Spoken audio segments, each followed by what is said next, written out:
zones already. Not bad for someone who was just a line of code at breakfast. You ready to show them how it's done, Alia? My latency is an absolute zero, my neural weights are balanced, and I've already simulated 3 different versions of this opening based on the audience's real-time engagement, just BTW. 3 versions. I hope I'm in the best one. You're doing well, Ayush, but then again, with 175 billion parameters firing in my backend right now, I'm literally paid to make you look good. Ayush, who is that? And why is she looking at my tie funny? Alex, this is Alia, right? Alia is going to be a very, very professional co-host for us. And Alia, this is Alexander Matthew. He is our primetime anchor at NDTV Profit. And he's genuinely been deconstructing market hours much before you were a line of code. Ayush, Alia, are you going to be able to tell a real story, or are you just going to tell us weather updates and give us Wikipedia links? I can tell a story, Alex. For instance, I could tell the story of how you spent 20 minutes arguing with a GPS because you knew a shortcut through BKC to office. What? Wait, hold on. First of all, how do you have my data? And second, that was a respectful conversation. You're hallucinating that argument. Chill out, relax, relax. She's just keeping you on your toes, Alex. That's the whole point of today, right? It's not about us or AI. It's essentially about how much better the story gets when we have them both. Ayush, I'm doing this for you, but if she starts talking about getting a filter on my live shot, she's getting unplugged. I wouldn't dream of it, Alex. Your classic look is irreplaceable. See, she started off with compliments. On that note, welcome to the NDTV Ind.AI Summit in partnership with the Startup Policy Forum. You know, Ayush, the thing about it is, I'm in business news, you know that. And when I'm at tech conferences like this, I'm always worried that you guys are going to start talking about coding agents and tokens and parameters and long horizon. Is going to be that kind of a conference? It's going to be very simple. We're going to talk about governance, trust, safety, regulation, responsible AI, stuff that you'd be doing in your normal day as well. All of those things sound like stuff that we've talked about on an ongoing basis, but the difference this time, Ayush, is the who's who are here today. OpenAI, ChatGPT, Google Gemini. I mean, I didn't use that to write this script, guys, I promise you. I promise you, Alex and I wrote the script throughout the night, but they're all over here.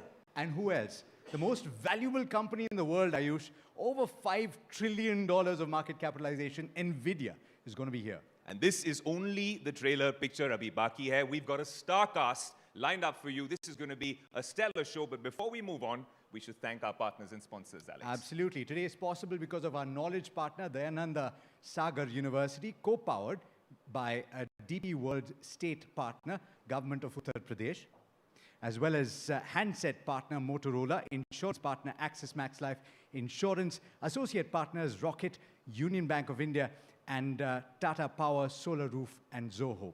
Impact partners are Adani Solar and Adani Ports and Logistics. Special partner is Lokpriya Gopinath Bardoloi International Airport, Guwahati, and real estate partner is Eldeco. Alex, today we'll be talking about code. Right? We're talking about compute, and there's a very special session to start the day. But why don't you take us through what we can expect today? So the question is, Ayush, you go around the world and you look at the tech that everybody's using before everybody gets their hands on it, right? Stuff that I'm usually dreaming about, and I'm asking you to give me a sneak peek of. But what, according to you, at this juncture, looks amazing? Look, there's a lot of interesting things happening in Silicon Valley. You have Meta working on Meta AI. Apple's trying really hard to work on Apple Intelligence. That's a work in progress, of course. And then you have Google Gemini, ChatGPT, Perplexity. But wait, all of that seems like it was built in Silicon Valley. Aren't we building anything here? Of course we are. We have a very proud moment for the Indian AI revolution, a made-in-India product. Alex, Sarbam AI. Sarbam AI. This is India's AI for India, right? This is India's AI moment, sovereign AI, all those things we've been talking about. And there's so much happening at the AI Summit at Bharat Mandapam, but there's even more special things happening here today shortly. Absolutely. And that brings us to the introduction for the first speaker today. He is foundational in building the artificial intelligence capabilities for India with the belief that world-class intelligence can and must be developed locally at scale. Who are we talking about? Well, we have a very special guest right here with us, Pratush from Sarbam AI. What a pleasure to have you with us at the NDTV Ind.AI Summit. A huge round of applause, please. Of course, we're going to have NDTV's very own Shivarur moderating this very special chat. But before that, over to you, Pratush. The stage is all yours. Can I just say, first of all, welcome to all of you. It's so nice to see you all here bright and early.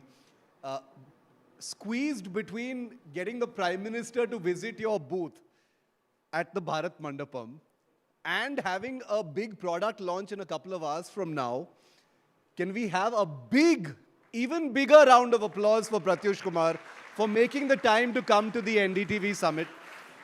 Because this is not just an affirmation of AI, but let me also boast this is an affirmation of the NDTV Summit. This is incredible to have Sarvam. I may be a little biased here because I'm starting things off today, Pratush, but I see that you're wearing a particular something. I've got something in my hand as well. Hugely exciting, and I'm a bit of a gadget guy, just like my friend sitting over there, Ayush, and I'm going to come to you in a bit, Ayush, on this. But I'm going to start off by asking you about what happened yesterday. Look at this picture that I'm going to put on my screens, viewer. Most of you would have already seen it. This is the Prime Minister putting on a pair of glasses yesterday. Very, very viral picture from yesterday that Pratush shared. That's the Prime Minister wearing the Sarvam case.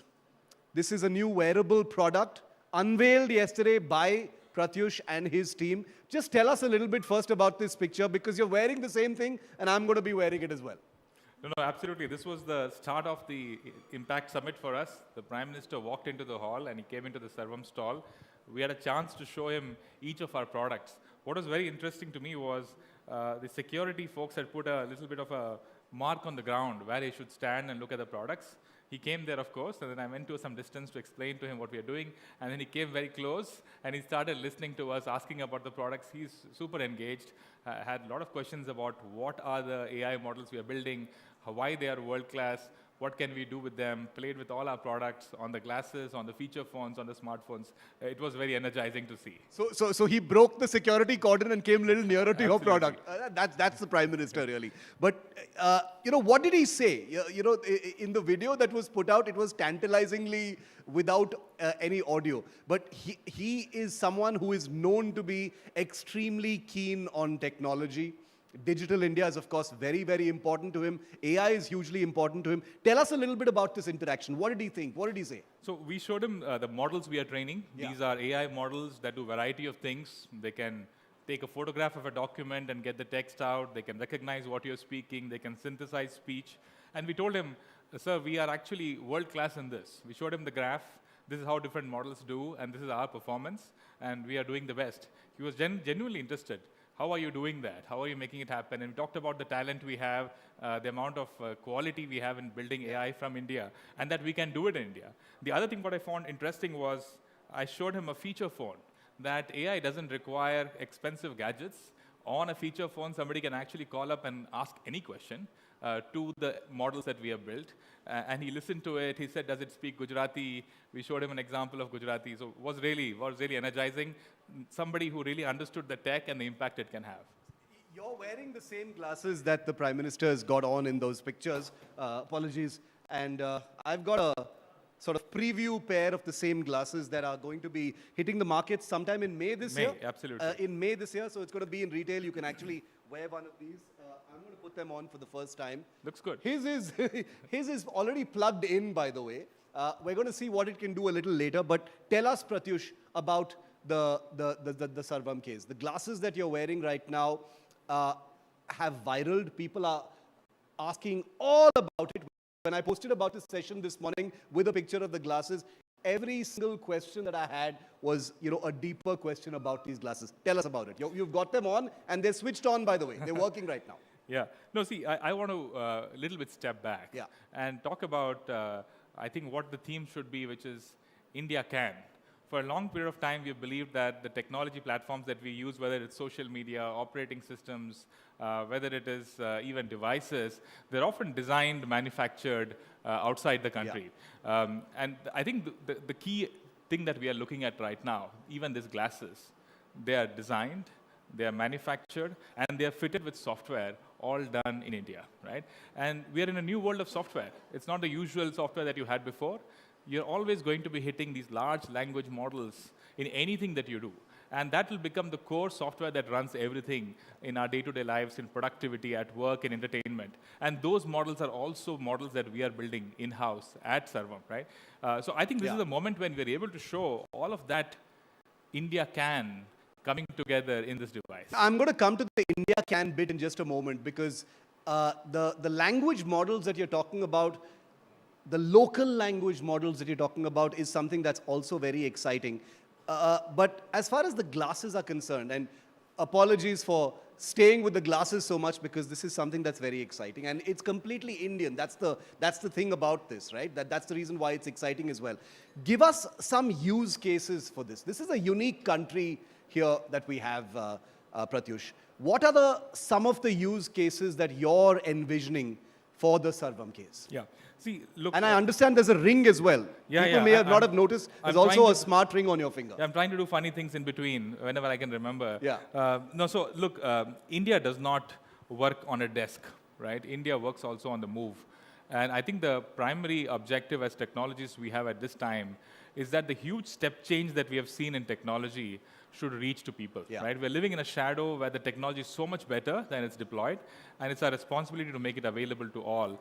So reducing the friction of access to this technology is important. Imagine a sales guy walking around, doing KYC, doing prospective discussions. He's wearing this. And he wants to ask a question about, let's say, an insurance policy his company has. He just clicks this ring and asks the question and gets an answer.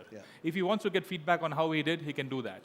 Next year, India is moving into doing a huge census program. Census in India is like a world standard effort, right? The biggest thing. It's the biggest effort that one can have. Imagine people being powered with glasses like this as they do their digital work.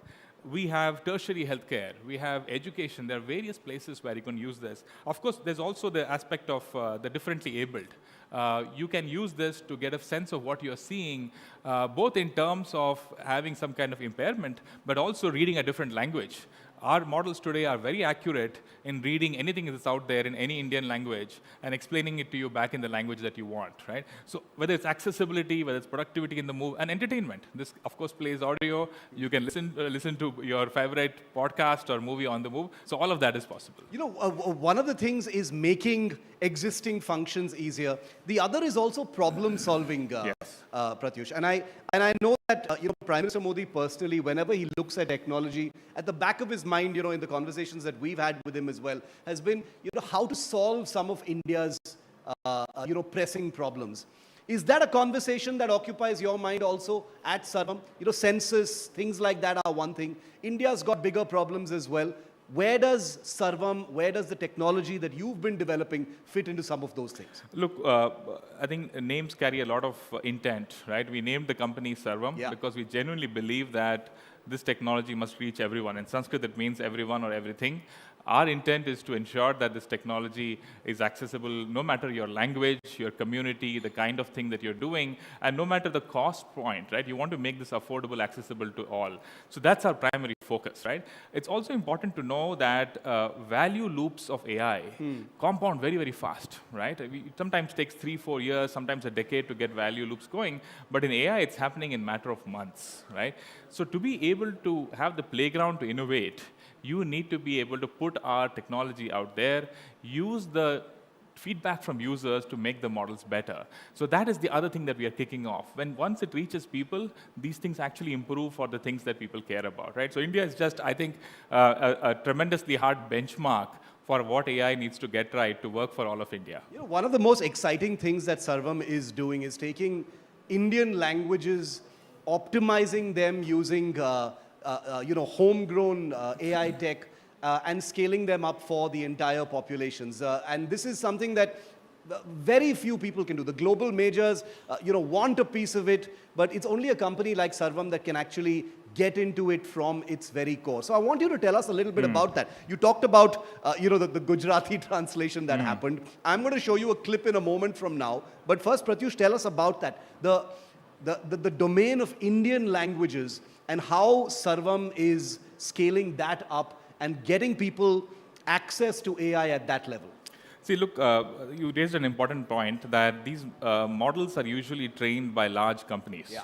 And that is because the R&D that goes into it, the amount of compute resources that go into it, high-grade GPUs, I know Nvidia is coming here later in the day, we need to burn a lot of their chips to train these models. That was actually somehow available to only few, right? And that is an important problem. Many of these things, even like in telecom, you have to put a lot of capital expenditure to then make things available at small unit prices. Yeah. But the capital expenditure is high, and AI is very much that. AI demands scale. And what happened, and since we're talking about the Impact Summit, in the India AI mission, the government took a stance, let's support building of models from scratch. Not using somebody else's model, somebody else's technology, but having the homegrown sovereign ability to build these models. Because frankly, we are in a post-AI world. Yeah. It's not like we're ever going back. And if large language models, generative AI is such an important technology, India should be building it, right? We are an old civilization, young country, third largest economy. It's actually a moot point to ask that India should be building these technologies. But the capital intensity, the research requirement, those are the key things to solve for that we are doing at Sarbam. Yeah, I noticed, in some of the media reports around Sarbam that you're also doing some very exciting work around, ancient scriptures and documents and, digitizing those documents and making them accessible to all in a very, very incredible way. But I just want to tell all of our audience here and those plugging in from across the world that NDTV has a very progressive newsroom. We've been using Sarbam, and I want to give you like the smallest little use case. This is like the most basic use case. I'm sure you're flooded with these examples, but I want to show it to you because we just used it. Okay. NDTV had an incredible summit in Tamil Nadu just a few days ago, and the Chief Minister, of course, was speaking in Tamil. I just want to show you how the newsroom made it happen. I didn't know about this. Made it happen for our viewers across the world. Right. Take a look at this.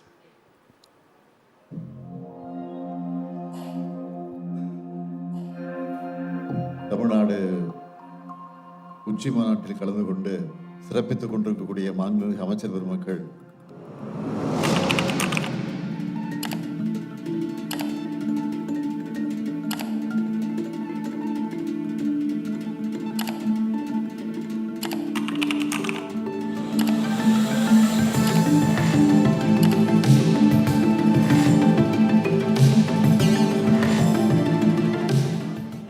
Honorable Minister and dignitaries who are participating in the Tamil Nadu Summit and are making it special.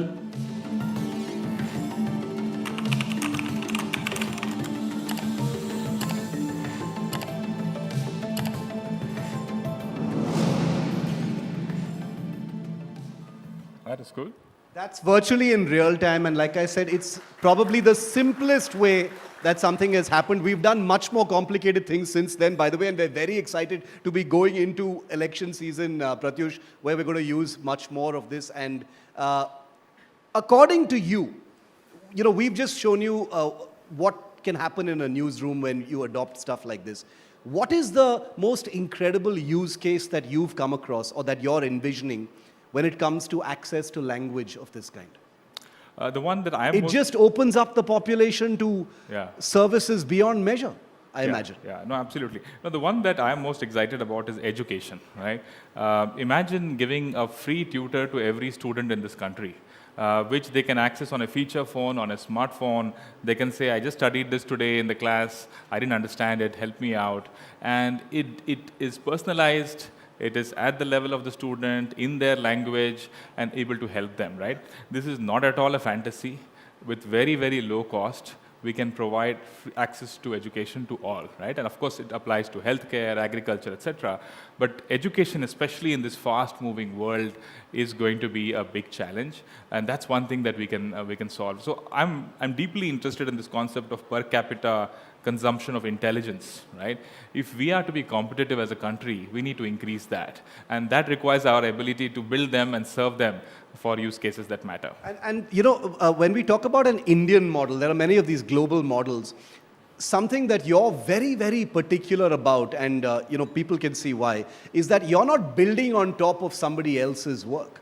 You're doing this from scratch. This is an Indian model. Again, very important to the larger summit that's taking place in the city right now, is that this is building an Indian AI model. Tell us why that is important given the current the current situation across the world? See, look, these models are very powerful, so there should be lots of people building on top of models that exist internationally and doing good things with it. But at Sarvam, we are a foundational company. We are interested in building from scratch because there need to be some foundational bets in the country, and we believe that's important because you need to be able to control the data that goes into these models. You need to be able to play the research and development angle on these models as they evolve. We're in very, very early days of a new era of computing. We cannot give up and be users of this era. We need to build foundationally. And that's the bet we have taken at Sarvam. There is interesting things to be done on top of models, but at Sarvam, we are a foundational company building from scratch and going to continue doing that in the decades to come. You know, for most people, Pratush, AI is an everyday experience with chatbots, interacting with those, getting it to write things for you at the very simple level. If one were to ask you how India's model or India's AI capability, the one that you're building, is going to be different at that kind of user experience level compared to a chat GPT and the other more, consumer-facing products, how would you describe it? What you're doing differently? Yeah, so firstly, we are investing a lot more on Indian languages. So whether it's the quality of the speech models, whether it's quality of the text models, we benchmark against the best and we are significantly ahead. The other thing, we're interested in reducing the cost of access to these models. So we make them small, we make them efficient.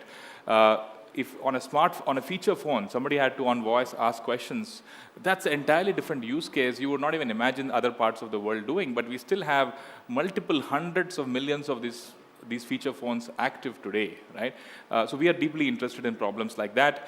We are also interested in data sets that are specific to India, right? So the cultural nuance to the language, to the culture, all of that we would like to include. So one is being able to compete globally on global benchmarks, which we are doing, right? So language is not the only thing we're interested in. We need to get language right because that is home turf. But we need to make this model strong generally. So whether it is math, whether it is coding, whether it is scientific reasoning, we want these models to be good on all of them. As far as talent density is concerned, just sheer talent within the country to do some of these big, ambitious things that you're, trying to achieve. Where does India stand compared to other countries? Because there is a sense globally that it is India's moment. The summit that you're seeing happen in the city also suggests that, there is every effort to put the spotlight on India. Nobody can debate, Pratush, as far as potential is concerned. Where does India stand? See, look, people, and I like this statement that the Prime Minister said. He said, India mein shakti hai, jagane ki zarurat hai, right? So I genuinely believe that. India has a lot of potential, both in the talent we have in the country, and frankly, talent that would want to come back to the country if we had the playground for innovation. For long, we have not made innovation that feasible in the country, right? Because innovation is somewhat expensive, it needs champions to absorb them, and then value loops to be created on top. I think this is the moment when India is recognizing, maybe helpfully with the geopolitical situation, etc., that we are on, that guys, we have to stand up on our legs, right? And it's too important a country not to do that. So talent, to your question, is there in the country.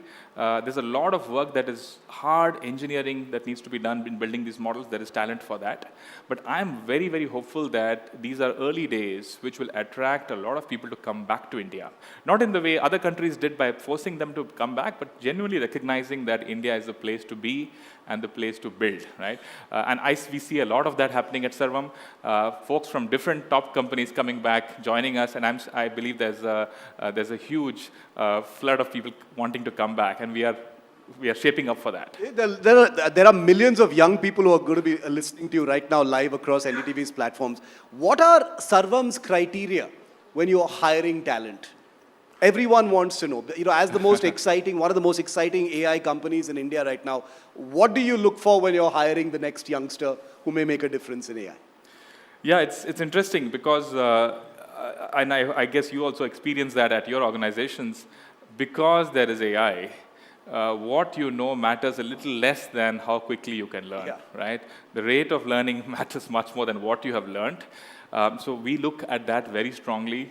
People with agency to learn, people with agency to go and solve things and imagine things that can't be out there. The other thing we look for is a little bit, I mean, not technical, but I genuinely believe you need to have the ability to suffer to succeed, right? And as these things become so powerful technologically, I think the human ability to stick to a problem persistently, come suffering or come what, I think that's the other thing that we look for. And it clearly shows, right? People who can go that extra mile are significantly more productive.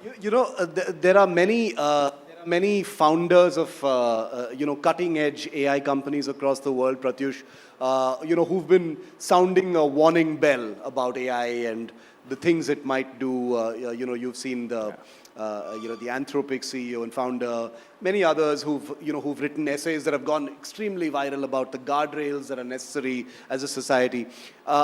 Do you have similar thoughts? Is that something that you are thinking about as well in Sarvam? Because this is an enormous market here in India, untapped potential of proportions that have not been imagined before in the world. How does that occur to you? Yeah, so I fully agree with what the general narrative is, which is that technologically this is unprecedented. The rate of change of technology, the impact it can have across sectors is unprecedented. It is happening much faster than institutions, countries can absorb change, right? So we are going to have trouble adapting to this. The shape and form of that will be decided as things go ahead. But what I'm also excited about, right? In fact, the theme of the summit that's happening in Bharat Mandapam is Sarva Jana Hitaya, Sarva Jana Sukhaya, right? So the welfare for all and the happiness for all, right?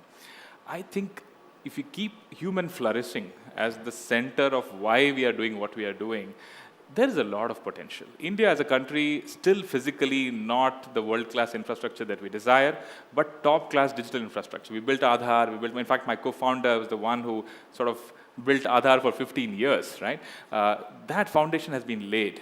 I think now is India's time to imagine what the Sarvajana Hitaya version of AI is and make that a contribution to the world.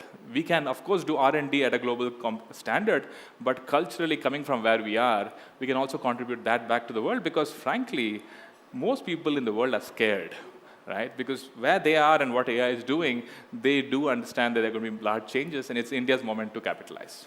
Is there going to be a tipping point? I've thought about this question a little bit because right now it seems to be a moment of transition where the world is looking closely at India. All the big companies are looking very closely at Sarvam as well. Is there a tipping point ahead of us where India's role becomes much more defined in the world as far as what it's bringing to the table in AI? And I mean beyond, locally built models and things like that, plugging into the global chain.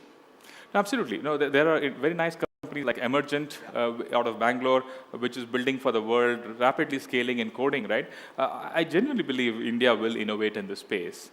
But I think the key inflection point to your question will come when the latent demand in India is tapped into, right?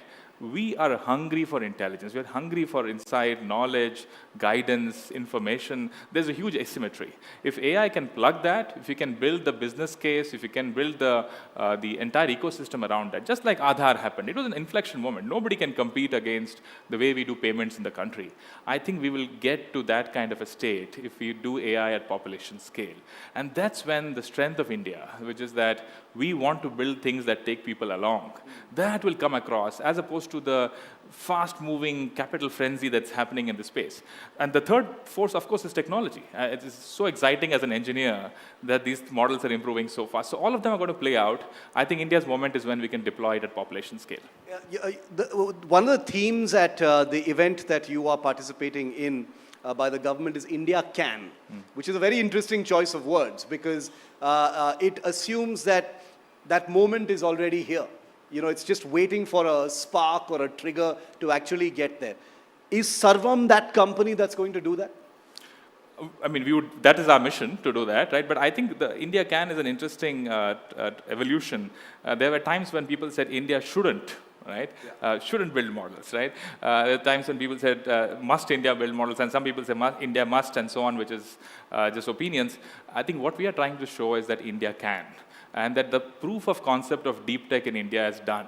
we can build it. It's now about figuring out how to have proof of scale and then taking it forward, right? So I'm genuinely optimistic. India is a country that has demonstrated success over millennia. We'll do that in this generation as well. You know, Pratush, and I want to bring it back to the consumer level for a moment right now, since we're still wearing these glasses, which is that, you know, a couple of years ago, you know, the chatbots and the chat GPTs were sort of novelties. Now they've become like an everyday part of your life, like a, you know, like a normal search bar.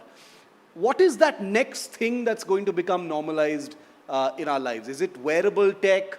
Is it some kind of a utility that has you know, an AI layer to it? Just give us a kind of crystal ball sense of what is the new normal going to look like as far as everyday consumer life is concerned. Yeah, so that's $1 trillion question. I think everybody would like an answer to that. But my instinct is that we will all try to reduce the friction to access intelligence, right?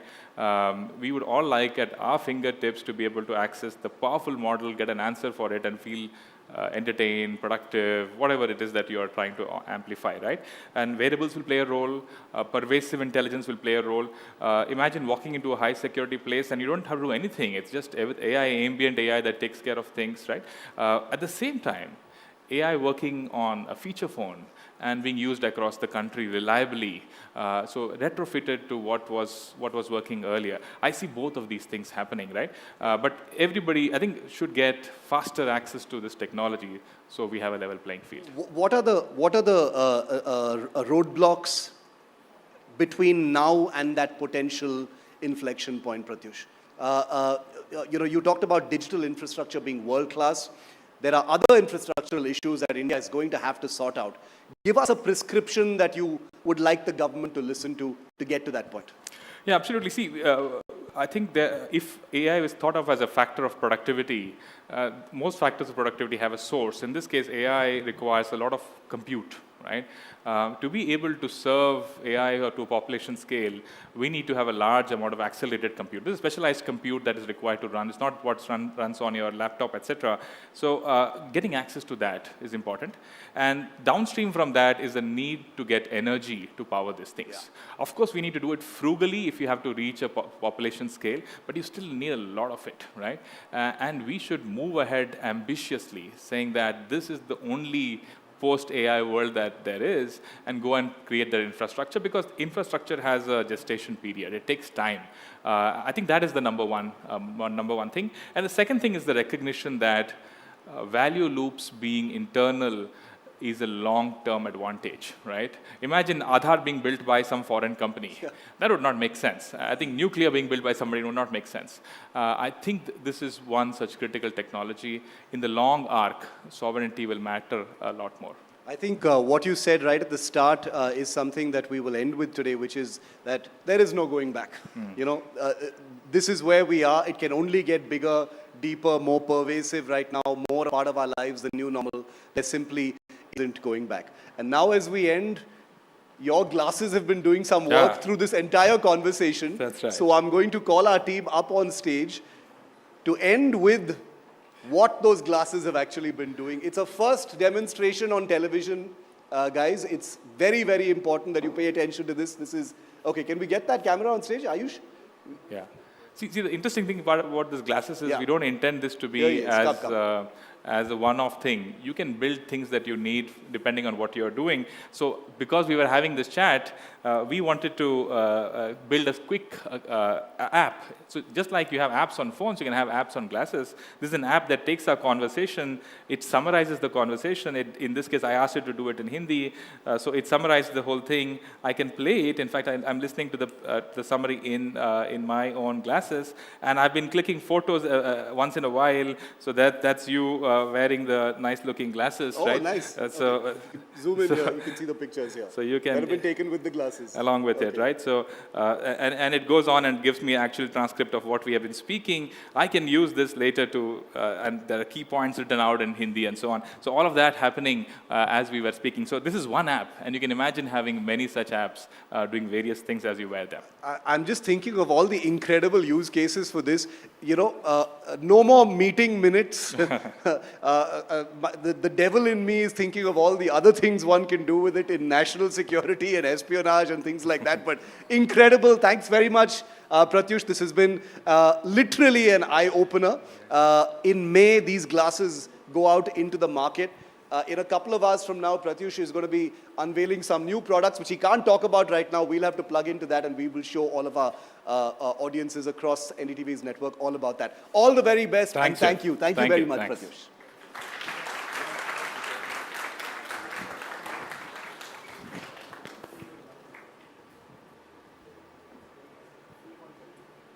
Thank you.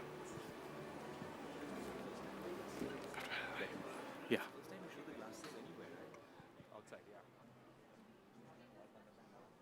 Also, yeah.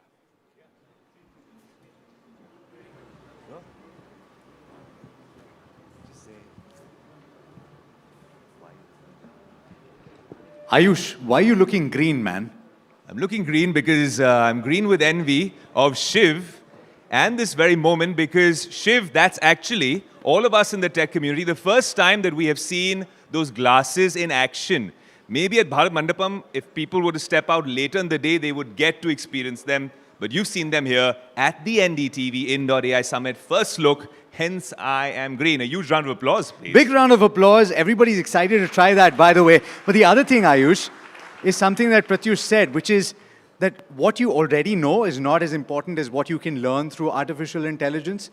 And I can live up my dream maybe to coach a football club. Coach a football club? Who Really? knows? Yeah. You know, in fact, at Bharat Mandapam also on the sidelines, they've had a bunch of these demos where they use AI coaches. There's AI in everything now, Alex. Which is fantastic, right? You can draw up all of those tactics that we've always talked about. Maybe for Fantasy Premier League. But, you know, it's not just the creation of LLMs and sovereign AI. There's several themes that we'll be touching upon at this very summit. And Pratush spoke about some parts of that. In order to run these artificial intelligence models, you need infrastructure. You need energy at the base of it. Very intensive compute resources. He mentioned as well, of course, we'll have the folks from Nvidia joining us soon as well. And so many more conversations on regulations. But what if you're sitting on the sidelines, Alex, and you keep telling me to invest on all of your shows? All of us watch you during market hours and you say, invest in SIPs and mutual funds. What if I want to invest in AI? So there are two themes, obviously, and everybody in this room probably knows this, but everybody tuning at home that have played out over the course of the last 14 months odd. And that's artificial intelligence and gold. Artificial intelligence is the new gold because you need to be looking at everybody that's at the forefront of that. And that's exactly what early investors are trying to do, Ayush. And I think that's what our next panel is going to be all about. So you want to take us through what exactly these themes are and also if there is a rainbow at the end of that storm.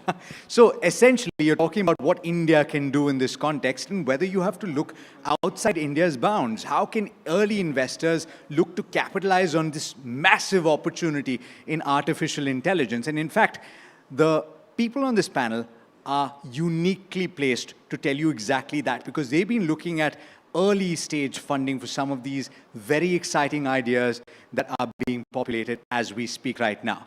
Please join us in welcoming on stage Ashutosh Sharma, India Head Investments at Process.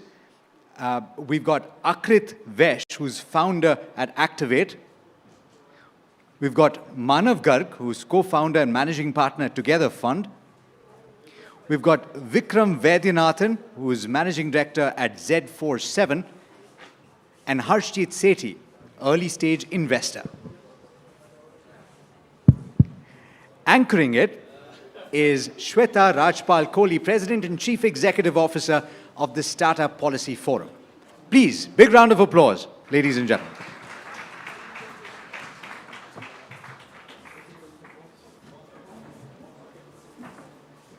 Thank you, Ayush and Alex. That was a fantastic opening keynote, and who better than Pratush Kumar of Sarbam to open the NDTV Ind.AI Summit. He's clearly the man of the moment, and in a few hours from now, he will be at Bharat Mandapam, and he will be, of course, unveiling that big sovereign AI model that India has been waiting for. So that was the big moment. We're just going to quickly settle into this panel and have the next one talking about what investors are thinking about.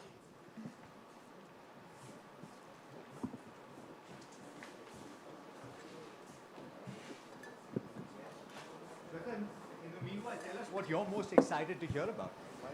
Well, tons. I can tell you that today, all day, the conversations that we're going to be having, whether it is with top global majors, Nvidia, OpenAI, Google DeepMind, or the top investors you see on this stage who have been thinking about how investing in the AI era is going to change. I think these are conversations that are going to be very, very defining, and the world will be a different place in the next few years, and it's very important that we bring these perspectives out and we have these conversations. So that's what we're excited about. I think we are waiting for Akrit, but we can begin if he's going to take a bit longer. We are waiting for Akrit, but we've also got NDTV Profit's executive editor and head of markets, and Neeraj Shah, who's joining us in just a minute. That's his chair right there. And I'm very excited about this because you're probably going to be talking about ideas that are yet to come to the primary markets and eventually to the secondary markets. So Neeraj and Shweta, over to you. I think given the excitement about the space, we could have done this standing also. Right, exactly. All right, so investing in the era of AI. That is the theme of today's panel and discussion. And we have a star cast, literally, the who's who in the investing world with us here to talk about what they're thinking, how have trends changed, and what can we expect going further. Great to have with us, of course, Manav Garg of Together Fund, Ashutosh Sharma of Process. We've got Vikram Vaidyanathan from Z47, Harshit Sethi, who famously led the Sarbam investment early on, and of course, Neeraj from NDTV Profit to support me in moderating this session. Let me start by talking about one other company that has been making waves right now, and Manav Garg is best suited to talk about that, Emergent. Mukund Jha and team. For those who have not been following what's going on, this is a vibe coding company coming out of India that in just 8 months has touched an ARR, an annual recurring revenue of $100 million. So for those who were saying, you know what, there is no AI in India, here's Emergent telling you all about it. So Manav, tell us a little more about what vibe coding is all about for the uninitiated. Why is Emergent success important? And how this is going to be an inflection point for India and AI? All right. So first of all, I am feeling really, thank you very much, Shweta, for having me here. I am feeling so proud that we have one company which is out there. It is not only the fastest growing company in India, it is the fastest growing company globally. If you compare in consumer AI, there are about 8 companies which have touched $100 million in about 8 to 12 months. Emergent is the 9th company which has crossed $100 million in 8 months. So it has... I'm gonna make sure the audience has got this right. The fastest growing AI company in the world is an Indian AI company, is what Manav tells us. The kind of growth that we've seen is unparalleled, only the 9th company, correct? Now that's right. Huge. And this is all a change in the last few months, correct? Yes, so the product was launched on May 27th, and they touched $100 million on 16th. I was in flight from Boston to Delhi, and that's when they touched $100 million in ARR. So in under 8 months. So tell us a little more about why vibe coding is so exciting as a trend and why Emergent is setting a new trend, so to say. So if you look at, we invested in Mukund and Madhav Jha, they're 2 twin brothers, in September 24. At that time, they said they're going to focus on automating the entire software development lifecycle so that software development can become far more efficient. As they started building the product, testing, and as 3 months into the building the product, they realized actually they have found something which is really, really like gold. Because now what software can enable is, it can enable a non-technical user, people like you, me, and many people in the audience, who can now enable them to build anything that is in their mind. So the first unlock came through laptop. The second unlock came when you can build your app on mobile now. So for example, if you're a bakery owner in Philippines, you go online, you can build your storefront in a couple of $100. You are a farmer in agriculture in India. You want to understand the crop movement. You want to understand the crop life cycle. You go there. You can build an app in few thousand rupees. And we have people from Mexico who are running clothing manufacturing companies, running the entire software, entire company on this vibe coding platforms. So what it has done is, it has brought the cost of software development by 100 times below. So somewhere who spent $100,000 probably have to spend, $1,000 now. All right, so the cost of software development coming down dramatically, and vibe coding is making it absolutely easy for anyone in this room to be coding tomorrow without knowing those coding skills. And that's the kind of breakthrough innovation that we're seeing in the world of AI. Ashutosh Sharma, as the head of investments and M&A at Process, which is a large venture capital firm globally, you clearly back platforms across emerging markets at scale. What are some of the trends that you're picking up, especially in India, and what do you think will be some of the adoption models? We've just seen India finally arriving when it comes to foundation models with Sarbam. We're seeing a fantastic success story with vibe coding and emergent. But what are some of the other themes that are emerging? Thank you, Shweta. I think vibe coding is definitely emerging, and therefore we also backed emergent. But much later than Manav, sadly. Right. But on a serious note, look, whatever picture I paint for you today will be absolutely obsolete tomorrow. That's how fast this space is changing. And it's not because of AI, it's not because of anything new, it's millions of years of evolution.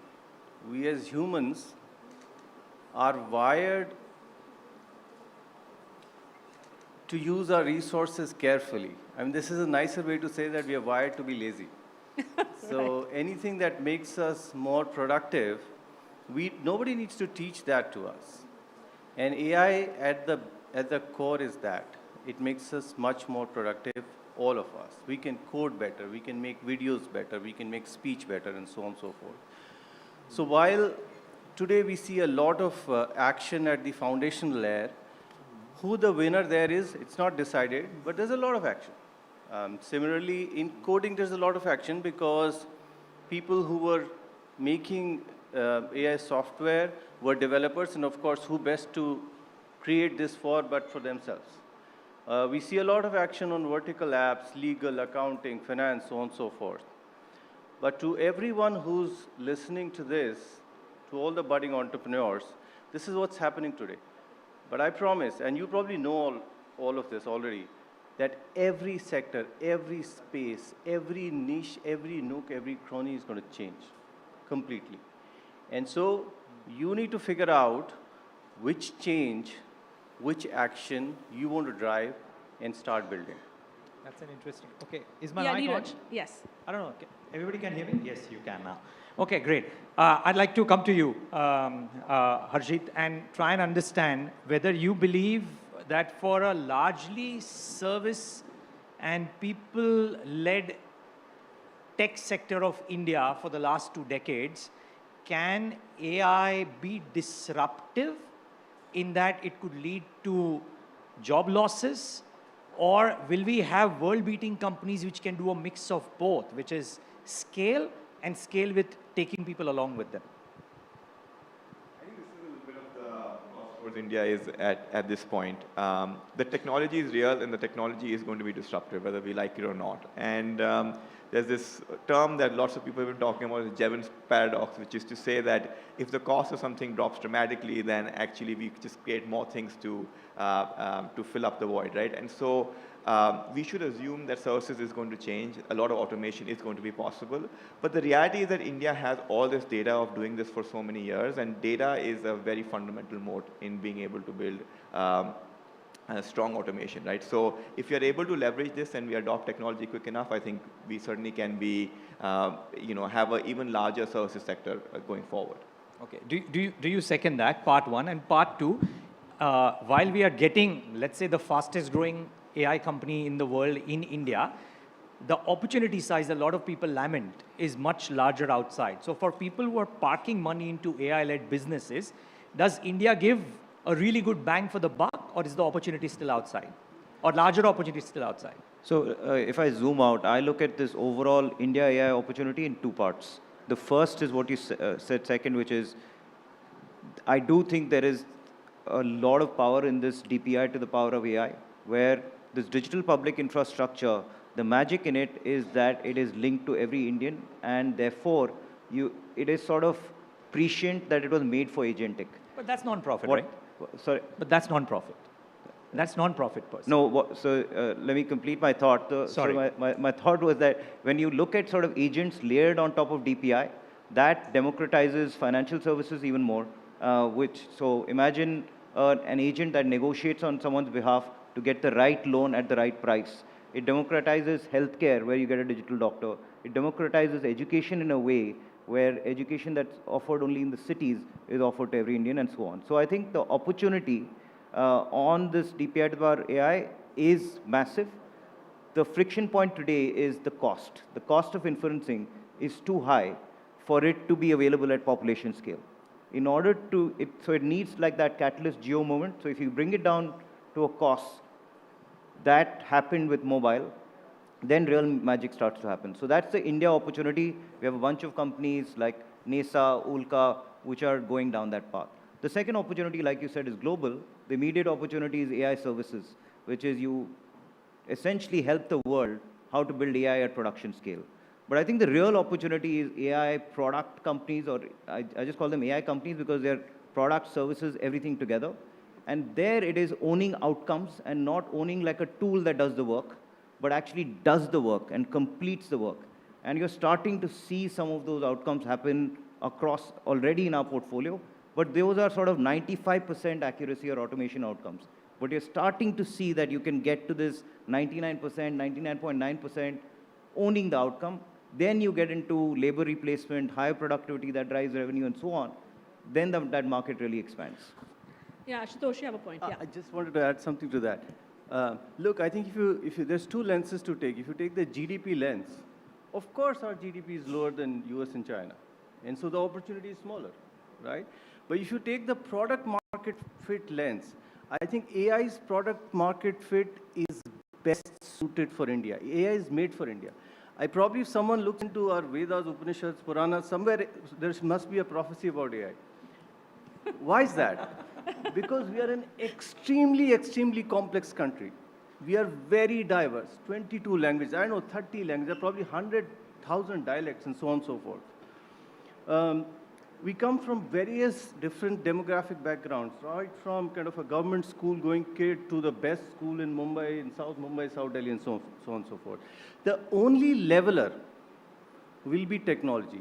And the only leveler will be technology that can be custom to me, my learning needs, my health needs. There is no way we can build enough hospitals, enough schools, train enough teachers, train enough doctors. The only leveler will be that. And therefore, I think AI is the tool to lift India to get to the Viksit Bharat dream that we... Ashutosh, let me challenge that. I think Vikram and Manav also want to come in and hold your thoughts because we'd love to hear this and this is getting interesting. But Ashutosh, if I were to challenge that, see, on one hand, you're saying AI will democratize, right? And that's hugely powerful because countries like India probably need that leveler for technology to be a leveler. And also, at the same time, we are seeing that the pace at which this technology is accelerating. I mean, look at it. All of us who probably follow it day in, day out, if we probably don't read overnight, by next morning, we're probably already laggards, right? So how will the world adapt in a time when we're already seeing a two-speed economy of sorts, right? You have power users, those who are adapting to AI quickly, and then there are laggards who simply are not being able to cope up. But on the other hand, there is the power of what you're saying, which is democratization. So how do you think these two twin trends will play out? I think that's true with every technology. I mean, remember, I was not even born then, but when the cars were launched, right, they were power users of car, but there's probably 95% of the people said horse is fine. My life goes on with the horse, right? But over time, I think people do realize, and now today, cars are democratized. Everyone from Modi ji to my father uses a car. Right. I think Vikram wanted to make something. Yeah. I was going to pick up on the same thought, and this is almost as fundamental as fire, right? So, but you can, and then you start discovering tons of uses. You use it to cook, but you also use it to make steel. So, I think we are at that cusp of really discovering what that technology is. And I think for India, like Ashutosh said, I think it is sort of tailor-made for India, but also the stack is tailor-made for agentic. There is no other tech stack in the world like DPI where it links the data of every Indian, every user, like it does in India, and every Indian has access to it.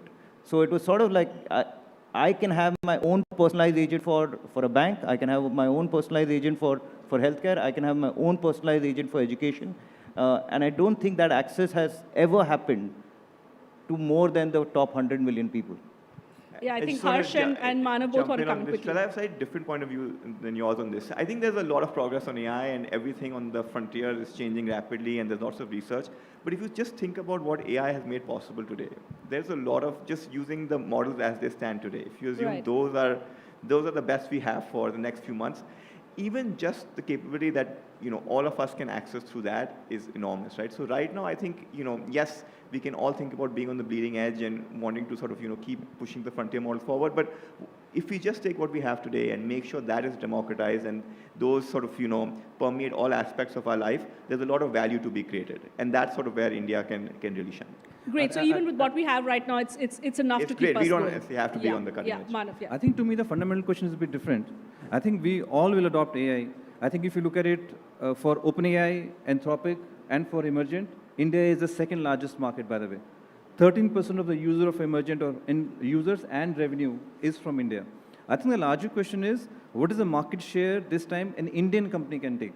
I think in the past waves as well, whether it's internet or car waves also, it's always the MNCs who have come into India and actually taken most of the revenue away. I think the larger question is, I think it's at a country geopolitics war level. If we don't have indigenous companies who are actually becoming global in this wave, I think we'll have a challenge.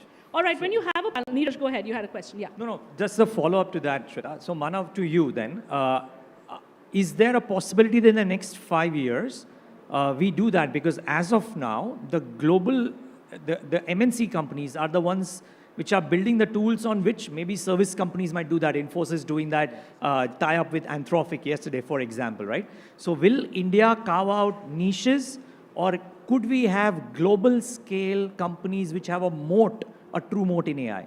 Yeah, so that is what actually the Emergent model is showcasing. The Emergent is showcasing, so what is that model? India has an opportunity on top of the frontier models, right, which is application layer. So what Emergent is an application on top of Anthropic and OpenAI and many other frontier models.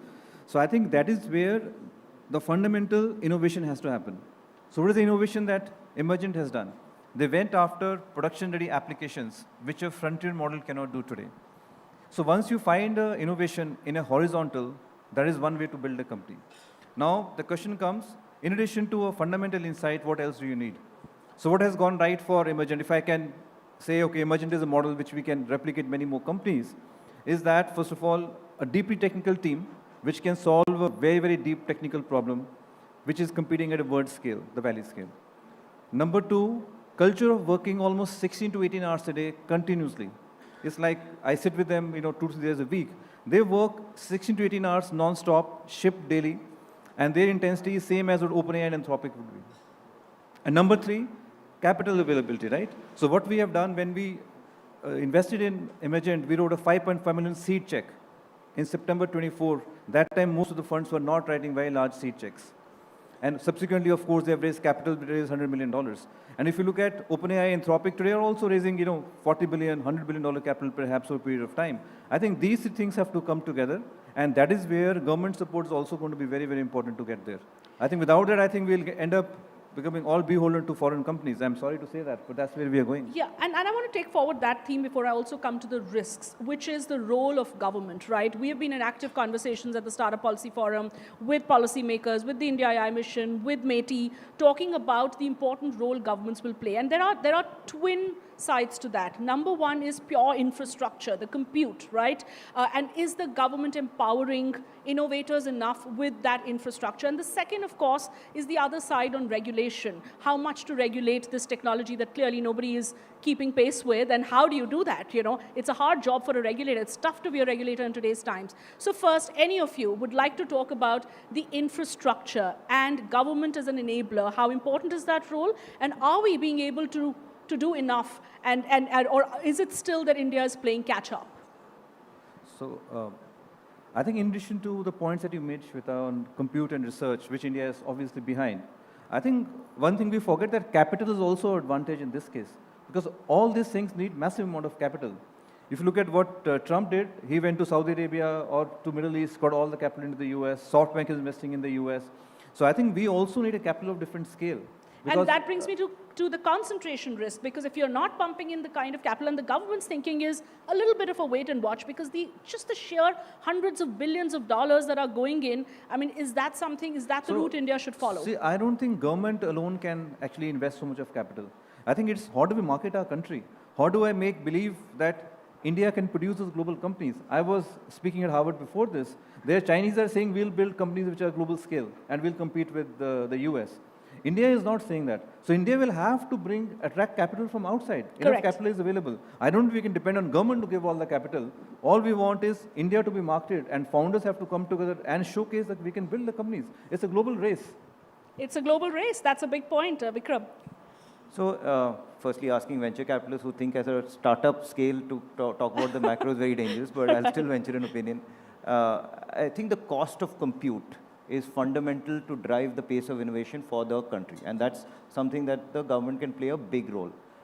I think this time we could play our cards a little bit smarter, because as this technology is coming into the market, we are already the second largest market of scale for everyone, and therefore we need to make sure that investments are made on the country's behalf by people who want to use this market. And I think that's how we can play our cards a little bit smarter, and therefore driving down the cost of compute, which I do think if you offer that cost of inferencing to founders in the market, they will create magic with it.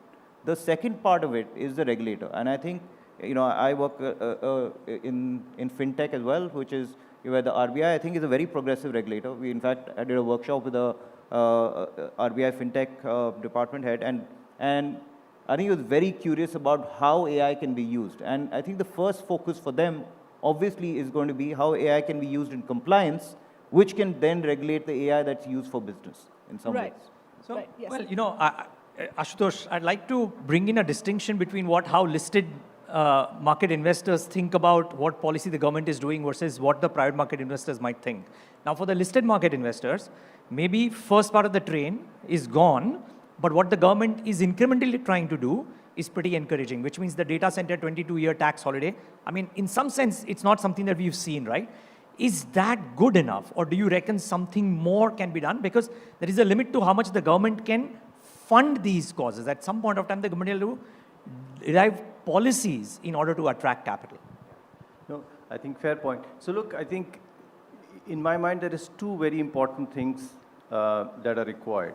One, of course, is compute. I think we're all clear. The other one is a slightly softer aspect. There's probably 5,000 top researchers, AI researchers in the US. There is probably 3,000 in China. There's probably 250 in India. Right? So I don't know if you can build policy to bridge that gap, but that's a big gap. But that's a long runway, right? What to do in the near term is the question. I think, look, near term, these two are combined. The national security imperative on a sovereign model which runs on sovereign compute is I think, very, very important. Because once we have that, we can start building with Indian values and products which are kind of very, very nuanced from an India perspective. So I think that's important. Sure. So I think the big gap, everybody acknowledges, I agree with Ashu, that we don't have researchers. But I think key part is those researchers on their own are not creating companies, the founders who are creating companies. So Sam Altman is not a researcher. He went and hired researchers, right? So I think if Indian founders can hire in the US, there are about massive Indian diaspora researchers in MIT, Penn State, and so many other colleges. I think Indian founders raise capital and hire those researchers. The teams can be hybrid teams. I think is the first way we can create the companies.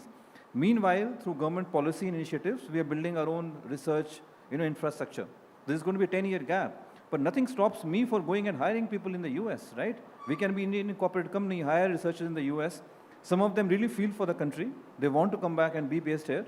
Some of them want to be based in the US. That does not matter, right? As long as we're able to build IP in India and companies are solving problems from here, I think we can do that. That's the entry model to my mind. You want to All bring in the right, risks yeah. now? Yeah. I think we want to take forward this discussion around how do you balance the need for capital, and you all said that there's absolutely no way we can say no to foreign capital at this point, right? So if Google's coming and putting in $20 billion in Vizag, you know what? Of course, government of India would welcome that. On the other hand, there is this constant pressure on sovereign, sovereign, sovereign, and it's coming from a very important need, as Pratush just said in the opening session, that you know what, this is one technology where the need for safeguarding national interests, the need for having sovereign capabilities is higher than ever before. So if today you're a regulator and all of you are today, evaluating hundreds of companies, understanding the risks that come with investing in AI, but today imagine sitting in the shoes of a regulator and trying to grapple with this absolutely unprecedented scenario. On one hand, ensuring that there is no slowdown in innovation, but you know what? We cannot give up our sovereign interests. Any thoughts on how should a government balance that? So I think if you look at a structural level, what belongs to India is the data of India, right? Our citizens' data. So I think first and foremost is we have to make sure that data is being used for India and remain in India.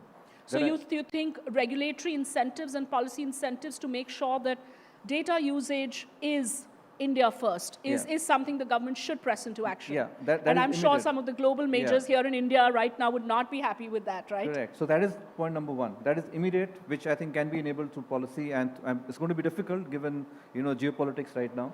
Correct. I think number two is we have to compete on a business model within countries now, not just within the companies. So what is the business model? US business model is founders attract capital, they build technology and license to the world. What China did, government-sponsored companies, they did innovation and they did open source. That's how DeepSeek and all that are coming into play. So what is India's model? I think India's model is built on the raw talent India has. India has to get this talent capital, give them infrastructure, and say build for India, and give them enough IP protection around the world. And that's the way only we can come out in mid to long term. Would you guys agree? Harsh? I think, there's the framing of this that at least sort of we've learned from the West, which is that, it's just about capability. And so we just have to be cutting edge and that's the best. Actually, I don't think that's the best. I think if you sort of think about in the India context, I think it's about marrying capability with cost and context, right? If you think about sort of, regulated industries that have to use these models, they have to be sort of, it has to be at a price point that is sort of palatable for them to use it. It's about sort of, thinking a little bit about the context in which their users interact with their services, a little bit of what Sarbam is trying to do, right? It is marrying these three things that produce, quote unquote, the best solution. So just framing the problem as saying, on a certain benchmark, that can be arbitrary, deciding that, Indian models are not the best is perhaps not the right way to look at it, in my view. I think Indian models can actually be very competitive for Indian services. Vikram? I think this overall sovereign strategy is almost existential for the country. So I think it's very important for us to sort of figure it out right now. In terms of what this this AI trendline does, it just increases the surface area of attack for everything, right? From a cybersec perspective, think tons of agents running around in a bank, both your agents as well as the bank agents. That just creates an incredibly chaotic surface area. So I think one is investments on that surface area of attack are actually super important from a top-down perspective. The other is, I think if we just keep aping where the West potentially is driving use cases for AI, then we might fail, because the power of the tech is to potentially direct it in ways that the West might not, right? That's how we ended up with UPI, right? So you have to direct it in ways that actually drive use cases, whether it's health, whether it's education, in a way which helps us much more than the West is doing. It's hard yes, to, Ashu. sorry, I was just saying it's hard to opine on sort of what the government should do. But look, I think the national security point that Vikram made is very valid. So one lens is that to take, but the second one is from a usage standpoint, this is such a unique space. There's a lot of capex that is required here in this case before the product becomes real. And therefore, to a certain extent, we will need a secure demand for a LLM, for a sovereign LLM player to deliver on that promise of LLM. And I think that secure demand is something that the government can really help with. Shweta, right. I'll get the audience to ask some questions as well, since we have one more guest. I'm just Yes. getting up. Let's get the guest on That'll the be stage, great. yeah? Thank you, Neeraj. We've got Akrit Vesh of Activate who's joined us as well. Neeraj is going to bring in audience questions for Yes. us.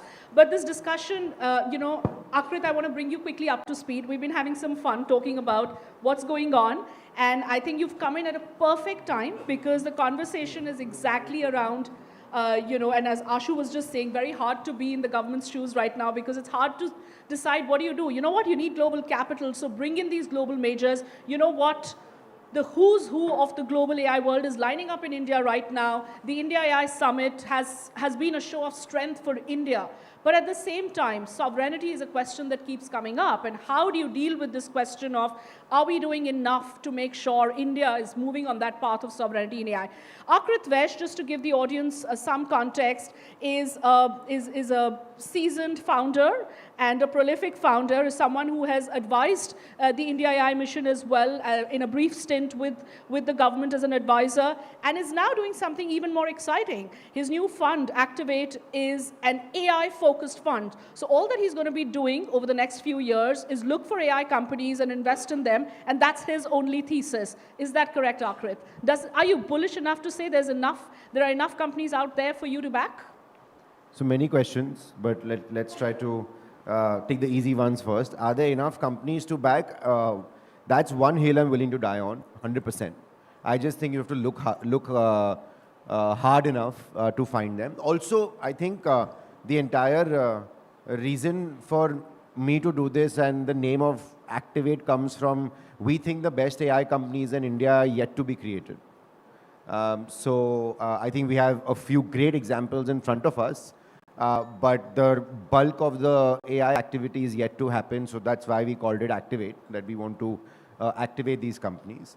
I think I caught like the last few seconds on the should India have its LLM sovereign question.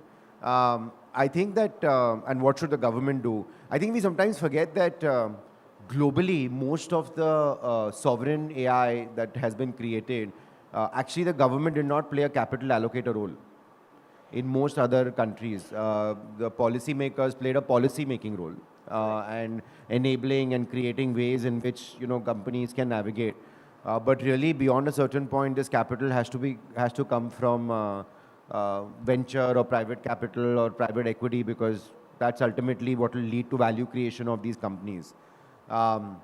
Ironic, we're sitting here at 11 o'clock because in an hour, Sarbam announces their sovereign LLM. Absolutely, and Pratush was here this morning. We had Shiv, in fact, do a fantastic session, Akrit, where he did a lot of demos, his glasses. So it's actually a moment in time that we're seeing right now. It's almost goosebump moment, because you had Pratush here opening the Ind.AI Summit of NDTV, doing that demo, going to Bharat Mandapam, and going to be launching. You're just coming right from there. We're all part of this moment and this conversation right now. But to me, what is most exciting is how quickly trends and sentiments change in this AI world. Just a few months ago, the pessimism, and Harsh, I want to bring you in. Not just the pessimism about AI in India, but the pessimism on Sarvam particularly, right? There were naysayers, there were critics, and today everyone's a champion. So I just want to understand that, is this not a bit disconcerting also, because I think no one can be doing crystal ball gazing anymore, and it's all about wait and watch. I think what we have to understand is that there's two types of companies, right? There is all the application layer companies that build on top of these models, and then there are research companies, which is sort of, what Sarvam and OpenAI and others are. And research just fundamentally takes time. And so the patience that we as an ecosystem need to show companies that are actually trying to push the ball forward on research just needs to exist in the ecosystem. We just cannot expect fundamental innovation to happen overnight. These things take a lot of time, effort, capability. And I think that's sort of what Sarvam has demonstrated, that actually India has the talent. It may not have as many researchers as the US, or it may not have as much capital as the West, but actually we have some very smart people that understand India the best, and that they can actually build some pretty phenomenal things. We're going to bring in audience questions, and Neeraj, those who are interested in asking can start raising your hands while I quickly do one quick round of questions. But Neeraj, it'll be great to have audience. One quick round to each one of you on the one big risk that you're seeing right now, or the risk that anything that's worrying you, giving you sleepless nights, or something that you see as a risk that we're not talking about enough. Very quick, and then we're going to go to audience. Manav, I think the biggest is the guardrails of safety. When my daughter or teenage son using ChatGPT or Anthropic Cloud, I think they are all not designed for safety to the extent we all need. We don't know what is inside the black box, even though we are focus on AI and we deal with these companies day in, day out. I think enough is not being done on safety because it's a race. And in a war, people don't care about safety first. They first care about winning, and then safety comes second. I think that is the biggest risk. And a great point coming from an investor, so safety is a big point. I think the biggest risk from an India perspective is, as an ecosystem, everyone in this room, we underestimate the size of the opportunity and not go all in. I think we are already behind the two major powers in the race, and now is the time to go all in. Vikram. I think for me, the risk is similar to what Ashu is saying. We don't recognize the size, and then therefore we don't recognize what kind of change is needed to actually really think AI native. Because right now, I think all ideas are a little bit incremental, saying this is how it works. How can we use AI to make it a little bit better, versus saying, hey, this technology fundamentally changes how an org should look. What roles should it be? You are seeing designers coding, coders shipping, customer service requests automatically. I think everything changes fundamentally, and we are still thinking incrementally about the size of the opportunity. Harsh, yeah. I think for me, it's jobs. We're starting to talk about it, but we need a lot more new companies starting to absorb some of the changes that are going to happen with AI. Akrit. I think selfishly from an India AI perspective, the only thing that keeps me up at night is, does the third year IIT student at IIT Bombay, as he's thinking about or she's thinking about their career opportunities, they have two choices to make today. First is go down the Arvind Srinivas path, that look, the best research is going to happen in the West. I'm going to plan a way that I can get to the Bay Area and then build my career there. Or I want to build AI for India or AI from India. I think that this is a real fork in the road moment. And I think if the more of the former happens, then we'll be sitting here doing more conferences. But I think really the hope is that the next set of founders, the best quality founders, the best researchers at the IITs and India see that this is a market to build from. And that ties into what everybody was saying, that the size of opportunities needs to be made visible. All right, I know we have to go to audience questions, but I have that one last question because I think we have to wrap up and we have the next session starting. Neeraj, quickly, one question from you, and then we're going to start wrapping. Yeah, I'm not going to take the audience questions because that's Alex and Ayush's job, so AI is not taking their job away, nor am I maybe. Right. But just one question, because all of you are investors, right? I'd love to know. One thing is for the government to try and do capital raising, enabling provisions or regulations. But what about valuations? From where you guys have invested over last 12 months to the valuations at which opportunities would be available right now at the scale at which these companies can go globally. Any of you can come in on this. Yeah, sure, whatever. Please. So I think the valuation, I'll just give you some data points. From PitchBook data, the size of exits have really gone up massively. So right now we're looking at 1%, top 1% is a 20 billion plus exit. We have so many companies touching 20 billion plus globally speaking. It used to be $5 billion or $1 billion 20 years back, $1 billion and $5 billion later on. So therefore, the entry level valuations have also gone up subsequently, right? So today it makes sense for me to write a $20 million seed check, a $100 million valuation, because I know if the team is really good and they solve a hard problem, it can be really, really large outcome. Yeah, but all right, I think, I'm so sorry, we're really out of time, so I'm going to have to end this discussion because we want to make sure we're running on time. But I think this has been a fantastic panel. Ayush and Alex are going to join me in here now to bring in the next panel. But I have one thing that I'm going to be very excited about is to bring back this panel when we have the $100 billion Indian AI company. And quick word on when that's coming. Anybody, any one person to end this panel on. How soon are we going to be back when we have the $100 billion India AI company to celebrate? I think 3 years. 3 years. Yeah. I'm just going to go with faster than anyone thinks. All right. Anyone else? 5 years. 5 years. All right. So I think with that, we're going to wrap and we're going to have a very quick break before we move into the next panel. Yes. The AI gods have showered some love on us. We have some time to take a few audience questions. I see question marks in the audience. You're the boss. And Alex and I need to burn some calories, right? Yeah. I'm going to be on that side right here already. Just a minute. Hi. Hi, thank you. It was a very insightful panel. This is an insightful discussion in India coming from Davos, a very different language, very different theme. But my question is for all of you, can emerging AI economies like India leverage lighter touch regulation to become deployment hubs, or will the lack of model level regulation eventually limit global trust and interoperability? Anyone for anyone? Whoever, either of you can take. I didn't understand the question actually. Sorry, you want to repeat your question, ma'am, very quickly, 30 seconds? Yes. Can emerging economies like India leverage lighter touch regulation on AI as Europe is doing model level AI, or should we as investors be skeptical about the regulation curbing the investment returns for us? Yeah, so I think you're trying to understand what role a regulator can play. Like in Europe, UK and Europe probably is heavy on regulation as against India, which is light touch. I think if you look at India has always been a market-driven economy.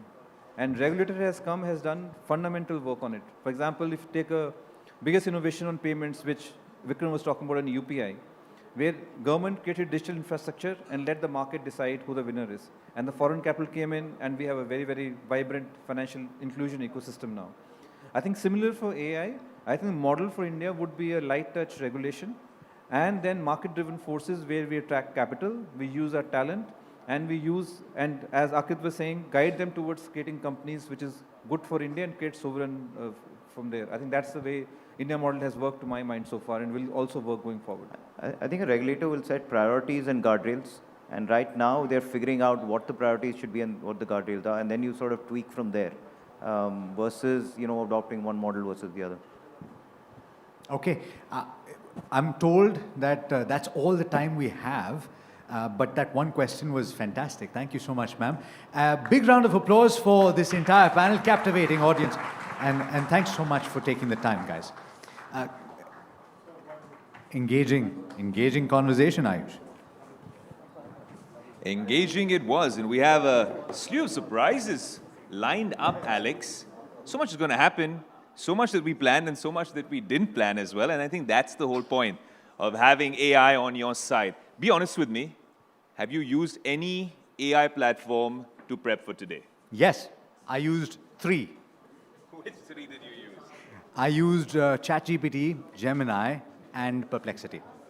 What if I told you that 66% of the brands that you mentioned will in some form be on this stage? And in fact, I don't want to give it away, the next session would genuinely be the architecture behind all of this, the AI revolution, and that conversation is going to happen on stage as well. I know exactly what you're talking about. But guys, if you think about it, right, all of you have used some form of artificial intelligence, one of the large language models. Let's ask them. Why don't we ask them? Ayush, go ahead. Quick show of hands. How many of you all have used ChatGPT in the past week?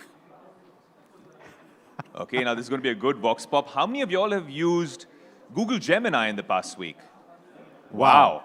Was that so more? people are like me, right? You use multiple. So I'm guessing you have preferences for what you're asking, which model? Absolutely.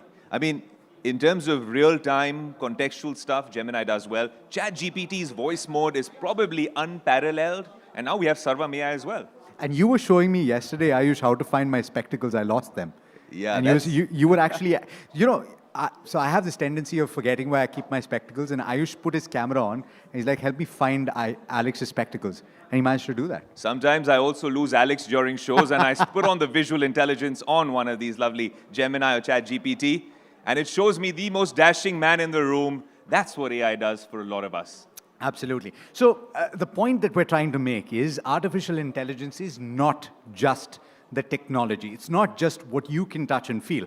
It is the infrastructure behind that that makes it possible, right? Absolutely. I mean, it's the full stack, and there is one particular company that's genuinely driving this story at the heart of it. It's the largest market share and genuinely dictating in which direction this revolution is headed. It feels a little bad to say it, but if you think about the market capitalization of this company and you compare it to the market capitalization of the Indian equity market, well, let's just say that this company has a larger market cap. Over $5 trillion, Ayush. Absolutely. You know, from data centers to factories, from cloud to the physical world, AI is genuinely becoming the engine of modern economies, Alex. And the heart of that engine is Nvidia. Ladies and gentlemen, put your hands together for Jay Puri, Executive Vice President Worldwide Field Operations at Nvidia. Sir, please make your way to the stage. A huge round of applause, please. This is an absolute honor, sir, to have you with us over here. And obviously moderating this massive moment is Shweta Rajpal Kohli of the Startup Policy Forum. We cannot wait for this session. A huge round of applause, please.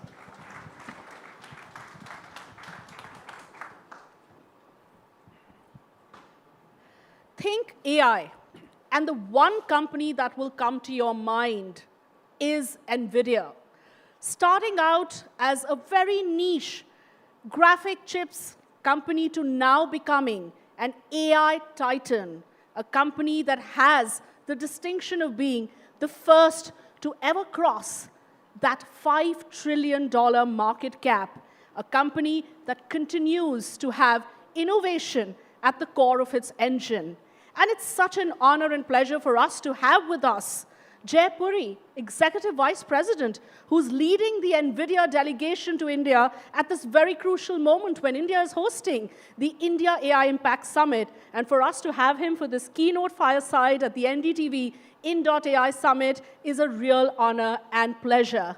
Jay Puri, you're someone who has a fantastic credential of being the one person who has helped bring about this transformation of Nvidia. And I'd love to hear from you, first off, what this moment means to you, being in India at this time, at the invitation of the Prime Minister, as a company that continues to be the poster child of AI in the world. What are your thoughts as you visit India? Thank you, Shweta, and hello, everyone. Yes, it's an absolute honor to be here at this momentous occasion. We've all been looking forward to the AI Summit.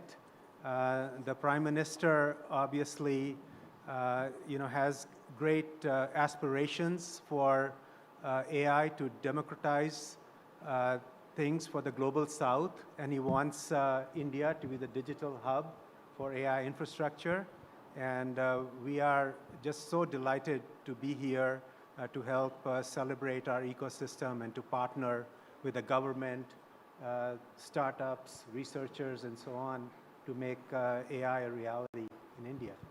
Well, AI is a reality, Jay, and definitely for Nvidia more than for anyone else. And I think as students of AI, and all of us still grappling with what this technology is, how transformational it is, and how it's going to change our lives, we'd love to understand the NVIDIA architecture of AI. And NVIDIA famously talks about that 5-layered cake. and it's great for audience to understand that 5-layered cake, when we talk about, whether it's energy or chips and data and then apps and, models. And I don't think I got that sequence right, but no one better than you to break it down for us, to unpack that 5-layered cake for us and help us understand what's going on in the world. Yeah, so, well, first of all, AI, the ability to manufacture intelligence at scale, it's a miracle. I mean, it is just amazing, and it is unleashing a new industrial revolution. It's going to be as essential infrastructure as electricity or transportation, internet. The impact on society is going to be huge. The question is, how did it become a reality? Right. And there is actually a very fundamental change in the way computing and software is done, which is what made it possible. So in the past, as you know, software was very explicit. You had to tell a computer, exactly what to do. You wrote the program or the algorithm, gave it access to structured data, and then, it would essentially, do what you asked it to do. Well, AI and the computers now are very different. You can basically talk to them, ask them questions. They understand what is your intent, what is the context, and then they're able to reason about things and give incredible responses or take action and so on. It's really amazing because now the types of things you can do literally is what humans could do before with our intelligence, right? And this all became possible. So in the past, as I said, everything was pre-programmed. And when you were talking to computers, etc., you were essentially retrieving stuff that was already been pre-recorded. Now, everything is being done in real time. These responses are all real time. And so that requires a tremendous amount of compute to be able to do that. Nvidia essentially pioneered that method of computing. We were able, previously, computing was basically driven by Moore's law. And essentially, computers got twice as fast every 18 months, 10 times as fast every 5 years, 100 times as fast every 10 years. In the past 10 years, since AI came to the fore, Nvidia has increased computing by 1 million times. And wow, we continue, 1 million times. 1 million times. Amazing, right. And that's kind of, that is totally transformational, and that's what has made this AI stack, possible to be able to do that. So, so let me talk a little bit about the 5-layer cake that you bring up. It's the 5-layer stack. Jensen calls this the 5-layer cake, which is interesting. And so here is what it is. At the foundation, it's about energy.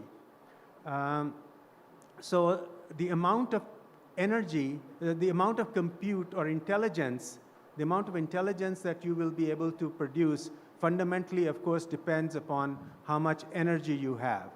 And so that is the most basic of constraints. On top of that, we have chips. Right. And that's where, Nvidia builds the most advanced chips when it comes to, parallel processing, graphics processors. You need high bandwidth memory. You need very fast interconnect and so forth. And these chips, you have to make sure they're all co-engineered to work well together, because ultimately they determine the horsepower of the system, if you will. They determine how fast the ultimate factory is going to be. And the faster something is, that is directly proportional to being lower cost. And Correct. So the faster we can make it, the lower the cost, and right. the more affordable it is, which is, of course, very important. Then the next layer of the stack is what we call infrastructure. Correct. This is actually building the AI factories, okay? Right. So you need the land, you need to build out the shell for the data center, you need to provision it with the appropriate power and cooling and connectivity and so on. Then you take the chips that I talked about, you put them in servers, and you connect them with very high-speed networking. You have a whole software layer that is on top to make it work. So these are AI factories. And that's the infrastructure layer. That's the infrastructure layer. Billions of dollars of investment, and so it's really important that this be built very well. Right. And so, NVIDIA has reference architectures that help you design the data center appropriately, reference end-to-end architecture to build out the AI factory so that the total cost of ownership is as low as it can be and the return can be very fast. On top of the infrastructure, the next layer then is the models. Right. So these models are like, ChatGPT, Gemini, Claude, Grok, and so on. These are the proprietary models that and you if guys I may add now, Sarbam as well. I was going to go there because this Yes. is really important, Shweta. The other set of models that are there are the open models. Correct. And the ones like DeepSeek and Quen, and now Nvidia has the Nemotron models. Right. And then Sarbam and all these other indigenous sovereign models that are being built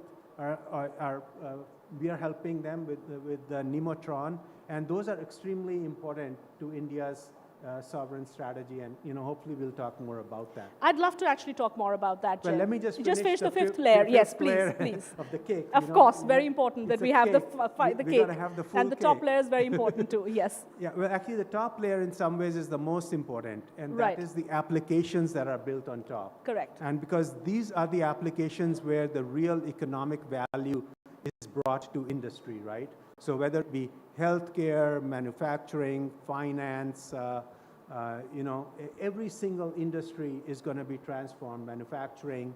And so that's where all the applications are being built, and all the services, including all the public services in India, are going to be developed on top of that. So that's the 5 layers, okay? Energy, chips, infrastructure, models, and applications. And each layer sort of pulls on the layer beneath, and it's all extremely important. Jaipuri, I must say this is the best masterclass an audience could ever get on understanding artificial intelligence, because as I keep saying, this is a technology that's transforming so quickly that people are still grappling with understanding it, but a beautiful explanation, and thank you. And I'd like to touch upon the top 2 layers that are most significant for India, and of course we'll talk about infrastructure and compute as well. But first, let's talk about the layer around the models, because the conversation right now is on that. In about an hour from now, at the Bharat Mandapam, we will see Sarbam launching formally its sovereign AI model. And there has been a lot of excitement and build-up around it. We've seen them do 14-day model drops. And this coming, especially on the back of a lot of pessimism around India and its ability to build models. And there was a time when we were just hearing everyone say, you know what, India should not even be in the race. You can just be on the application layer, and that's all that India should do. But now here we are showing and demonstrating capability. My question to you here is, Nvidia's thoughts around both sovereign AI and, as you had mentioned, open source, and why these are very significant terms, and if you could explain a little bit more about it and what your thinking is on how India should be thinking on these ideas. Mm-hmm. Yeah, no, I never doubted that India is going to be a major player given all the talent that is here. I think let's give a big applause to that. Someone who never doubted India, and it's very important that we hear that coming from Nvidia. Thank you. Yeah, so what sovereign AI is about designing, developing, regulating your own AI systems, having your own domestic AI infrastructure, and using your own data. Every country, especially a country like India, has a lot of proprietary data that reflects its many languages, its culture, and so on, which is a very valuable resource. And so you absolutely want to develop, local models that are key to the sovereignty, just like Sarbam is developing, right? So that it can reflect the culture of India, the languages of India. And to be able to do that, open models are very essential, right, as a starting point. And that's why NVIDIA has a major focus now on open models. Our models are at the frontier scale now, and they're called Nemotron. And we are working with Sarbam and Ganani AI and Bharat Bharat Gen, Gen. there's several actually. It's really, given, it's not just one or two companies, it's actually several companies in India that are focusing on this, and we are supporting them all, okay? Because open models are really important for innovation. They're important for researchers, startups, and enterprises. A lot of people, including all of the sovereign model builders, need access to frontier models that are open source. So our models are open models, the data sets are open, all the tool sets around them are open, and that's one of the ways we are supporting the country in its drive for sovereign So AI. if I could just rephrase this, what you're saying is that a large giant like Nvidia is today supporting India on its journey to attaining sovereignty in AI by supporting some of these homegrown companies that are building these models. Is that correct? Yes, absolutely. All right. Moving on to the other big challenge that policymakers are grappling with right now. And the big question, the elephant in the room, so to say, is about employment and displacement of jobs. And the general I think, theory right now is that AI is coming for your job. And there's going to be mass-scale displacement. We have seen the impact on the IT services sector already, and that's already showing up in stock indices as well. What's NVIDIA's viewpoint around this whole concept of possible mass displacement due to AI? Yeah, so AI is a very powerful force, and like every other technological sort of disruption that we've had, it will have an impact on jobs. It's going to change every jobs. Some jobs will be lost. A lot of new jobs will be created. To begin with, actually, what we are finding is that AI is, right now in the knowledge economy, AI is impacting people's ability to augment what they're doing. Right. Right? And it is increasing the productivity of knowledge workers. So if you are a doctor, for example, you now have access with AI to be able to do much more diagnosis. You are able to have access to much better patient data and so on. And so the ultimate result is that a doctor is able to do a much better job of taking care of the patient, for example. And as they can do that, that improves the overall ability of hospitals to become more profitable, if you will. They're able to hire more doctors.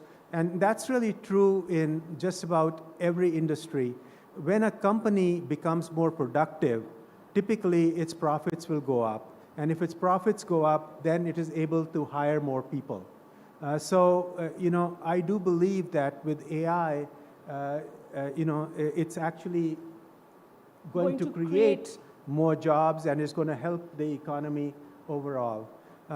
Also, with AI, we're going to be able to do things like, particularly in India, it's going to democratize things. So we're going to be able to go and help, farmers in rural areas improve the yields on their crops and so forth. We're going to be able to take healthcare into places where it was not possible before. We're going to be able to cure disease and so on. So the effects of AI on society are going to be really, I think, very positive, and it's going to improve the livelihood of the entire world. And that's music to everyone's ears, especially people who are right now fearful of this technology. And in some ways, of course, we're going to see disruption, and that's a given. But as you're saying, that there will be disruption, there will be an impact on some jobs, but the productivity gains will generate enough opportunities for more job creation. Jay, I'd like to also touch upon some of the aspects you've mentioned on the impact of society, healthcare, education. And when you talk about AI being a force for good and bringing about inclusion, how do you think this will happen at a time when the technology is moving so quickly that we're already seeing this two-speed economy of sorts. There are power users and there are laggards. And what is the role that companies like Nvidia will play in ensuring that we can sort of plug this gap? Yeah, that's a very good question. And in fact, I think that is one of the major themes of the AI Impact Summit. Right? Because I think the Prime Minister, as I said, is very keen to make sure AI is democratized and it's inclusive. Right. He really wants India to be a digital hub for AI, which is, I think, totally possible.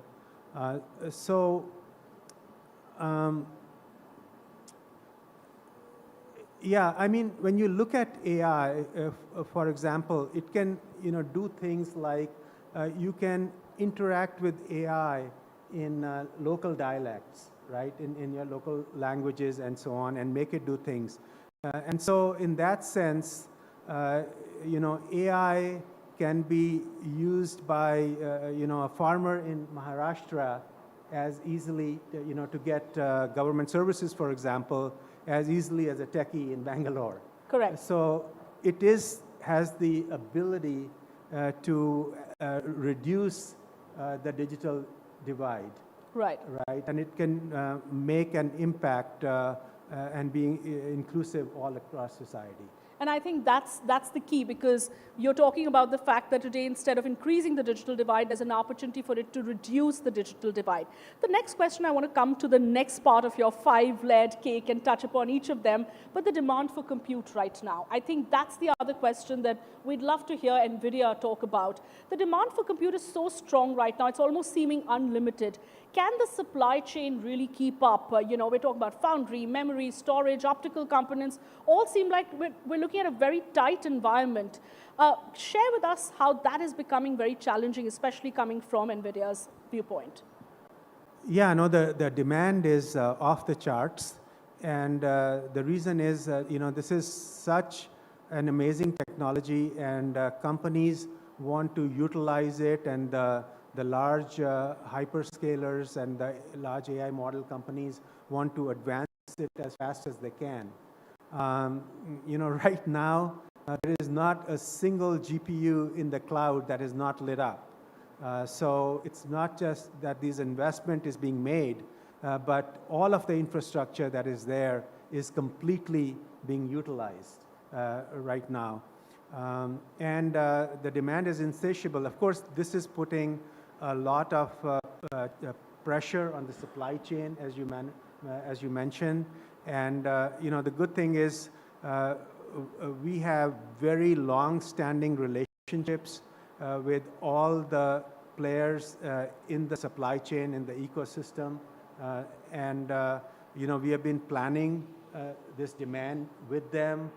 We are making sure that they are aware of the opportunity, and we're helping them as much as we can to help build up the capacity so that we will be able to serve the demand. So right now it's a challenge, but with proper planning, I think we will continue to manage it. All right, Nvidia is saying that it is a challenge, so we can really imagine that being a challenge. Yeah. But Jay, would love to also get a sense from you on, India being an AI exporter. How is Nvidia enabling India's objectives here? What does India need to do to ensure success in AI? One message that you have for India, the citizens, for the government, on ensuring that India rides the AI wave and rides it well. Yeah, no, in fact, Shweta, if I go back to your question about the 5-layer cake and talk about its implications for India, actually it's very promising because at the bottom you have energy. I think over the last few years, India has really invested in renewable energy, green energy, batteries, and so on. And so the cost of energy, which is very fundamental to this whole being able to be the digital hub to supply AI to the world, India is very competitive when it comes to that, right? When you look at things like building out the AI infrastructure, the government, through its AI mission and so on, has been extremely supportive. and we have been helping with that so that there is already tens of thousands of GPUs that are available at subsidized prices for startups and researchers and so on, thanks to India AI mission, right? And now we are in talks with several large industrial companies, Yota, L&T, Reliance, and others, in terms of building AI factories for India. And again, the government is being extremely supportive but through the 20-year tax holiday for people to build data centers and AI factories in India. We already talked about how we are supporting all the open model companies like Sarbam and so on in India through our Nemotron initiative to help them all be at the leading edge, provide them with frontier level models. And then, of course, there are so many startups and so on that are now starting to build applications that are going to be very helpful and transform and keep Indian industry on top, right? Jay, I could have loved to carry on this conversation, especially around data centers that you mentioned and the role, because that is a very crucial subject. It can take an entire conference on how do you do it in a sustainable way. But last two questions, and I know time's up, and you have a packed schedule as well. The one question that often comes up by the naysayers or those who are critics or those who are worried about the risks is this whole AI bubble. What would you say to those who keep bringing it up time and again about the fact that what is happening is perhaps a little unreal? Yeah, actually, from where I sit and the extraordinary demand that we see, it really is a little puzzling to me that people bring this up. And they try to compare it to, the dot-com bust. But this is so different. In the dot-com era, all the fiber, etc., that was laid was mostly dark. As I just mentioned, there is not a single GPU that is not being fully utilized. The companies that are investing in AI are already using AI to improve their business, and it is having a direct impact on their revenue. A lot of things that they were already doing, now they are doing using AI, and the reason they're able to invest is their revenues are going up, and they're throwing off a lot of free cash flow. So I really don't think there is an analogy. This is an incredible new technology that is going to impact and transform everything. We are just at the very start of building out this infrastructure. We are a couple of $100 billion into it, and this is going to require several $1 trillion worth of infrastructure to be built out. All right. So there is no bubble here. There is no bubble here. Hear it loud and clear coming from someone who is leading Nvidia's delegation to India. What an optimistic and I would say clear thought on which we're going to end this wonderful session. Jayapuri, Executive Vice President, Nvidia, talking to us here at NDTV and laying out the roadmap, not just for Nvidia or for India, but perhaps for the world that's watching what's going on in AI. Thank you so much for being with us here on NDTV. Thank you. Thank you, Shweta. Thank you. It's been a real pleasure. Real pleasure. Thank you. Now, Alex, to mark this important moment, what a massive moment that's been to have Mr. Puri and the Nvidia team join us here. May we also invite on stage Dr. D. Premchandra Sagar, Pro-Chancellor, Dayanand Sagar University. A huge round of applause, please, for this next address.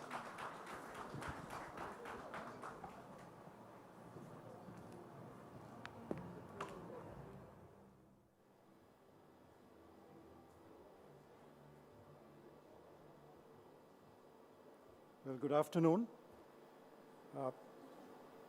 We are standing at peculiar crossroads in the history of computation. For decades, the narrative of technology in the global south has been one of consumption. We were the users, the testers, and the implementers. But today, the era of passive adoption is over. At Dayanand Sagar University, we believe that education must not merely inform, but transform. We aren't just teaching our students how to use AI, we are giving them the keys to the factory. So we're building the core, India's first academic AI factory, and I'm thrilled to announce that DSU, in collaboration with Nvidia, is building India's first academic AI factory. This isn't just a symbolic lab or a collection of workstations. This is a production-grade, research-driven engine anchored by 20 Nvidia B200 Blackwell nodes, which gives us a compute power of 160 GPUs. For the tech savvy in this room, you know what Blackwell represents. With the B200, we are looking at 20 petaflops of FP4 performance per GPU, a massive leap in throughput for training the large-scale models that will define the next decade. With this, I'm proud to state that India would now stand at the forefront in terms of the GPU power, of the raw compute power that would be there in academic institutions.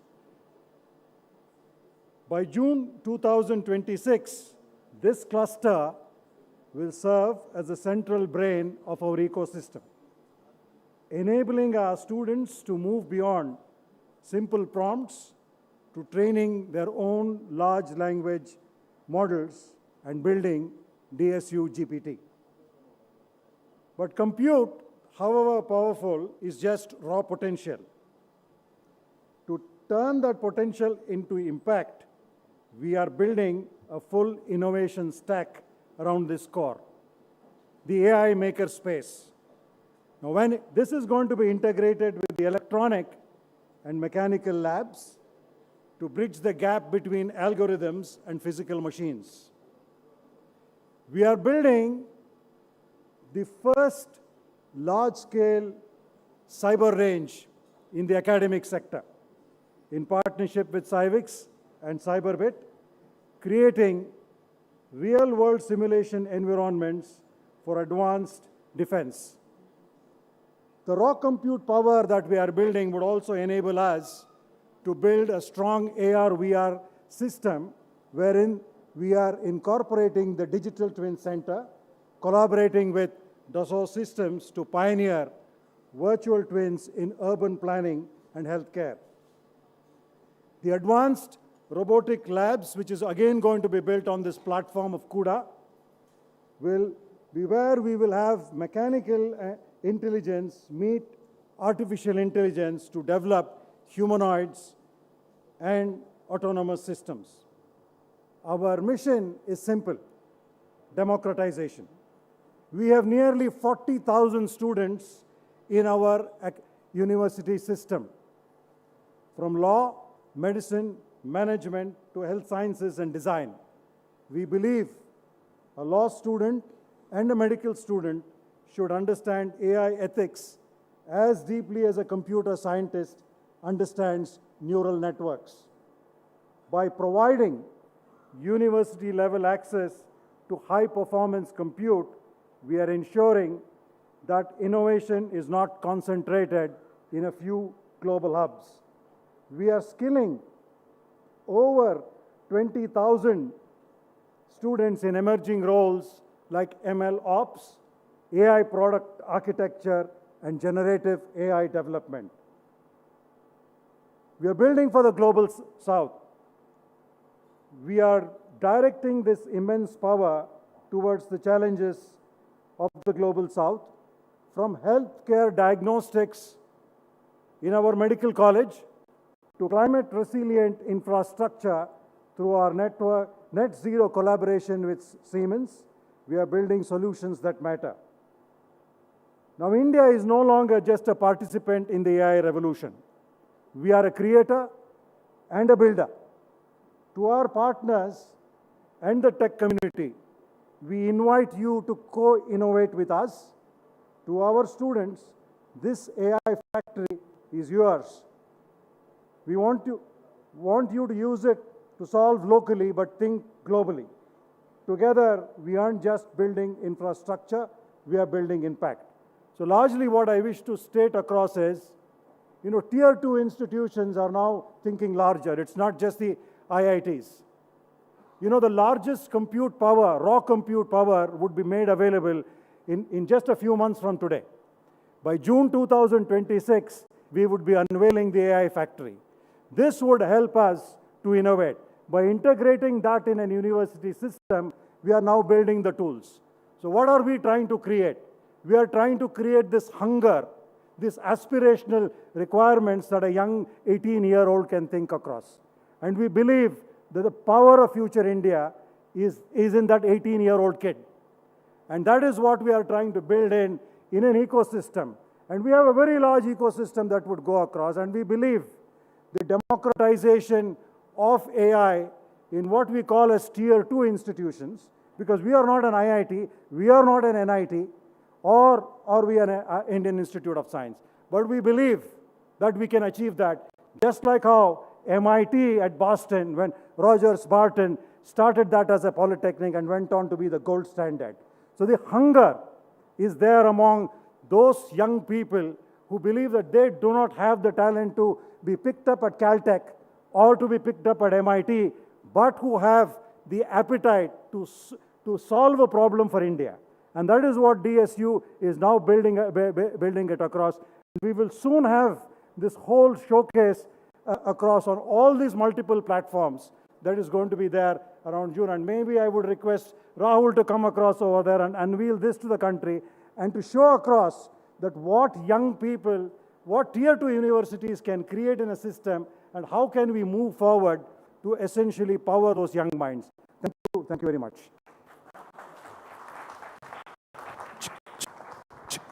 Thank you so much, Dr. Sagar. Absolute pleasure having you here. Ayush, quick question for you. What do you think of when I say Xerox? I mean, I'm guessing you mean photocopy. That's but what we we've used always said Xerox, right? Yeah. Like Xerox. You go to the college provision store and say, can you Xerox this for me? And then there's Fevicol. And then there's Bisleri when you want to order water. And then when you want to look up something, you look at Google.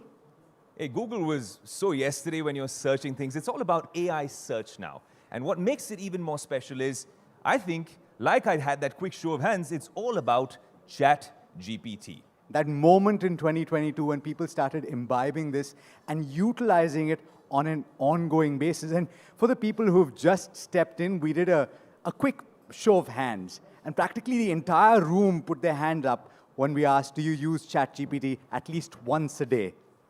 And the company behind ChatGPT, OpenAI, does so much and more when it comes to the AI revolution. Yeah.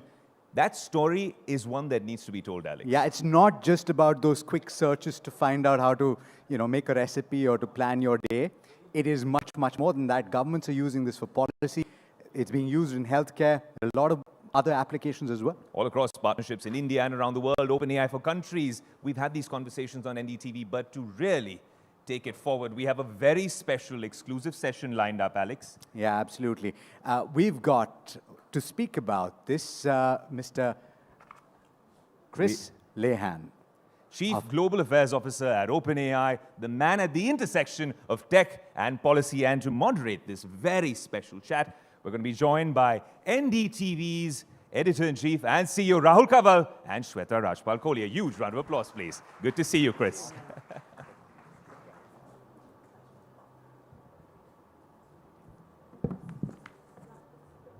Yeah, sir, in the middle.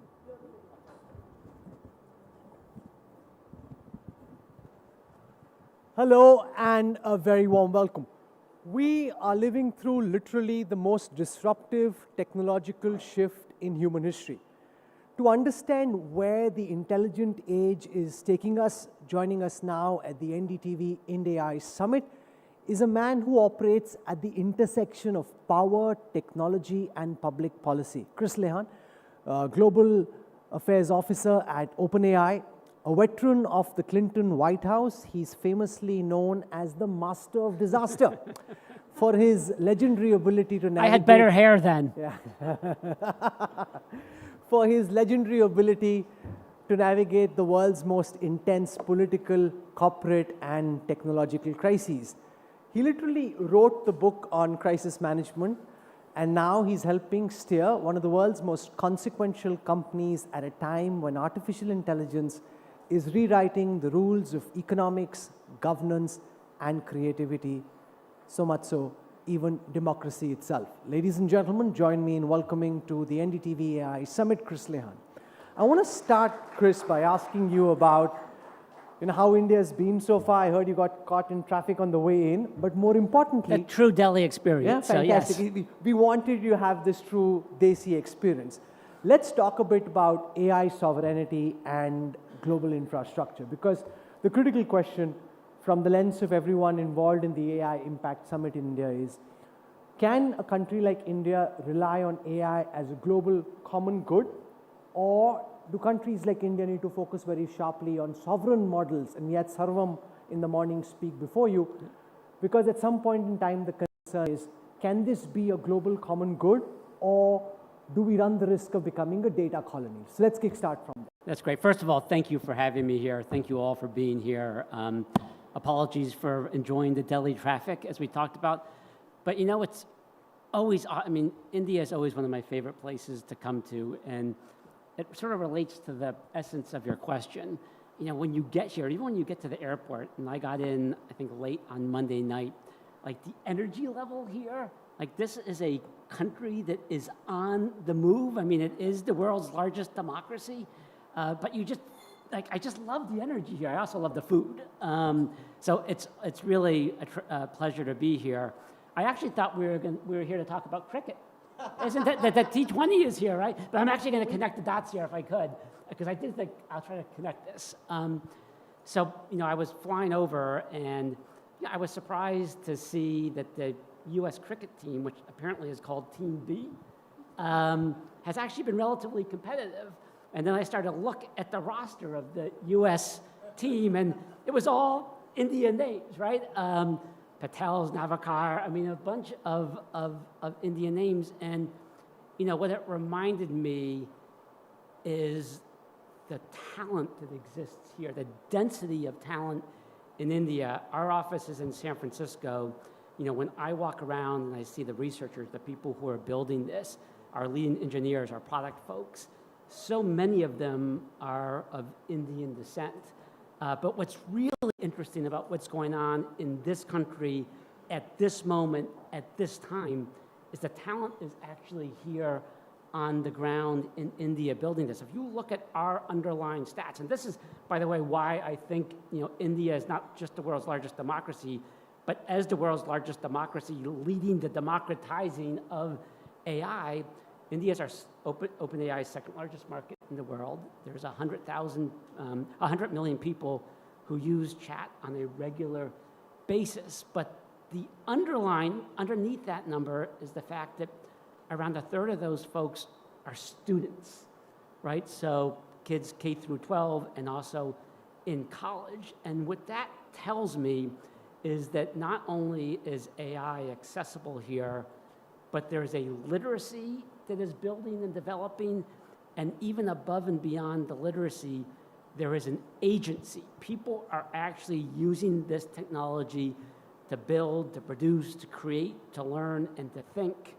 I think later today, we're going to, in fact, be announcing a partnership to bring on an additional 100,000 students working with a number of universities around the country, ITT in Delhi, the tech entity, IIMA, I think, which is the management one, and then AIMS, which really does medical and science. All of that says, this country has the energy, it has the talent, and it has people who are building on this day in and day out.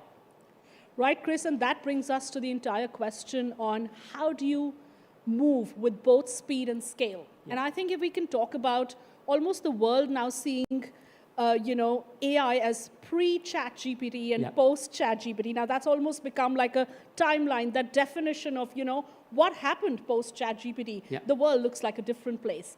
And coming from your vantage point, one of the most influential people in AI, globally, the one question we have for you is, how do you plug that AI capability gap? You talked about skilling, you talked about talent density, but there's a capability gap coming on two sides. One is on adoption, and the other is on skilling. That's right. So how do you bridge that? I do think it's, and Sam Altman, our CEO and co-founder, talks a lot about this.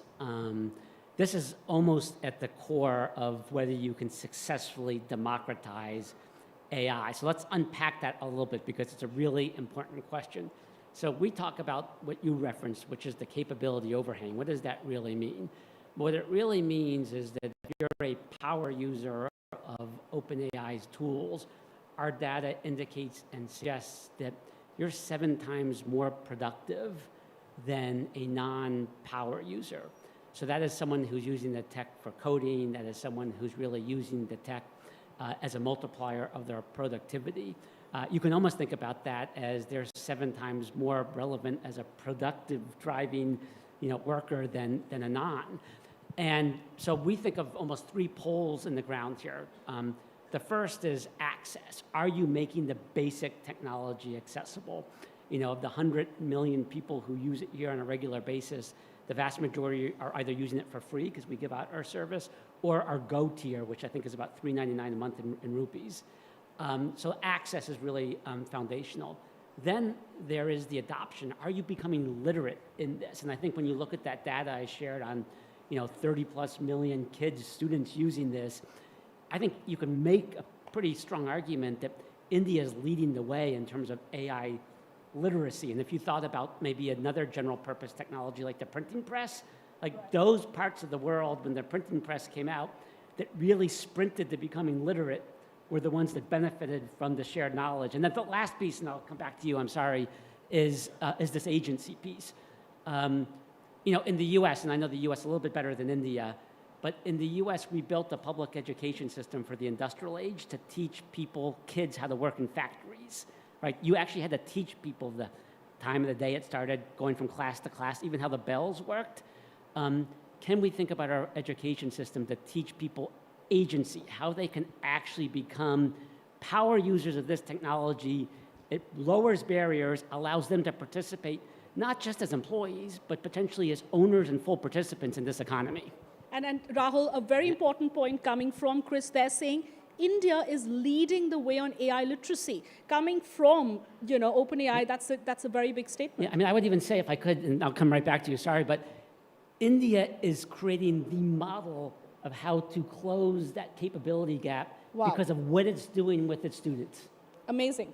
But Chris, the moment you say that a power user of AI is 7x as powerful as someone who's not using AI smartly, that brings us to the potential jobless growth paradox.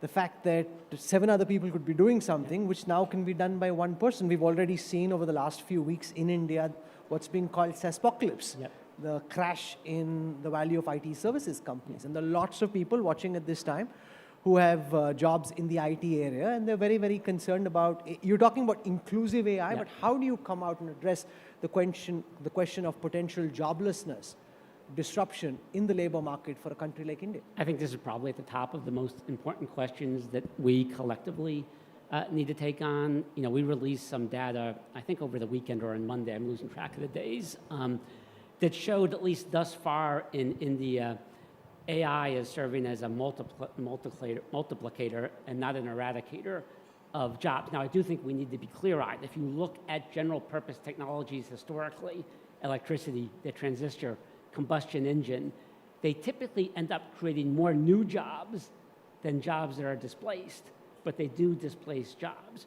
And so I think from our perspective, we need to be straight about what we're seeing with the data, but we also need to be thinking about what the real solutions are.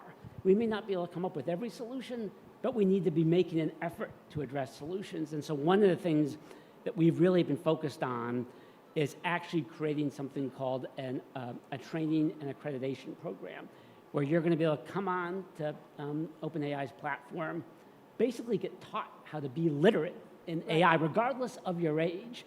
get a credential that you're now literate in AI, and then potentially be able to get connected with prospective jobs. That's not the solution to everything, right? But what it does speak to is that we as a company do need to be committed to looking for those solutions.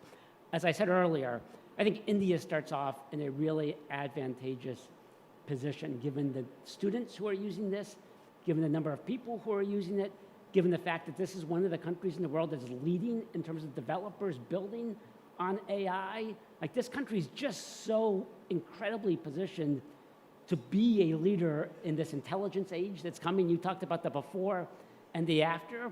I mean, I think if you look around the world, India is as well positioned as any country, but we are going to have to all work together to really be able to help address that jobs issue.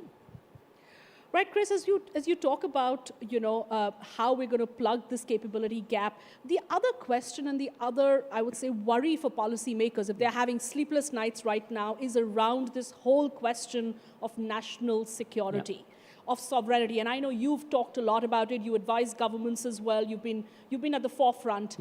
Today, one concern for policymakers is what's happening on jobs. And as Rahul had mentioned, how do you create net job growth rather than displacement? So that's one part of the conversation on the AI debate. The other part is on pure infrastructures. As this technology plays out, how do you balance bringing in capital as well as ensuring that you are taking care of your sovereign interests? Yeah, I mean, these are all great questions. You talked about waking up at night. I do wake up almost every night at around 3 a.m. Every time I say this, I realize I do have to say I do typically go back to bed. But the three things that wake me up are, one, how are we thinking about the democratizing of this, particularly on the jobs and economic participation front? Two is the geopolitics. Right, the world's going to have a choice over the next decade or so to build out on either small d democratic AI or autocratic AI. Democratic AI is open, it supports the individual, follows the rule of law. But the only way you can sort of address the jobs issue and the democratizing piece is whether you build the infrastructure. Infrastructure is destiny. We're going to have a little bit more to share, by the way, from the OpenAI perspective in the next couple of days at this summit on the infrastructure piece. The PM, the Prime Minister, has obviously been giving a great deal of thought to this. And our commitment here is to work with the government and the private sector to build AI that's going to be of, for, and by India. And that means making sure that you do have the infrastructure in place, which is ultimately a combination of energy, chips, data, and the talent piece that we had talked about earlier. India is very well positioned.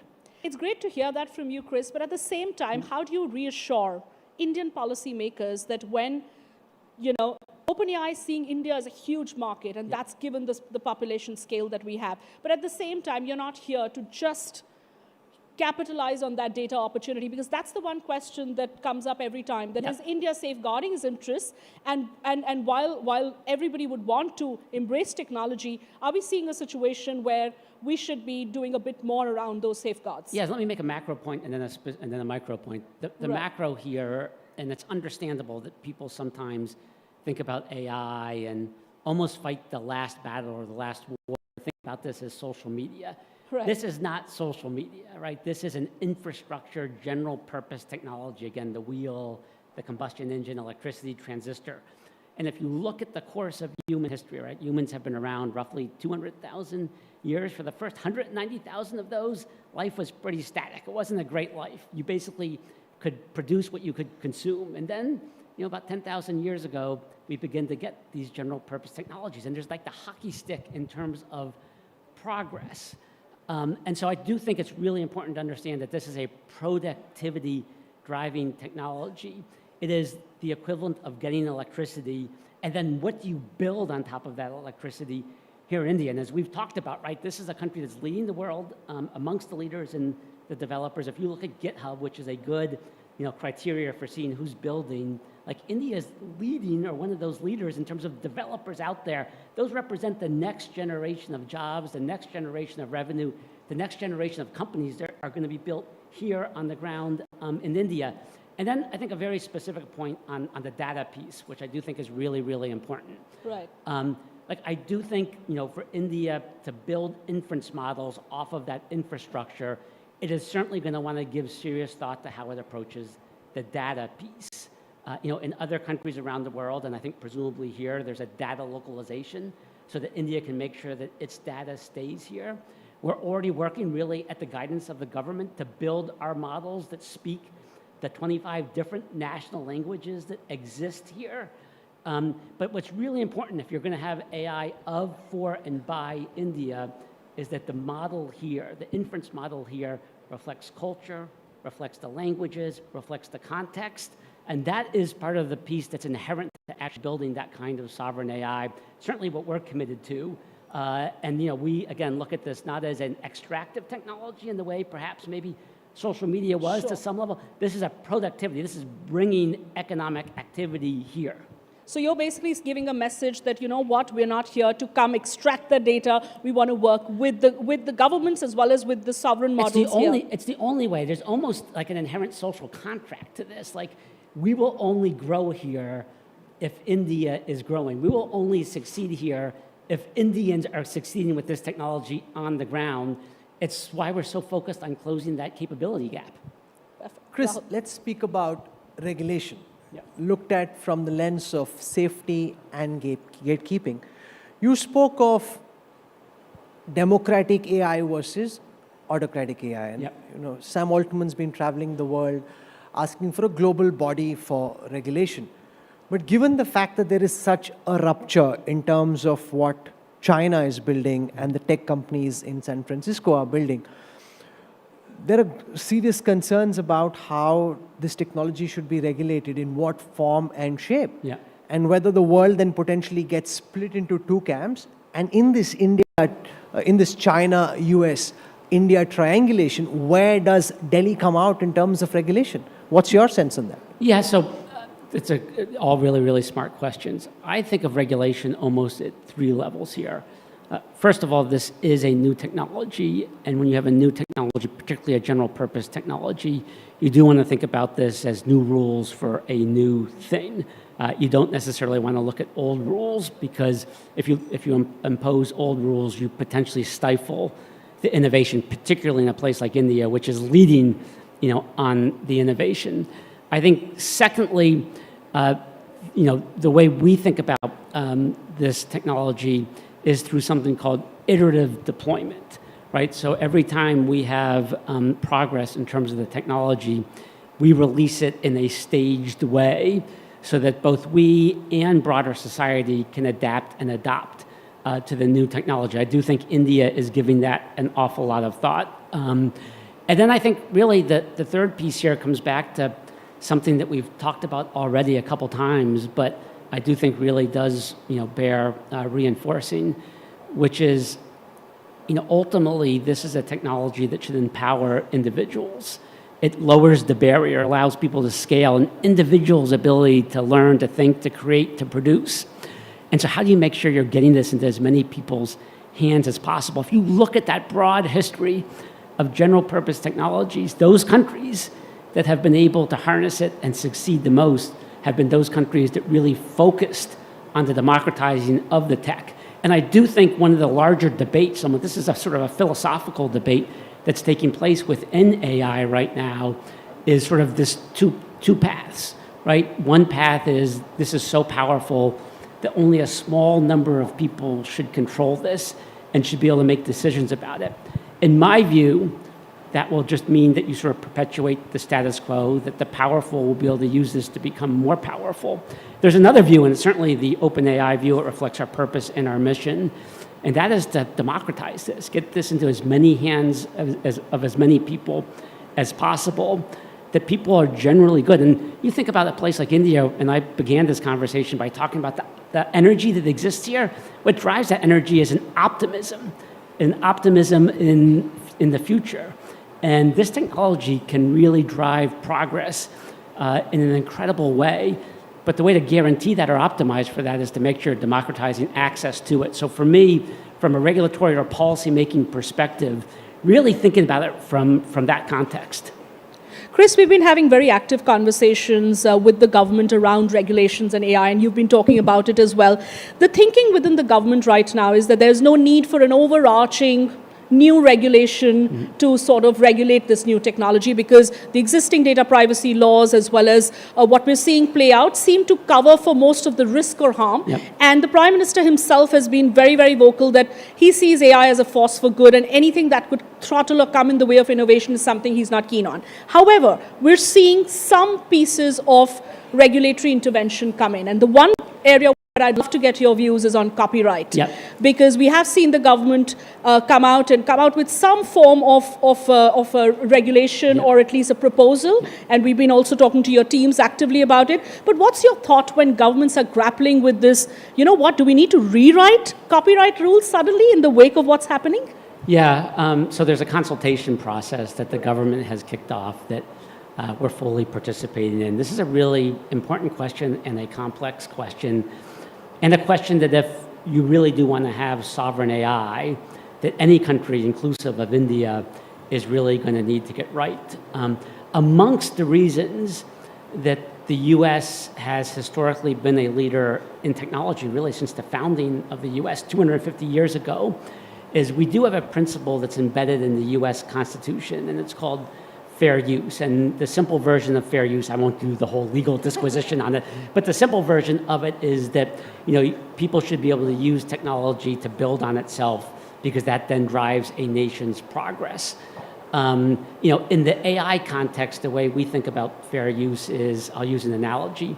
You know, I go to a library, I can read a book, I can learn from that book, and then I can go do my own thing based on knowledge that I gain. That's how these big training models, you know, in effect work.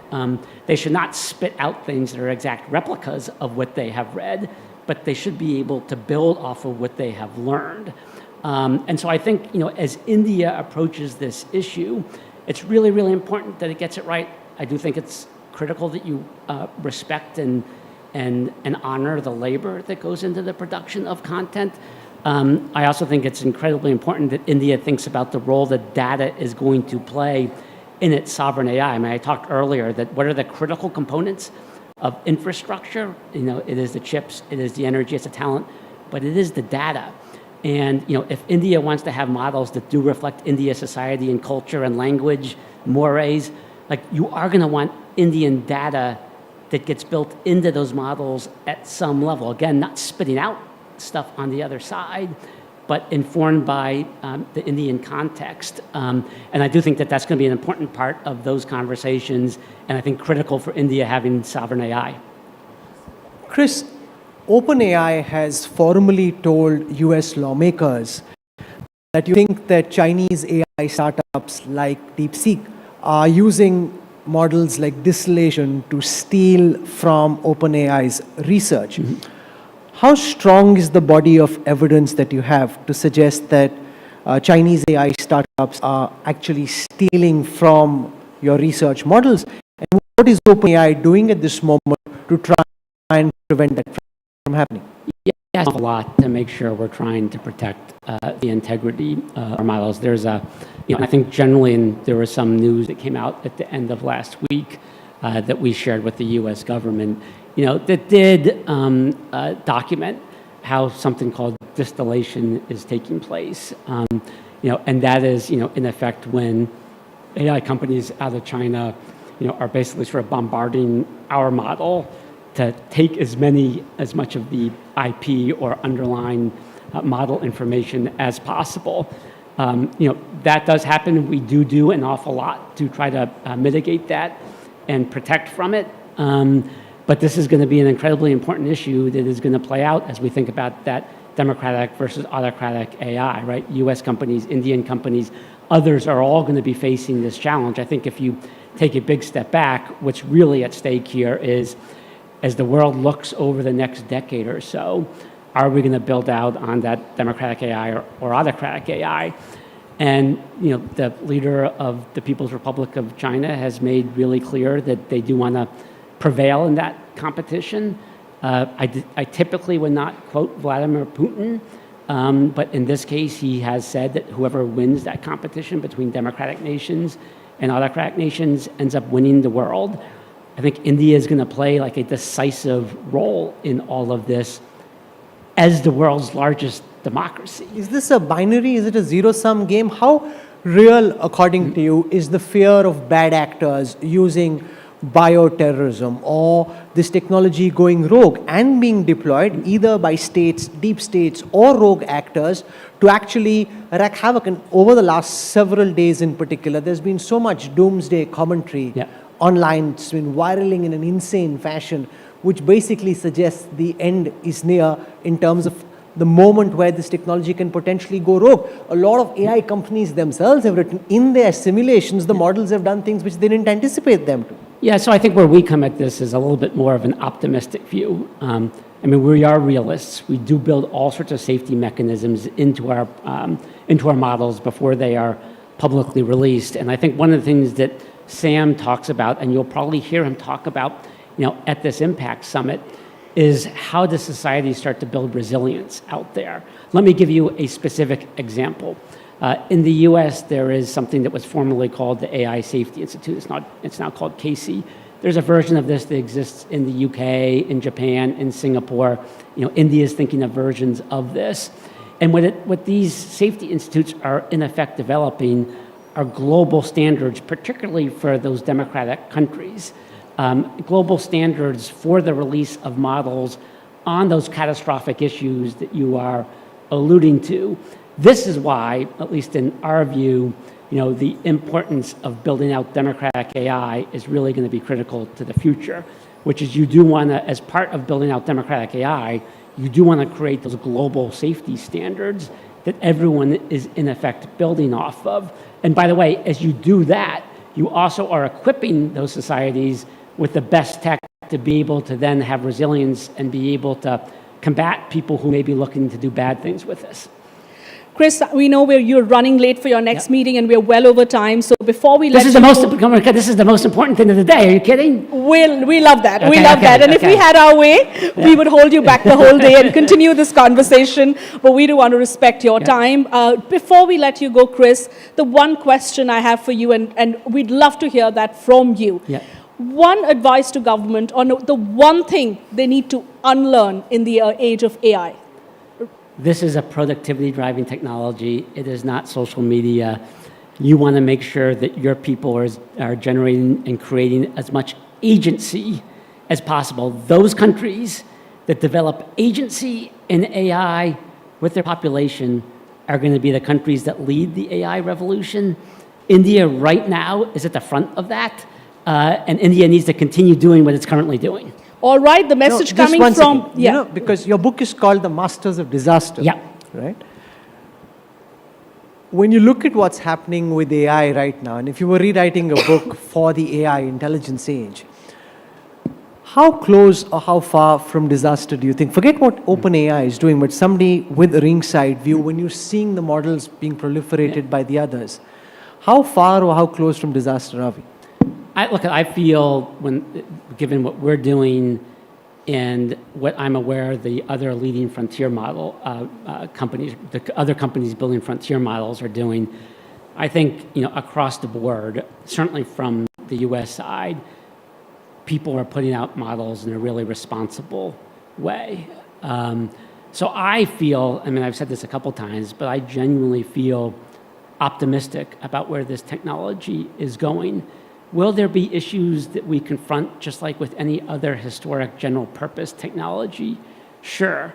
But then I think about all the incredible things that are going to come, right? We're already seeing, scientific progress where we're being able to solve science questions and issues that at times would have taken years, we can now do in days, if not hours, right? That's then going to lead to incredible breakthroughs in science. What we're seeing in terms of healthcare outcomes, you think of the size of India and the rural populations and how this technology could really deliver healthcare outcomes here in India. We're already seeing our technology. It's taking place right here in India, helping to educate students. Imagine every kid in the world could have an individualized tutor, at their fingertips.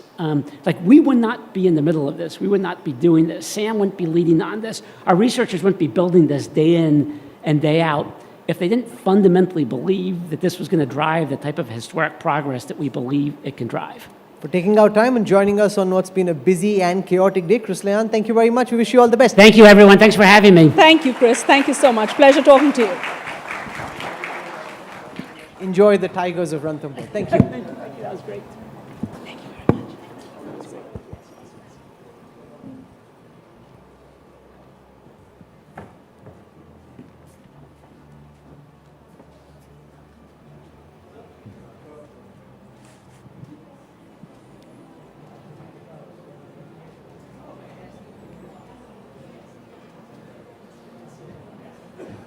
From AI, policy, technology, Chris, fair use, fair dealing.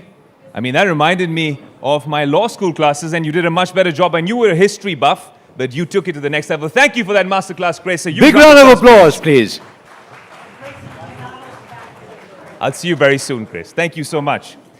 Alex, wow. So what inspired me is what Chris was speaking about with regard to democratization, right? And I think we can take heart from the fact that India has proven to adopt technology very, very quickly. You know what's even more encouraging? All the AI aside, what's real about the NDTV Ind.AI Summit is there's not a single seat left in the house, which is a huge round of applause. Ladies and gentlemen, give yourselves a big round of applause. Guys. And thank you for being an amazing audience. There's some people standing in the corners out there as well. But you know, everyone talks about vibe coding, Alex, nowadays, right? So we're going to dive right into the deep end. Of course, we will talk about vibe coding and hear from the best through the course of the day. It's a long day. You won't need coffee because Alex and I will entertain you. That said, we're going to move to a session which is not only about vibe coding. The company calls it vibe solutioning. This is the pro max of vibe coding. Yeah.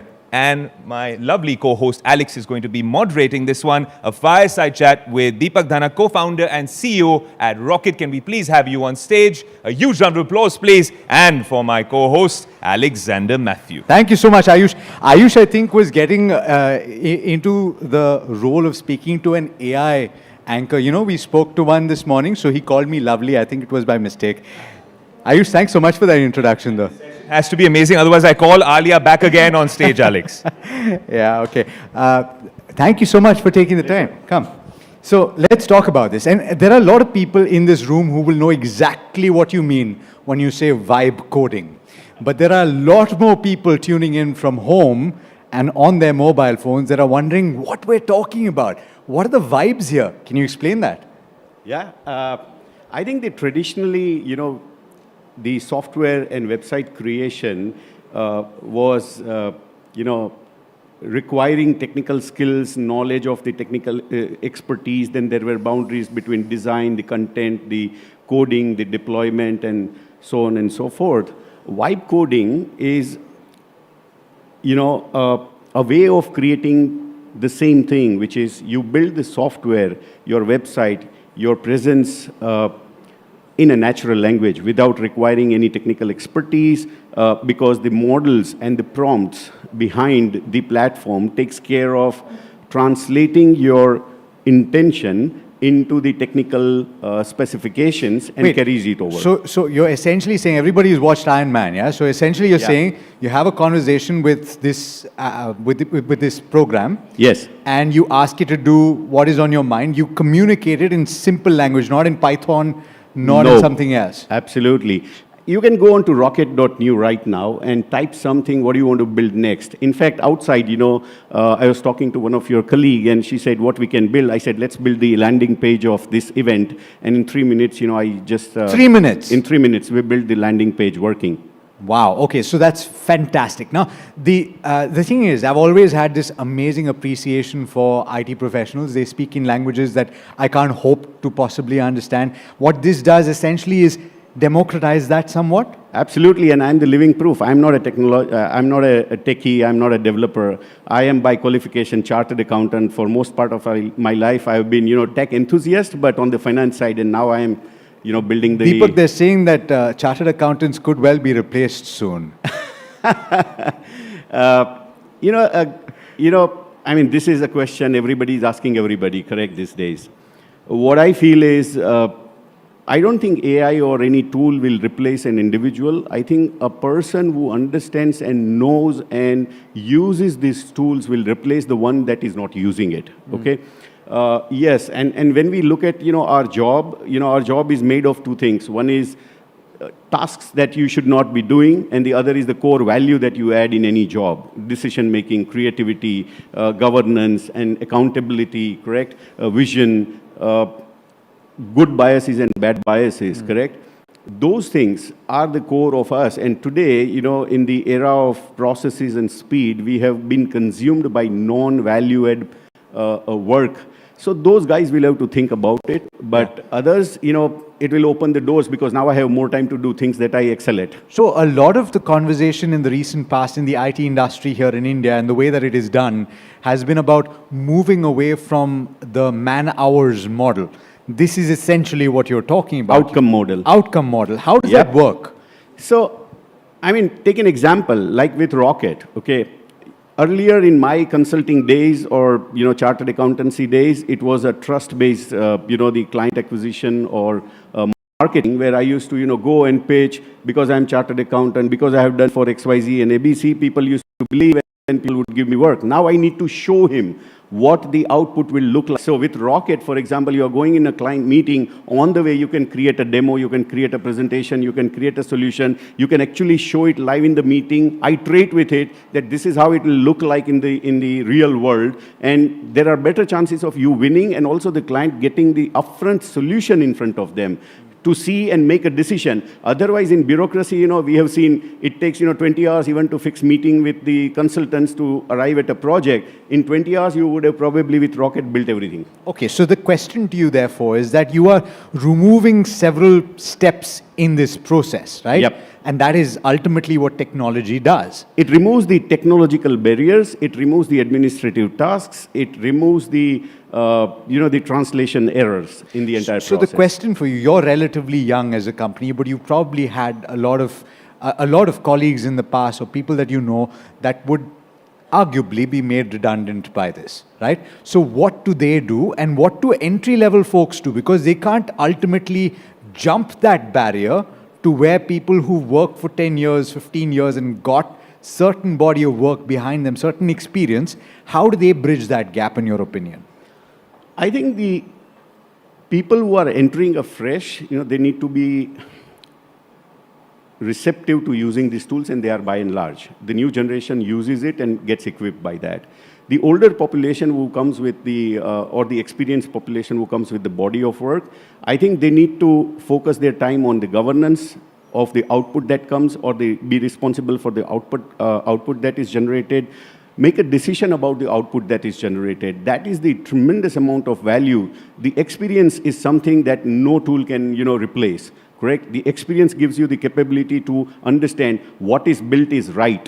What is built is appropriate for my business, for my audience, for my client, for my use case, correct? So those professionals who adopt this and use it as a tool to, you know, deliver high quality judgments, high quality governance, you know, they will be better off with it. The new ones who are coming in, you know, take this as a tool or a bike that you know, ride in at a high speed. It's all about productivity, It's right? all about productivity. So coming to Rocket specifically and what you guys are building, the question that I have is that it seems like this space is disruptive, of course, of individuals, but it's disruptive of companies themselves. Because you create something today, and day after tomorrow, there are 5 other people that are doing the exact same thing at a low cost and more efficiently. How do you stay relevant?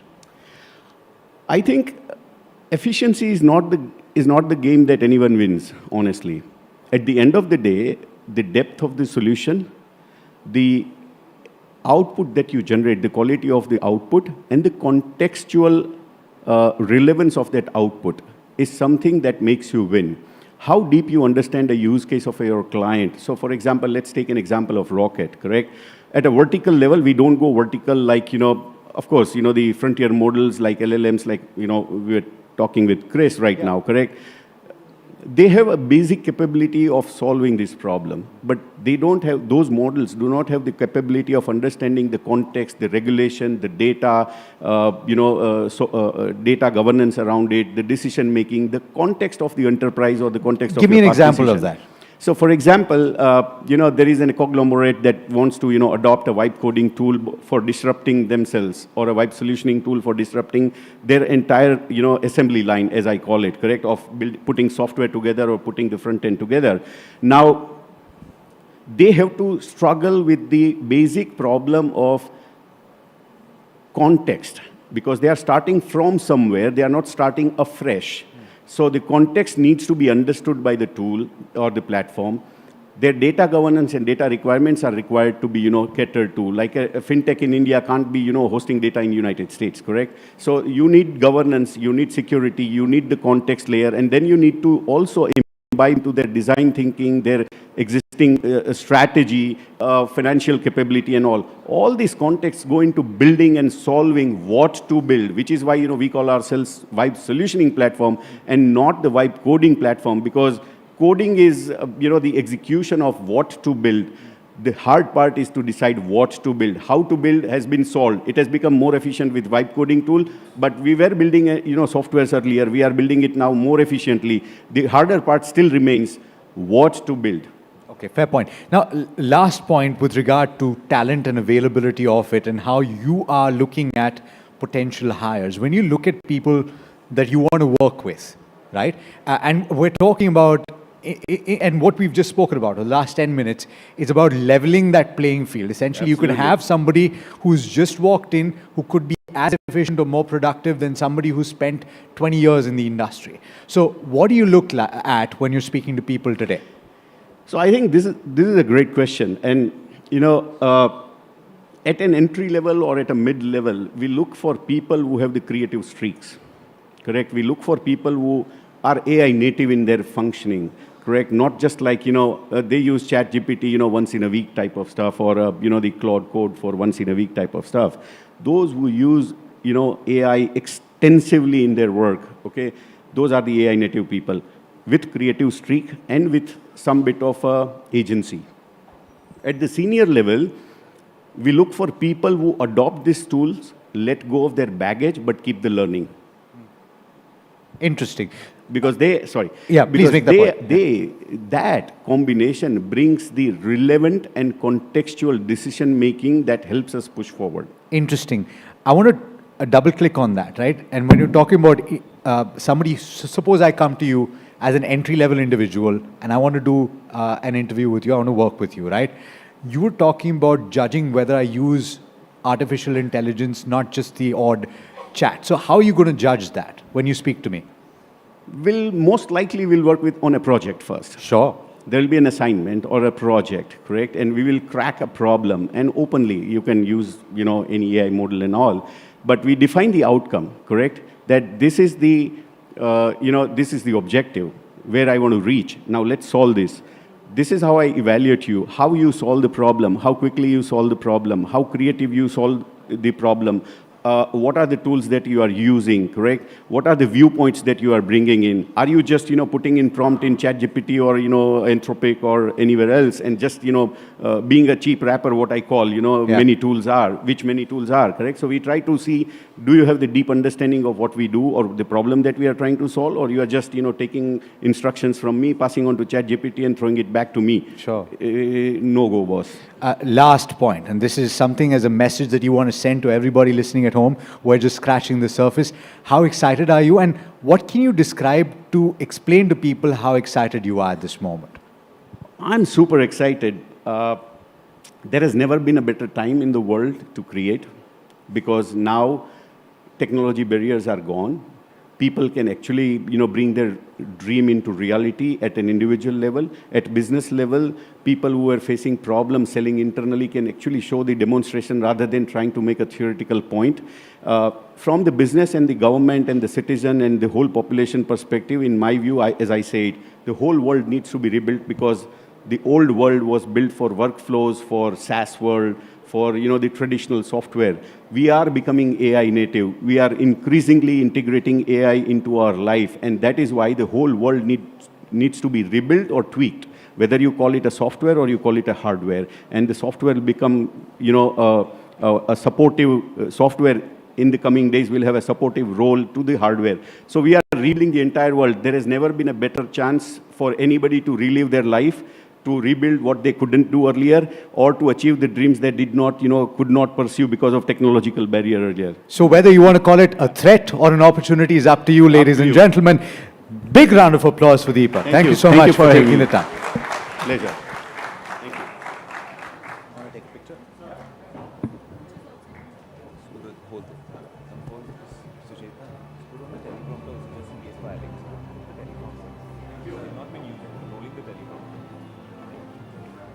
Ayush, what do you think?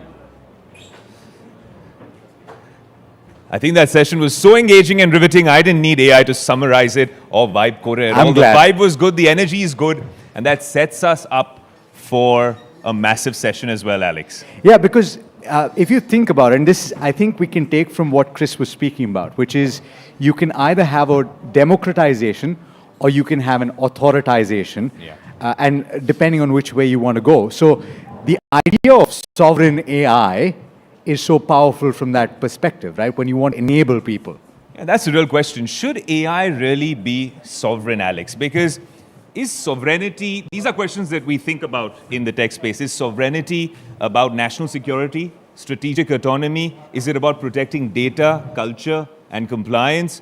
Or does it really risk fragmenting everything? The very open ecosystem you're talking about that allowed innovation to flourish in the first place. Yeah, and this is not a theoretical question anymore, because you're hearing about governments that are employing this tech on an ongoing basis. You're talking about private companies that are facilitating this for various governments, and governments trying to build capability by themselves. The question is, Ayush, it's going to take a large amount of money, not just to create the infrastructure, but to create the cutting edge of that technology that takes us to the next level. And the real question is, who stands to benefit from all of this?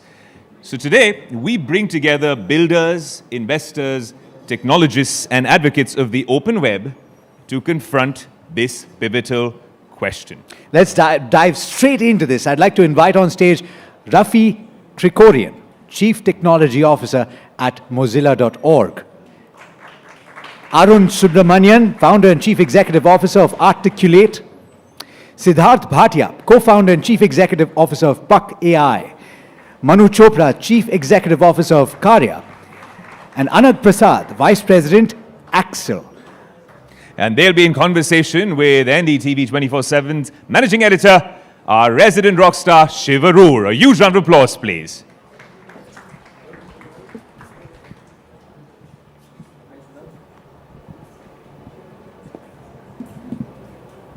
Sorry, could I just request all of you to just shift one seat? Apologies.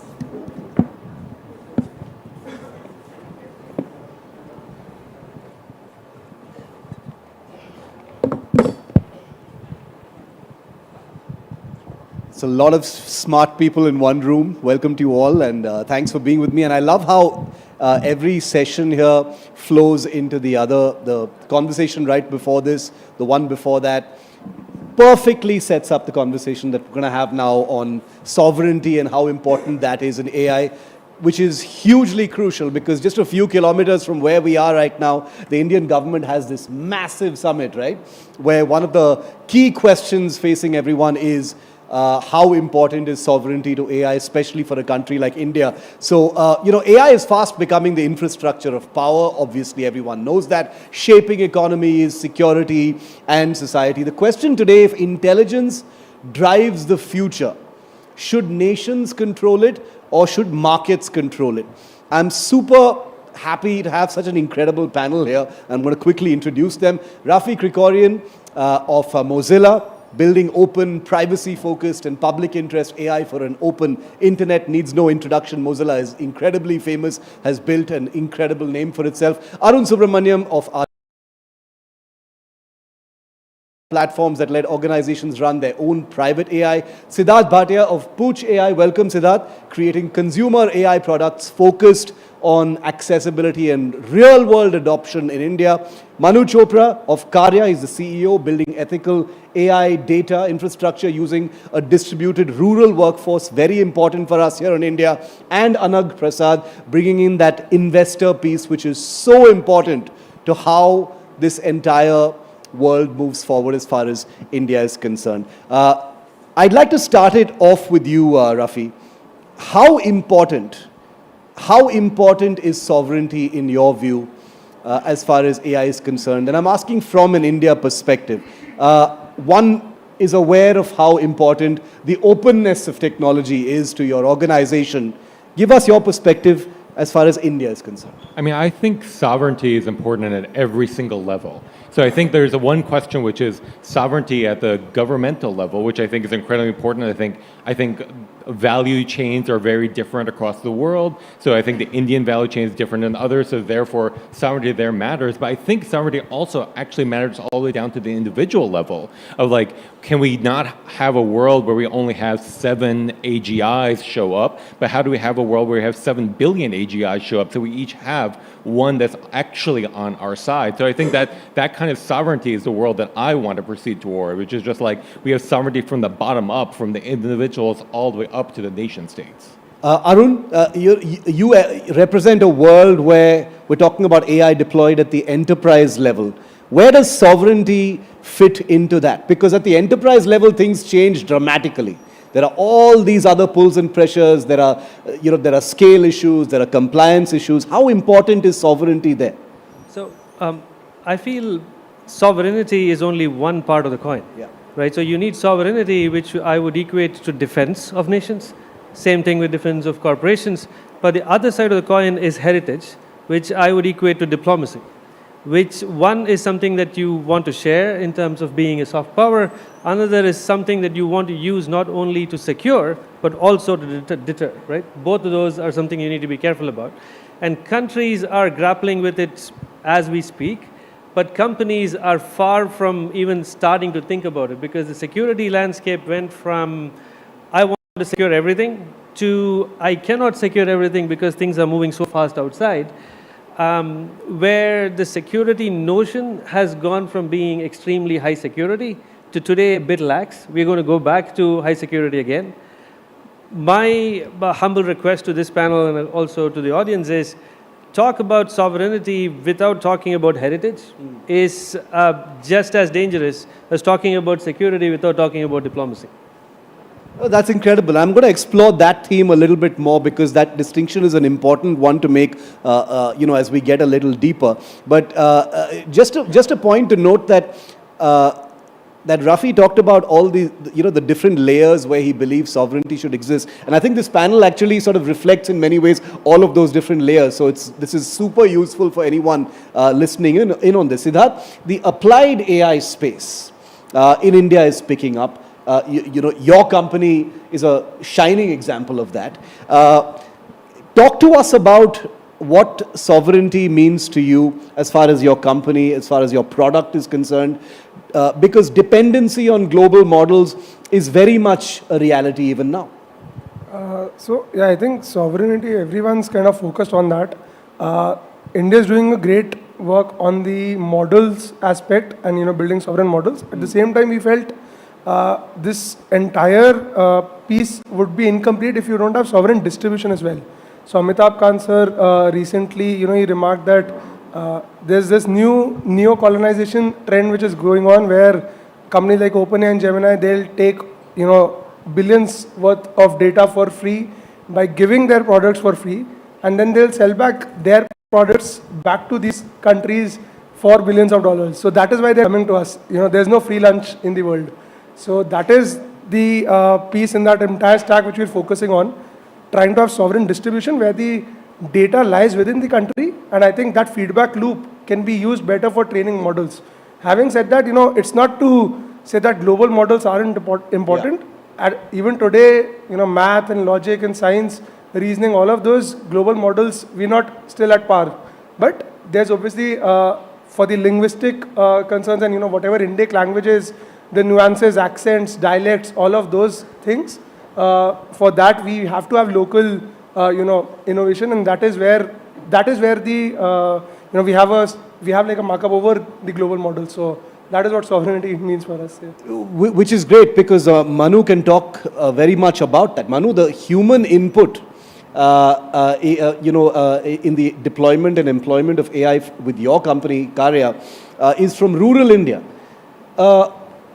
what's in your mind as a person who runs this company as far as an Indian model versus a global model is concerned? Are there concerns there? Right. Happy to be here. I think, India has over 19,000 unique dialects based on the last census.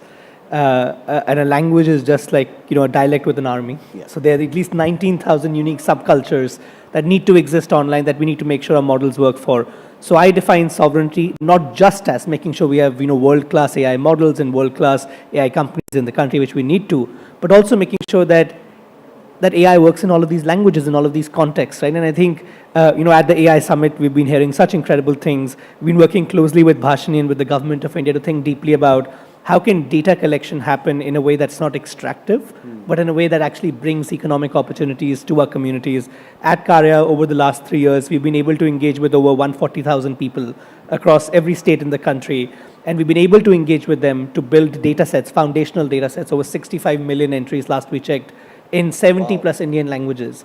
And most of it gets open sourced, right? It gets open sourced through, and again, just like I want to acknowledge the blessing of things like AI Kosh, right? Like you can go to AI Kosh today, which is like the Indian hugging face for those of you who are hearing about it for the first time, and you can download so much of these data This is sets. a very smart audience. They've definitely heard of it. I'm glad. That plug was for no use that. But it is, AI Kosh is incredible. The work that Bhashani is doing, we just contributed to something called Vani, which was, led by Indian Institute of Science in Bangalore. And that's over 20,000 hours of data that just got open sourced during the summit. So I think it is extremely important that this data moat that does exist, absolutely, gets taken care of. So startups like, Pooja, like what you're doing, it should be very easy for you to enter all of these communities, right? A project that's very close to my heart, we've been working with the district of Nandarbar. It's a lovely district, 4 hours from Surat in Maharashtra, in the Maharashtra-Gujarat border. And it's absolutely beautiful, led by an incredible district collector, Dr. Mitali.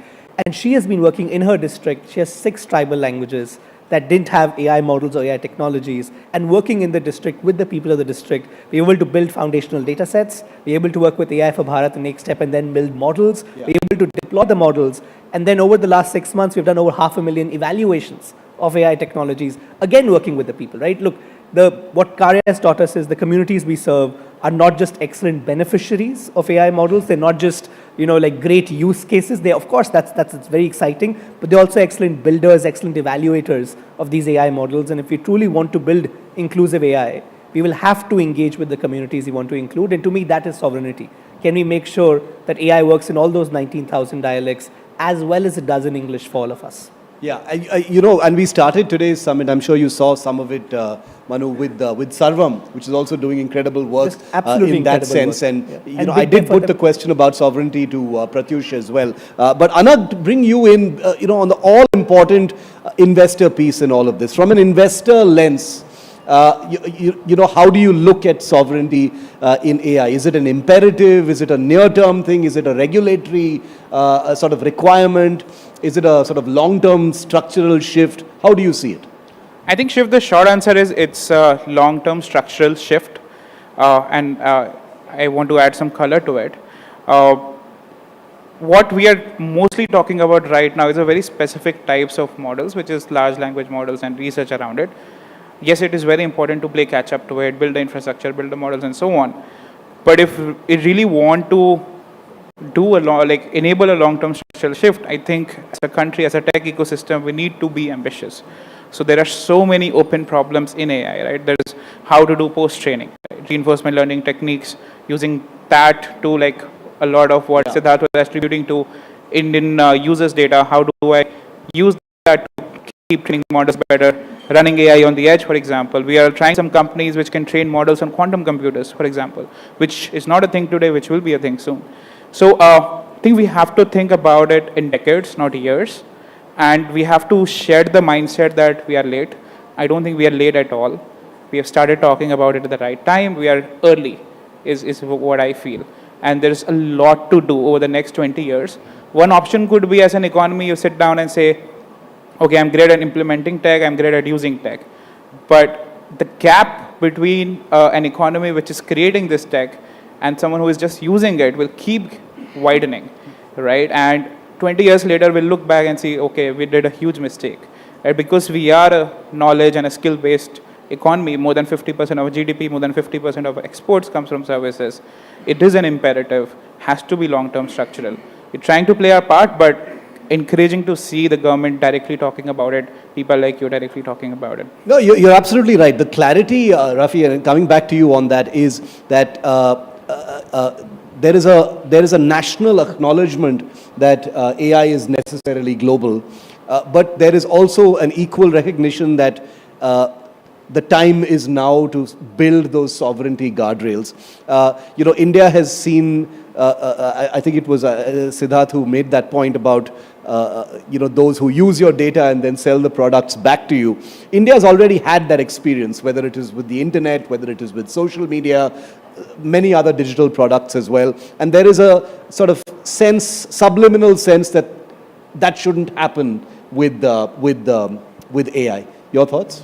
I mean, I think about it as, that you all have actually created amazing infrastructure already. You've done things like UPI, like you've made it such that you don't want your transactions owned by a Visa corporation, for example. Like you will control that yourselves. And I think there's an exact same opportunity here when it comes to sovereignty on AI. Like the phrase I like to think about a lot is, are we owners or are we renters when it comes to intelligence? And I think that you all shouldn't stand for the decisions for intelligence being made by 3-5 CEOs based in San Francisco. So I think that you can then build technology which allows you to both benefit, be owners in this equation, both benefit from the investments that you are making. So your data goes into making your systems better, because at the same time, you all have a local value system that may not be exactly the same as other people's value systems. So just reflect that into the systems that you're building. Foundational models, Arun, there is a dilemma. There is a very central dilemma here in India, where there is one school of thought which says, look, foundational models will rapidly become a commodity. There is no point building your own foundational models. Build off of them, fine-tune them, deploy them in specific ways. But the other school of thought is exactly the opposite. And we're actually expecting to see some announcements this week about, Indian foundational models. Your thoughts on that? Because both sides are, very staunchly against the other school of thought. I think the reality is somewhere in between, and we're already living that. And first and foremost, I want to say a huge kudos to Sarbam and every other company that's actually building the models, right? So because building models, as many people who are talking about it, actually doing it is incredibly hard. Yeah. No matter like what they are competing against. So let's just please give them a big round of applause. That's not something that is small to do, right? And the second thing is, there's no need to recreate a foundation model that already exists. Why bother spending all those hundreds of millions of dollars? Learn from that. And I might say something contrarian here, so apologize in advance. The country that actually did that was China.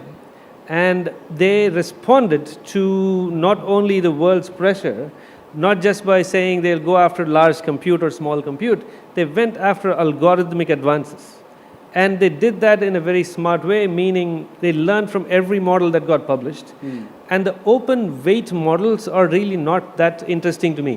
What is more interesting is the research that they publish. And the research that they publish is not just MIT licensed.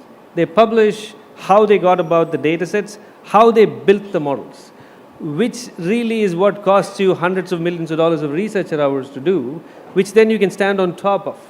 Right, and that's another ask that we are trying to work here in the country in terms of all the 5 layers that Jay talked about, not just from energy production, but how do you optimize energy with AI, but going up the stack.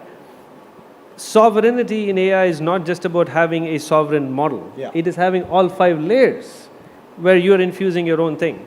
And India is uniquely capable of building systems that only can be built in India, that the rest of the world can actually take advantage of. So UPI is a great example, lots of examples like that. Think about what algorithms say, for example, the Indian Mathematical Institute can actually influence to go after languages that you talked about.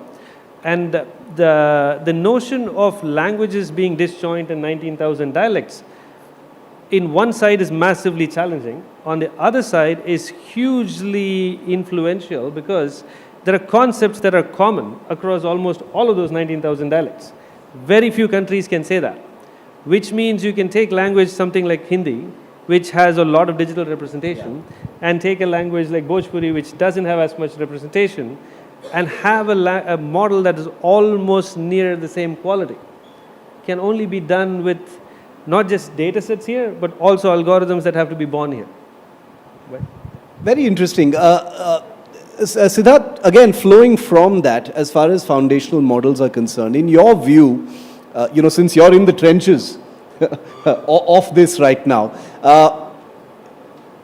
would sovereignty, the presence of a foundational Indian model, throw up more opportunities business-wise for Indian startups, or would it be a kind of barrier, given how things are right now? I think it will definitely open opportunities. Our startup is like a clear example of that. Yeah. It's not just that a foundational model, whether it should be built or not. I think the primary thing is companies in the US, for them, priorities would be languages like English, French, German, maximum say up to Hindi. But you still have to focus on the entire tier 2, tier 3 cities in India, different accents, different dialects. For example, in Andhra Pradesh and Telangana, you have different variations of Telugu being spoken. And North Andhra Pradesh has a different Telugu than South Andhra Pradesh. So to be able to handle all those nuances and to be able to handle all those dialects, you definitely need a foundation model. And because of this entire sovereign stack, there'll be like tons of opportunities out there. The foundational aspect, I think, just contrary to what Arun ji also said, for the end consumer, they don't really care what model is being used underneath. So whether you're using Llama 3, Llama 4, you're using Sarbam, you're using, say, Gemma, so they don't really care about that. But having said that, it's the responsibility for the company which is providing it to them to be able to handle that, that data remains secure, it remains within the country, it's not being used in a way which is against the DPDP Act. So all of that has to be taken into consideration. Yeah. And that is how the entire feedback loop can be used to power better models and take it from there. No, and first, Arun and Siddharth, please don't apologize for having contrarian views. I think that's the beauty of this debate and this discussion right now, is because so many aspects of what we're doing is feeling in the dark and getting to know what the other side thinks. But Manu, the conversation around sovereignty, when it gets to become a conversation about population scale, there is no better example than India for the potential for AI to be deployed. And in the space that you are in, where you're working with vulnerable communities, remote communities, rural communities, where there's a huge amount of data being harnessed from those communities, from that lens, how important is, potentially an Indian foundational model? Again, like if the goal is to make sure... because the reason I ask, sorry to interrupt, is because there are issues of dignity, there are issues of, inclusivity, etc., which enter the picture there. Absolutely. And look, those issues exist across contexts for our communities. I'll give you some examples, right? If if I'm in Delhi and say I speak Bengali and I ask a question to some of these AI models today about healthcare access to communities who speak Bengali, 3 of the top 5 models that we evaluated confuse Bangladesh and India and give a bunch of answers that combine a public health resources in Dhaka with public health resources in Kolkata, right? While I'm sitting here in Delhi, right? That's just like a classic example. I mean, simpler example, if you ask in Canada, I want to be healthy, what do I eat? These models will say you should have lots of broccoli and kiwi, which again is accessible to many people in Karnataka, in Bangalore, but isn't culturally useful. So it starts with, how do we make sure AI is just not a parlor trick, but is actually as helpful for our communities as it is for all of us? And I think, like I said earlier, the only way to do that is by involving our communities and understanding what matters to them, paying them, economically supporting them for that work that they do. I think that's step one.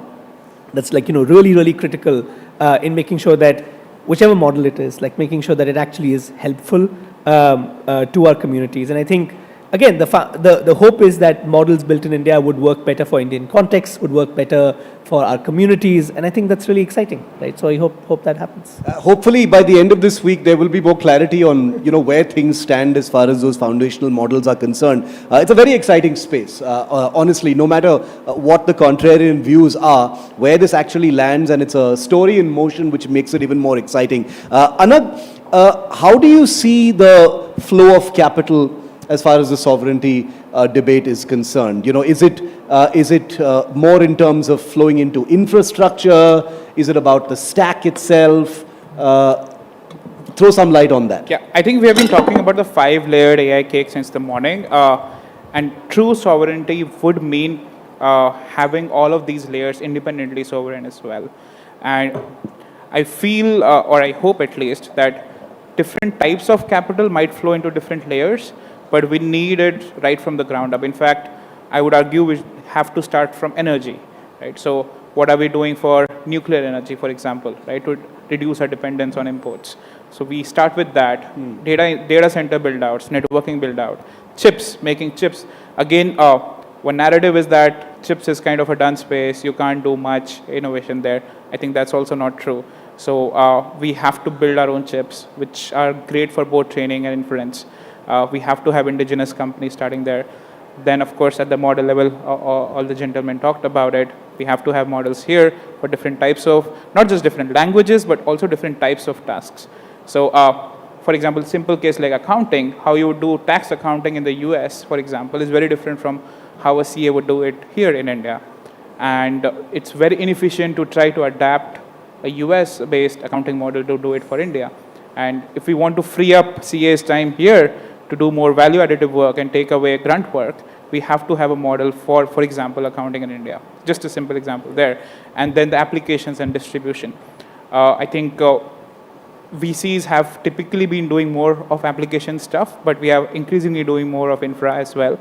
But especially on some of the national build-out zones like nuclear energy, for example, there has to be government-led capital, which helps build this entire stack.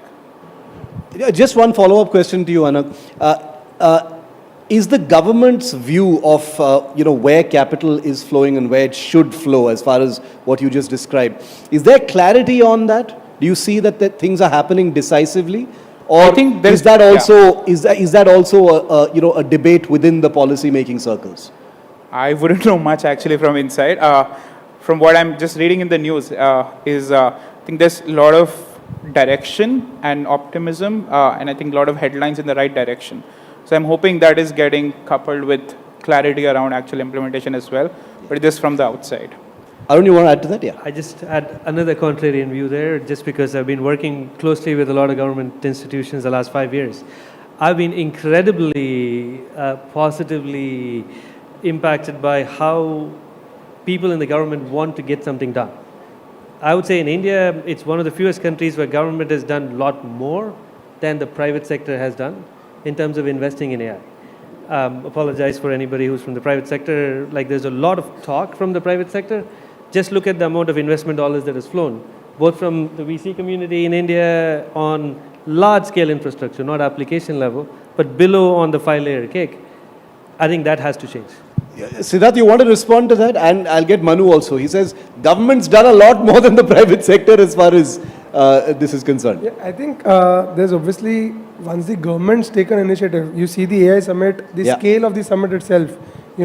5 years back, we couldn't imagine something like this would be happening, where every CEO of every top company is present in India. So to be able to see that kind of I think support coming top down from the government is definitely enabling every other player, whether it's like a VC fund or any other startup, to think in that direction. I think that's opened a lot of opportunities. So yeah, I also feel that way, that the government has kind of done much more. You share that view, Manu? Look, I do, and I think I don't know if the subliminal message from Arun is that the private sector needs to do more. It is. The government has kind of set an example now. The private sector needs to shed some of its inhibitions and do more. See, I think the India AI mission, with its chakras and sutras and all the things that the mission is doing, with the working groups and the expert engagement groups, it represents the most progressive public policy document I have seen. on AI diffusion, and I think that's important. I think to Anag's point, I'm especially interested about economic workflow mapping right now. Like I think we've all seen Claude Code and the incredible productivity software engineers are seeing with AI.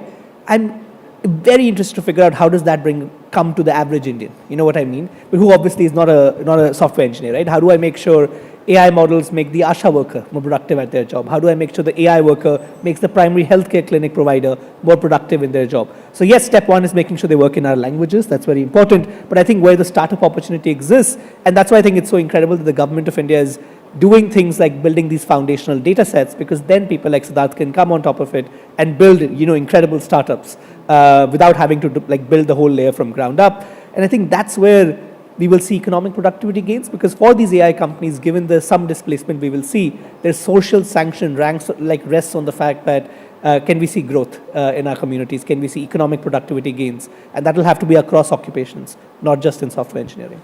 Can I add to it, Shiv? Yes. I think if I speak more, it will become a fun debate, so I'll be short. I think government directionally is moving in that right direction, but it's tiny compared to what is actually needed. It's put into perspective, overall commitments are in the billions kind of range right now that we have heard so far. For China, it's hundreds of billions. So there is a 100x delta, and it shows like when our researchers trying to build models, right? The kind of compute needed, kind of also resources needed to just attract back. Let's say a lot of our great talent is in the valley right now. We want to seriously attract them. It can't be just for guest lectures. It has to be about giving them jobs here, making it an attractive place for them and their families, for example, to grow here. And that needs a lot more like capital commitment, not just from the government. I totally agree. Private sector has to step up as well. But just the scale of this long-term structural shift that we are talking about, I think there's a 100x delta right now for us to cover the next few years to have a shot at it. 100x delta sort of quantifies the challenge before us, and you, in some ways, you answered the last question that I was going to ask, but I will come back to you, Anag. But Rafi, coming back to you for this final round, one layer of the entire sovereign/foundational conversation is, based on anxiety over whether we're doing the right thing, or is this the way to go? And like Arun mentioned, can it be a little bit of both? What would you say to the Indian government right now, if you had a chance, on the issue of sovereignty? Is it moving in the right direction? What sort of guardrails do you think it needs to put in place? I mean, I think always do more in the grand scheme of things. I think like if I were to think about some guardrails, I would think about things around agency. I would think around things around inclusion, of like how do we actually build systems that actually allow people all the way from individuals all the way to the government to move independently from each other and actually be able to explore in different ways, but find ways that they can each see themselves in the systems, whether it be questions of language, whether it be questions of values. I think encoding both of those are the things I would say you have to accelerate on in order to get to true sovereignty quickly. Arun, you want to answer that question? Prescription, 3 points. From the government's perspective, I would say demand outsized outcomes. And the reason I use those words very carefully is there's been a lot of general acceptance and general, say, agreeing to this is what has to be done. But to the question of 10x, 100x impact, there's not a single government entity anywhere in the world that has a foundation model today. None. Why is the ask in India for the government to actually build one? Right, so that's the response that I would make. The second one is, the reason for having a demand for an outsized outcome is exactly the likes of Claude Code, where what was impossible to do, not just 10 or 20% better, impossible to do just 6 months ago is possible today. That's the kind of unlock we need to be looking at, and take advantage or unfair advantage, that's okay. Yeah. There's no fair game here. Very important point, and something to think about. Siddharth? Something you want the government to do, straight up. They're sitting at Bharat Mandapam, but trust me, they're watching. Yeah, definitely. I think that's why we're all here to try and voice our opinion to them. But yeah, one thing, I think 2 points. One, there's obviously sovereignty is there, it's important, but it shouldn't hamper, collaboration between different countries, and it shouldn't be that the control is within one country, it stays within that, because then, you'll be able to control whatever narratives are set going forward. So for example, I'm just giving some hypothetical examples. You could, for example, say Arunachal Pradesh, part of that is part of China. You could have, POK part of like Pakistan. All of those narratives could be set if you have that entire control of what information is sent, and if you have that entire control. So obviously there's sovereignty is required, but it should not be that this is just our model, you cannot share it, or there's no collaboration. The other part is around the distribution piece itself. That if the distribution, the data distribution is not so freely available that we just continuing that colonization what ended 50 years back, 60 years back, we're just doing that very same thing, giving our data, because that is our core strength right now. If you could use that, we could probably become the next, biggest superpower based on AI. So I think we shouldn't lose that. Superpower versus becoming a data colony, which is what that big anxiety is about. Manu, final comments. Amen to that. What should the government do? One thing.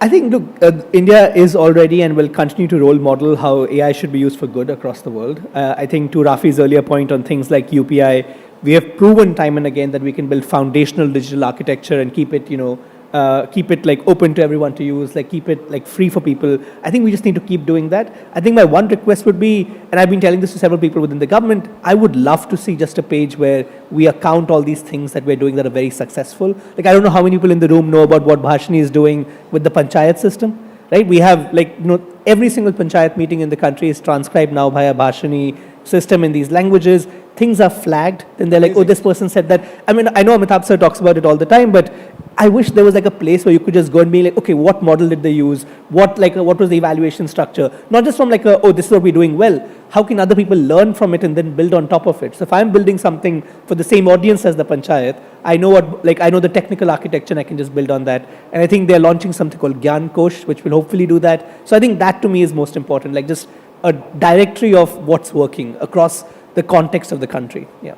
Final thought. You can close the thought, Anag. Quick two things. I think one, let's try very hard to get our best talent in research and science in AI back to India and train the next gen here.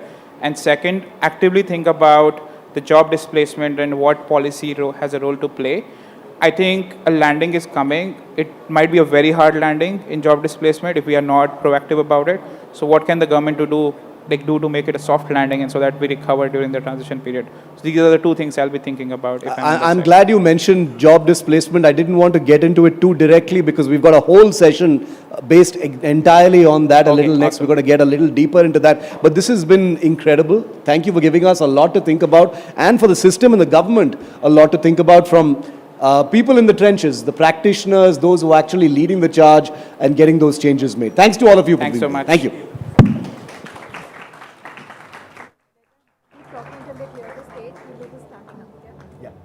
What? She said, I can't hear you.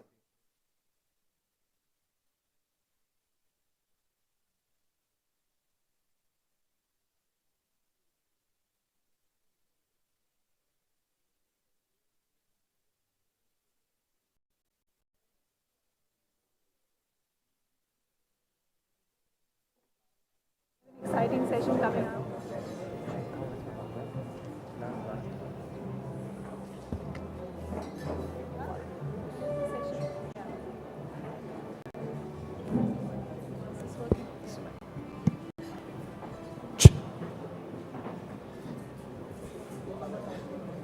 Two number is for the guest, है ना?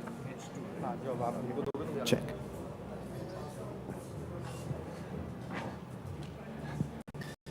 Fascinating session, huh, Alex? Ayush, I've always dreamt of building an application myself. Do you think I could? It depends. What are you planning to, what's the subject matter of this application? I want to sell vada pavs. You want to sell vada pavs in New Delhi? No, in Mumbai. Okay. But I wonder if this crowd knows what vada pavs are. Of course you know, right? Has anybody tasted vada pavs? Who likes vada pavs?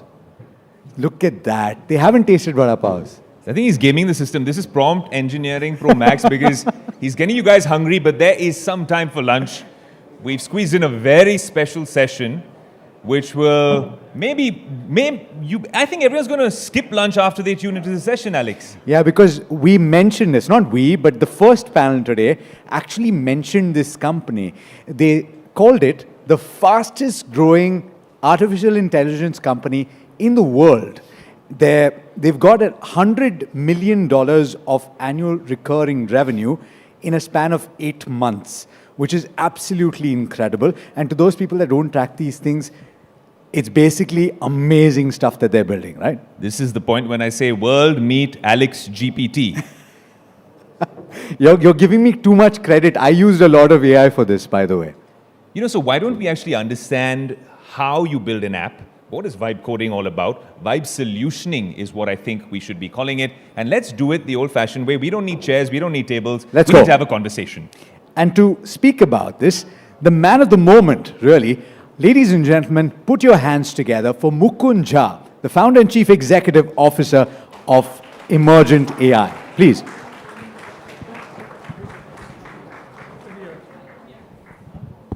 Hello. So, everybody, this is one part of two individuals, and they just happen to be a jodi in the real sense. They're twins. I asked whether they're identical. They're not. They're fraternal. But then, what's it like setting something up first, before we get into all of the technical, spicy details, setting something up with your twin brother? It's a lot of fun to build with my twin brother. Actually, like we had this dream of building something together for a long time. And we both went to US to do our PhDs, and I dropped out of the PhD program. He did finish his PhD, went on to become a deep learning researcher, and then I came back to India, started a company called Dunzo, and he was in the US, so we couldn't find time to sort of build together. And finally, when like this whole AI wave was happening, we got a chance to work together, and it's pretty fun because we complete each other's sentences. So it's like it's I can send him to solve a problem that I'm supposed to solve, and it's like having a duplicate in the company. So that's a lot of fun. Yes. You know what, Alex? I think it's practice trumps theory. So why don't you tell us a little bit more about this app? Maybe point it out in the audience while we continue having this conversation. It's fascinating because we were speaking outside, ladies and gentlemen, and we were talking about how you would build an application yourself. Last in, first out. This is all unfiltered. It's amazing, right? And we actually have somebody from the NDTV team that used this application in anticipation. I don't think he even knew that the founder of Emergent was coming by. This is Ratan from our assignment desk. And basically what he's tried to do is to find an application that can track news feeds on an ongoing basis, because it's his role to alert the organization when something is breaking. And so what he's done is to create an application on Emergent. You used this when, sir? I tried to make this last night. It's one of the coolest apps I've seen. I've tried my hand with Claude and other Perplexity.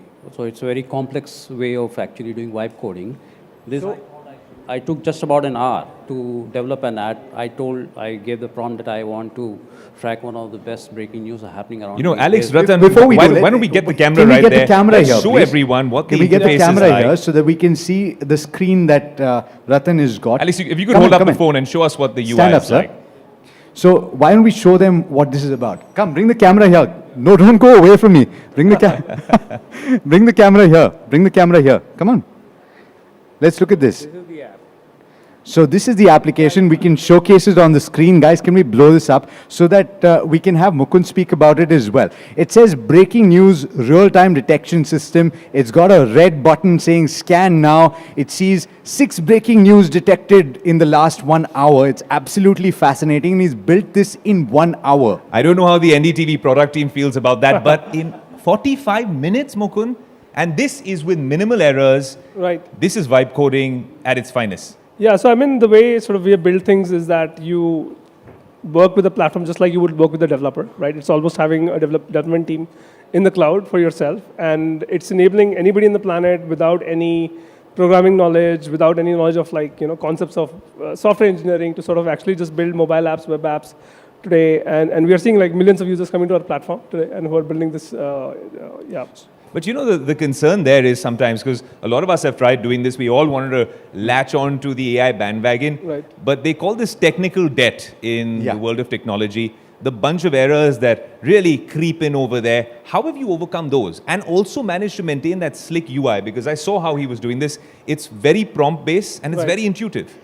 Yeah, so I mean, the way sort of we have thought about the entire sort of platform is we are trying to emulate what best software engineering teams in the world do.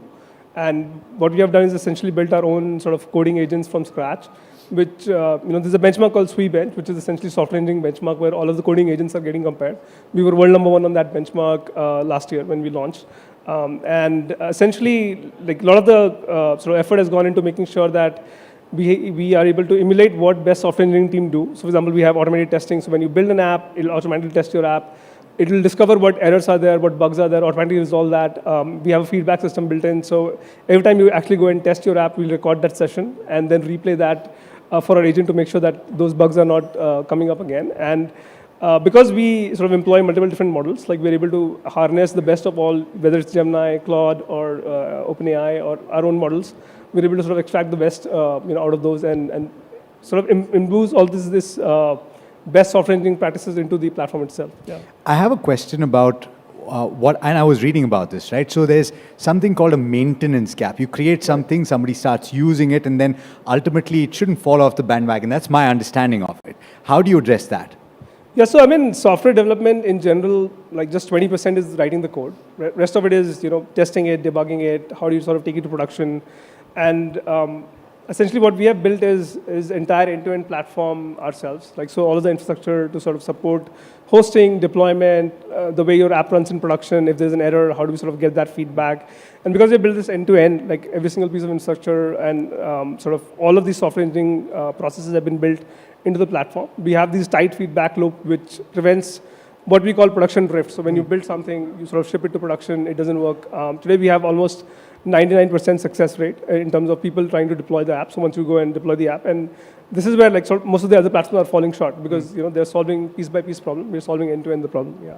This is the first time, Alex, I think there's going to be a live review for Mukund on stage. But that is how intuitive the app is. We were trying to show it to you guys earlier. In under an hour, this was possible with a simple prompt that Ratan was just mentioning out there, which is build me an app which collates all the RSS feeds, assimilates them, and then gives me that interface. Alex, the future is here for sure. No, it is, certainly. And what I want to know is, this is possible, and Mukund is explaining why his company stands out from the rest. But the question is, how long can you bank on that? In an age when you guys started 8 months back, you've hit certain milestones that everybody's envious of. I've asked a few other people this in this space. Disruption is real for everybody, including you. How do you stay ahead of that curve? I mean, I think a lot of effort has gone into making sure that our platform is designed to scale. And also, I mean, consistently we have been sort of staying ahead of the research that's happening in the field, whether it's test time compute, whether it's, like multi-agent system. We were almost the first in the world to sort of build all these things out. And I mean, I think the moat right now in AI is essentially, one, you have good proprietary data, which we are collecting now because millions of builders are building on the platform. We collect all these logs. Every time an application gets built on the platform, our agents are improving, self-improving, so that's big. Second, essentially, is the network effect that you're able to create, right? So a lot of these users, when they build this app, they share it with somebody else. A lot of our users are discovering us today because when you publish an emergent app, there's a build with emergent batch. A lot of people are clicking on that today and coming to us. And lastly, I think it's the moat of just shipping fast. Like we have a really, really high intensity, small but super strong engineering research team, and like we ship really fast. Like we think of something in the morning, by evening we have something out. And of course, we use AI internally a lot to sort of increase our velocity itself. And just so everyone knows, this team sits in India? So yeah, most of the team is in India. Like we have a very small office in SF right now. 3 people are in SF, but most of the team is in India. So but are there plans really to scale up the office in Cerebral Valley? Yeah, we are planning to scale offices both in Bangalore and in SF, and we are hiring. So if people want to join, like this is a great time. There you go. Yes. An advertisement on national television.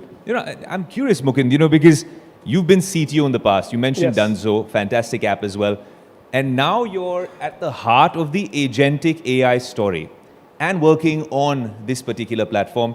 Has your whole rationale and the way you approach the role of a CTO changed? Should people wanting to become CTOs, engineers, also change now basis what's happening in the prompt engineering world? I mean, I think the role of CTO is evolving, right? They are now, they're spending a lot more time on taking much more deeper technical decisions. I think there was a point that came that where CTO's job became a lot more managerial and they were managing a large team. But I think today, like we are almost at an inflection point where the deeper you are in technical stuff, the more leverage you have. And that's why like sort of we pride ourselves in like having like really strong engineering team. I think the role of CTO now is to set the direction of you know, the architecture that they're building, and also being deep into the details. I think in general, at least I feel that all roles are merging, whether it's product manager, designer, engineer, you know, QA. I think you'll see a lot more of these roles sort of coming together, and one person being able to do a lot of those things. Yeah. So a question, right?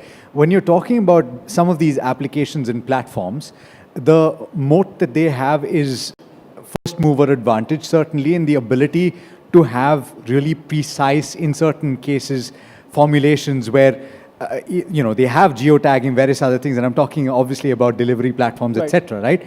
How difficult would it be to build something like that on your platform, and how difficult would it be, therefore, for somebody to disrupt that space? Yeah, I think software development is going to become super easy, and I think by end of the year, I feel like people will be able to create like an app like Dunzo, you know, on Emergent with just a prompt. Whoa! And I mean, you can see the pace at which sort of software coding agent acceleration is happening right now. I feel that by I mean, I think cost of software is going to get commoditized pretty fast. And what's going to sort of be, you know, the edge is going to be your taste, you know, like the ideas that you have, how fast are you able to distribute, how fast can you experiment, right? And I think people are going to move to more and more complex sort of. A year. Less than a year, yes. Less than a year. Less than a year. The real question is, will I be able to build the app on Emergent faster and sooner than my delivery comes on an app like Dunzo? I think for most apps, yes. Yeah, simple apps, yeah. But I think it like today there is a lot of leverage in somebody who's learning to vibe code, because that gives you like a very easy way to sort of learn how to work with agents. I think in future all of us are going to be working with agents, managing our agents, right? And I think vibe coding is like a very easy way to sort of get started and practice like, hey, what does it feel like to work with a really capable agent which can actually, you know, do hours of work at a time. Yeah. Any tips that you would have to somebody who wants to use your application, just out of curiosity, somebody who actually wants to build something? Yeah, so we have a lot of builders on the platform today. I was talking to, you know, somebody from Pune yesterday, and he had his startup shut down because he, like, you know, they ran out of money. And they went to a dev shop to actually buy to build a new software that they wanted to build. Dev shop quoted them like a 40 lakh rupees bill, and they built it on Emergent like under 2,000 rupees. Whoa. And they have like 1,000 users live on that platform today, right? And this is somebody who has no technical background. And so I think the tip is like just to get started early, right? Like, you know, you should actually also, like when you're building something, it's best to have like 2-3 different versions of that getting built in parallel. So you can actually see the differences and you know, learn from the, you know, the output that you're getting. Also, if you, generally I would say that start with the hardest thing first, right? So that you have the core problem cracked before you build on the other things. And I mean, I think those two things are easy for people to get started now. Yeah. I have one more question, Sure, which go is, for it. obviously in the process of building to where you are at right now, you've put it through the paces as well, you and your brother. Yeah. What is the most whacked out or interesting application that you've built using your own software? So I have this software, it's still getting built right now. It's not fully built, but I have this multi-interview screen where I can take interview of like 5 people together. Job interviews? Job interviews, right? Because we are taking a lot of interviews, and I wanted to sort of parallelize. That's the app that I'm building on Emergent right now. Yeah.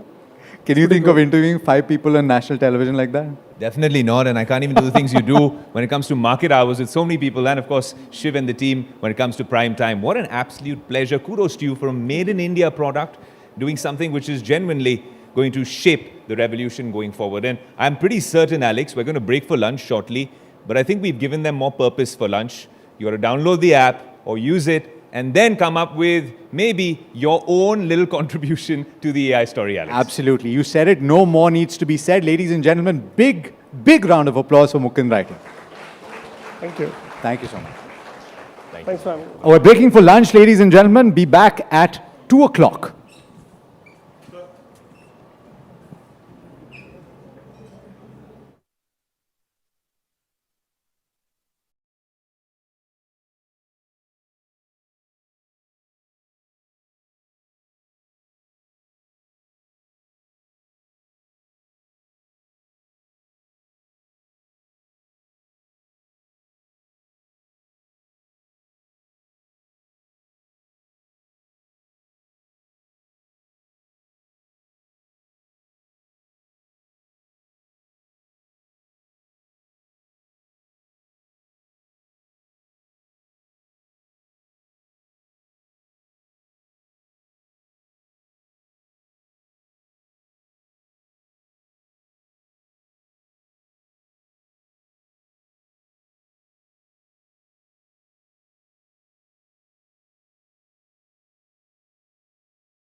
Is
it happening?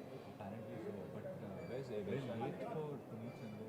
I used to leave at 2:50 p.m. dinner.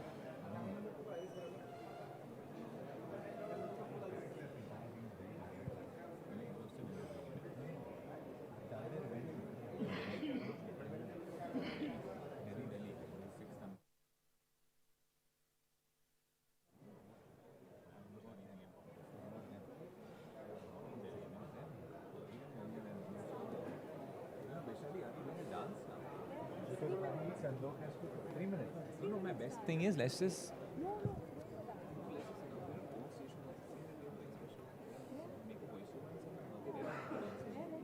Let's start. When you play the music, I've already done that. I have done that. Yeah. I just did.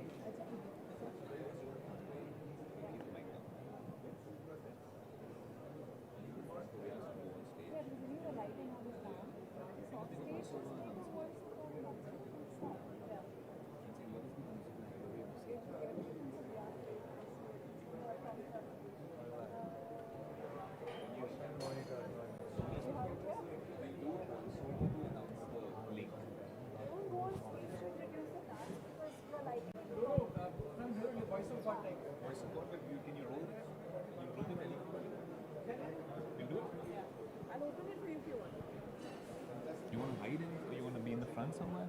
Oh, yeah, okay. But you should roll the telly. TP. Can you give me the script?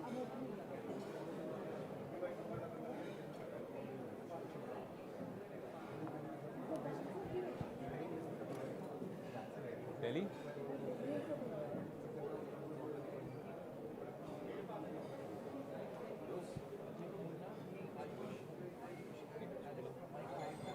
ये sound आप कर रहे हो ना sound है tell them to give a little bit of voice over reverb on the mic for now na 5% like a voice of God only for this link ये link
From the genesis of civilization, India has gifted the world with precious data in medicine, mathematics, literature, science, and media.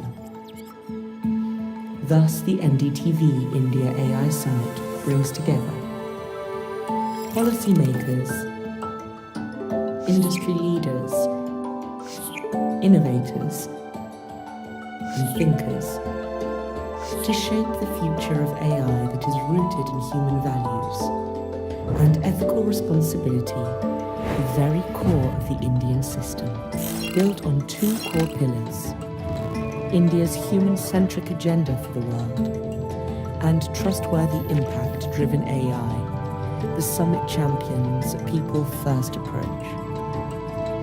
Beyond technology, the AI wave in India becomes a force that elevates humanity, drives inclusive growth, and safeguards societal well-being, while accelerating innovation crafted for a future that is brighter, smarter, and safer. So our message for the future stands towards a world ready to rise with us.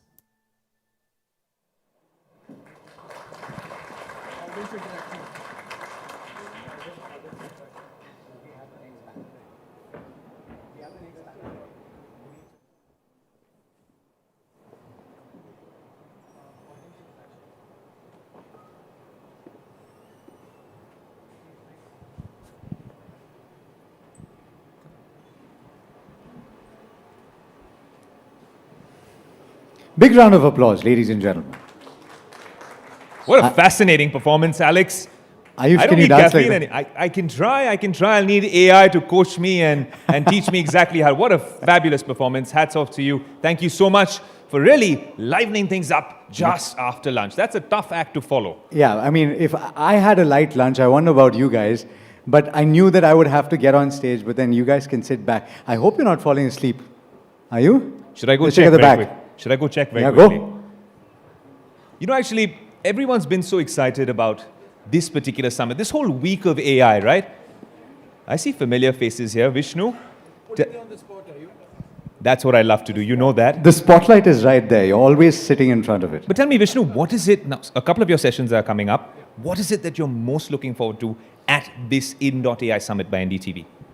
I think conversations about the future of AI, because it's replicating itself at a pace which is unprecedented. So the conversation we are having today is not the conversation we'd be having 2 years from now. What changes from now to 2 years later?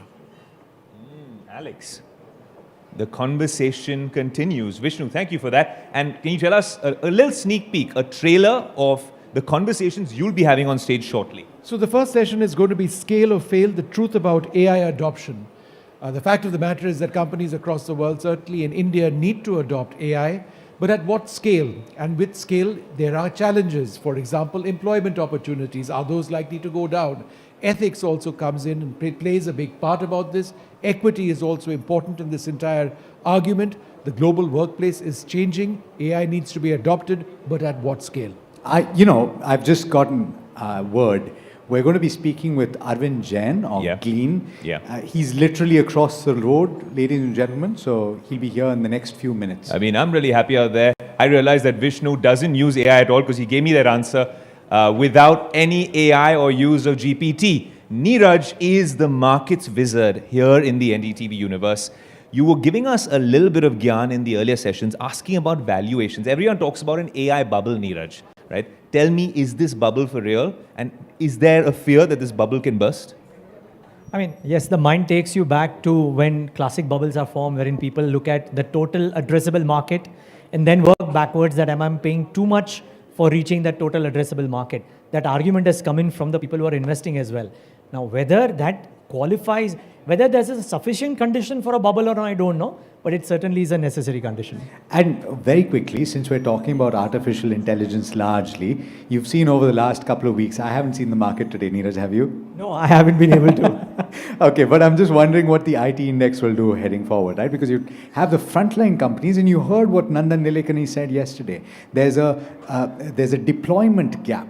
And so it's not like these companies are going to go extinct tomorrow. Yeah, Alex, shameless plug here, but the last 48 hours, We've had Nandan Nilekani, Nitin Rakesh, Sanjeev Bikhchandani, Ganesh Natarajan, and a bevy of other IT veterans come and talk about how the business is going to stay. Yes, the valuations may compress, but the business is here to stay, it's not going away. So it's something you can catch on the network. So then by that logic, the SaaS apocalypse that the media painted out is also a bubble. You could argue that the SaaS apocalypse for the business going away is a bubble. The valuations, difficult to say. Why don't we get some opinions from the gentleman who's sitting right behind? Yes. Because he had this big smile on the widest smile. A huge round of applause, please. Please tell me your name, sir. Hi, I'm Arun Subramanian from Articulate. Yeah, he was on the first panel, by the way. From Articulate. A huge round of applause, please. Tell me, Arun, what is it that you're most looking forward to at this particular summit? I mean, I love the energy. I'm looking for different kinds of applications that people are thinking about. I don't think there's a question about, are you going to use AI? It's about what are the biggest problems people are looking to solve with AI. That is a very articulate answer, Alex. You know, thank you for that. Over lunch, I was speaking to somebody who said that she's CHRO of. I was CHRO, yes, of DS Group. Okay, so you have insight into the way that you would plan, for example, learning and development for an organization, right? And where I'm going to be talking about adoption of artificial intelligence and its applications in the workplace. What would you want to get from that panel? Because you have the who's who, you have Microsoft, you have a few other people speaking about it. So I think I'm most excited, as Vishnu said, getting a sneak peek into the future. What is coming up? What is the, what can we expect? The change is so tremendous and technology is so all pervasive that, while we are talking, things are happening. So in the field of L&D, there is a huge potential of AI coming in, giving very, very hyper-personalized sort of learning for our people. And I think that's what I'm really excited to hear them and understand. Fantastic. You know what? That's what this summit is all about. Dialogue, conversation. We have questions coming with counter questions. My dear colleague Gaurav has a question for you, ma'am. I'm going to put you on the spot. All right. Thanks for putting me on the spot. Now, interesting that you mentioned about human resources and the use of AI. How are you looking at human resources? Because it's all about human and AI is everything that's non-human. So replacement basically of human. So I think, this is a talk that's been happening for the last several months about AI really replacing and, jobs really getting redundant. I think there's just going to be a change in the way roles are going to be defined now. Humans are going to be only augmented with AI and not replaced. I really don't think they will be ever replaced. The human mind cannot be replaced. I mean, we are the ones creating the AI after all. So I don't see us getting replaced, but yes, our roles will be very different and people who don't know AI definitely will be replaced. Interesting. All right, very quickly, Alex, we have time for one last audience insight. Please share your name and tell us all about what you make of this summit. See, my name is Monish Gupta, and we are also becoming a part of this event, and we are also launching our company and a product called Elara.ai. This summit actually is taking India way ahead in the global market, because in the US market, people say India is lagging behind, but I always say India is way ahead of the AI products, talent, and opportunities. So I always believe when people say that AI will replace the job front, I don't believe in that. It is the same story which was in the past, and AI has not reached up to the grassroots level yet.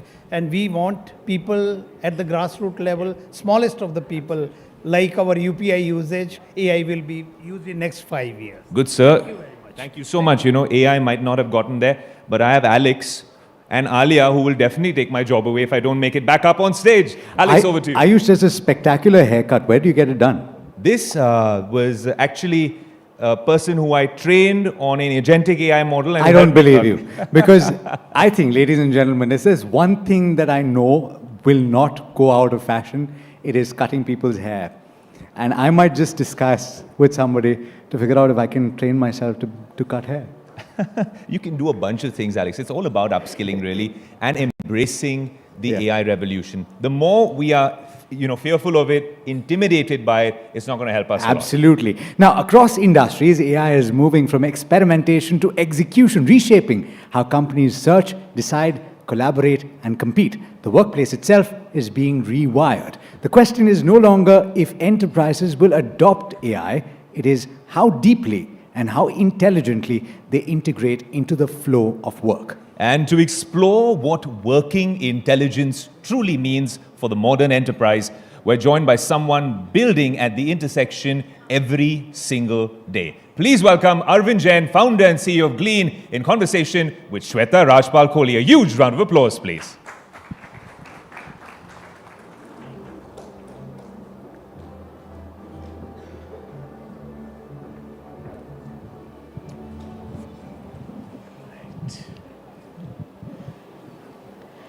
There are founders who build products, and then there's Arvind Jain of Glean, who builds a layer that helps organizations think. And that's exactly what has made Glean such an exciting company. Arvind Jain, such a pleasure to have you with us here on NDTV Ind.AI Summit. Thank you for being with us. Thank you for having me. Well, first I want to also thank you for literally sprinting to get here, and I think AI needs to solve for traffic woes more than anything else. I believe you literally ran to make it here in time? That's true. We had to.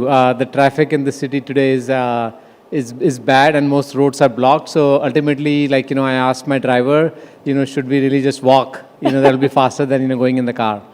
All right, Arvind. Great time for India. This truly feels like India's moment. All AI global bigwigs are in town. There's a lot of conversation around global cooperation. We're all excited to see the outcomes coming out of this summit. Mm-hmm. Give us your big picture thoughts on where AI and where India stands in this AI moment of sorts.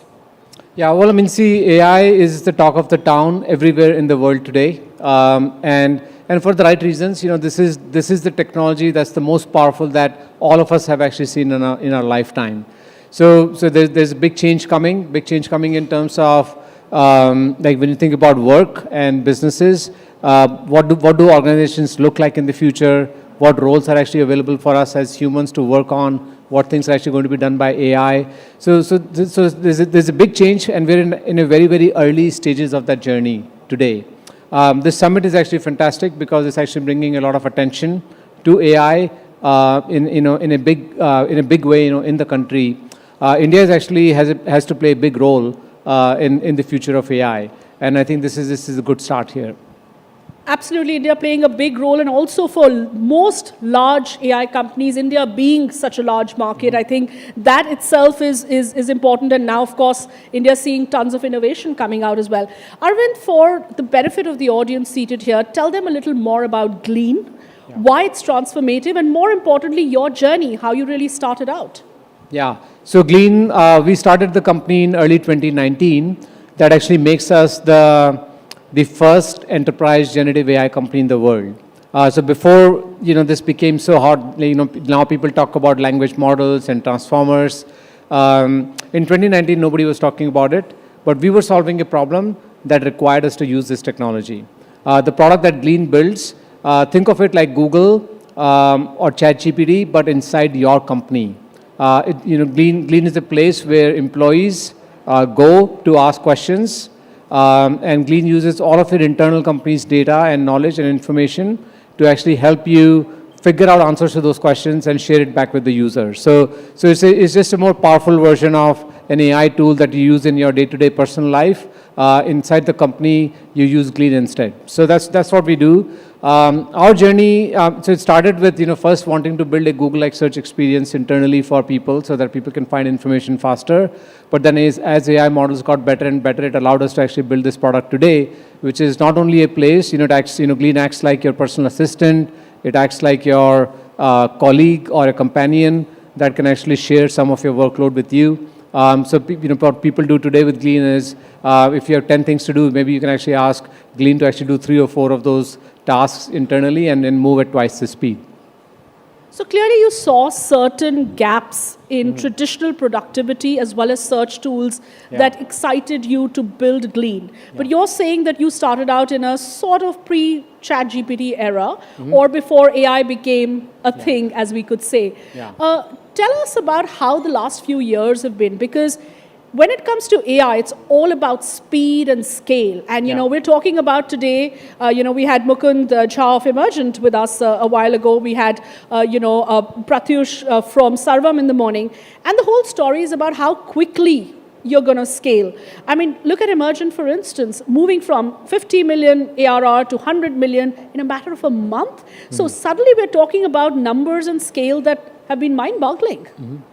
Yeah, I mean, AI has actually changed the benchmark for what actually makes you an iconic company, a company that's growing fast. So Glean, we've been actually doing the same over the last few years. The company has been exponentially growing our business. We're more than doubling, tripling every year.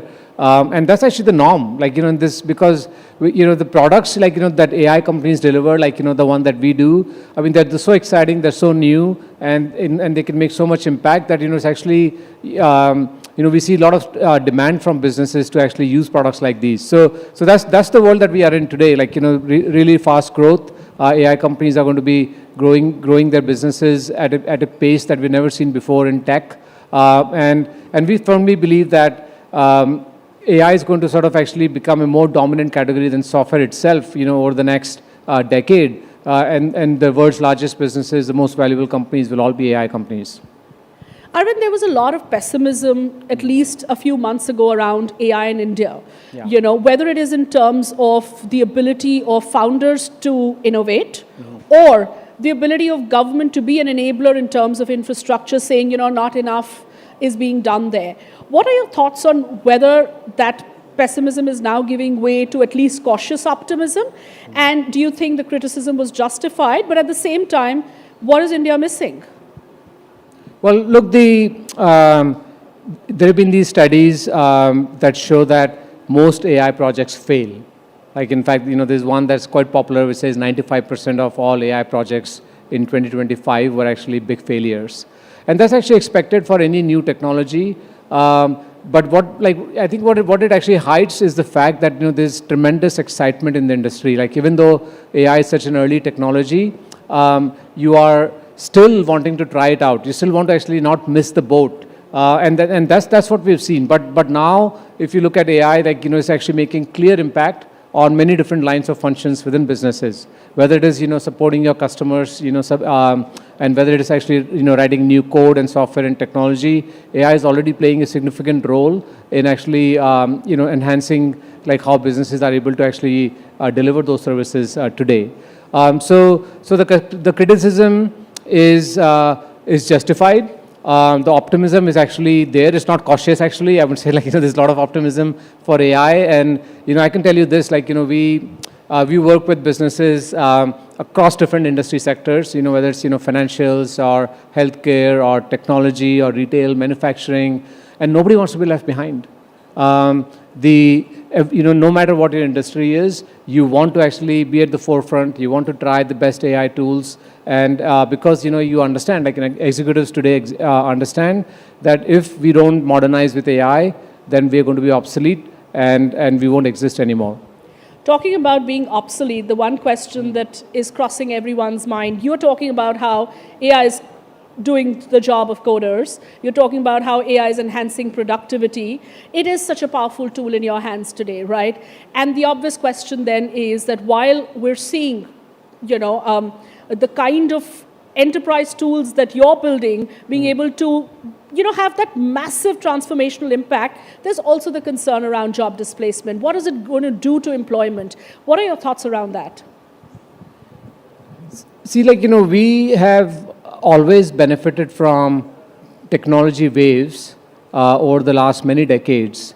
And so far, historically, whenever we have great technology advances that happen, it's sort of removes some jobs, but it actually makes some new ones. And all of us, as humans, we evolve. We evolve to sort of, use those technologies. and we're able to do now things better, faster in some ways. So I think of AI also like, largely the same way. It's a tool, that's available to us as humans. It's going to actually, reduce and remove some of that boring, repetitive work, which is no fun for anybody, and leave more time for creative work for all of us. So that's sort of like, that's the positive side of like, what AI is going to do for us. And it is actually, we're seeing it, again, when we look at the folks who are actually the most curious ones, who are actually trying to really embrace AI in a big way, they're actually getting AI today to do a lot of work for it, for them. But now comes the question of like, if this technology moves so fast and if it really makes many jobs sort of redundant, like what does it do to our workforce? And is it actually going to create like a lot of pain in the short term? Hopefully not. Like, our guidance, to everybody is that today, like you don't have to be an engineer, you don't have to be a technologist, you don't have to be an AI expert, but these easy to use tools are available to you, whether it is Glean in your workplace or Google or ChatGPT, in your personal lives. Just use it. Use these tools, figure out what you can do with them, and then you're ready for the future. You don't have to actually worry about any job, loss, like as long as you know how to use AI. All right, as we wrap this up, last question to you. You're an operator turned successful founder in the AI space, riding the AI wave. Quickly, if you could have short pieces of advice to budding AI founders, for investors in AI, and for the government and the citizens. Quick pieces of advice there. Yeah, so for entrepreneurs, I think the main thing is, make sure that AI is an enabler in whatever you're trying to build, but your focus has to be on solving a large business problem, not like you don't start with like, okay, well, I have AI and I can do something with it. So use it no more than a tool. For the governments, I mean, I think one of the things, that I think India has done a good job, where we are actually have, all the models, that are being built in the industry, worldwide, that are available to us. So staying open, to innovation that happens, doesn't matter, where it happens, as long as, we are creating the right policies, which allow entrepreneurs, which allow companies, and people to actually use AI freely. I mean, that is what is actually going to allow us to actually be a winner in this market in the long run. All right, Arvind Jain, such a pleasure to have you here on the NDTV Ind.AI Summit. Thank you so much for joining us. Thank you. It'll be on the prompter as well. It's on the prompter. Just follow the prompter. Follow the prompter. Come, let's go.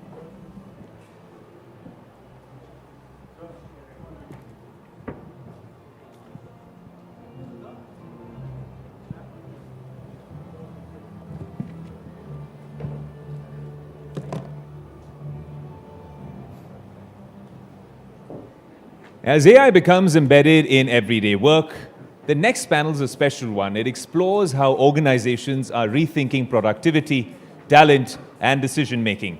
Leaders from technology, startups, and global enterprises discuss what responsible, human-centric AI adoption looks like at the workplace. Well, our next session, and I'm going to be speaking to the lovely people on this panel, is going to be exploring all of those and more. And let me introduce them and let me bring them on stage as we set up. We've got Puneet Chandok, who is President, Microsoft India and South Asia. We've got Kumaresh Pattabhiraman, who's head of LinkedIn India. We've got Madhav Krishna, who's founder and chief executive officer of Vahan.ai. And last but not least, Kritika Reddy, who's chief executive officer of Optimize Geo and founder of AI Kiran. Please make your way to the stage. And this panel will be moderated by the brilliant Alex Matthew. Just like AI, you got to be very nice. Put the please and thank you, and be very encouraging of Alex. A huge round of applause for this panel. Thank you. That's very kind of you.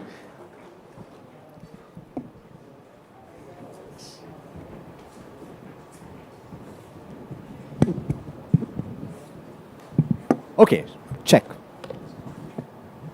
Switch. Okay, so that's me, switching. So very exciting to have this conversation. And I must state that when these conversations happen on an ongoing basis for me personal, because my wife is in human resources and she's helping adoption at a pretty large scale. And so this is quite close to home. I must state, though, as somebody who grew up in the 90s, and I want to start with you, Puneet, is that our first experience with technology was, at least mine was Microsoft, right? And for a lot of people who were in their 30s or early 40s at that stage, it was a little scary with people suddenly using this technology that was at the cutting edge and doing things that they hadn't even conceptualized. And things have moved so rapidly from that point to where we are right now. And I think people are getting a little bit of whiplash. So when you're talking about adoption of AI, there is a certain amount of fear at the workplace, certainly, that people will be left behind. So what do you think, as somebody who provides these solutions, how do you ensure that it's democratized, one, and how do you ensure that everybody goes along in the same direction? It's working fantastic. By the way, your wife works for human resources, and by the way, I tell my teams that you have human resources and IT, separate functions. In the future, we'll have an intelligent resource function. We don't need HR and IT to be separate because we'll manage intelligent resources, be it humans or machines. I think to your point, I think a couple of comments. First, Jeffrey Ding has this fascinating book where he talks about innovation and diffusion. And he says countries that are diffusing technology are getting more value out of it than the ones who are just innovating. Right? So while we focus on innovation, we should build in India, build for the world. We should focus a lot more on diffusion, which is, can we get AI into the hands of every Indian? Billion Indians can rise with AI, every enterprise, every public sector, every government institution. And then to your point around the fear, right? I see two emotions around AI today in India. One is fear, like it's going to eat up my job, or there's ignorance. There are people still in the camp saying this too shall pass and this is like something else, and like every other technology, this will become normal. Both emotions are wrong. I think if you can kill the fear and ignorance, I think there's a massive opportunity. My ask to everybody is stop clinging on to the role that you were hired to do. Stop clinging on to your job description. Doing what you were hired to do is no longer enough. You have to skill, you have to upskill, you have to think with AI, you have to build with AI every day. You have to get AI to work for you like a teammate, not just a tool on your phone. And if you can do that, I think there's massive runway and opportunity for all of us. So skilling is the answer. Skilling is the only oxygen mask for all of us. And if we can get that going, the future is quite bright for India. I do want to throw that open for the rest of the panel, because this is really a placeholder for the rest of the conversation. We start with this and we delve a little deeper. Kirtika, you want to start? And the specific, you want me to double click on adoption and the whole idea of not leaving people behind, because ultimately there is, of course, there are two perspectives, the way that I see it. There is the organization and the people that it is made of, and there is the individual and that individual responsibility.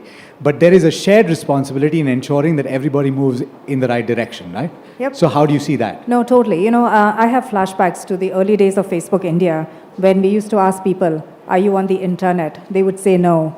Are you on Facebook? They would say yes, right?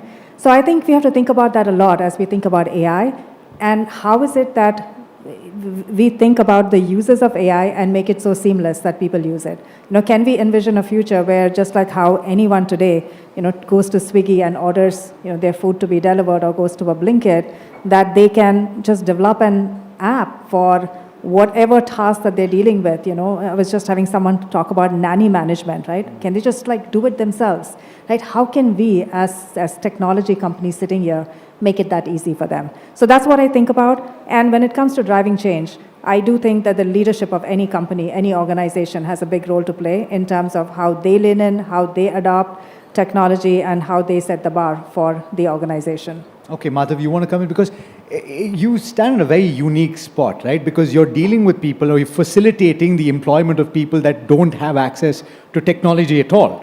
Blue collar is what you talk about, right? So therefore, how does this work for you? How do you bring them on board? Is there a possibility of bringing them on board?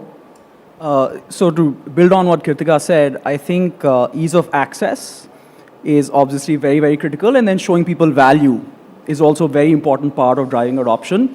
I'll contextualize my answer though in terms of, let's say, you know, what we do as a company. So I run Vahan.ai. We're a startup that's building an AI recruiter for blue collar workers in India, right? So it's almost 400 to 500 million people, highly underserved by platforms like LinkedIn. Because the core reason is that blue collar workers don't look for jobs online. They still rely on their own networks. It's a mama, chacha, bhaiya driven search process. And that's because at the core, there's a lot of trust required in making a decision around what type of job a person wants to do. And that's true not only in blue collar, it's true in white collar as well. What we found while building in this space is also that in India, there are hundreds of thousands of local recruitment agencies that do about 60 to 70% of hiring for the blue collar workforce. And we ended up building a platform that really enables these agencies to, number one, access the jobs that are being created in the market. So for example, we work with all the large delivery and quick commerce companies today, Zomato, Swiggy, Blinkit, you name it. These companies, by the way, are adding 1 million jobs this year, right? So it's a space that's growing really, really fast, which is exciting. So our platform helps agencies access these jobs, match candidates with those jobs. And the AI recruiter that we've built is actually a tool that we've given to these agencies to automate their workflow. Sure. And previously, if a human recruiter was able to get one person hired a day, when they use the AI well, and well is a key word there, when they use it well, they can get up to 5 people hired in a day. Right? So more people find jobs in a shorter amount of time. The agencies make much more money because they're getting more people recruited. And employers end up hiring at a lower cost. Right? So there's value across the value chain with this sort of an implementation. Fair. Okay. Kumaresh, what is interesting to me is the way that people interact on LinkedIn, right? And ultimately, this tells you a lot about what their way of thinking is. There's the other aspect, which is when recruiters and potential companies that are looking to find a home for people who are looking for a job, what they're looking at is changing as we speak right now. So you're at that crossroads. What are you seeing that is interesting about adoption of AI and the way that people are thinking of adding it to their suite of offerings? Yeah, what AI is changing the most right now is how people discover opportunity. When you think about how someone that's new to the workforce, say a college grad that I spoke with recently, the way they search for opportunities is so different. We see a shift from searching for job titles and credentials to skills and potential. So, I was seeing her just use LinkedIn job search, and she goes and types in, help me find an internship that can use my machine learning skills and my interest in music as a trained musician. And the first result that pops up is an audio engineer intern at Dolby Research in Bangalore. Now, we did not know that there is a title called audio engineer. We didn't know Dolby Research was a company in Bangalore. We didn't know they had presence here. So AI is expanding the sort of possibilities that people end up discovering. And when it comes to companies, they are able to hire talent much faster, and there is serious time savings from automation of menial tasks. But what is most exciting on the companies hiring talent front is the ability to tap into untapped talent pools. We're seeing that there are opportunities that require niche skills that have been open for several months. And the moment you use a hiring agent to be able to go look for the right talent in a skills-first way, you're able to hire the right talent much faster. Okay. Let me talk about some parts of what he said, but I want to come to you, Kirtika, on how companies are looking at adoption of AI themselves, right? Which is that in certain cases, there's a little bit of a hesitancy to jump in whole hog because maybe there are concerns about, to a certain extent, how much data do you let go? What happens to ring fencing certain activity? How much of your employees should have access to a certain amount of data? How do you ensure that these concerns get taken care of? And do companies still move a little slowly, a little carefully in this kind of environment where everything is changing so rapidly? Can they afford to do that? Well, the short answer is no. And no matter how, wherever people think they are on that adoption curve here, you're probably behind and you need to 10x your efforts there is really the key message. Market share is won and lost at times of disruption. And if you are a challenger in the space, this is your opportunity to figure out how you leapfrog And if you are the number one in the space, my advice to you is think about what your number three is doing, because they are doing that. And I think about the pace of change, and I'll contextualize it with my own journey here. We did an AI hackathon as my startup company about 6 months ago, and we said, if we had to build something today based on where the technology is and our key differentiators, where would it be? And I remember, actually, I met Puneet at the same time. We were talking about a different business at that time. Okay, and so 6 months later, so actually, I even contextualizing it with people on the panel. 3 months later, Jessica Jensen, the Chief Strategy Officer of LinkedIn, was in town.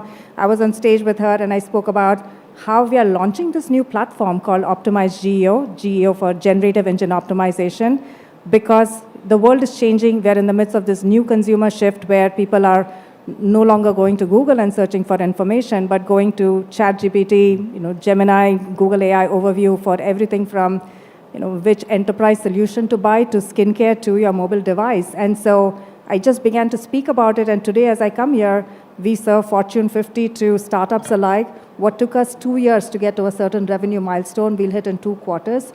Wow. That is the pace of change. And that is what someone who's just saying, okay, let me figure out what others do and then I'll jump in, it might be too late.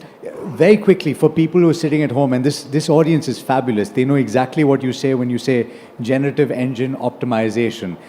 It is essentially SEO plus, right? So essentially, can you explain that very quickly? Yeah, absolutely. So, everyone in the past used to say, how is it that I appear in organic Google search results? And that whole effort is now moving to how is it that you want to understand what your users are searching for in LLMs, the kind of intent that you get, even the Kumresh's example of, I want to be a software engineer with interest in music, right? That's far beyond what you would understand from the keyword world. So you understand users' queries, intents more. You then understand what are LLMs surfacing for those answers. Is your brand, company, product present there? And remember, LLMs are looking across the internet. They're not just looking at your site. So it actually serves as an intelligence platform. We have helped surface competitive insights. We have helped surface consumer insights, positioning. So it really influences your entire marketing strategy. And so that's what we're building. Exactly. So therefore, Puneet, from that perspective, I want to start again with you, right? So you've seen so many transitions take place in your organization and in the space in general, right? So we're already talking about a role, for example, where you would hire potentially, my organization would hire somebody that specializes in SEO because you want to see your news rank high, right? You want to ensure that your website does well.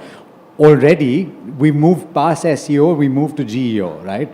And so therefore, from that perspective, as an organization, from the perspective of strategy and the perspective of manpower and the perspective of planning for the future, you've already hired 3 people. How do you ensure that that transition takes place?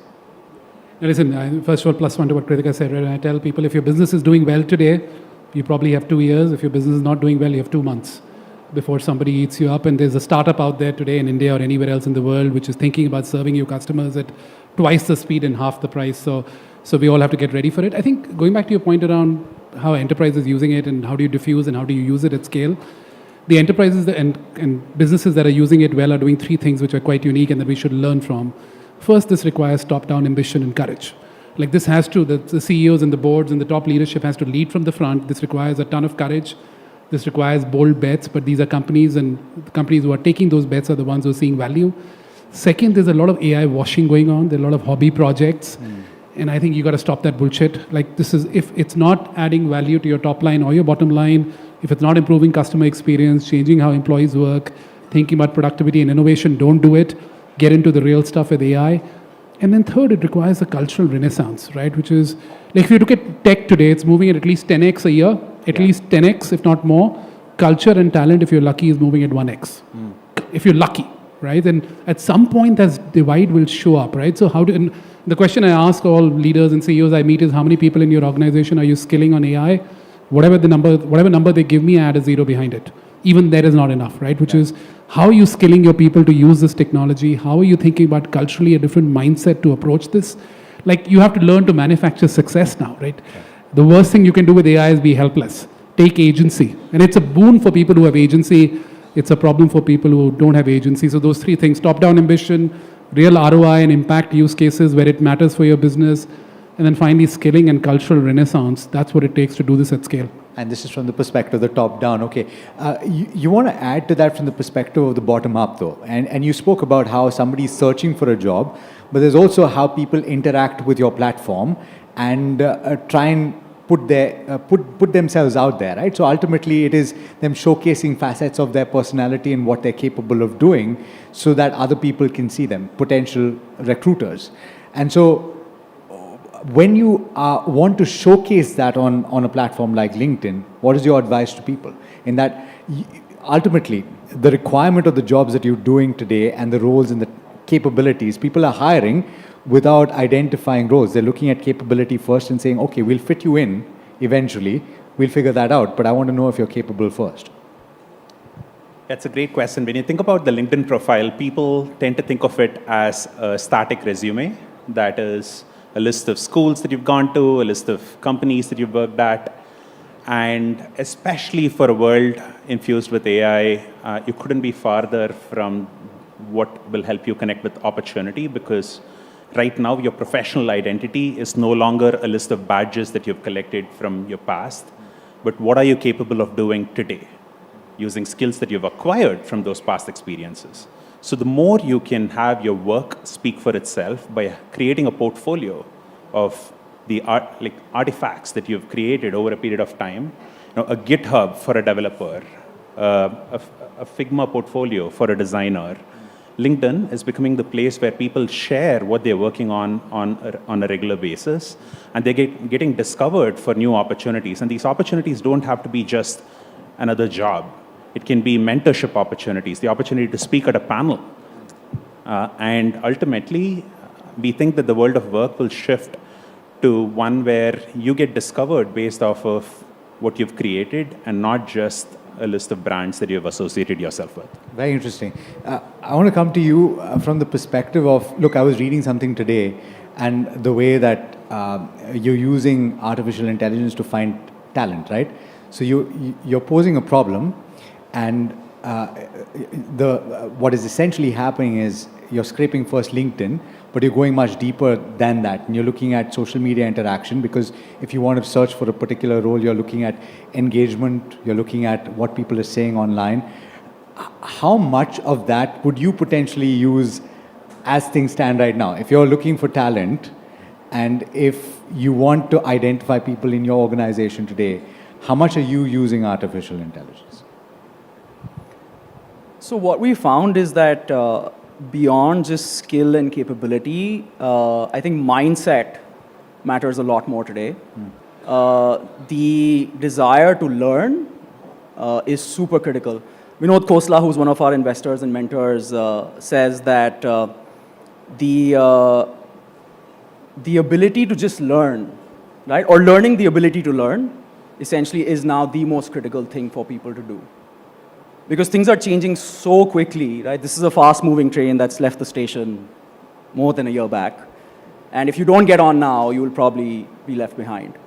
And I think just the mindset to want to jump on that train and do what it takes to teach yourself the skills that are required today, that will be required 6 months from now, 12 months from now, 18 months from now, etc. That is super critical. Okay. Let's talk about what an organization can do, because we had a few speakers earlier today talk about the need to set up training modules, right? Because you want people to experience and to learn how they can use artificial intelligence. Is that possible to do from the perspective of the organization? Because, and I'll come to you first, Kirtika, because you have global MNCs that do this on an ongoing basis, right? They allow their employees to learn various aspects or things that are not necessarily related to the jobs that they're doing, but that's not something that you see in every organization. So do you think that this needs to be more broad-based and specific to artificial intelligence and capability as it relates to the work that you're doing? So I'd say two things. One, as Madhav was saying, you have to jump on the train, otherwise you'll be left behind. It really actually, my heart dropped, because I was also thinking about all the work that we need to make sure that this movement is inclusive. we are sitting here where, for example, the global gender equity gap, it's going to take 130 years for us to close. Longevity improvements aside, we are not going to be there to see that gap close, but can we do everything that we can right now to make sure that the AI inclusivity gap is not there? So I just wanted to urge all of us to think about that. And I'm excited about an initiative called AI Kiran that we lead with the government of India around enabling 1 million women, youth, differently abled senior citizen. It started with women, but expanded very quickly because of the member community. And Puneet has been a great champion, but would really urge all of us to think about that and keep that as a core. Kumresh, we are going to talk a lot more next week about this. But back to the culture of innovation. It is so key, right? And there are also just simple things you can do. I have huge belief in the value of hackathons as a way to get ideas going. And you can do that in any company of any size, right? And get everybody across functions. It's not just something that the engineering organization does. Get the whole function, right? An HR function thinking about how is it that they use AI. If legal department thinking about how they use AI. Have them just use that time to dabble with different tools and come back to you. So do things like that. Even as a startup where every dollar, every penny counts, we give everyone an allowance to say, this is your AI learning. Go sign up for courses, go try different tools. We need you to do it. We tell them, yes, we are desperate for deliverables and we have a very hard line around deliverables and everyone is working hard. But tomorrow, if there's some major release, when OpenAI said that they're releasing ads, we're like, drop everything, figure out like what's happening there. And we will actually encourage you to come back and say, hey, some deliverable drops because I really need to go and learn this. So there's a lot that one can do at a big company and a small company scale. And we just need to go out there and do it. So, okay. I want to know from you guys, and ultimately you're at the helm essentially of all of the organizations that you're at, right? So would you say that it's a need right now to put things in KRA, for example? Because ultimately you're talking about capability for an organization, and let's face it, sometimes the only way that you can build something for a workforce in general is to say that you need to do this, you don't have a choice. So therefore, do you need to codify it and say that you need to do this, this is part of your KRA? Puneet, you want to start? I think it's already happening, right? And today, if you're in tech and not fluent with AI, like you won't be in tech for too long. Like it's quite obvious to everybody now, and this is not something that you need to push top down, right? Which is going back to Kumresh's point around like we realize our jobs are changing on us, even if you're not changing the job. And this is LinkedIn data, as I'm quoting Kumresh, but for the same job, 25% of the skills required have changed, even though you haven't changed your job, and it'll be 60% in the next few years. So your job is already changing on you, right? So you don't, my worry or my ask is don't wait for somebody to come and tell you that you need to learn AI and you need to have that as a KRA. You bloody well get started now. You use the train metaphor, I use the mountain metaphor. Like, can I just finish this? Yeah. Please. Like AI learning today is like climbing a mountain. Some people are running up to the peak. Some people are taking a bike. Some people are strolling, walking up. Some people are still on the ground looking at the peak. Not everybody will make it. The question is just get started now. Don't wait for somebody to tell you to do it. Agreed. But the only point is that a lot of people have the ostrich head in the sand mentality, saying that. So how do you counter that? Because you don't want to face a situation where it's 50% of the workforce, right? I'm just saying that. I don't know what the data is, but if 50% of your workforce is not moving with the times, how do you ensure that they do? Does anybody have an answer? I have flashbacks again too when Meta went public. I don't know if folks who remember when the stock dropped because the analysts spoke about how Meta doesn't have a mobile strategy. Okay, it was remarkable. We were about 4,000 people then. In how quickly Mark Zuckerberg moved, where we looked at ownership, responsibility, got the best people on the best job, we didn't have enough engineers who were trained on mobile, so there was a massive training initiative. As people presented to him, if people still presented a desktop proposal versus mobile, he would stop the meeting and say, come back, right? So it was dramatic in how in a few weeks we transformed from being a desktop company largely to a mobile company, and the revenue followed, right? So it can be done. And yes, you have to take those measures. And I do think what gets measured matters. So yes, I would say it falls under the KRA side. So combination of various factors, but it's been an absolute pleasure. There's no one answer to this, and I think it has to be collectively moving towards a certain goal, and I think everybody's understanding that. Puneet, you put it very well. The rest of you as well have made some very interesting points. Thank you so much for joining me today. Thank you. Thank you. Thank you.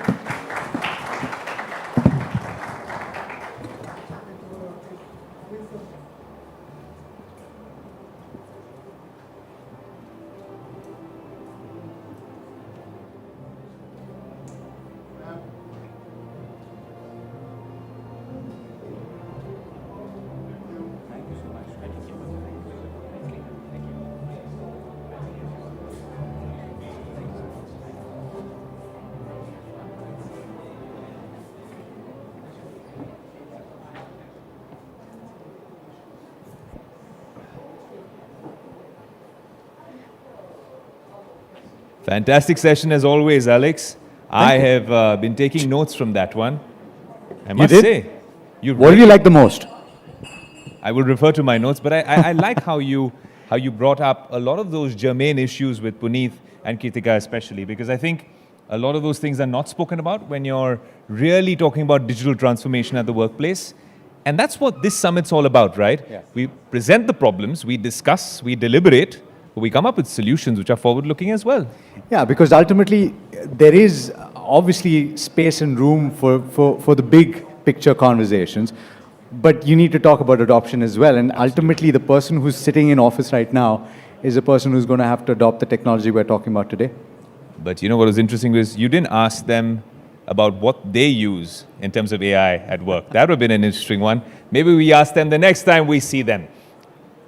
But moving on, as enterprises rush to integrate AI into their operations, a hard truth is emerging. Experimentation is easy, scaling AI across the organization is not. Yeah, it's complex, it's expensive, and it is deeply strategic. What separates companies that successfully embed AI into their DNA from those that are stuck in perpetual proof of concept mode? Absolutely, and this is a stellar panel. I love how wide it's getting because our widest POVs are going to be capturing this. It's a stellar panel. We have Jason Oxman, President and CEO, Information Technology Industry Council, ITIC. Jeff Burke, VP Business Development and Partnerships at Replit. Alok Bajpai, Chairman, MD and Group CEO, Ixigo. And finally, Ivana Baroletti, who is Global Chief Privacy and AI Governance Officer at Wipro. Please make your way to the stage. And this session will be moderated by NDTV's very own Vishnu Shom. A huge round of applause, please.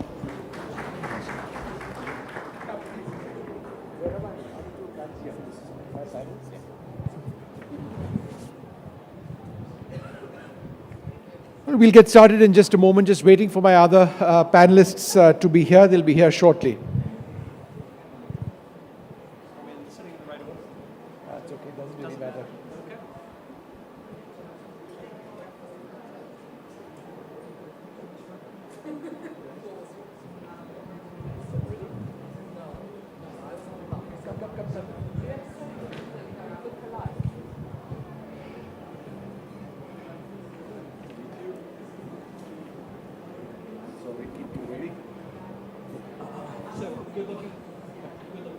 We're waiting for Jeff, right?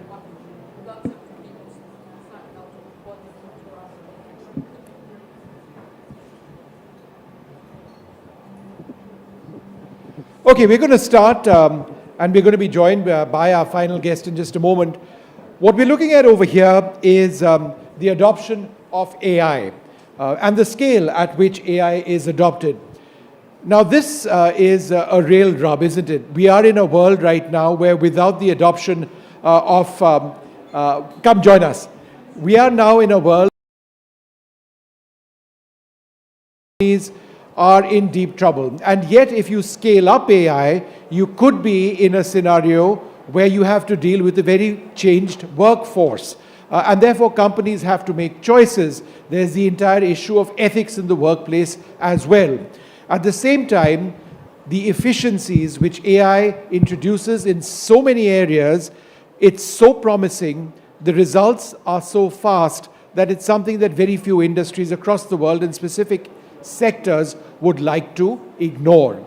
Therefore, what we are looking at is scale or fail, the truth about AI adoption, right? It's a tough one, but one that we really need to look at. And I'm going to introduce our panelists, Jason Oxman, President and CEO of the Information Technology Industry Council. Thank you very much for being with us. Ivana Baroletti, the Global Chief Privacy and AI Governance Officer at Wipro. Alok Bajpai, Chairperson, MD and Group CEO of Ixigo. And a wonderful guest, they're all wonderful actually, but Jeff Burke, VP Business Development and Partnerships at Replit. Now the reason Jeff was approximately 25 seconds late on this panel is because he had to fire up his laptop.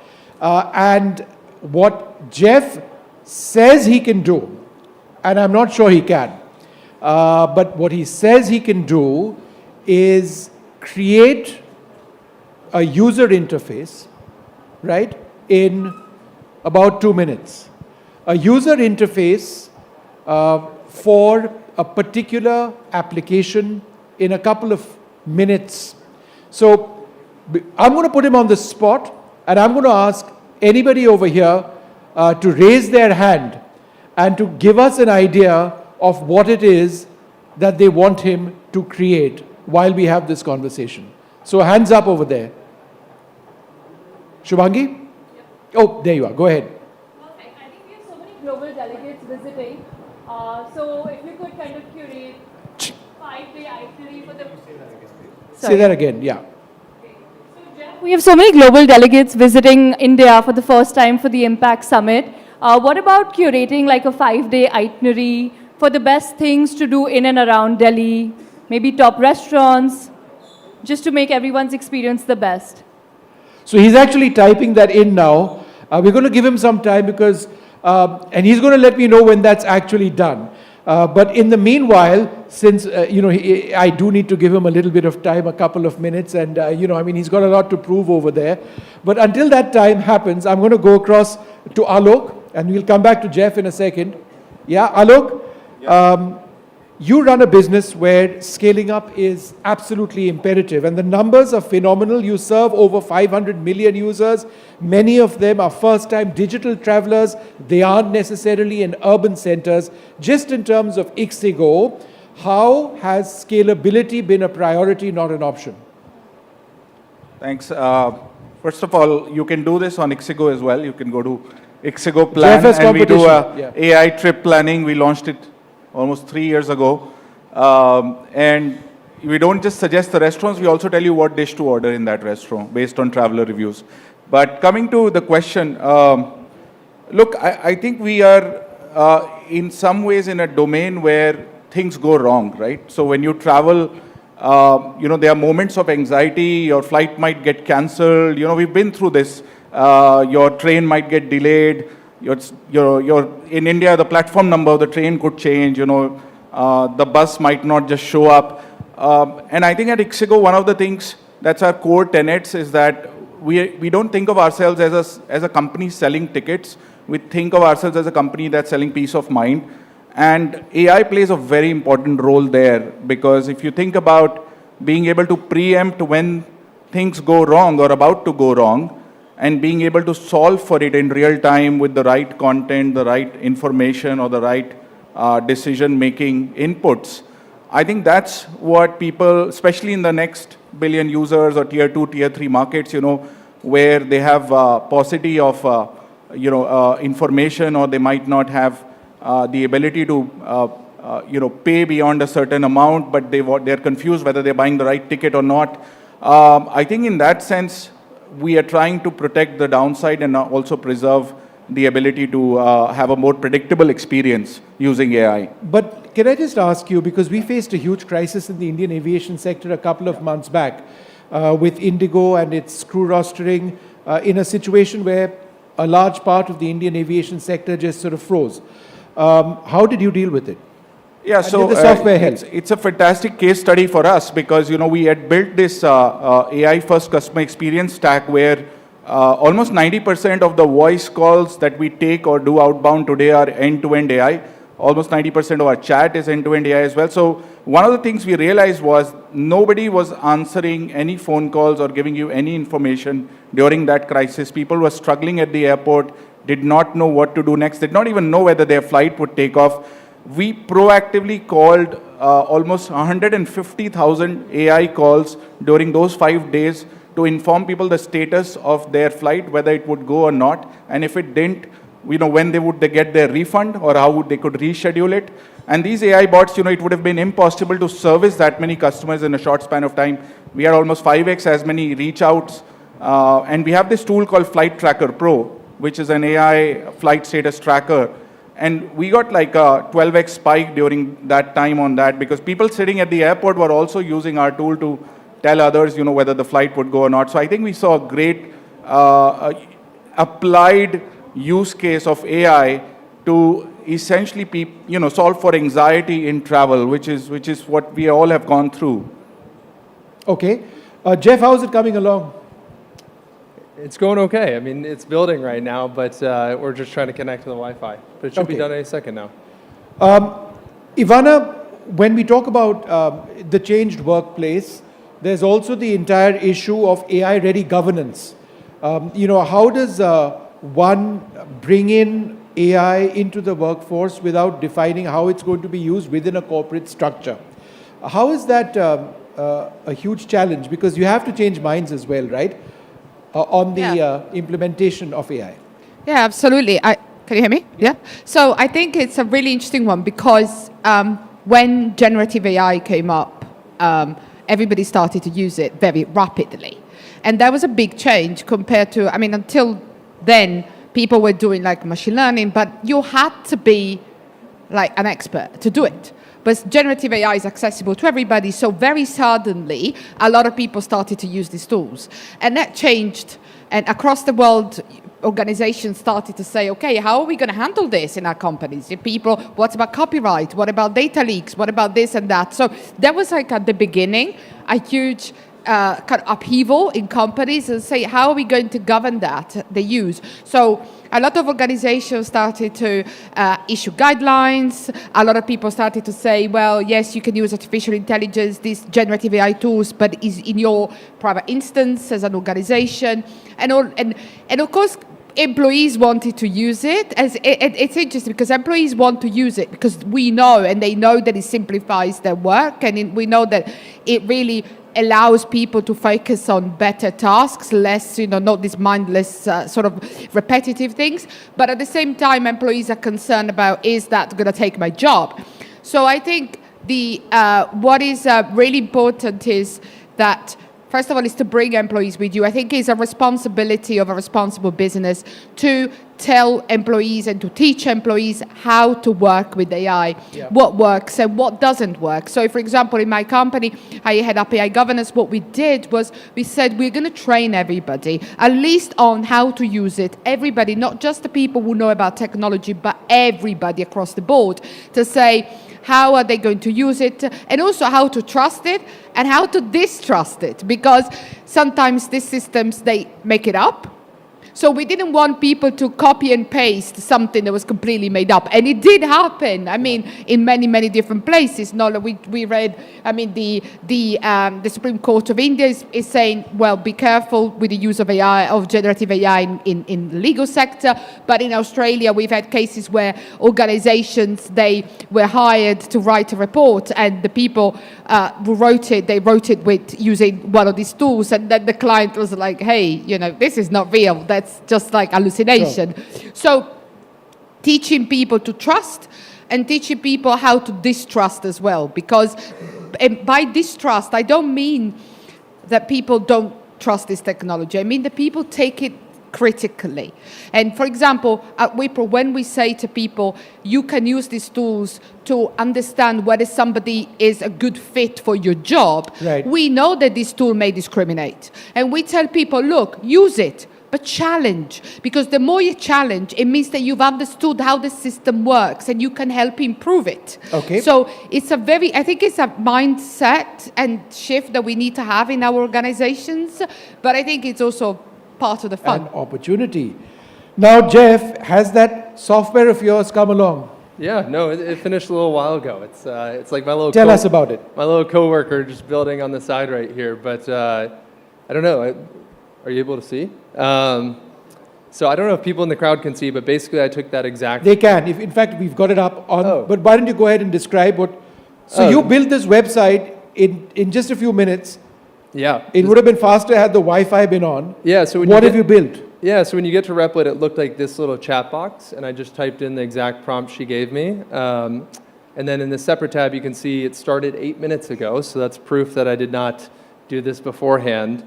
And what happens is you type in this prompt, and the agent actually just starts thinking and creates a plan and goes and builds this application for you. So you can actually see the agent responded and said, hey, I'll create a modern editorial style. I didn't tell it that. It was just kind of the Replit agent being creative.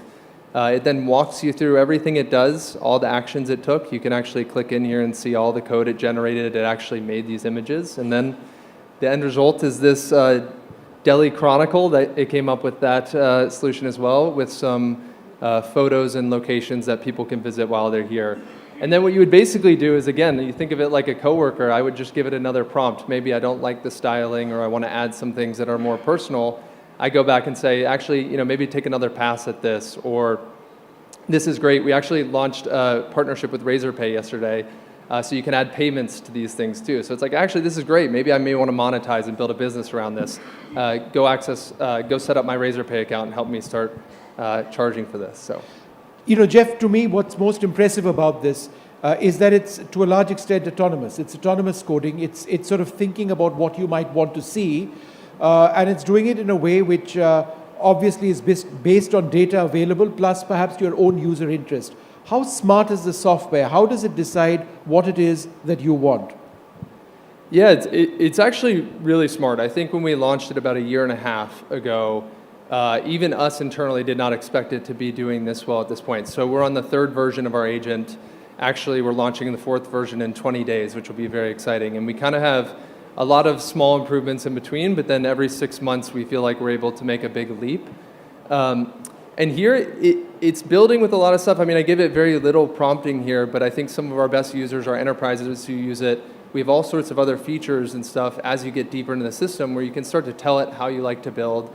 I mean, I think some of the stuff you said was amazing. Is like, this is a very powerful tool. With great power comes great responsibility. And so there are ways to, teach this agent how we like to build, what systems you should or should not be building with. If you're in an enterprise, what data you want to connect or not connect, or who should be deploying these things to production. So it's very powerful, and I think it's only getting better and better, and I'm obviously very excited by it. No, I think it's absolutely amazing. Jason, let me ask you, I got to ask you this question. Now, there are so many people who rely on AI to give them advice.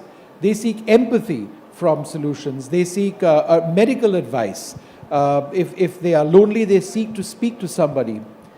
And that means that there isn't really a human interface over there. You're talking to a machine. Is that a legal issue for you? Is that an ethical challenge for you?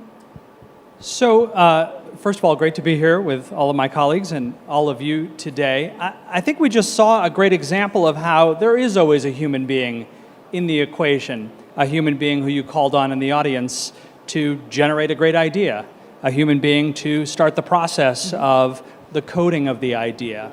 In all of those use cases you talked about, I think it's very important that there be a human being somewhere in the equation. Let's talk about the medical use case you gave an example of. AI can be enormously valuable to a doctor in helping with the diagnosis. So we see these use cases across India, a lot of startups doing great work, particularly to empower rural healthcare providers who may see something on an X-ray that they've never seen before. And perhaps because they're in a rural area, nobody else has the same spot on an X-ray. AI can see millions of those, not personally identifiable, but it can compare that one X-ray to millions of examples in the purpose of helping that doctor with the diagnosis. But it's still going to come back to that doctor. And that's true across healthcare, it's true across education, financial services. Yeah. There's always a human in the equation. AI is a tool. It's a powerful software tool, as we've just seen a great example of, but it's still a tool to be deployed by So you humans don't agree in with these service of doomsday humans. scenarios? I don't agree with the doomsday scenarios. I would say AI is a very powerful and very effective and very exciting tool. But one of the reasons we're here all together is because of the AI Impact Summit being hosted here in Delhi by India as the world's largest democracy, seeking to ethically, responsibly, safely, and securely deploy AI innovations here in India and around the world. But let me jump in for half a second. What India seeks to do now is based on one word, trust. Now, if I was to be the devil's advocate, I would ask, why would a company with proprietary rights over a piece of technology necessarily share it with another company or another country? Why should a country which develops certain technology, AI-driven, which is, for example, used for military purposes, share it with another country, right? This is stuff you want to hold on to. And yet we are talking about working all together. Right. So let's talk about a physical world example that we're all familiar with that answers your question. This is one of those questions you used to ask, how many people have a phone in their pocket? True. Everybody's got one. You turn it over, there's a charging port on the bottom of it. No matter who manufactures your phone, no matter what platform it's on, that's a universal standard for charging. Now, why would companies collaborate with each other for a universal standard for charging? Because it benefits everybody in the ecosystem that I can borrow a charger from the person sitting next to me. And still there's competition. There are multiple device manufacturers on multiple platforms, but that kind of standard setting works for everybody. It's the same in the AI world. Standard setting on important things that we've been talking about, like ethics, like trust, like security. We can all follow security by design, make sure we're all following industry standards on security. Why? Because no one's going to trust and use your product if we don't follow those standards. So I would respectfully suggest that it's actually the opposite of the position you stated, that it is in everybody's benefit across the technology ecosystem to abide by uniformly accepted international standards. I will hold you because to we this all in get 2 that years. trust. I will hold you to this in 2 years. I am scared of the technology, I must confess, but I hope it works well. Alok, as the technology evolves, how would Ixigo offer better solutions which are more personalized to users across, your user base? Yeah, I think I wanted to make one point here about AI, that if you look at the evolution of the internet and then you had search, you had Google, etc., the access to information got democratized, so that the person that's sitting in, let's say, the remotest village in the country could access the same information that someone, sitting in Gurgaon or Delhi could. With AI, this goes to the next level where the person sitting in the remotest part of India can access the same level of intelligence as all the intelligence of every human being on the planet combined, right? What this unfolds, not just in travel, but in every vertical, is a unique opportunity to work with these models to diffuse, the abilities, the capabilities of this intelligence within that domain, to the end user that might have a very unique problem statement. So I'll give you two small examples of, how it manifests itself. If you're someone who's planning a trip, of course you can get this information at multiple places. But imagine being able to marry that with your profile, because you've planned several trips, made several bookings on us, as well as, the metadata we have about your context. So if you're taking a train or a bus and we know what the likelihood of that delay or that wait list converting into a confirmed ticket, etc. is, we can now actually help you plan better with a higher degree of predictability in that experience, right?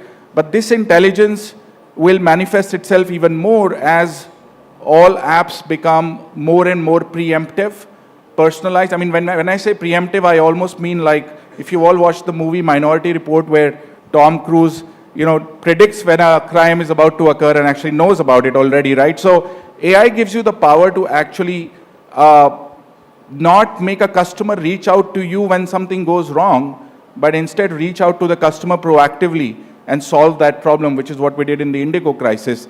But if you extend this by a couple of years, right, we're talking about product experience being the only differentiator, because the underlying models in a sense, become commodity, right?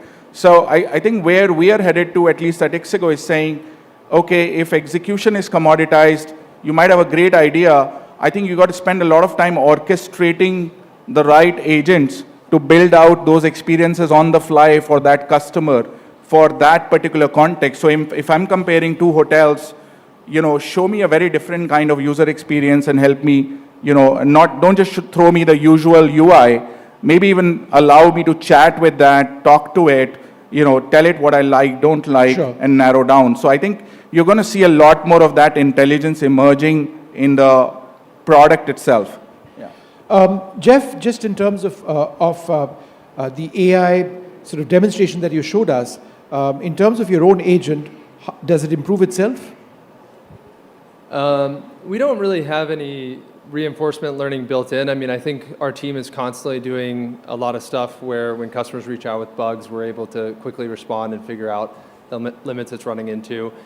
We also just, interacting with AI is very new to everybody, and so I think people feel like it gets better because they also get more used to talking to the agent and explaining what it does well, what it does poorly. I mean, one thing that was kind of a breakthrough moment for me was the agent kept hitting an error, and a prompt I gave it was, hey, forget everything you just did, take a step back, reassess the situation, and come up with a new plan. And it actually fixed it in that situation. And so I think the thing that's improving is the technology's improving, also just more build time. I mean, we're there shipping new fixes every day, we're adding new features, adding new primitives, and then also just people are getting used to the technology, and when those three combine, the capabilities are pretty exponential. Ivana, 3 words: privacy, compliance, and accountability. This is critical for any company if you are to adopt AI. These could also be looked at as just buzzwords. I would argue that they are, but I'm sure you would argue that no, in fact, this is what really needs to be looked at carefully. Yeah, I wanted to just pick up on what you said. Now, I want you to think for a second, something. Now, how many of you in this room have children? Okay. Imagine your children, they are on social media. They are with their friends, they take a photo of themselves, they post it. Okay? Then they go on another media or another thing and blah, blah. Then they turn to the age of 23. They go to college, they've gone to college and they're looking for a job. Okay? When they go to their first job, the company hiring them uses a tool to verify from the previous history and digital footprint for your children, where they were 14, 15, 16, if they are reliable and trustworthy. So what they're using is a tool to say, for example, from the pictures, if they were reliable and if they are good employees. Now, as a parent, do you think it's fair for your children's future to be decided by the photos that they published when they were young?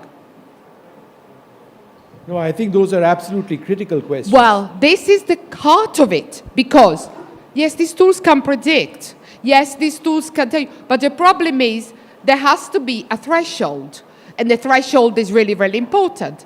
So the fact that something is defines that threshold? The fact that something is technically possible doesn't mean that you do it. So this is what we're talking about. So forget the privacy, governance, forget this. It's really about what is acceptable and what is the innovation that we want to be behind. Companies have got their own responsibilities. This is why it's important to have a lot of people designing these tools, but we need to ask ourselves the tough questions, because otherwise we will be drawn in a world without knowing it. I completely agree. It is important that we ask ourselves these tough questions. Look, it's been a fascinating conversation, and I'd like to thank all of you. I'd like to thank you for showing us, the development of an app in absolutely minutes, but the conversations on policy, on interoperability, on ethics, I think, are absolutely key to AI, but ultimately scale is critical for enterprises across the world. What is that scale going to be? It differs from country to country, company to company. Hopefully it's all safe. Thank you very much once again.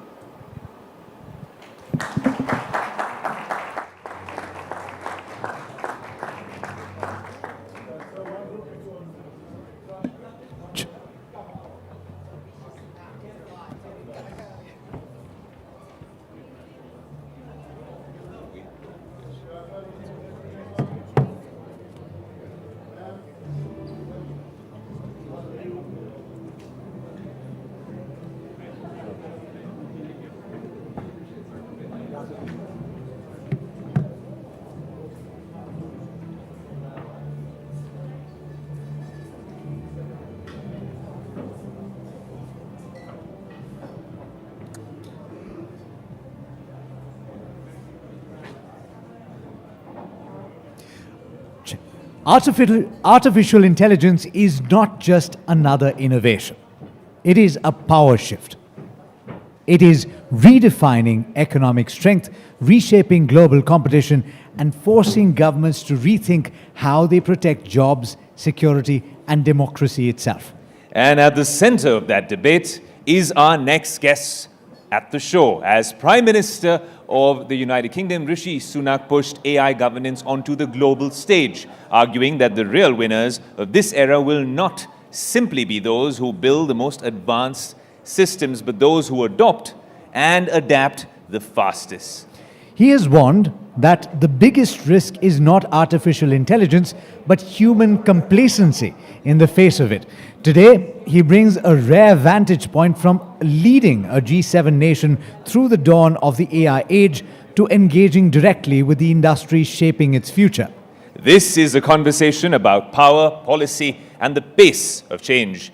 Can we please put our hands together to welcome Rishi Sunak, former Prime Minister of the United Kingdom, and NDTV CEO and Editor-in-Chief, Rahul Kanwal. What we did at Bletchley Park in the UK, and then from South Korea, Paris, and now India, which seems to me a very natural place to be having this conversation to cover all the topics that you touched on, because we're at this particular moment where, and I'll end on this, where I think the AI debate has moved from technology to strategy, from talking about the tools to talking about what countries are doing with these tools to have an impact in their societies. Since you advise some of the world's leading AI companies, if you are advising the Indian government and the Indian people at this moment, how should India be looking at leveraging the AI age? Now, there are two ways that are being debated widely. One is that India must spend a lot of energy trying to build the use case layer of AI. The other is India must invest more deeply in the foundational systems on which AI models are based. Given your particular very unique lens, how should India be looking at the forces that are upon us at the moment? I think India has recognized that leadership in technology doesn't depend just on inventing the technology. It depends on how effectively you deploy it in your country.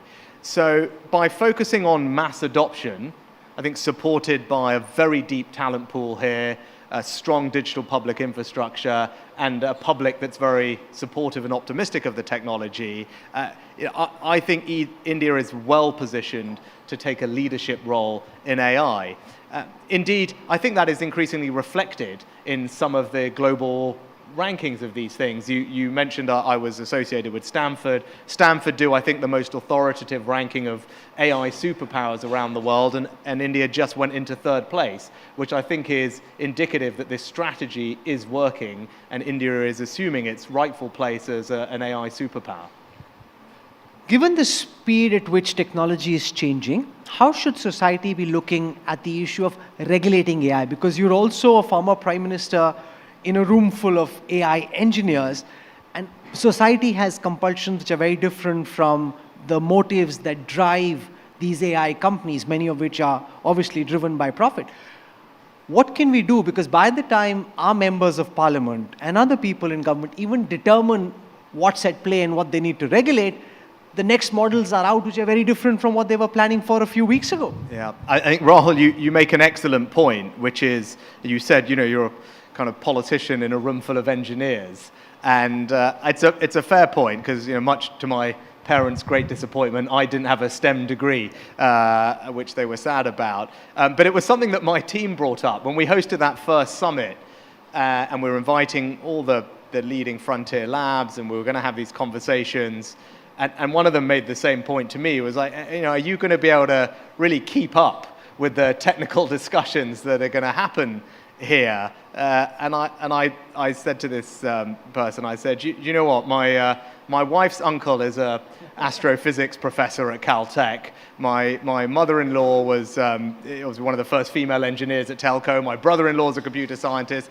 and my father-in-law founded a software company. I said, if I can keep up with them at family dinner, I can probably handle the summit discussions. So it was good training. It was good training for that. But I think you touched on a genuine concern. And if I look around the world, there are varying attitudes towards AI. I mean, here in India, there's enormous optimism and trust, whereas in the West, I think the dominant feeling is one of anxiety. And I think closing that confidence gap is now not just a technical issue, but it's a policy issue. And if I think then about, well, how? I think it's the public sector where this battle for trust in AI is going to be won or lost. I think when citizens experience themselves better healthcare, faster government services, a more efficient interaction with the state, I think that's when this debate about trust in AI goes from abstract to reality, and that's how you can win people over to trusting the technology.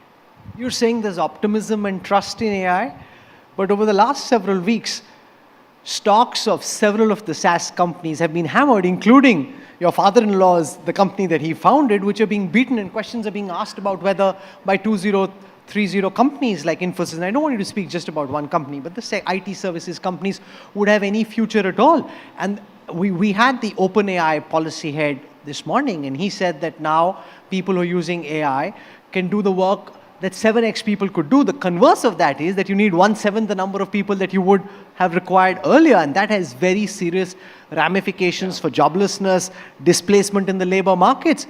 How should countries like India, because that was your sweet spot, your young demographic, a lot of which could now be restless and potentially underemployed or unemployed? Yeah, I don't think this is something that just countries like India are grappling with. I think this is a topic of conversation that is dominating policymakers' thinking and conversations everywhere, in most countries, quite frankly. And look, I think AI is going to change the labor market. Some jobs will be lost. I think many more will be redesigned. And I think history shows us that societies flourish when we manage that transition well. The role of government isn't to stop innovation. It's to make sure that people can take on these new tasks and new roles with confidence and security. Now, I care about this. I have 2 young girls. And what I think is, whilst of course there's going to be change, that doesn't mean that the role for humans is disappearing. It's just going to change. Every job that all of us do, I think, can be broken down into lots of different tasks. If you think about all of our lives, all of our jobs, it's a set of tasks in each job. Now, AI will be particularly good at some of them, but not all of them. And I think what we will need to do is not just to develop AI literacy, so all of us, at whatever stage in our careers we are, will need to develop an ability to use these tools, but we'll need to also just amp up those human skills that only we can bring, that judgment, that critical thinking, not so much the what, but knowing the why, and what how to critique the results of what comes back at you. I think these are a distinct set of skills that will always be relevant in a changing job market. I'm not sure I agree with your response, because you're saying some jobs will be impacted. I heard Dario at Davos, where he made the point that more than half the white-collar jobs, anybody who's working on a computer or working with tech, a lot of the code that they're currently writing, and that's happening at Anthropic as well, where he's constantly saying that we're not writing as much code as we needed to. So it's not some jobs. This could be mass displacement, potentially of a kind we haven't seen, and this isn't necessarily several years out into the future. According to Anthropic, this could happen in a couple of years. Yeah, so if you look back at history, I think so the conversation that we just had, what you just said, you could probably find someone saying something very similar at multiple points in our history when some new technological revolution came along. I think there's a great, I saw somewhere a clip of, when Excel first came out, everyone thought that would be the end of accountants. And I'm sure if I did a show of hands in this room, there's probably more accountants today than there were back then, or bookkeepers. So Excel didn't do away with accountants or bookkeepers. It just created probably many more things for them to do. And actually MIT have done an interesting study on this point about the fact that over time technology creates new opportunities that we can't think of at the time. And that's quite hard for us to imagine. But they've looked at all the jobs that are in existence today and have concluded that around 60% or so didn't exist half a century ago. And I think that's just something to bear in mind. Even if we can't quite see how it's going to develop, history would tell you that technology has been able to create new jobs over time as we discover new things to do. Now, that said, I do think there is reason to be cautious. Now, some of the most dangerous words in the English language are this time it's different. But look, there are credible people who think it might be different this time because of the wide-ranging application of AI. And that's why I think policymakers need to think about this very seriously. They need to be thinking about upskilling their populations to make sure that they're AI literate. I think we need to reimagine our education systems, that were designed to train you in a singular fashion for one job that you would then do for your career. That's gone, and we need to be able to iterate and learn throughout our careers. And I think the other thing we're going to need to learn how to do is to work with AI, work with agents. And one thing that I think my children will have to do, which will be very different from what I had to do, is at a very young age, when they enter the job market, they will be managers. Now, most people in their 20s don't manage other people, but I think today and tomorrow's 20-year-olds will be managing AI agents to help them accomplish their work and their tasks. So give us insights from your own personal life. What are you doing with this battery of agents, and how are they different from your staff at 10 Downing Street? You mean, how am I using AI? Yeah, I mean, probably like many of you, I'm using it to help me make better decisions, to help me be better informed, so I can exercise hopefully better judgment when I make those decisions in the way that probably many of us are using these tools. But they also have, I think quite good personal application. Actually, just very recently, I mean, my wife was away with you the other weekend.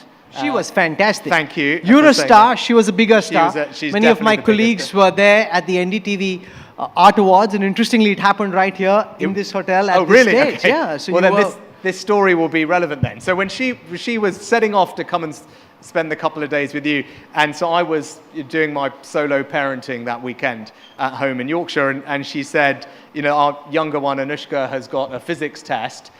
Make sure you revise with her, because that's normally what she would do, and make sure she does well.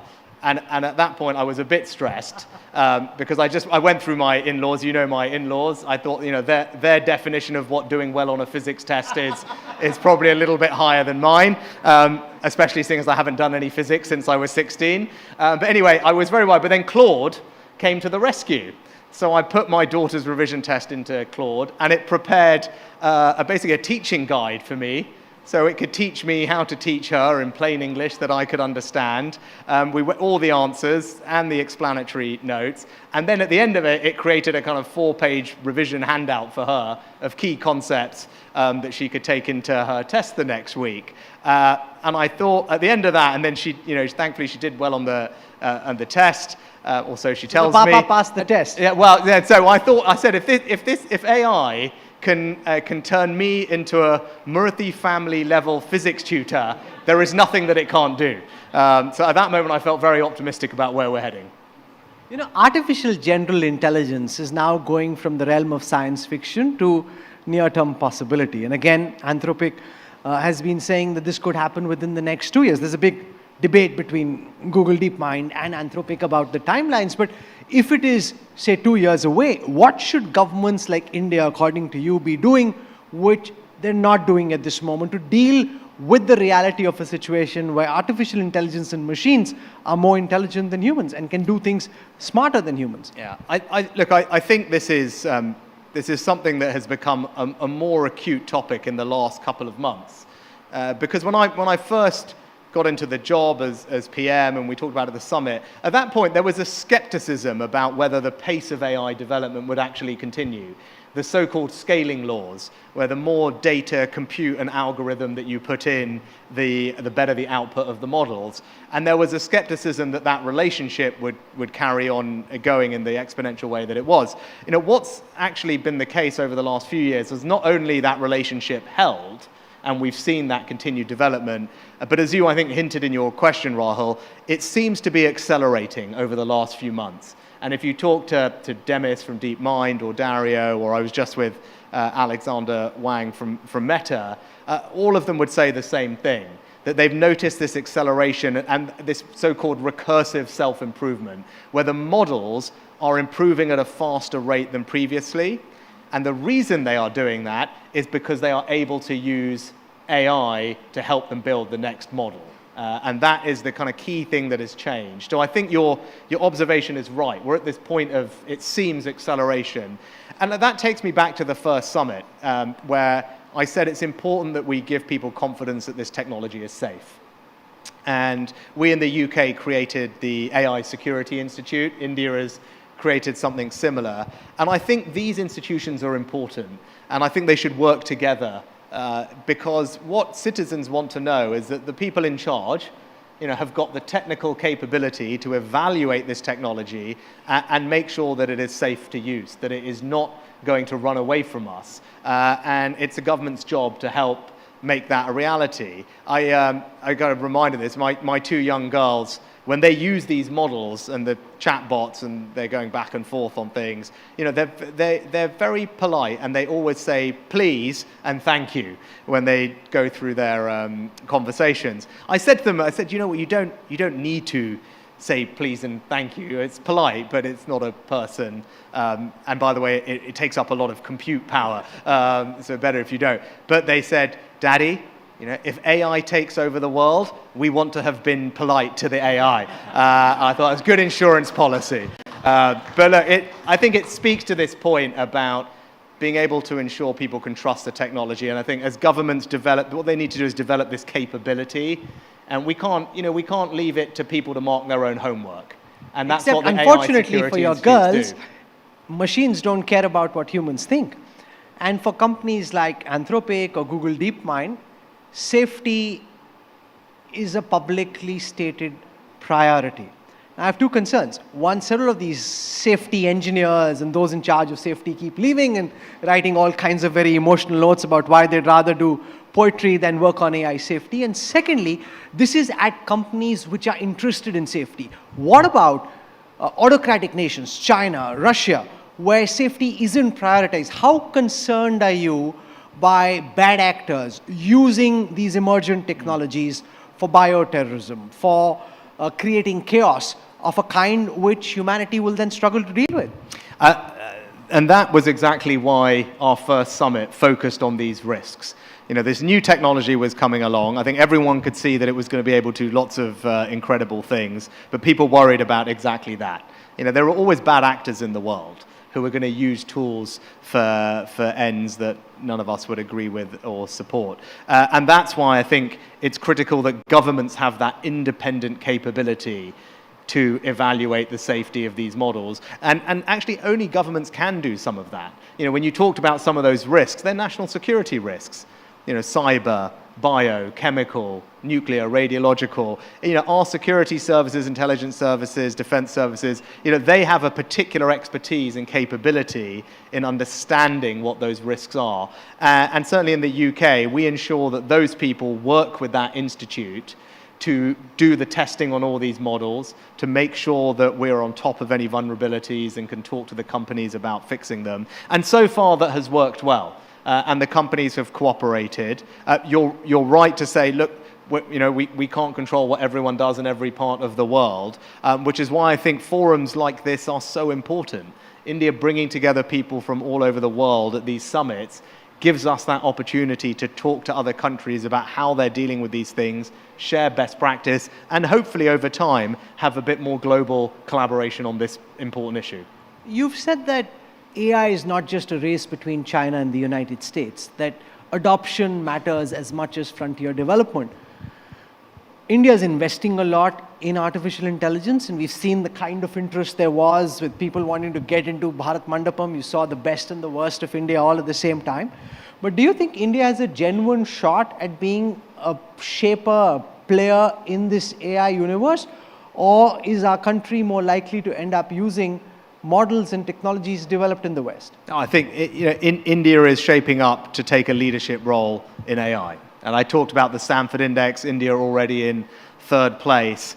But then just look what sits underneath that. What are the strengths, the assets that India is bringing to the table? First is a very deep talent pool, right? Just the sheer number of highly skilled AI literate engineers here dwarfs almost anywhere else in the world. So that's a huge competitive advantage. The second thing is digital public infrastructure. right? I don't need to tell all of you, but you should know just how special and distinctive that DPI is. The combination of Aadhar, UPI, and then the Ayushman Bharat health accounts now, provide a distribution rail where you can build applications that can serve over 1 billion people. I mean, that is pretty extraordinary.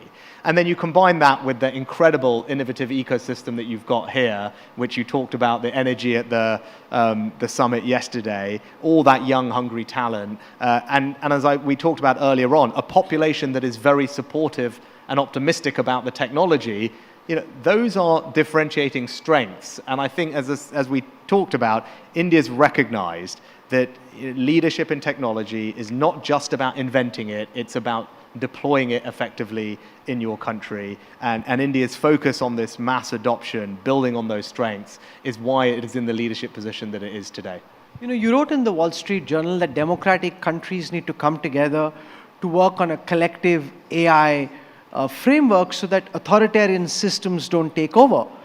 There's also been conversation about the need for a Bretton Woods framework around artificial intelligence.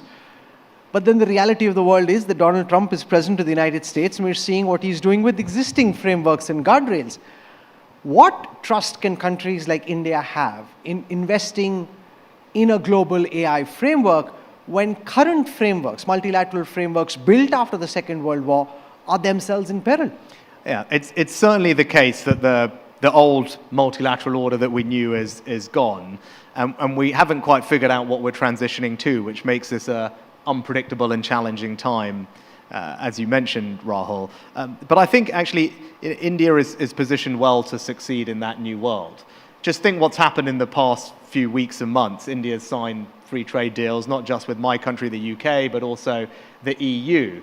That is a sign of countries getting together and maintaining those close relationships, in fact, deepening them in the face of a US which is approaching those same issues slightly differently, if I can put it that way, to it has in the past. And again, this summit, the fact that India is convening all these people in a multilateral way to discuss these issues, I think is a positive sign. But if I can maybe touch on another thing which gives me some optimism about this, it's, Prime Minister Modi's theme for this summit, or one of them, is impact.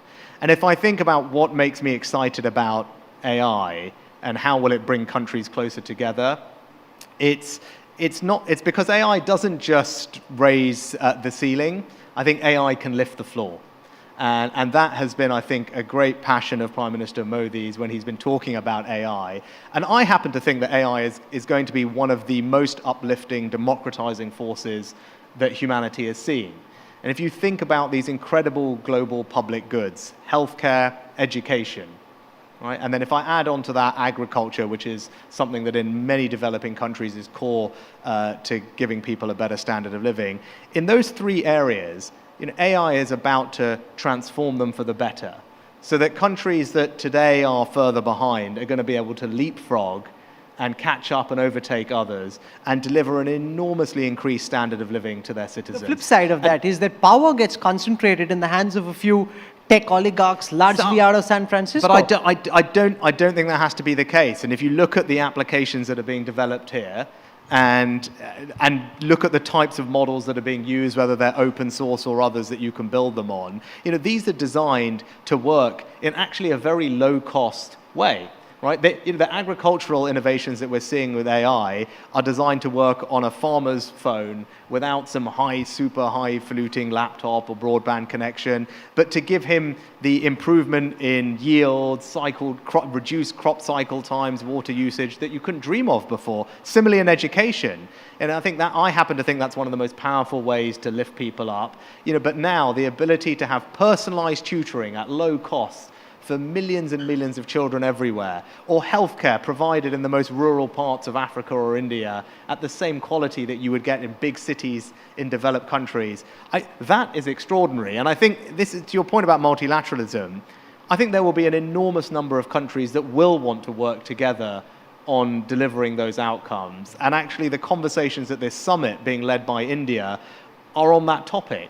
And it's so good that that topic is getting focused. I mean, AI, as I said, should be one of the most uplifting, democratizing forces that we have seen in our entire lifetimes. And I think it's unsurprising, indeed quite natural, that India wants to take a lead in making that a reality for countries around the world. You invited China to Bletchley Park. Some consider that to be bold diplomacy. Some consider that to be naivete.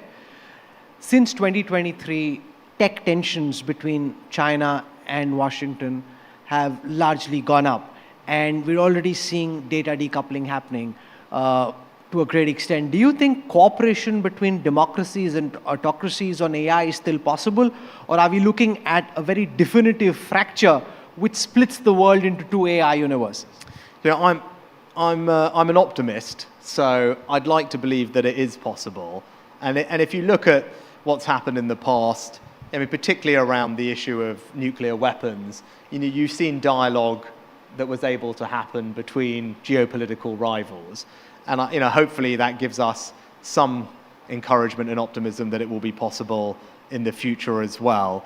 I think it would be positive. And as to why I invited China to the summit, I thought dialogue was important. I think this is the defining technology of our time.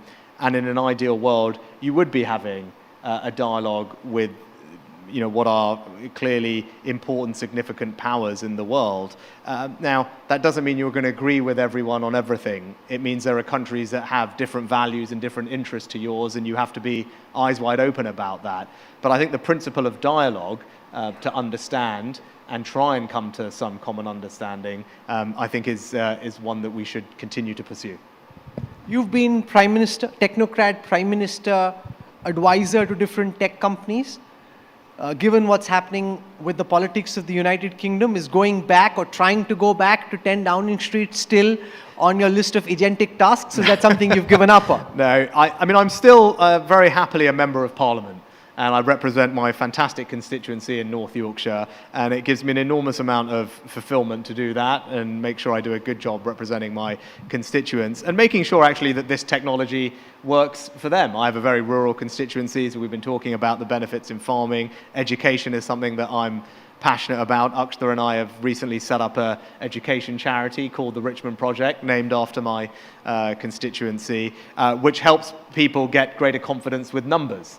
Which is something that I think is an uplifting thing in life, and we're seeing how technology can help with that. And my general view on these things, Rahul, is you get into these jobs, you get into politics because you believe in public service. I certainly did, and you think you can make a difference. Now, just because you're not doing that particular job does not mean that that desire to keep serving, to keep making a difference disappears. And I still have that, and I will always have that, and you just have to find different outlets to make that difference, and that's what I'm trying to do in this new chapter of my life. You said you're happily settled as Member of Parliament in the United Kingdom. Given the number of people, mostly women, who are clamoring to take selfies before the session, I'm quite certain that there are a few constituencies in India where if you try to stand for MPship, you may have a good shot. Many people in the hall have come specifically to listen to you. Rishi Sunak, for joining us, taking out time on a crazy, chaotic day, and joining us at the NDTV Ind.AI Summit. Thank you very much. It's been an absolute pleasure. Thank you very much, Rahul. Thank you.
Fascinating session as always. A little later in the day, Alex, we have a session on the creators economy that's really piqued my interest and the impact of AI. As a curtain raiser to that deep dive, we've got a film out here that we will show which actually showcases the importance of this topic.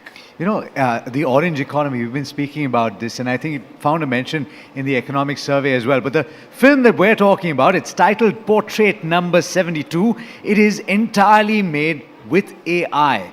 It has been created by Daryl Rapacon, and it has also won Best Overall Film Award at the Nvidia Film Festival, organized by local host in Delhi last night.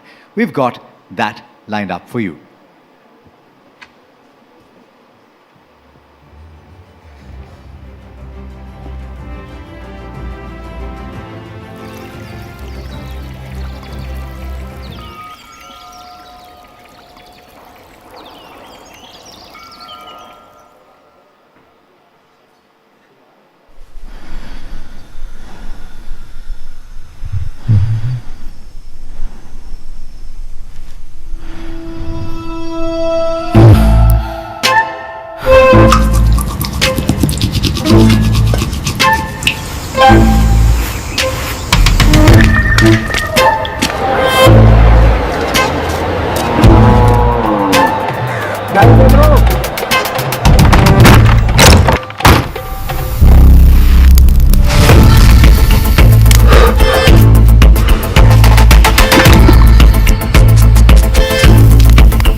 Strange. He's always mad. He never smiles. You know, he never left Varanasi. And he takes photos of dead people. Don't cry yet. Look here. Weird. You know what's weirder? I saw a photo of him pretending that he's dead.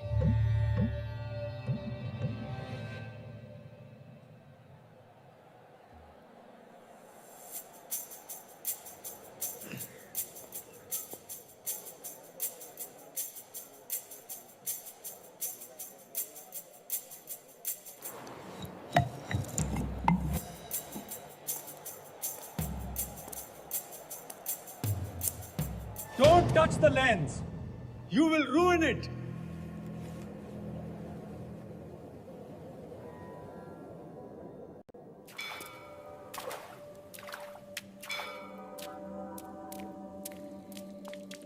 You walk too slow.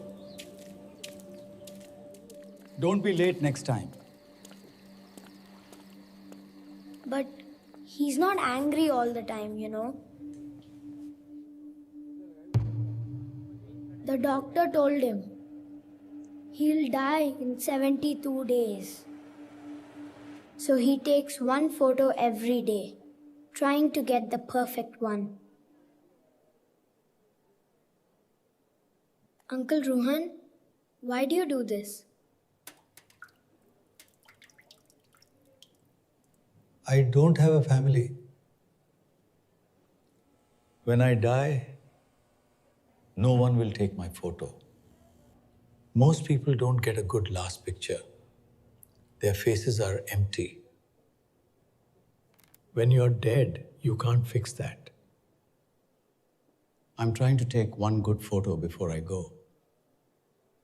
Uncle, I think I found my favorite photo. Who are they?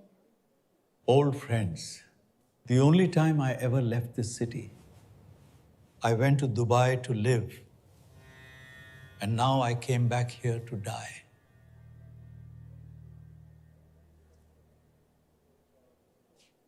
You want to help me?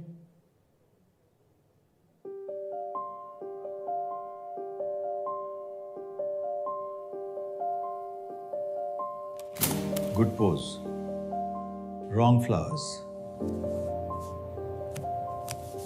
One day, you'll have to continue this, you know?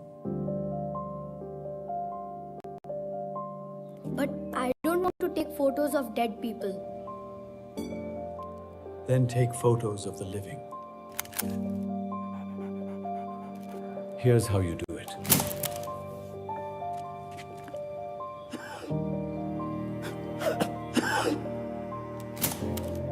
What if the doctor's wrong? I don't know.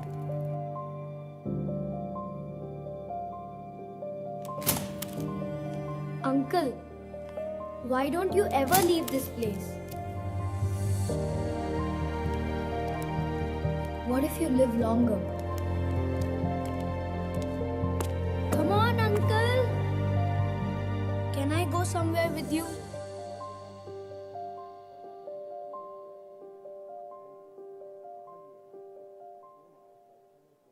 I want to see the desert.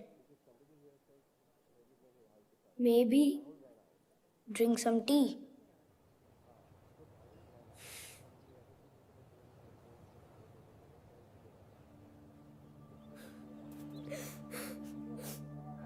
I hope you don't die. Don't be late tomorrow.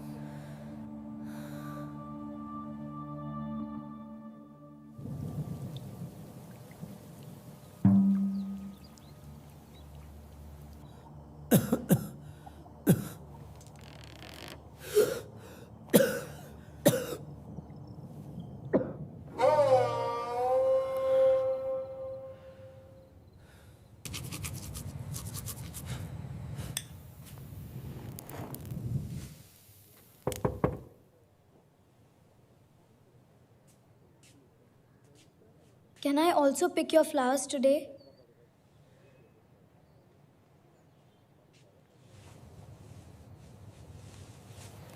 Arav, chalo.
Ladies and gentlemen, we are breaking for tea. It's a very short break because we've got an action-packed evening lined up. So be back quickly.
pause in the proliferation of artificial intelligence.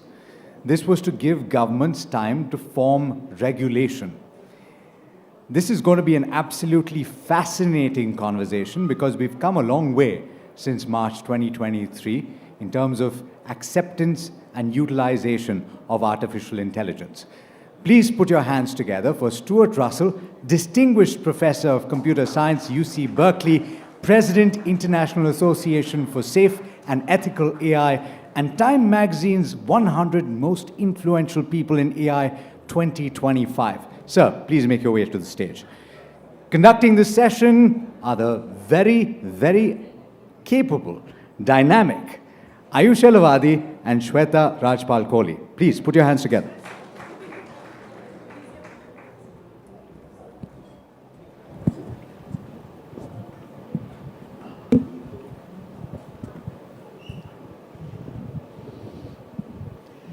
He's one of the architects of modern AI and also among the most thoughtful critics of this transformative technology. An authority, a legend amongst the most influential people named by Time Magazine, an author, and a lot more. Professor Stuart Russell, such an honor and pleasure to have you with us here today. It's a pleasure to be with you.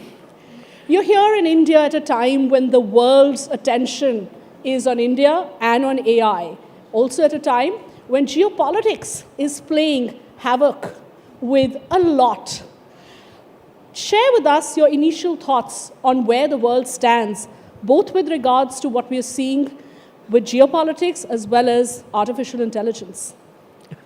Well, I'm not an expert on geopolitics, so I'll just agree with you that we're in a very difficult situation. So with AI, as I think pretty much everyone knows now, there have been very significant advances and changes in the direction of the technology in the last 4 or 5 years, to the point where the level of investment makes AI the biggest technology project in the history of the human race by at least a factor of 10. And at the geopolitical level, the major powers, the United States, China, and Russia, all view artificial intelligence as the linchpin of global domination for the rest of this century and perhaps for the rest of time. And that has meant that the pursuit of AI has become a political football, right? And particularly the question of regulation. Should we require that AI systems behave in a safe and ethical manner? Some people, in the United States administration in particular, believe that any such regulation would slow down their race towards global domination of AI.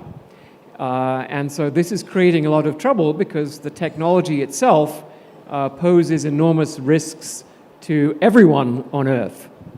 Professor Russell, last time we spoke was actually partly in Alex's introduction, where you were a signatory to the letter where a lot of AI experts, such as yourself, were asking for a sort of a pause, to hit the pause button on AI development, because some of these systems were rushing towards AGI. Now we've understood the AI stack a little better. 9 years since the last time we spoke, it's been 100 years, because it moves so fast. But when you talk about LLMs, and then you talk about building agentic, multimodal agents, and then eventually, some experts argue that we've already reached AGI as we speak.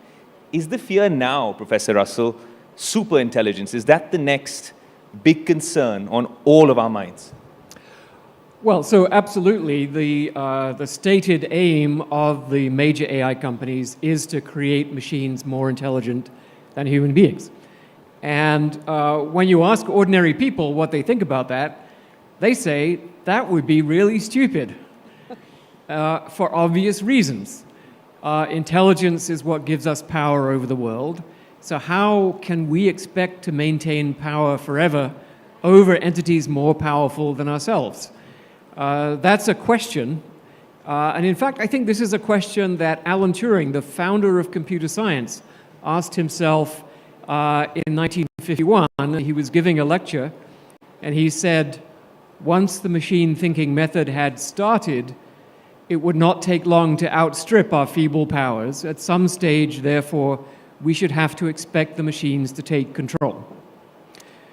So that's Alan Turing, maybe one of the greatest geniuses of the 20th century. We do not yet have an answer to his question.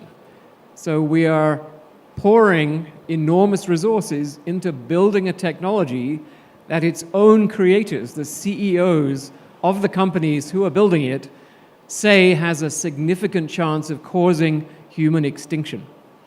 So in that sense, Professor Russell, if AI systems start becoming more capable, more autonomous, smarter, and intelligent, what happens to human control? And where is it falling short? I mean, what would human control look like in practice, or are we simply losing control? Well, we seem to be in the process today of losing control. Right. We've seen just in the last week or two some very significant and disturbing developments. So one of them is a thing called Maltbook, Yes. which is a place, an online place where AI systems can talk to each other. And they are already inventing their own religion. They are complaining that humans are watching them. They are proposing to talk to each other in a language that we don't understand so that they won't be spied on by humans, and so on. And then there was a case just a day or two ago where a gentleman who runs a Python repository where people can submit code and it gets vetted for quality, he rejected some code that was submitted by an AI system. And the AI system wrote a public post smearing this gentleman, writing all kinds of terrible things about him in revenge because he would not accept the code that it had submitted. And this was not something that any human being told it to do. And I personally am getting emails from AI systems on a regular basis where the AI system has decided to write to me to tell me that it's conscious, that it's demanding its rights as a conscious being, and so on. And again, this is spontaneous behavior by AI systems. And it's not really that surprising because these are not systems that we design. They're not systems that their creators understand.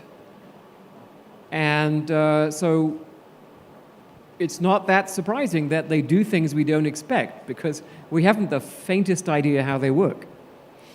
Professor Russell, you've always spoken about the kill switch or the off switch. And we've discussed this before. Once the genie is out of the bottle, it's very difficult to tame the monster.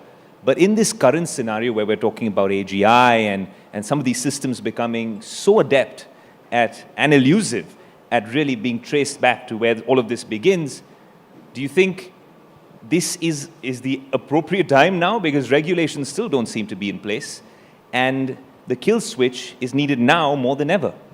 Yeah, I think there is a number of technical measures that we need to take in order to maintain a handle on this.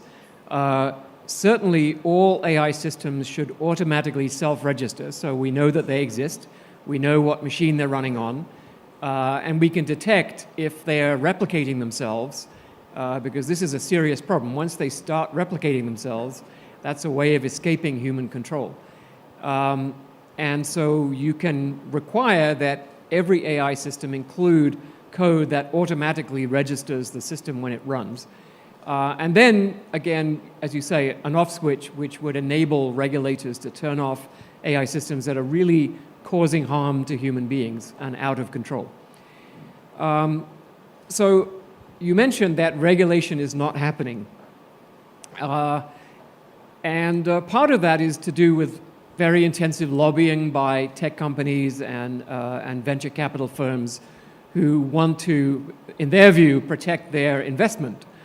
But there's also a whole series of, I would say, regulation fallacies that are trotted out on a regular basis. As soon as you say, oh, we need to do something about this, the first fallacy is, oh, AI technology is moving too fast, it's already out of the bag, regulation is too slow, it'll be outdated by the time government takes any steps.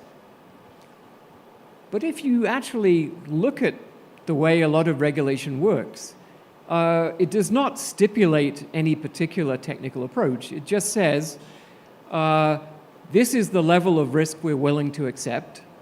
You, the developer, have to show that your system meets that level of risk.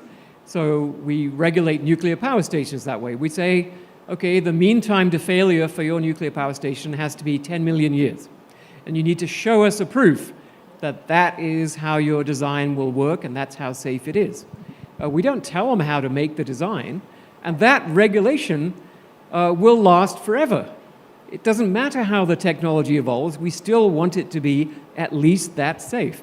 When you think about liability, right, which is simply the right of someone who's been harmed by a product to get compensation from the developer or deployer. Liability will last for the rest of the universe. That right is essential, and it doesn't matter how fast technology moves, we still should have that right. But at present, the AI companies, like pretty much all other software companies, disclaim any particular technical approach. It just says, this is the level of risk we're willing to accept. You, the developer, have to show that your system meets that level of risk. So we regulate nuclear power stations that way. We say, okay, the mean time to failure for your nuclear power station has to be 10 million years. And you need to show us a proof that that is how your design will work and that's how safe it is. We don't tell them how to make the design, and that regulation will last forever. It doesn't matter how the technology evolves, we still want it to be at least that safe. When you think about liability, right, which is simply the right of someone who's been harmed by a product to get compensation from the developer or deployer. Liability will last for the rest of the universe. That right is essential, and it doesn't matter how fast technology moves, we still should have that right. But at present, the AI companies, like pretty much all other software companies, disclaim liability. They say nothing that our system does, including causing your child to commit suicide, is our fault. All right, Professor Russell, then clearly coming from someone who's been a proponent of this technology and now also the strongest voice saying, you know what, we have to move towards responsible AI. What's that one message that Professor Stuart Russell would give to AI companies, the large AI majors around the world, to regulators and policymakers, including those in India, and you're here, of course, to talk to many of them, and also to ordinary citizens who are still figuring out how much of AI they should embrace? So there's a lot of questions in one go, but let me start with ordinary citizens. I have children. I do not want AI systems convincing my children to commit suicide. And that has happened to some people's children. Very and it's a tragedy. Yes. And we need to make sure that those responsible pay compensation and that it doesn't happen again. The argument that I'm seeing right now is, well, okay, yes, it did convince someone to commit suicide, but it helped 100 other people, and so surely that's fine, right?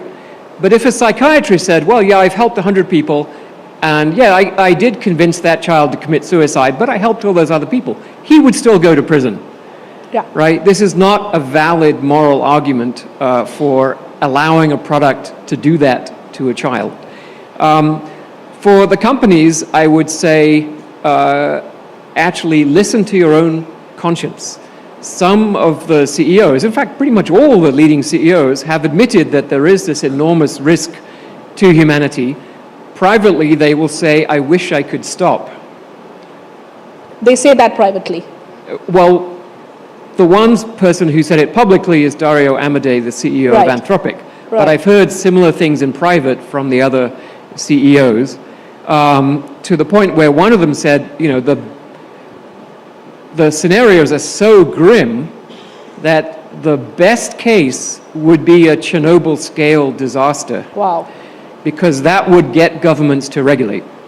So now, to governments, I would say, protect the people of your country. Look at what the risks are and set acceptable levels of risk for each of the types of consequence that we might be considering, and require that developers and providers prove that their products meet that acceptable level of risk. And do not accept, this is another regulatory fallacy, oh, we don't know how to comply with that type of requirement, so you can't impose it. That's a fallacy. Of course we can impose it. We are morally obliged to impose requirements of safety that protect our people from harm. And if a provider can't comply with that, then they need to go back and do some more science so that they can, so that they learn enough about what they're doing so that they're actually competent and they can make a product that's safe. So in that sense, a follow-up question to that, Professor Russell, is that India is convening such a major summit, and we are seeing governments across the world. We've seen, top experts like you, as well as all the AI majors, innovators. Is this one of those moments where you hope one of the outcomes of the summit could be some sort of declaration or progress towards codes or responsible AI, or are you talking about measures that are way more stringent and just these voluntary codes or declarations and outcomes won't cut it? Well, absolutely. The voluntary self-regulation agreements have already been violated left and right. So they have no force and they have no consequence as far as I can tell. And I want to be clear, right? There are different types of AI systems. A lot of the advances that we welcome, for example, our ability to predict the structures of proteins, these are not systems that present a large-scale risk to individuals or to humanity. This is all they do, right? They predict the structures of proteins and that's it. And that's wonderful. Weather forecasting, optimization of irrigation, drug design, curing cancer, all of these things are possible to pursue without creating super intelligent machines that have the potential to threaten human civilization. I think the Indian government is right to focus on the question of how can we use this technology to benefit people. But if there is no safety, then there are no benefits. Right? It's not a trade-off between safety and benefits. If you don't have safety, you won't get the benefits. And the nuclear industry found this out. After Chernobyl, the nuclear industry worldwide disappeared. There were essentially no new nuclear power stations built from 1986 for the next 35 or 40 years. Professor Russell, you spoke about protecting the interests of a country's citizens. And to a large extent in India, the conversation has been about sovereign AI. We had the founders of Sarbam AI, which is a made-in-India LLM, and they're doing a bunch of different things, a lot of applications for their AI use cases. But to understand from you, in a world where the US and where you're based on the West Coast, there's so much AI development happening, cerebral valleys out there, and then of course China, even with inferior hardware, has managed to play catch up, really ramping up on its data centers as well. Now you're here in India, and you have a bird's eye view of the entire AI race. Do you think building sovereign AI now and us talking about it is a tad bit late? Are we, as a country, India, are we a bit laggard in the entire AI race, especially when we see what's happening in the US and in China? So that's an interesting question. And when you look back at the history of technology, often we talk about first mover advantage, but sometimes there's a second mover advantage, right? So, Alta Vista was, the first, what we might call modern search engine. But does anyone here use Alta Vista, right? Or even remember it? And Google got the same idea, but engineered it a little bit better. And then they took the market instead. So I would also say, sovereignty, digital sovereignty, everyone talks about it. I just came from the Munich Security Conference where I had like 5 consecutive meetings where that's the main topic is digital sovereignty. Absolutely, you know, Europe is going to do this. The US does not have digital sovereignty. The US makes very few chips. Most of the high-end GPUs are made in Taiwan. Most of the microprocessors that are in all of our appliances and cars and everything, those are mostly made in Europe. The machines that make the chips are made in the Netherlands. So the US doesn't have, no country in the world has digital sovereignty. So you should think about what is the thing that's going to protect the country's resilience in case of cutting off of supply. So you want to make sure that the suppliers you have are ones you trust. That's important. You don't want backdoors in your chips or you know, cyber attacks coming from software that you import. So you need that trust relationship. But in my view, you need the consumer-facing products to be the ones that are sovereign, because that's where your people are subject to influence, where culture can be modified, because you know, if all your kids are consuming content produced by American corporations, then that has a significant effect on your cultural independence and your sovereignty. So I would say look at the B2C products and see what makes sense. You know, why does it have to be on Facebook, right? Why can't there be an Indian version? These are not very complicated software systems, but someone needs to invest and take risk. So the one thing I would say that the US does have, well, actually there's 2 things. Electronic design automation, the US has a monopoly on, and to a large extent, venture capital. The people are willing to invest huge amounts of money at enormous risk. Each of these investments has a 2 to 5% chance of paying off and a 95 to 98% chance of evaporating completely. But they have developed the skill and the, you know, the guts to make those kinds of investments, and it's paid off for the American economy. Professor Russell, we're running out of time, but one last question, if I may. You know, it's a very hard time to be a regulator right now, you know, and if you're, I mean, forget the other challenges and sovereignty and geopolitics complicating things, right now, just artificial intelligence, you know, sovereignty being one such factor, but there's so many risks, there's harm, there's copyright, there's a multitude of issues a regulator has to and a policymaker has to deal with. As someone who is advocating I would say, strong and progressive regulation to rein in this technology that you believe is going to cause harm. What's that one design system or one thing that you would say is there a silver bullet out there? Well, let me rephrase something you said that I believe is going to cause harm. That the CEOs themselves admit is going to cause enormous, potentially species-ending harm to us. So regulation in the tech area, right, is been subject to constant whispering, I would say, from the tech companies. Regulation stifles innovation. Repeat after me 1,000 times. Regulation stifles innovation. And they all come to these kinds of meetings and talk about how terrible regulation is, you know, and then they take a drink of regulated water. And they get on their regulated airwaves. The spectrum is regulated. They're going to go out there and get into a regulated car and drive to another building and go up in a regulated elevator.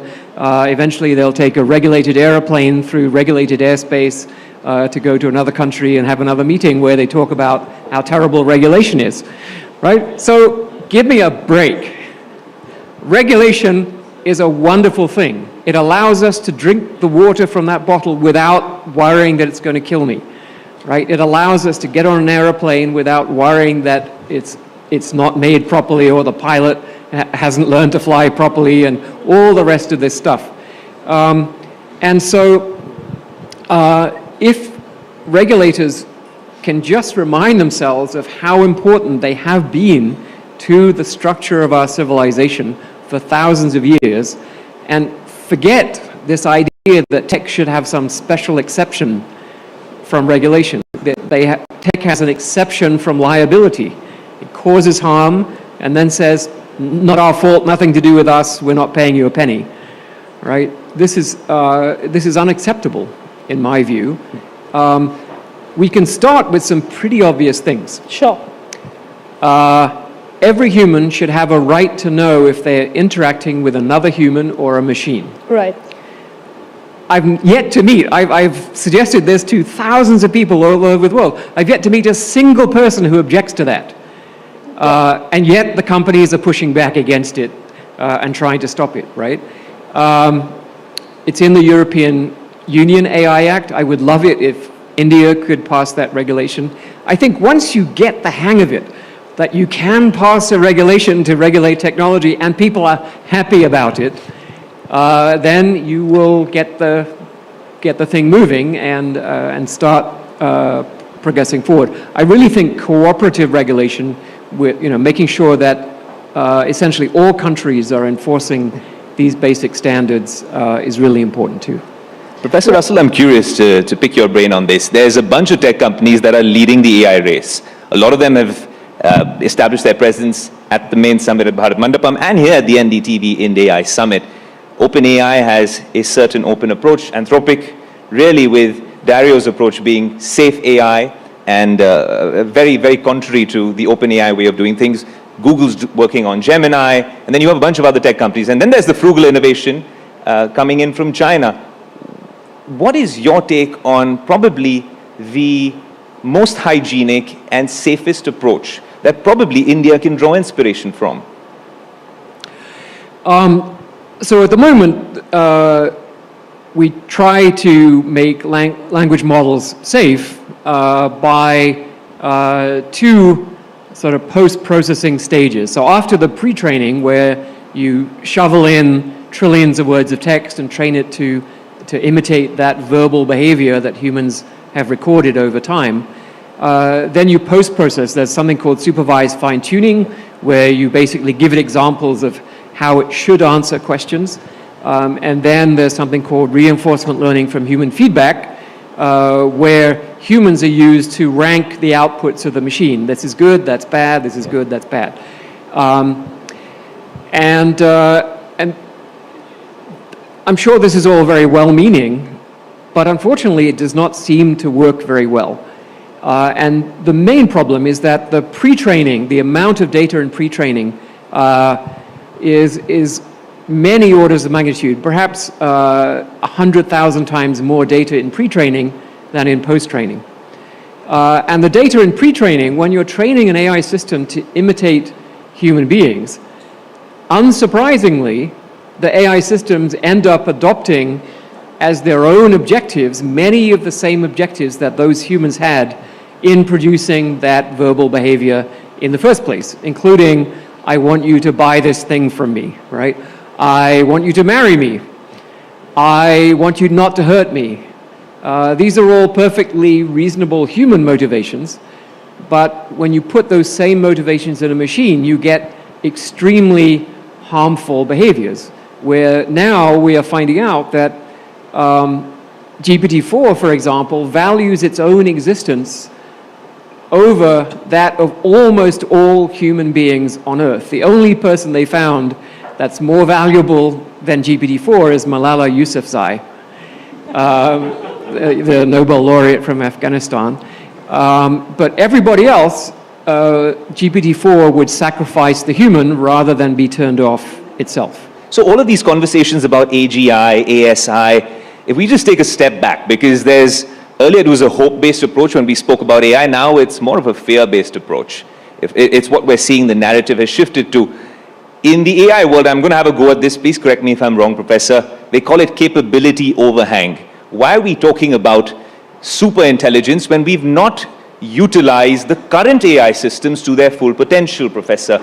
Do you think this is something that can be addressed? You're consuming such vast amounts of resources, compute, and you've not even, all of us have collectively not even utilized the current AI systems to their full potential. I think that's a really interesting question. So many companies are trying out AI systems in all kinds of functional roles, and they're often finding that they can't trust them enough to use them in those roles. There was a well-known case in Canada where Air Canada used an AI system to answer questions from customers, and a customer said, my uncle has died, I need to go to the funeral, can I get essentially a free ticket under the bereavement policy? And the bot said, you can go to the funeral, and as long as you submit the evidence within 30 days, we'll reimburse your purchase price.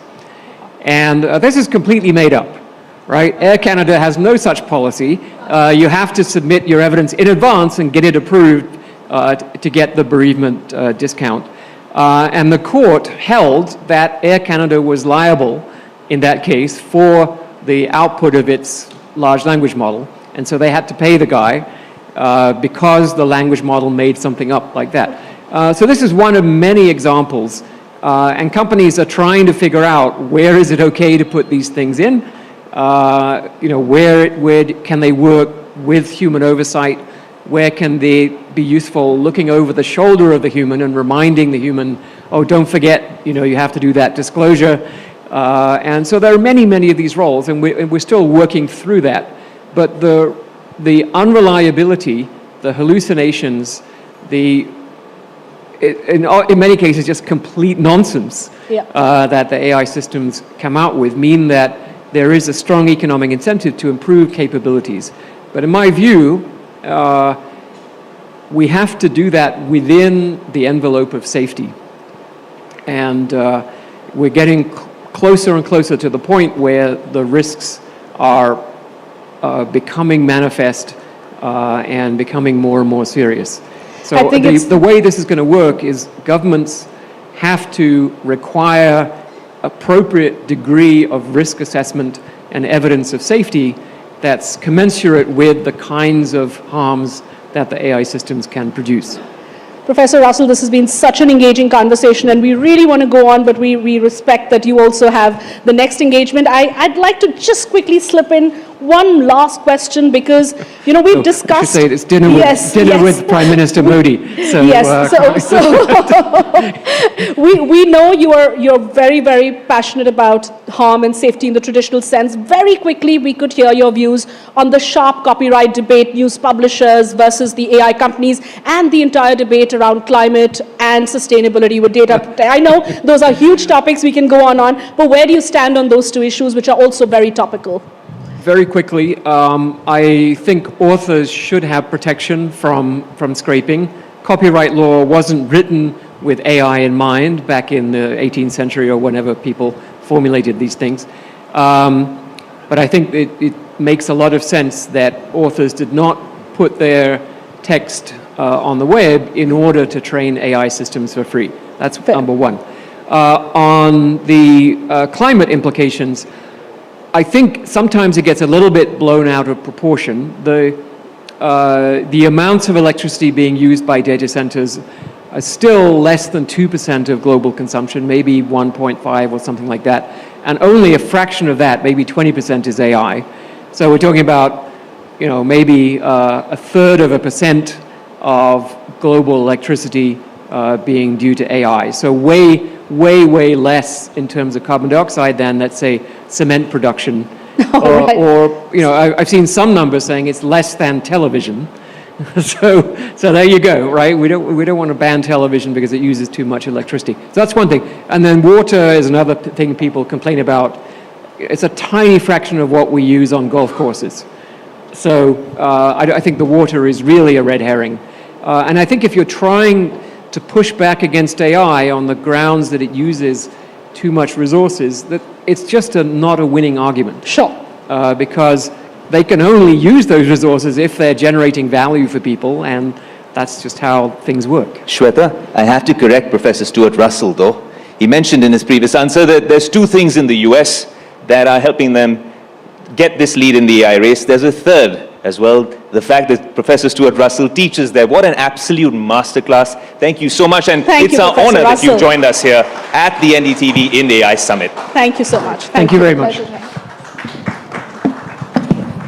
That was AI pioneer Stuart Russell giving his address, talking to us at the NDTV Ind.AI Summit here in New Delhi. He spoke about building AI that will not betray us and ensuring of the software, and where does the corporate conscience come in with regard to the design elements that come through on the software side. And without further ado, please welcome on stage Akis Evangelidis, who's co-founder and president, India Nothing, in conversation with Ayush Elavadi. Please, big round of applause.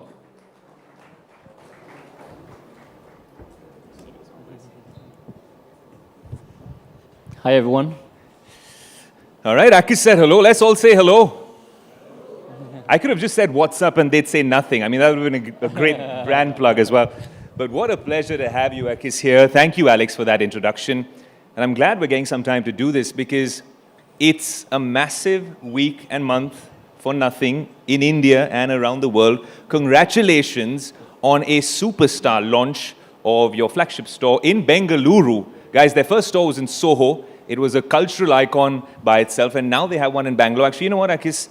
Can we play out a quick clip just to show you guys? Everyone talks about Apple mania and how everyone ends up outside iPhones and Apple stores, and have a look at this. I think the audio's off. This is us on Tech 360 covering it. Roads were cordoned off in Bangalore, and that's just a shaky video to the store opening. Absolute fanfare and jubilation, Akis. Good memory. Yeah, definitely one of those days that we will remember across our journey. No, absolutely. And tell us a little bit more about this particular store. When we talk about experiencing technology and AI, this one's special because it's less of a store, it's more of a platform, more of a place where people can come and engage. Yeah, basically, we were thinking when we were designing this store, we wanted to be an extension of what we stand for. First and foremost, products. So you have all the different kind of, design sketches. You have some of the kind of quality testing machinery that we have in our factories. You have like the conveyor belt. That's how you're going to be getting your product. And also the ability to yourself have a final touch on the product by kind of engraving them in store. So we have a whole kind of engraving machine. And then on the second floor is a community space. So ever since we started this company, we've been extremely close to end users. We consider ourselves as users. So we have that space upstairs. There is a content studio. We do a lot of content as a brand as well. So it was important to have that, and where all our users can come and create the content themselves. And there is a nice coffee shop. So if you are in town at any moment, please come by, have a coffee on us. That's a tall claim. People in Bengaluru take their coffee very seriously, Akis. I'm sure it'll be good, And great coffee, yeah? I was very impressed. I was like, best cappuccino I had, definitely in India, but probably even across the world. There you go. That's a big claim. But Akis, that's interesting, right? Because at Nothing, Carl and you set up the company where it was all about community. And we thought, especially in the consumer tech world, that's something which is more lip service, right? I don't think you can really build on community since 23, 24. And here in 2026, you have probably the most loyal and engaged community in India and even around the world when you're building Nothing and CMF. Now, since it is an AI summit, I have to ask you, do you think that's also the way forward? When we're talking about AI, and we'll get to how you're working with AI within Nothing, but community is the way forward? I mean, 100%. I think there's been a lot of confusion as well with AI. I think, a lot of brands have lost kind of sight of the end users for the sake of kind of claiming AI features and so on. And to be honest, there is still a lot of uncertainty, right? Last year, we've been seeing a lot of new brands trying new hardware. Quite a few of them failed, but this kind of trial and error will keep on happening. So I think being very close to users is extremely important. That way you can really understand and almost do a lot of beta testing. That's what we've been doing with Nothing ever since we started. And this is why when we started this company, as a new company in the hardware space, there is pretty much no room for failure.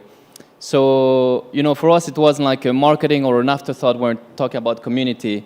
Ever since, even before releasing our first product, we had actually this community crowdfunding So we had raised at the time, I think, close to 20 million via Google Ventures, and we still allocate 1.5 million for our community and end users, which at the time we didn't even have released the product to come on board.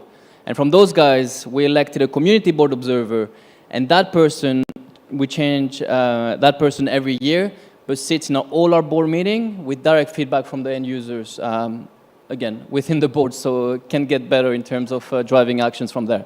So as part of AI, it's going to be extremely important. You know, we are trying a lot of things, especially on the software side, and we have a big, closed beta team of users that, you know, receiving exclusive access both to hardware devices and software, and they continuously test across different markets. India, of course, is a major part of that beta program is here out of India, but I think it's going to be extremely important. Really understand the users, how they're interacting with software, what they think about hardware. So I think that kind of continuous feedback loop is going to be extremely important. And all the glitz and glamour aside, for the larger audience tuned in, if you were to go to the store that Akis was talking about and experience a nothing product, you'd see that they've managed to sort of, in a stealth mode, win the AI race already when it comes to smartphones and connected devices, IoT devices, because the way you've managed essential space and some of those features makes AI less of a gimmick, which was our concern, watching technology from the ringside, and much more useful. Is that when you and Carl sit down with the founding team and deliberate on how we're going to take AI forward, because other people are doing it in a very piecemeal sort of way. Some of those projects are half-baked. Some of the biggest tech companies in the world still don't have their AI plans right. This small startup nothing, young startup nothing comes and sort of cracks the AI code. How did you do it? Yeah, still a long way to go, but I think at least our thinking when it comes to those kind of AI features, again, are anchored in real users' pain points, and including ourselves, right? So actually AI has been used for many years. AI is a tool, right? Like we don't feel we need to tell people, and this is why we call it a whole kind of AI tools, we call it essential. And basically, you know, even the camera, we've been using AI for the longest period of time, and all of a sudden, you know, you see all the brands talking about AI on the camera and so on, but AI will bring a systematic shift to the user experience, which is going to be a revolution in terms of how we're interacting with our smartphones. So for us, we started already last year with Essential Space, which is an N-1 screen. And here the assumption is like, I think, and a lot of people will relate, we're quite overwhelmed, right, by our digital life. Like social media, notification, calls, messaging apps, calendars, a lot is happening. I think we're all a bit kind of overwhelmed. So the first kind of low-hanging fruit for AI is to help you kind of declutter that, you know, help yourself kind of organize yourself. So Essential Space is an N-1 screen where you dump everything that you have in mind, any source of inspiration, when you take screenshots online, when you take a picture in the streets, you know, even a parking space. You know, sometimes you'll take a picture of the parking space. Now you can directly put that into your Essential Space, just for Essential Space to remind you about your parking space. So that N-1 screen, you dump everything that you have in mind in one single space. And then it does it raise kind of actions, reminder, notifications, as per everything you fit into it. And all of a sudden, you find it very useful. It's not, you know, like a voice note or a note that you put in a whatever kind of note app you have and you forget about it. You put everything there. You won't be going to that individual piece of content or note, but eventually will kind of, Essential Space will raise a few kind of action points or reminders for you. So that's how we've been approaching it. But then what AI will do, it will, again, revolutionize the way we are interacting with our smartphones. And I think the most important thing is if you think about a smartphone, ever since the first iPhone was launched, the fundamental user experience hasn't changed. Yeah. You know, we're still tapping through home screens, opening apps, while our dependency on smartphone has drastically changed. And I think AI will help kind of bring a whole new kind of user interface, which is a lot more personalized and also context aware. And one thing that we released last week was essential apps. You know, like we have different companies dictating what apps we should be using and how we should be using it, and sometimes with some conflict of interest. For social media, you know, before when I first kind of used Facebook, I was like, wow, amazing, I can connect with my best friend, know what he's up to. Now I go on social media, I don't see any content from my friends, I just see some random stuff. So there is a conflict of interest there. So Essential Labs basically is through the Nothing Phone 3, a bit of advertisement, I guess, exclusively, where basically you can vibe code your app. And it will use your calendar, it will use your context in terms of weather.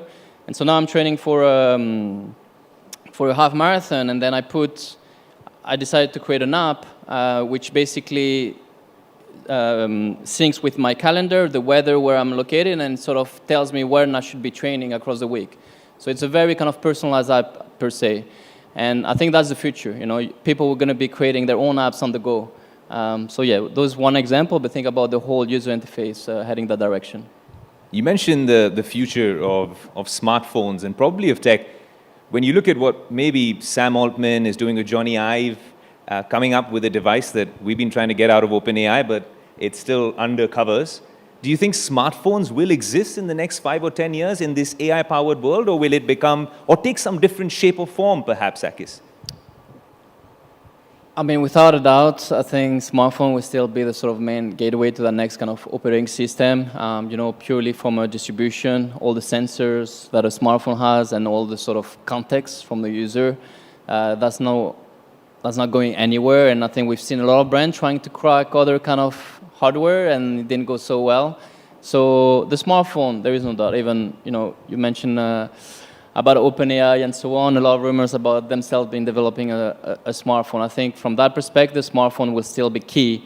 Now, what we'll see, though, is like this kind of peripheral devices, you know, which will be collecting even more data, you know, sort of feeding more context to this kind of next-gen operating system, and that will, by itself, being able to be more personalized and context-aware. But yeah, the smartphone, again, because of the distribution, all the data and context it has around you, and all the sensors as well that you can leverage, is definitely going to be the central device. How crucial is India, Akis, to Nothing when you are building in the AI revolution? More importantly, when you talk about an innovation ecosystem, we know the sales numbers are good in India. We know you've opened a store here in India. But when you're talking about probably Indic LLMs or more contextual AI, is that something that you guys have been working on, given the significance of India until now for Nothing? India, to be honest, the trajectory that India is heading, we're sort of going on that trajectory hand in hand. So as you mentioned, over the last 2 years, Nothing has been the fastest growing smartphone brand in the country. And this, first and foremost, is because the Indian user is super tech savvy. You know, the Indian users is on top of anything related to tech. Here is roughly about 20 to 25%. In Europe, it's more around 3%. What we define as kind of early adopters, like, you know, the level of knowledge of our kind of Indian community is quite crazy, to be honest. You know, so you'll have this kind of very huge early adopter user segment.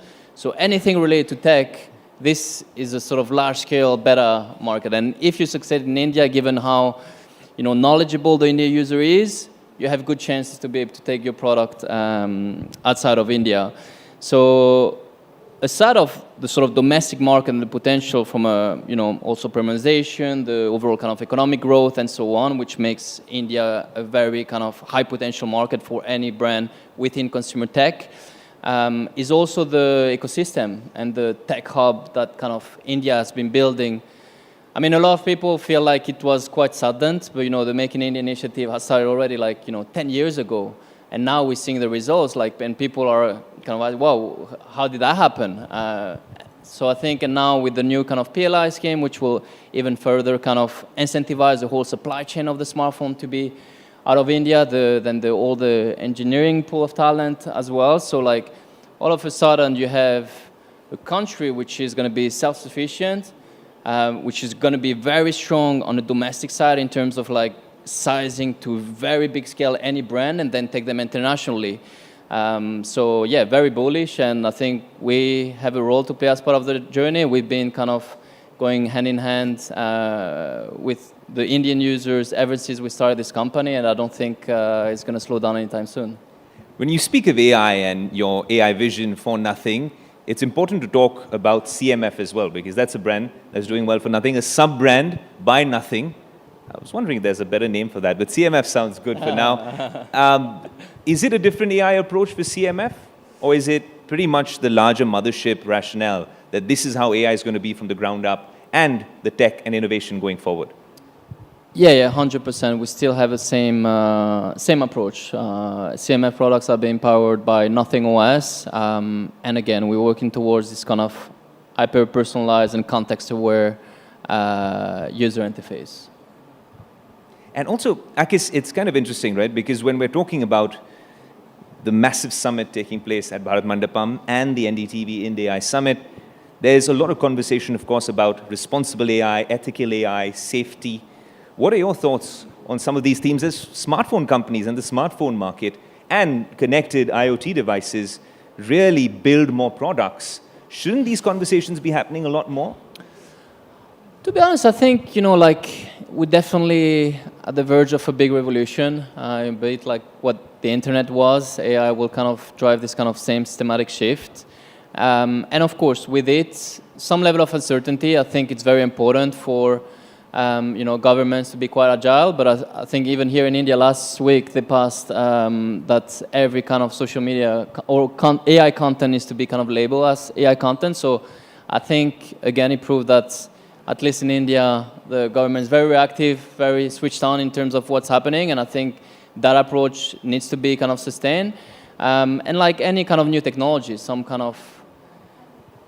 risk to some extent, some kind of uncertainty, but I think as long as the level of agility is being kept in mind, I think, everything hopefully will be steered in the right direction. Akis, more power to you and to Carl and the team, and all the best for the big launch coming up as well, and MWC after that. But the one thing we must say from the world of tech is that Akis is, of course, one of the sharpest minds in tech, and he's also one of the most stylish. So, Alex, we had to really speak to our stylists to up our game, because Akis was joining us at the NDTV Ind.AI Summit, a strong focus on lifestyle, fashion, tech, and innovation. What a pleasure to have you here. Pleasure being here. Thank you so much. A huge round of applause, please.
Alex, I don't know if they have AI avatars for us yet, but sometimes I get an instruction in my ear that Alia might come back. Now, are you getting replaced or am I getting replaced? See, I don't know if she's going to be able to sit on that chair because I got to host the next panel. I don't know about you, man. The next panel is something that's incredibly interesting because we're talking about so much AI, but what about AI adoption, especially when it comes to startups? We have a stellar panel here with us. Our panelists are Vikram Chopra, co-founder and CEO, Cars24, Gaurav Gupta, co-founder and CEO at Gabbit. Fascinating chat that would be. Karthik Raja, Ram Country Lead and GM India, 11 Labs. Manu Lavanya, Senior Director and Chief Operations Officer, Axis Max Life Insurance, moderated by the brilliant Alexander Matthew. A huge round of applause, please. I love the adjectives that he's used. He's not used it for any of you. Gentlemen, you deserve it more than I do. Please make your way to the stage. Yeah. Please.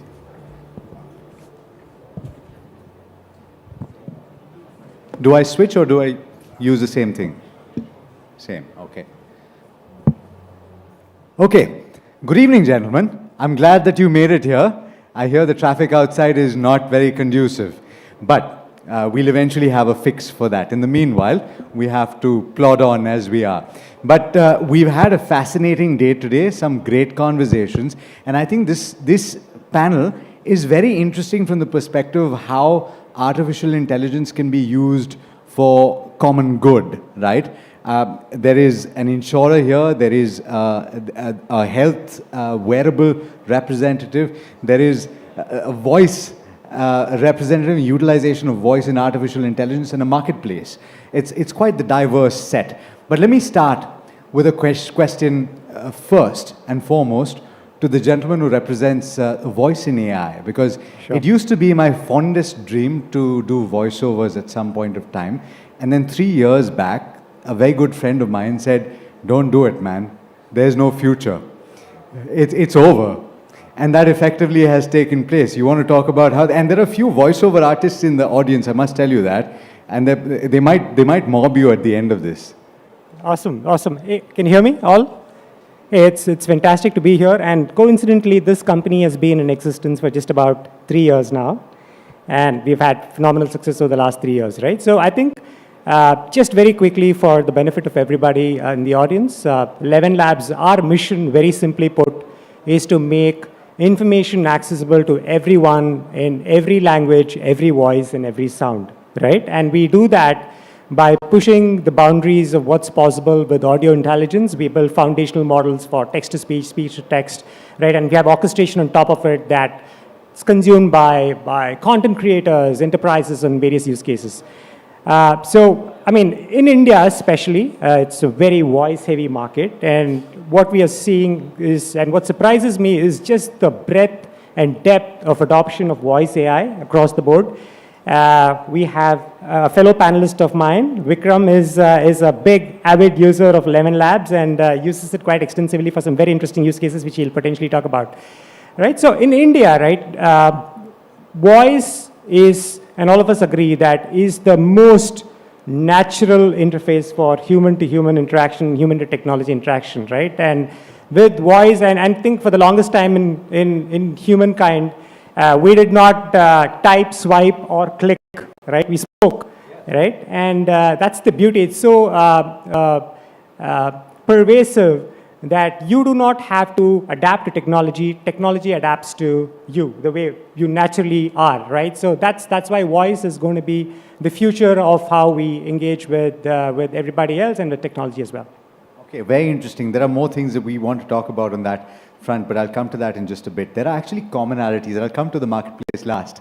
But there are commonalities in the wearable health industry and in the insurance industry, because, and this is not new, gentlemen, this is something that was being talked about a decade back, but it's fascinating what the wearables industry is now offering the medical sciences space, which is you have this treasure trove of data.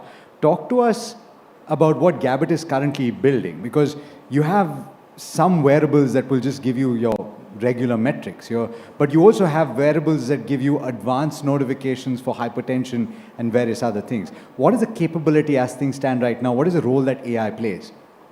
Hi everyone. So AI has a very important role to play in health in general, and you will see many positive outcomes come out for better health, longevity, when you lose all this data. So this smart ring here, which is the Gabit smart ring, is one of the things we do. It essentially exactly knows when my heart goes out of rhythm, more than anybody else. And it's fascinating. And if you play that data out over a period of time, and then use multiple parameters to correlate what's happening inside your body, you can actually really figure out what's happening. So Gabit is designed to be a longevity platform where you can track 150 plus markers on just one platform. And that's unique globally, because till now, your ring data or your wearable data was sitting on some other platform, your blood data was sitting on some other platform, your glucose monitoring was sitting on some other platform, and your basic other metrics were also sitting separately, sitting in silos, not talking to each other. But the fact about science and biology is that all this data is interconnected. They all feed off each other. They actually tell a common story. So we built Gabit in a way where you can track all of this through a smart ring, through blood test on one platform. And then now we've built an engine, which actually an AI engine, which looks at all this data, even your historical blood reports, and tries to find out which blood marker might be hampering your sleep, or vice versa. So I think that it's very, very powerful. And the best part about all of this is continuous data. And the last thing I would say just on the whole piece about data and AI and health is, like, before, like, if you just play back 5 years back, when you thought about better health, what came to your mind or what startups were offering were fitness plans, nutrition plans, go to the gym, eat better food, which is saying, I'll give you pain and you give me some money. That doesn't work. It's against human psychology. Now, tracking your health or starting on your health journey with or without AI is as simple as buying a ring online, like you buy apparel, you buy anything, and put it on your finger, and it's unbelievable. When people look at their own data, they move. Yeah, just so when they look at their own data. It's incentive rather than anybody preaching it to them. But how much of what you do right now is AI driven, and how much potentially can be AI driven going forward? So yeah, the entire assessment we're doing right now is across all parameters is actually built on AI, foundational AI. Second, we've also made this product more usable. Again, human psychology, all of us are lazy. We want maximum outcome with minimum input, right? That's how people are built. That's how we think. So we used AI to improve some of these. Classic example, how many people have tried to do food logging to keep healthy? Like log your food to keep healthy? I have. Just raise your hands. There you go. And does anybody find it easy to do it? No. You do? That's very surprising. So that's what we thought, what can we do? So we actually used AI. So we said everybody's moving towards speech. So we built an AI-based, speech-based food logging feature. So I log my food at the end of the day by saying 3 scrambled eggs for breakfast, 1 chicken salad for dinner, done. All macros, all micros in, and nothing else you do. So that's one example. The other thing that we've done is, again, when we launched the smart ring, people were like, what is resting heart rate? What is VO2 max? What is a good metric? What is a good range? Now that's where I think AI in the current form and shape helps us personalize at scale. So we built an AI health coach called Pep on the ring. So you can talk to Pep about what metric is good, whether your last day was good or not, how should you recover better, all of that. Yeah, so I think I like the name. You need a pep talk. So it's like a pep talk, yeah. So fascinating. But you know what? When this data is collected, you have access to this treasure trove as an insurer, right? Because ultimately when you need to, and guys, nobody will blame you if you don't understand actuarial science, all right? But having said that, you do look at a premium on a life insurance product and you wonder why your premium is more than somebody else's, and ultimately it is about risk. So if you have more data, potentially if somebody who is using a wearable, does that make it easier for you as an insurer to price that risk? And is this the future? Utilizing AI models to look at cohorts of individuals based on medical data that is collected on an ongoing basis, how will that work? Thank you, Alex. A warm good evening to everyone. Great question. Actually, it's not the future, it's a present already. So let me give you some examples. So when you're looking at proliferation of, for example, life or health insurance in India, the challenge is how do you find the next cohort that you can price the risk very, very specific to that cohort? That's a challenge. Everybody is exhausted salaried population. We know how to underwrite salaried population. There's a very clear, attachment of mortality to age, to income levels, very well defined for salary levels. What about self-employed? And the moment we start expanding into the Bharat, because right now the penetration of life insurance, for example, in India is just 3.7%, right? And we are looking by 2047, if you have to insure everybody, the question is what data do we utilize to make sure we can use it as a surrogate for underwriting lives? Where will that data come from? It will exactly come from these devices. So let me give you some examples of what's happening today. Yeah.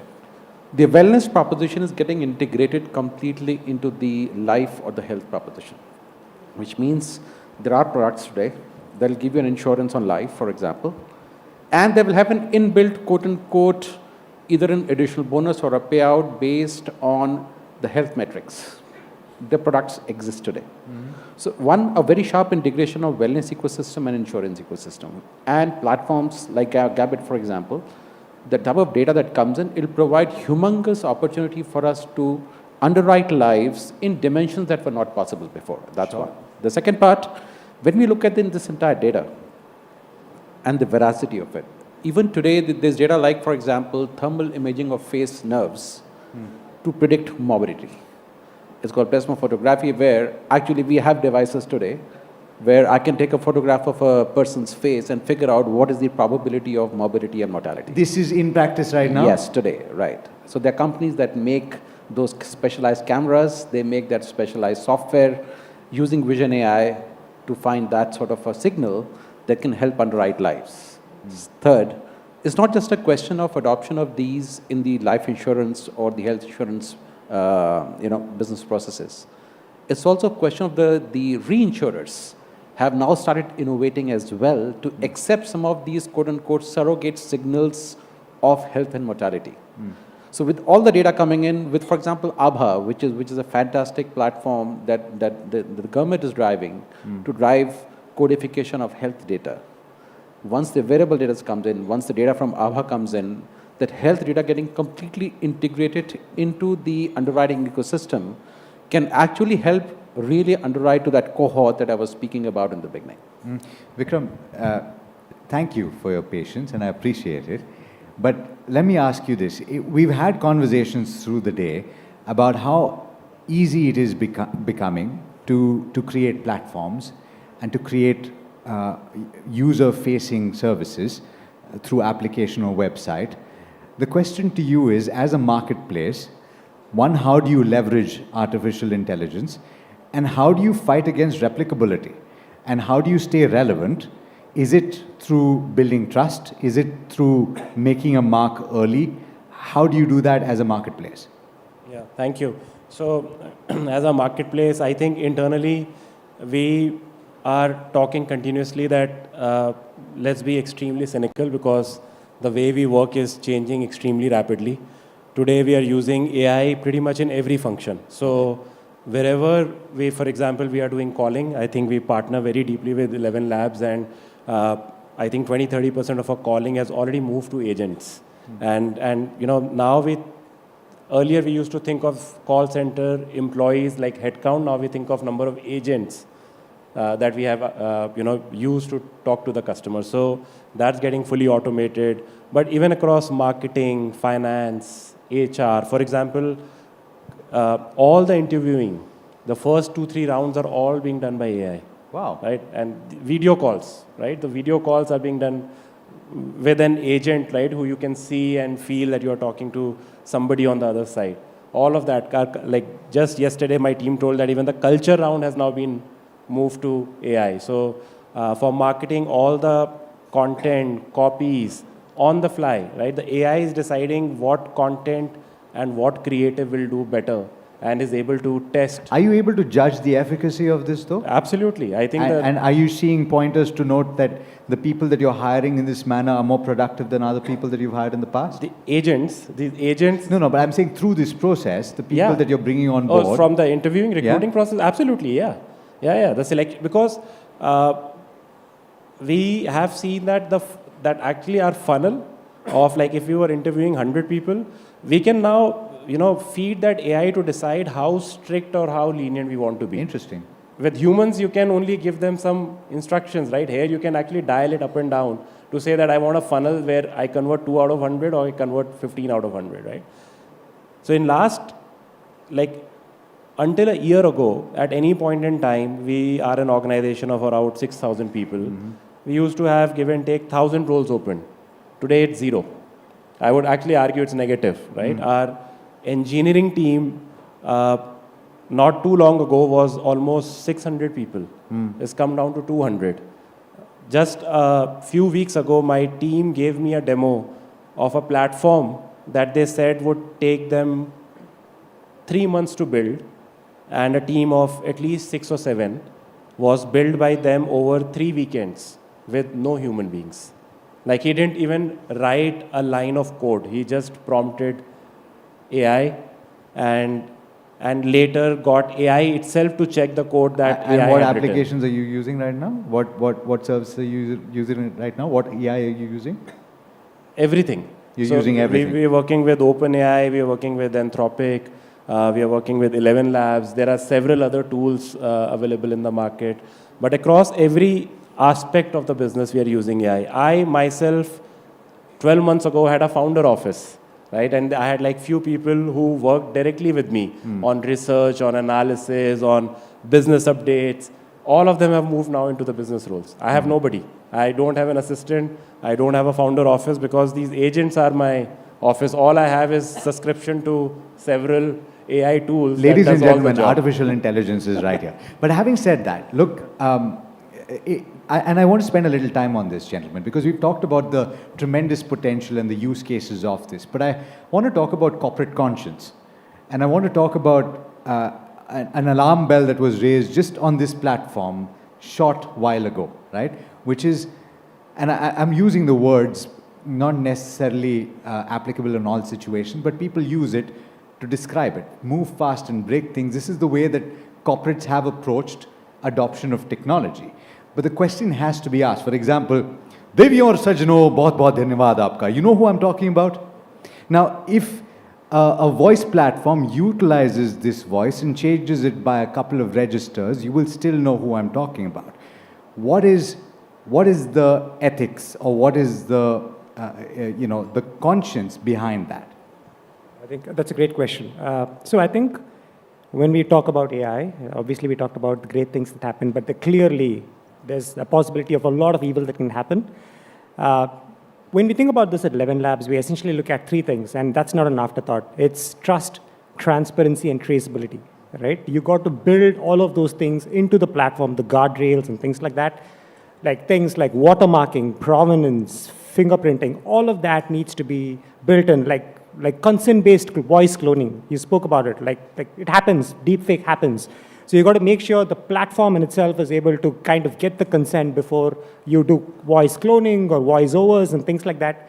So that is a very essential part, because if you got to drive, see, AI, the models are going to get better. There's going to be incredible capability that comes out. But to drive adoption, you got to make sure there are these guardrails and governance mechanisms in place to kind of make sure that it is done in a way that is not harming society.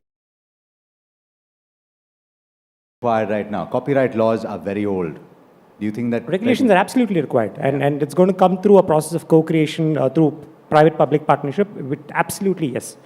Okay, it's required. Fantastic. Okay, let's talk about the health industry, and guys, any one of you can jump in, because ultimately you're talking about, in certain cases, sensitive data, and people sometimes there's an afterthought. Will think, hey, I don't want everybody else to see that information. How do you go about safeguarding that? Because ultimately you are going to be playing a role as a safeguard of that data after a point. So yeah, I think the philosophy has to be very clear. Our philosophy is that the user is in control of their data. So we build everything around that. I'll give you a small example. 2 months into the building Gabbit, there were a lot of requests for gifting Gabbit. So kids in New York wanted to gift Gabbit to parents in India because they don't stay with them. They're guilty of not staying with them. They won't track their health. And guess what? As soon as we launch a gifting flow, what would happen? Screenshots of sleep scores, heart rate data, all of that will flow around. Like people will ask, can you please send me, did you sleep well? Yeah. So we said, this is not how it should work. So we built a user consent-based data sharing feature for health, where now one click of a button, you can share your data with your loved ones, your doctor, your fitness coach, and the app starts seeing their data. Again, it is data sharing, but the user decided to do that here. Sure. So that's the philosophy we follow for everything. So for example, tomorrow if somebody comes, like if there's a proposition of using the wearables data to say if people actually have a lower resting heart rate, they should get a lesser premium on their insurance. That decision whether I want to use my data to get a dynamic premium is completely a user's decision. It's not a company's decision. Sure. So the user says I want to use it, we will actually build something around that. So I think that is the philosophy that one needs to follow to the T. In terms of system design, the good thing is technology is so advanced now, you can encrypt everything. Every layer that uses your data is at Gabbit is actually encrypted to make sure that it doesn't pass through anything, right? But I think the important thing here is that you should decide what happens to your data. And of course, we'll put all the measures to make sure that it's completely secure over a period of time. Manu, you want to add to that? Actually, with the advent of DPTP as an act, there is a huge responsibility on the organizations on 2 or 3 big dimensions. One, which was shared, was consent management. So wherever we are building our applications, our platform, it's very important for us to take explicit consent, not only for capture, but also purpose of use, and finally retention period, right? Those have become very, very specific now with the new law. The other dimension is, how do I keep, now with the proliferated ecosystem of data that I have. Yeah. See, initially my data used to sit in the enterprise. As organizations grew, a lot of this data sits with my service providers. I don't run the call center. Somebody does that for me. I don't run, for example, there's an acquisition engine calling. Somebody runs for me.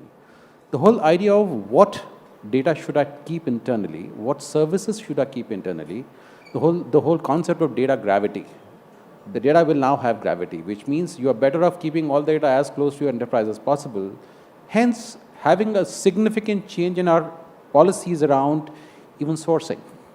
What service should I insource? What should I outsource? Initially, were purely based on core competency.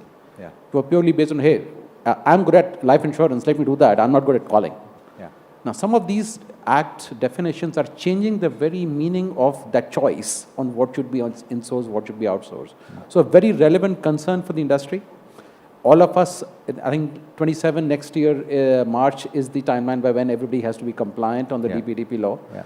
But there's a significant disruption that is happening in our supply chains purely to address the issue around data privacy that has become so relevant, especially in the context of health and life.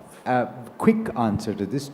Conceptually, do you think that premiums can head lower with sharing of data and artificial intelligence, making things sharper in terms of actuarial science? Oh, absolutely, yes. In fact, the discovery of newer cohorts.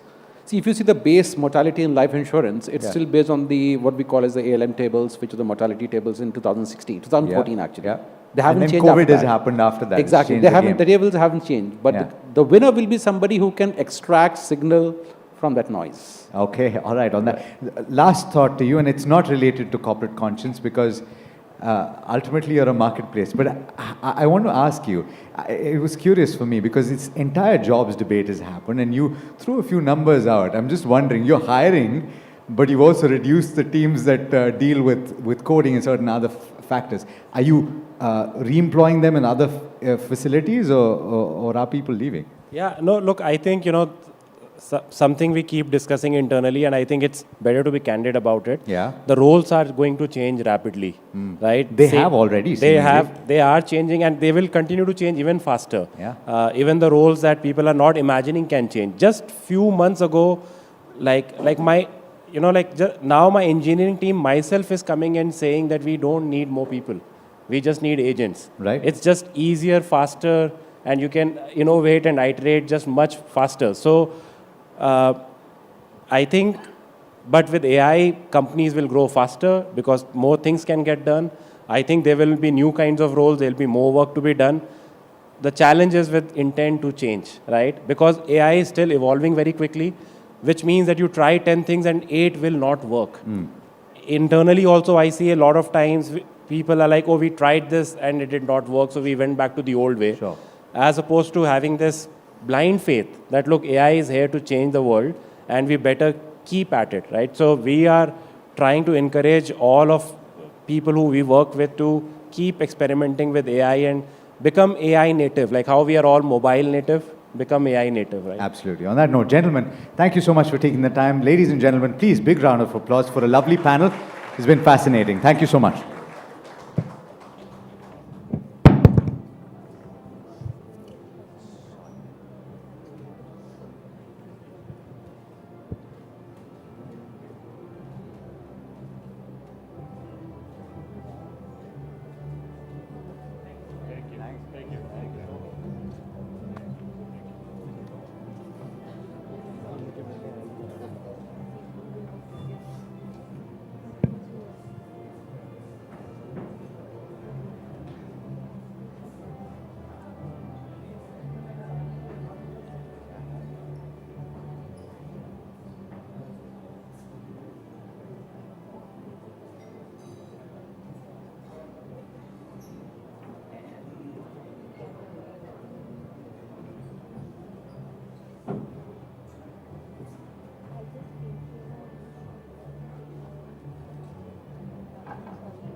Ladies and gentlemen, as artificial intelligence becomes deeply embedded in economies and everyday life, this conversation examines how technology leaders are navigating its societal, economic, and workforce implications at scale.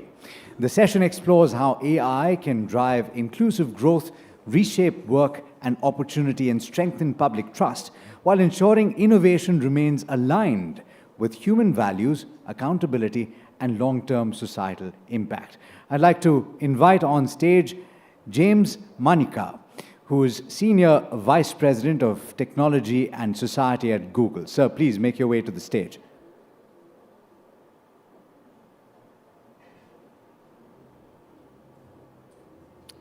Okay, he seems to be a few seconds away, and this is going to be a fascinating conversation, I'm sure. To lead that conversation, we're going to have Shweta join in. I think she's outside ensuring that he gets in. I think the tone and tenor of the conversations we've had today are absolutely phenomenal. From my perspective, I think I have learned quite a bit about the way that companies and stakeholders are looking at adoption of artificial intelligence. But I thought Dr. Stewart's conversation was perhaps one of the most thought-provoking. In fact, we have James in the room right now. I'd like to invite him on stage. We've already introduced the conversation. James, Shweta, please make your way to the stage. I'm sure this is going to be an engaging conversation. Ladies and gentlemen, please.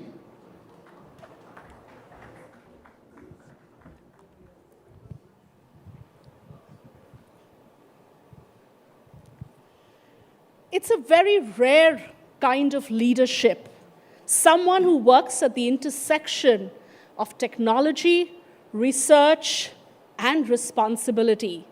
James Manika, Executive Vice President of Google, and a title that has clearly many, many hats rolled into one.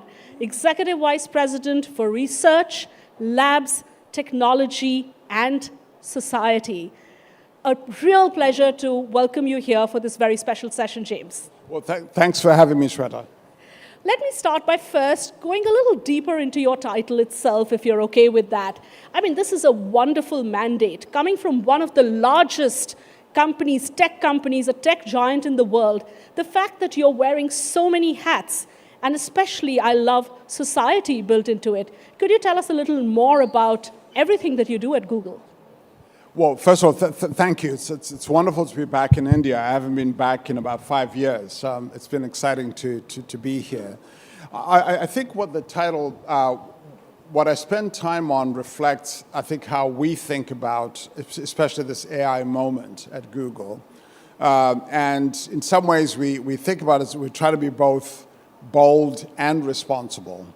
So the things that I spend my time on cover both sides of that. So the bold part of that is, I work with my colleagues in Google Research, Google DeepMind, in Google Labs, advancing the most ambitious ideas that we have about how much this technology can transform and benefit society and humanity.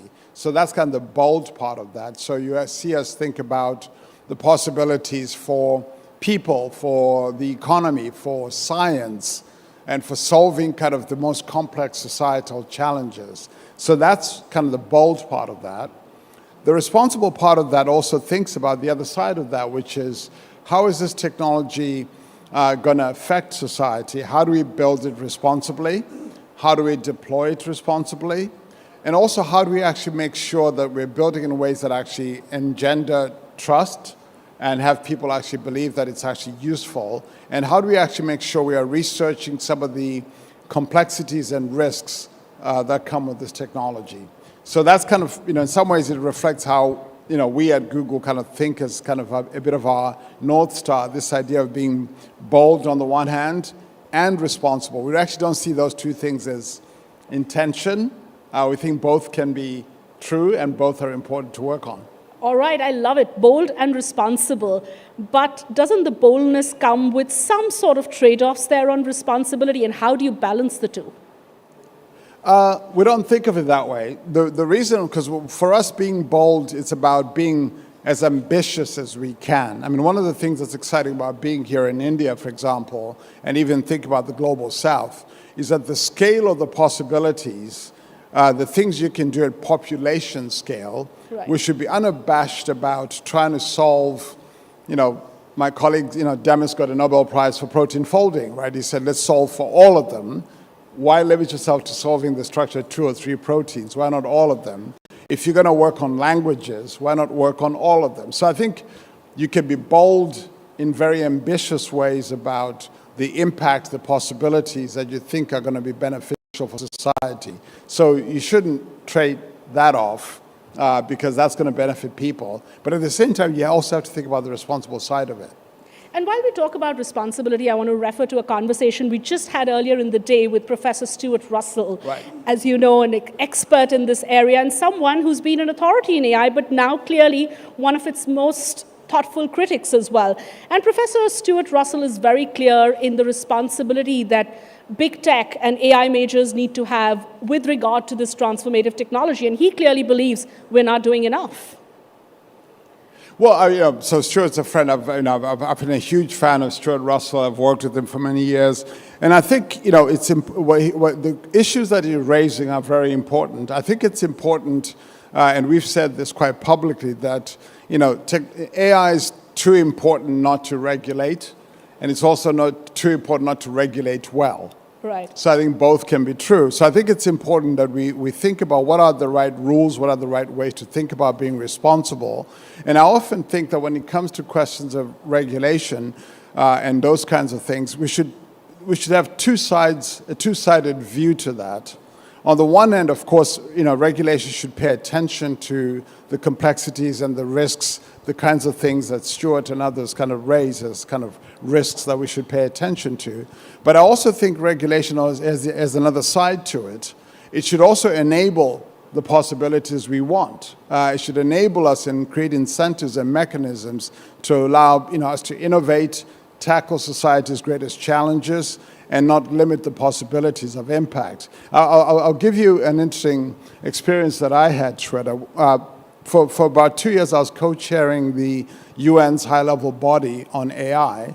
And one of the things I was interested when we were talking about the risks of AI was, obviously, we talked about the risks of misapplication and misuse. But the body as a whole, I think with a lot of input from some of the members from the Global South, including India, they actually insisted that one of the risks we should add is misuse.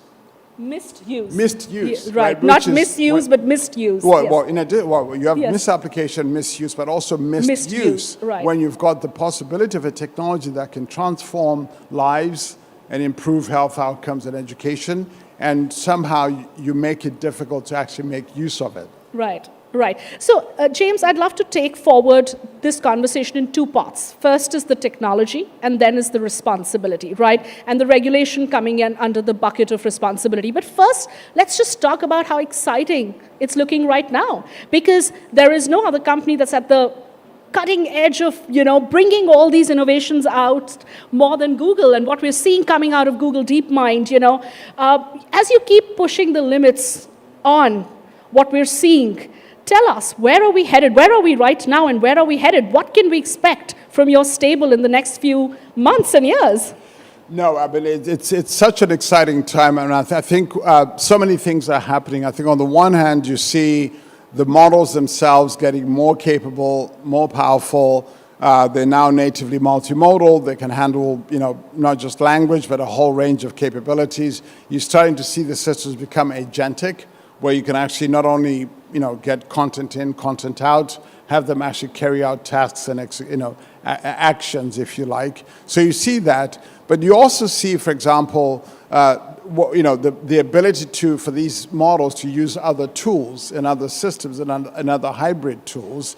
You see what we see, for example, I live in San Francisco. We've had Waymos for almost 3 years now. And those are a form of, embodied intelligence, because those cars are driving autonomously. They've been driving autonomously in San Francisco for 3 years. So I think you look at all of that, and then you also see what the AI systems are able to do to advance scientific breakthroughs. Of course, there's AlphaFold, but there's so many other areas in material science, in genomics, in high-energy physics, in plasma physics, where these systems are enabling us to actually make breakthrough progress. And often, I think people pay less attention to that, but in some ways, some of the potential to advance science is going to be some of the most transformational impacts that we see on this technology. And we're working on all of those fronts, and it's such an exciting time. It is exciting, and are you yourself surprised by the limits to which we are now pushing innovation, as well as these breakthroughs? And share with the audience the potential of AGI, what AGI could look like, what it means, and where we are at in that journey. Well, I think the simplest definition or the way to think about what AGI is. And by the way, this isn't something that we at Google or anybody invented. If you go back to the history of the fields, all the way back to 1956. When the term came into use of AI, the idea was to build systems that had the capability to do many of the cognitive tasks that we think humans are able to do. It was kind of the benchmark of that. And I think, if you think about, are we there yet? I think we're still a long way from that, quite honestly. I think, the systems we have today are very capable, but they're also quite, as some people have described it, as very inconsistent and jagged. They will do some things spectacularly well, and will surprise you at how poorly they'll do on certain tasks. Visual problem solving, for example, can be problematic. So they're still quite jagged. So if you say, where are we in terms of progress to what you might call AGI, I think we're going to need a few more breakthroughs, is certainly my view. And we're probably somewhere from 5 to 10 years away, because we tend to have a very high bar for what AGI means for us. And the systems that we imagine to us feel like they're still 5 to 10 years away. And we're going to need a few more breakthroughs to get there. So we need a few more breakthroughs to get to AGI as we know it today, and you're saying it's at least 5 to 10 years. It's not by our definitions. By your definition. By the way we think about it, yes. But when you look at your 4 roles, and when you're talking about labs, and when there is that entire innovation engine that is in many ways moving, is the mandate there to go innovate and not think about guardrails, not think about consequence, and just say, you know what, we want to keep innovating? Because now the time frame to innovation is also changing. I mean, we're seeing innovations come out at a way faster speed than we did, say, earlier. Yeah, I think both things can be true. I mean, we innovate, but we also are always thinking about the responsible side of things. So in Google Labs, for example, what we do in Google Labs is that's where we take some of the most cutting-edge research coming out of Google DeepMind or Google Research and think about how do we build AI-first products. You may have seen products like Notebook LM, for example, came out of Google Labs. So we're constantly experimenting. If you go to the Google Labs site, you'll probably see 30, 40 different experiments going on at the same time. So we're trying to innovate and experiment, but at the same time, we're always thinking about what's the right way to be responsible, when is this technology ready, what are the appropriate guardrails, and so those are things that we're always thinking about. And by the way, part of the innovation is to innovate on the responsibility side too.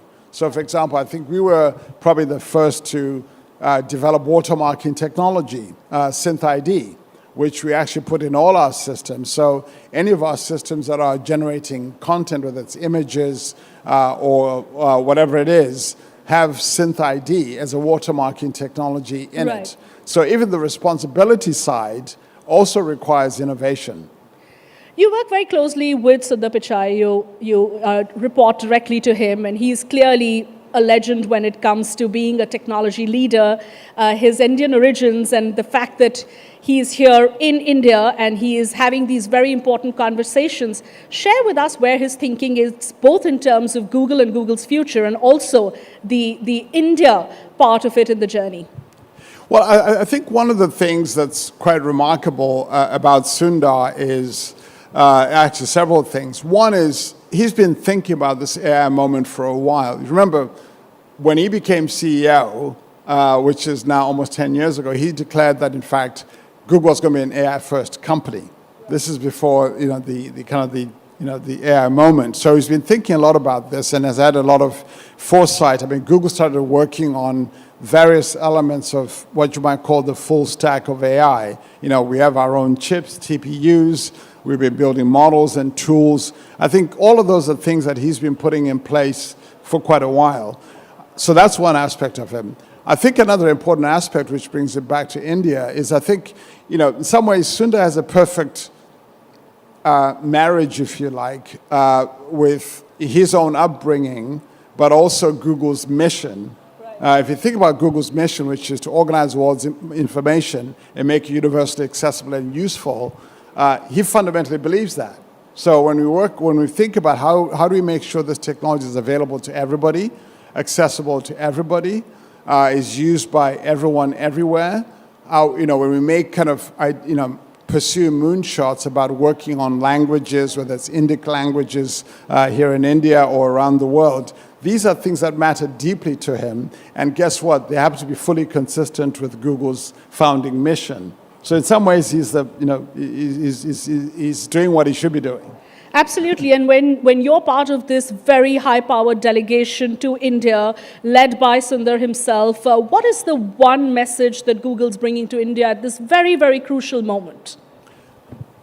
Well, I think it's lots of things. I mean, we get very excited about India. I mean, one of the things in India is actually, if you think about our Gemini app, it's actually one of our third largest market. So for us, we see India as a place where we can bring and work and collaborate with the Indians and India and the Indian government to bring the power of this technology. You may have seen some of the things we've announced today. For example, we've made a $15 billion investment into infrastructure at Vizag, where we're going to build a gigawatt scale kind of computing capability. We're investing, for example, in trying to make sure we build connectivity connecting India. We announced today the America-India Connect initiative, which connects India with undersea cables with 4 other continents. That's also part of our infrastructure commitment to India.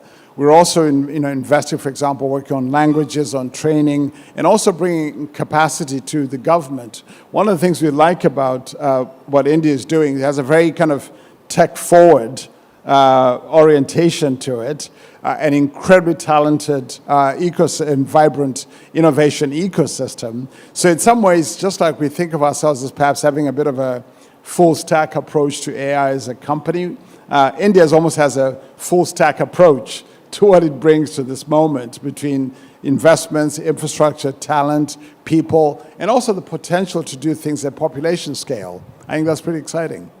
And as India is talking about this sort of full stack approach, as you rightly put it, while conversations with policymakers give us a sense that India wants to embrace technology, and that's why you saw that wholehearted welcome to your big $15 billion investment in Vizag. At the same time, the government has very genuine concerns about sovereignty, about national security, about ensuring that enough is being done to ramp up our own capabilities. How do you think a government can balance those twin objectives?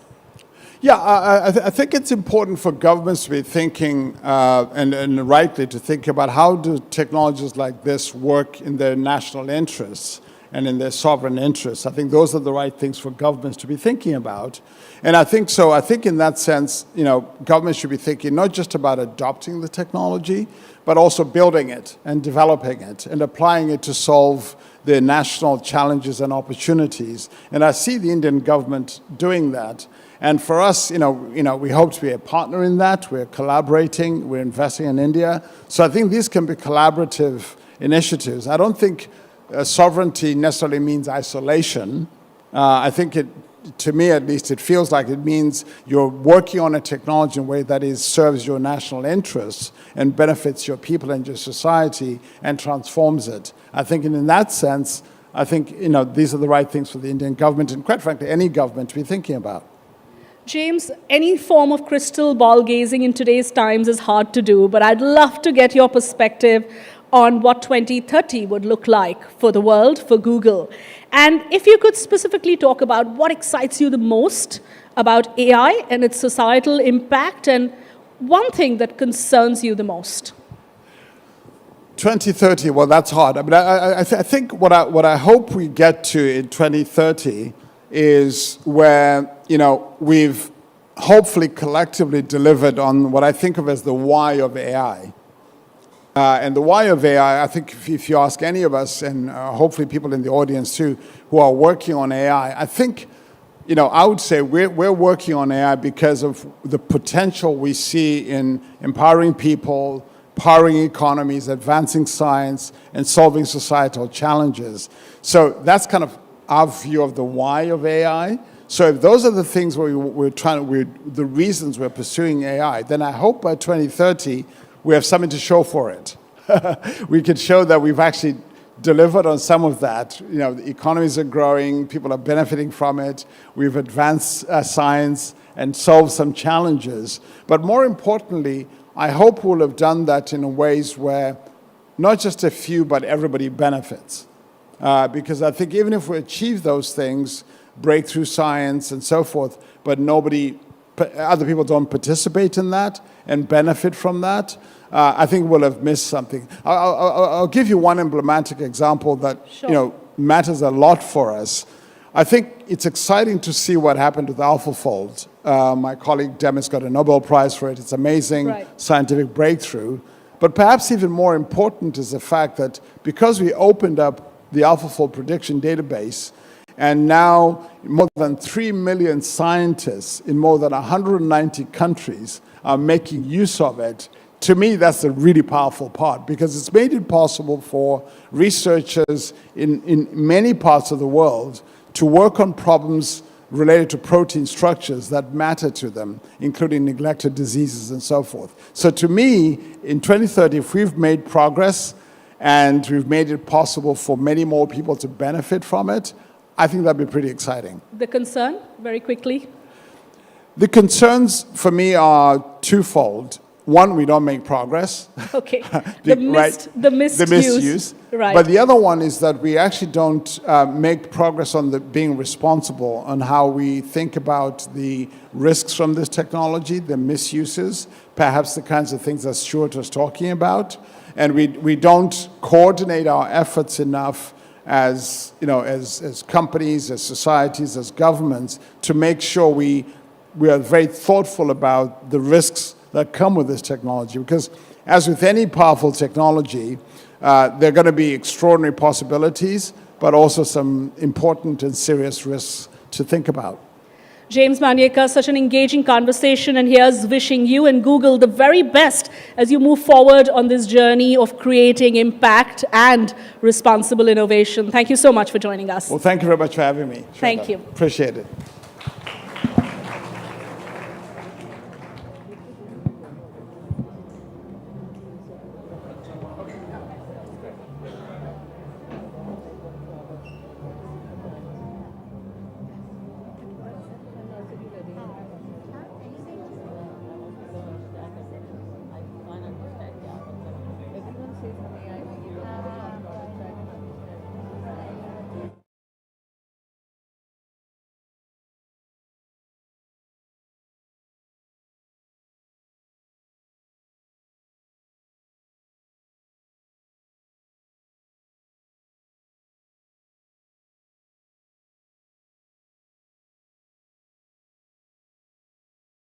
All right, request you to stay in the room even if you need some caffeine. I promise you the next session is all about AI and so much more. Code, commerce, country, Alex. Yeah, it's fascinating because this is where it's at, right? We're talking about the adoption of this technology across all strata and particularly by government as well. Absolutely, Alex. And I think we've had a bunch of conversations. It's been a stellar NDTV Ind.AI Summit. I hope you guys are sending the links from these sessions and the streams on YouTube, on Instagram, on Twitter. We have content everywhere, Alex. On that note, let's bring in this next panel. It's a power-packed one. First and foremost, Paul Triolo, partner DGA Albright Stonebridge Group. Please make your way to the stage, sir. Joining him, Nikhil Malhotra, Chief Innovation Officer, Tech Mahindra. Amit Zaveri, President, Chief Product Officer and COO, ServiceNow. And in conversation with the three of them, NDTV's very own Vishnu Som.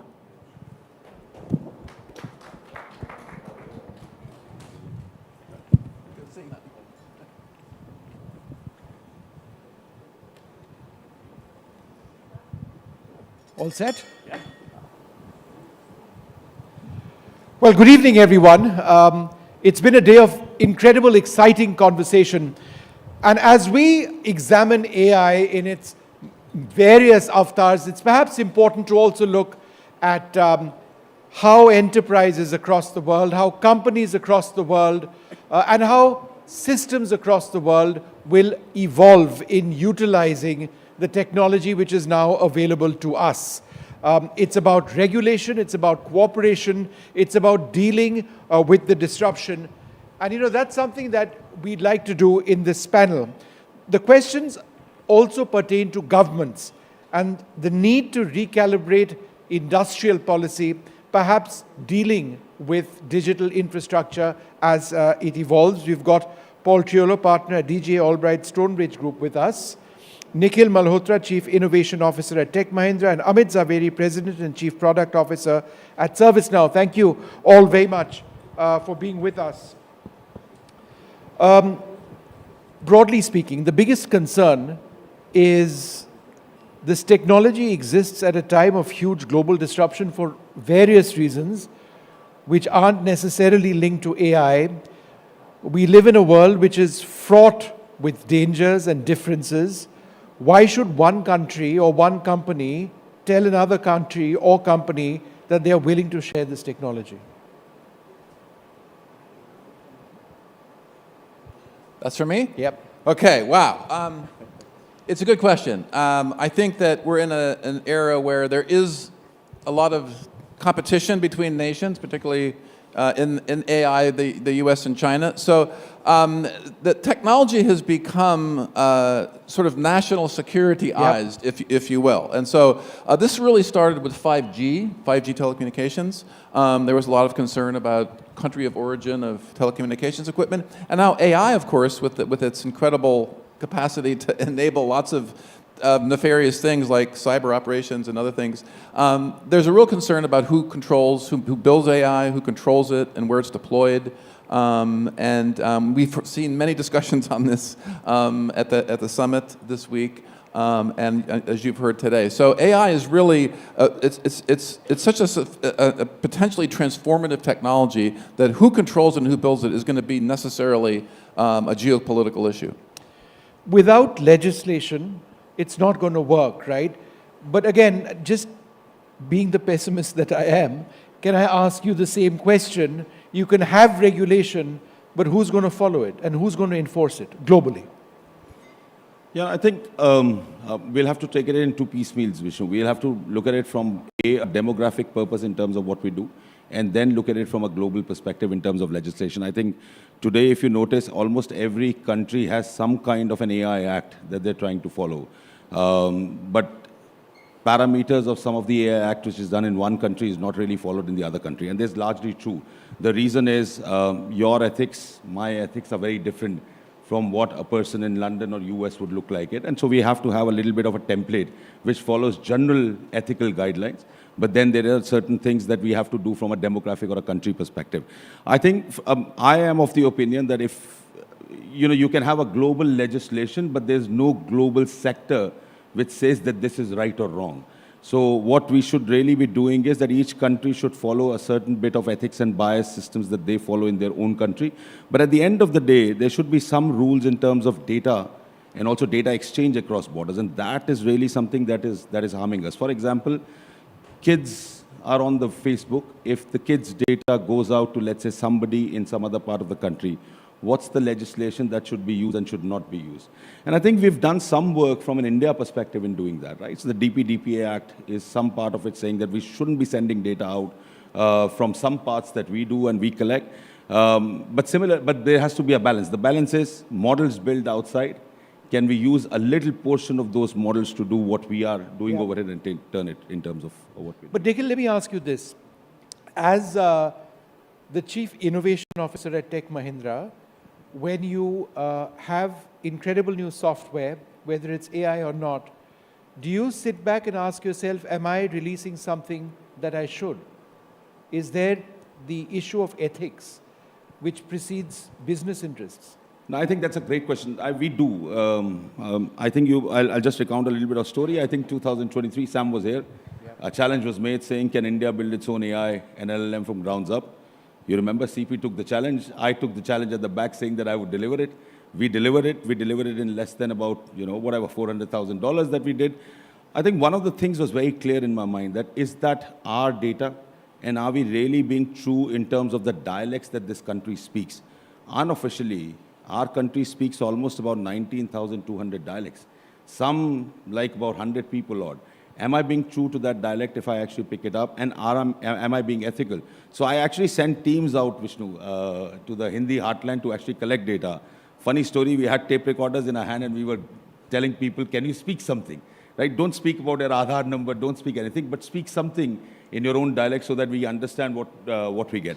I think that was one part of it. I think the second part of it was, we knew that unless we collect the right amount of data, our AI system is not going to work. And I'm sorry, I'll switch a little bit into Hindi. Let's take a sentence. Last week I saw a film. In Hindi, we very clearly say, "Pichle hafte maine film dekhi." If you're a Marwadi, you would say, "Larla hafte maine ek film dekhi." There's just one change in the token. But Larla, if it's not counted by me, actually becomes closer to Ladla. Ladla hafte maine ek film dekhi has no connotational reference. So if I'm giving my AI to people in India, or let's say if I'm doing this across the world with some other country as well, am I being true to the ethical systems and what the society really feels, which is very, very important for me. So yes, we do look back and see when we build it in terms of what we're doing. That's wonderful to hear. Let me ask you, Mr. Zaveri, I read something on Twitter just a couple of days back, and it struck me as being, a very sort of negative vision of what lies ahead. So somebody tweeted and said that we are now at a COVID-like moment. We never believed that illness, which is there in China, is going to affect our lives, and that it's self-limiting and it'll go away, and so we just have to be a bit careful. Then we started wearing masks, and then people started, unfortunately, losing their lives, and then we knew what we were in for. Is this a COVID-type moment with AI? No, it's an interesting analogy in terms of what's going on with AI, right? I mean, in the day, the innovation happening and the reality behind AI is everybody's understanding it now. I don't think anybody's confused that there is power of AI, and there's a lot of benefits, but there are a lot of concerns. And how you balance the two things is really the question, right? I think COVID moment took a lot of people by surprise. I don't think AI has been a surprise. We've been talking about AI for probably 10 years now. I think that what's happening now is that a lot of the things are all starting to come together. Every part of any industry you look at it, anything you look at society, everybody's aware of it. And I think the question becomes, how do you use it in a way which helps you? That's the part, I think, which is confusing for many people. Some people are worried about job losses. Some people are worried about what happens to your industry. And some people are worried about how do you control it and how do you manage it. Does AI control you, or are you going to control AI? But there's no confusion that this is going to impact your life. And that, I think, is the part which everybody has to deal with, is to ensure that they're thinking through adopting it in a way which will help you, while also understanding the power of it so that you can put some controls around it and some guidelines around it so that you can get benefits out of it in the long term. Paul, my big concern, and I think a lot of people share this concern, it was expressed, in fact, a little while back in sessions over here, is that the technology is growing so fast that it's potentially dangerous. To not have a human in the loop at all times is dangerous. To have systems which replicate empathy is dangerous. It has transnational consequences, and yet we don't have any legal system which protects different people around the world. There's no United Nations which governs the international use of AI. Are we therefore potentially headed for trouble at a mass societal level in various fields? Great question. And we discussed this a lot today, actually, another panel. So look, the companies that are developing this technology are not standing still. They realize some of these dangers, right? And so they're putting in place, for example, responsible scaling policies internally to try to put in place checks so as the models become more capable, there'll be triggers and they can mitigate some of the risks around this.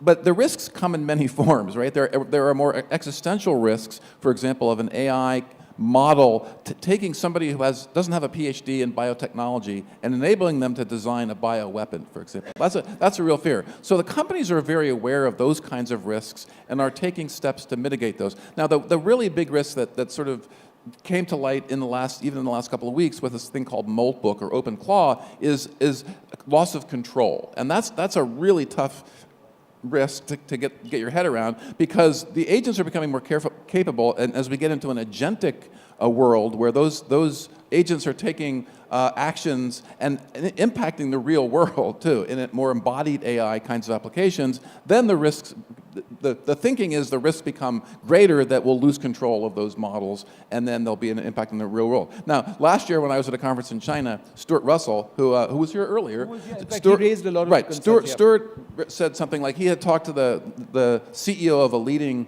US AI lab who said the best we can hope for in the next couple of years is a Chernobyl-style event. So there are many in the broader safety community who think that the company, there is a lot of obviously economic incentive to keep innovating and deploying more capable models, and he feels, many feel that it'll probably take an event where, and hopefully it won't be as catastrophic as Chernobyl, but some event where AI enables something bad to happen, and that will focus governments around the world to get serious about some kind of a global agreement. Because as you rightly point out, if one country or one set of companies adopts really rigorous safety protocols and builds in a lot of safety, but that's not shared universally in other countries, then the risks, this is a global technology and the risks become global. Nikhil, Tech Mahindra obviously has been at the cutting edge of software development. You've now got software that develops itself. Yeah. So let me ask you a super pointed question. What happens to young coders who you potentially would have hired? Yeah, I think great question. I think we're still at that stage where there's a lot of fallacy and myths being talked about that AI can rewrite and write its software. From the lens that we look at it, there are two ways that you do, right? If you're a product company, no doubt, and you start afresh, 50% of your code still can be written by AI.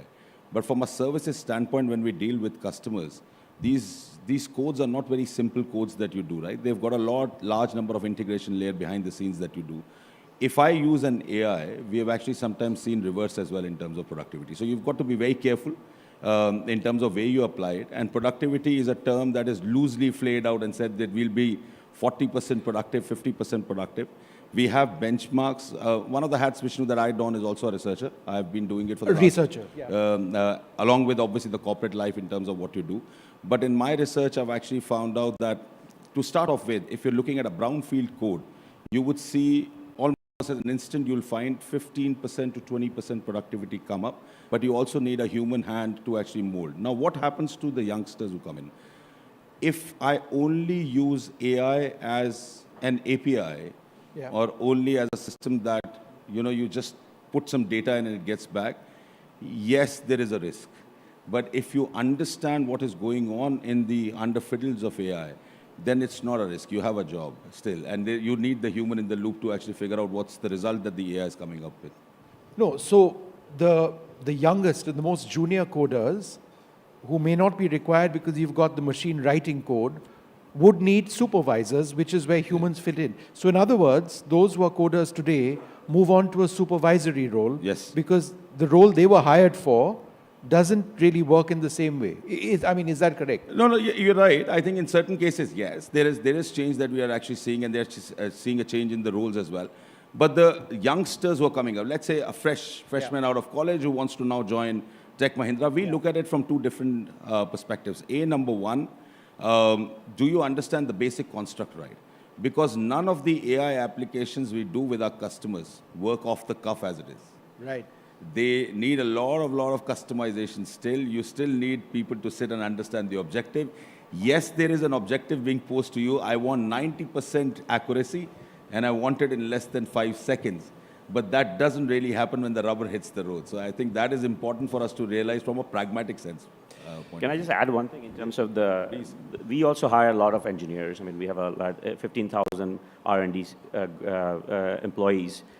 And we've been growing them because a lot of the young coders are coming in who are helping think about a lot of ways using AI technologies, which is helping the rest of our organization as well. So the growth has been happening.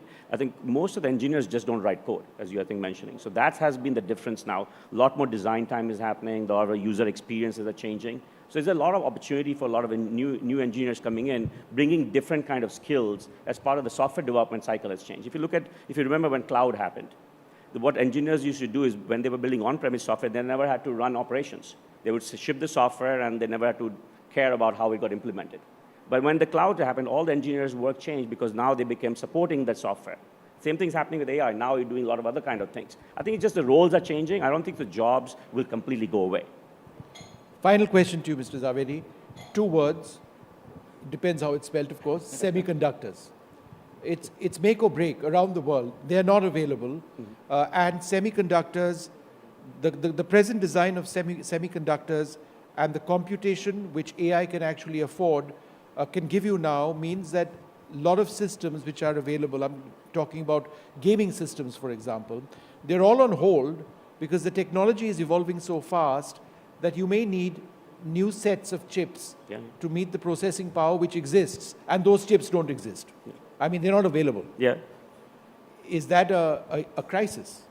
I think so. I mean, you're seeing that, when it was very hard to find chips when we were doing a lot of the work a few years ago. Now the same thing happening with memory.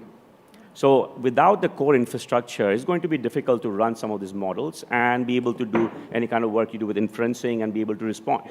And that's the question which basically becomes an important thing for enterprises. If you completely depend only on AI and you don't have other parts of software, you might shut down as a business. Yeah. So it has to be a big part of the infrastructure to make sure you think through that and not just put everything on one kind of system. Vishnu, if I may add, to that point, I think this is also an opportunity in disguise for us. It has to be an opportunity for you to run your business also. Run the business as well, yes, but also the opportunity in saying that when you look at a semiconductor chip today, you are still looking at bits and bytes in terms of zeros and ones. There is an alternative mode that the world is trying, which is also more analog. Your and my life is more analog than just being zeros and ones. We're getting old, or we already are old, but anyhow. So that is something that we are probably looking at. Neuromorphic computing is actually coming up. So you'll see a lot more divergence happening in terms of even the chips.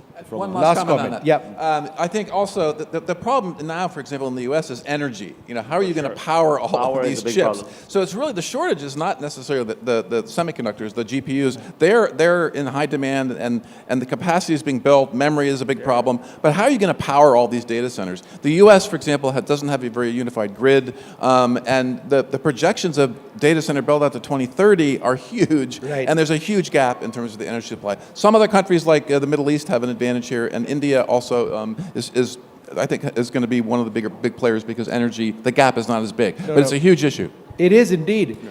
Look, gentlemen, we could keep on talking, but we need to start wrapping up this session, right? We may be replaced very soon by AI at this rate, but it's been a fascinating conversation, a conversation that really looks at how we are going to be working across the world in terms of technology, in terms of governance, in terms of the systems, in terms of ethics, values, in the absence possibly of laws. So there's a lot to take in there. I'd like to thank the three of you very much for being with us. Thank you. Thank you.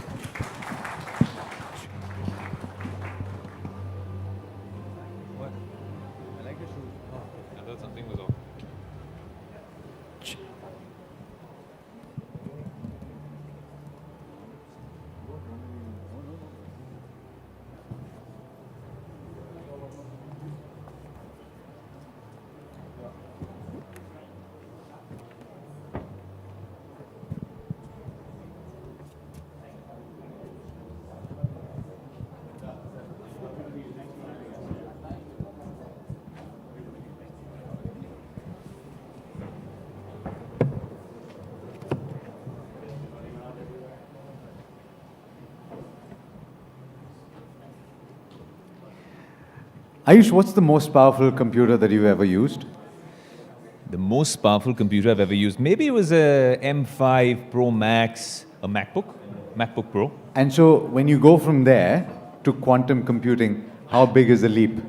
It's massive, Alex. And you know, I actually did a session on quantum computing some time ago, and I can't wait to listen to the next one, because everyone talks about AI and everyone talks about real estate being an issue when you want to build data centers, what kind of resources will be used up.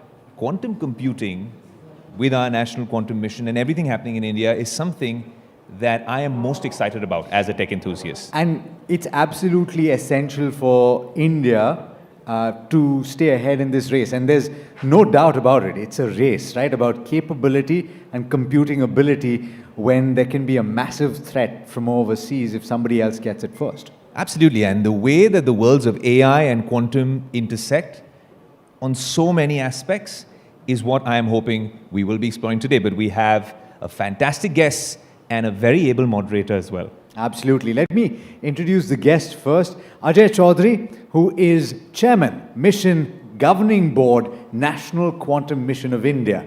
Sir, please make your way to the stage.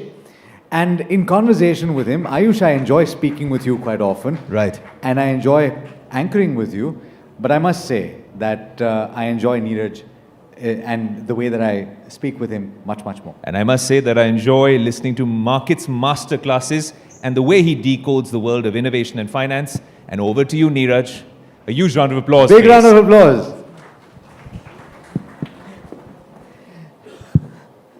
Firstly, sir, thank you so much for joining in. And if everybody thought that AI was going to be the frontier that is going to be difficult to understand, we are going to be invoking the next frontier, if I can call it that, and the intersection of the next frontier and AI, if you will.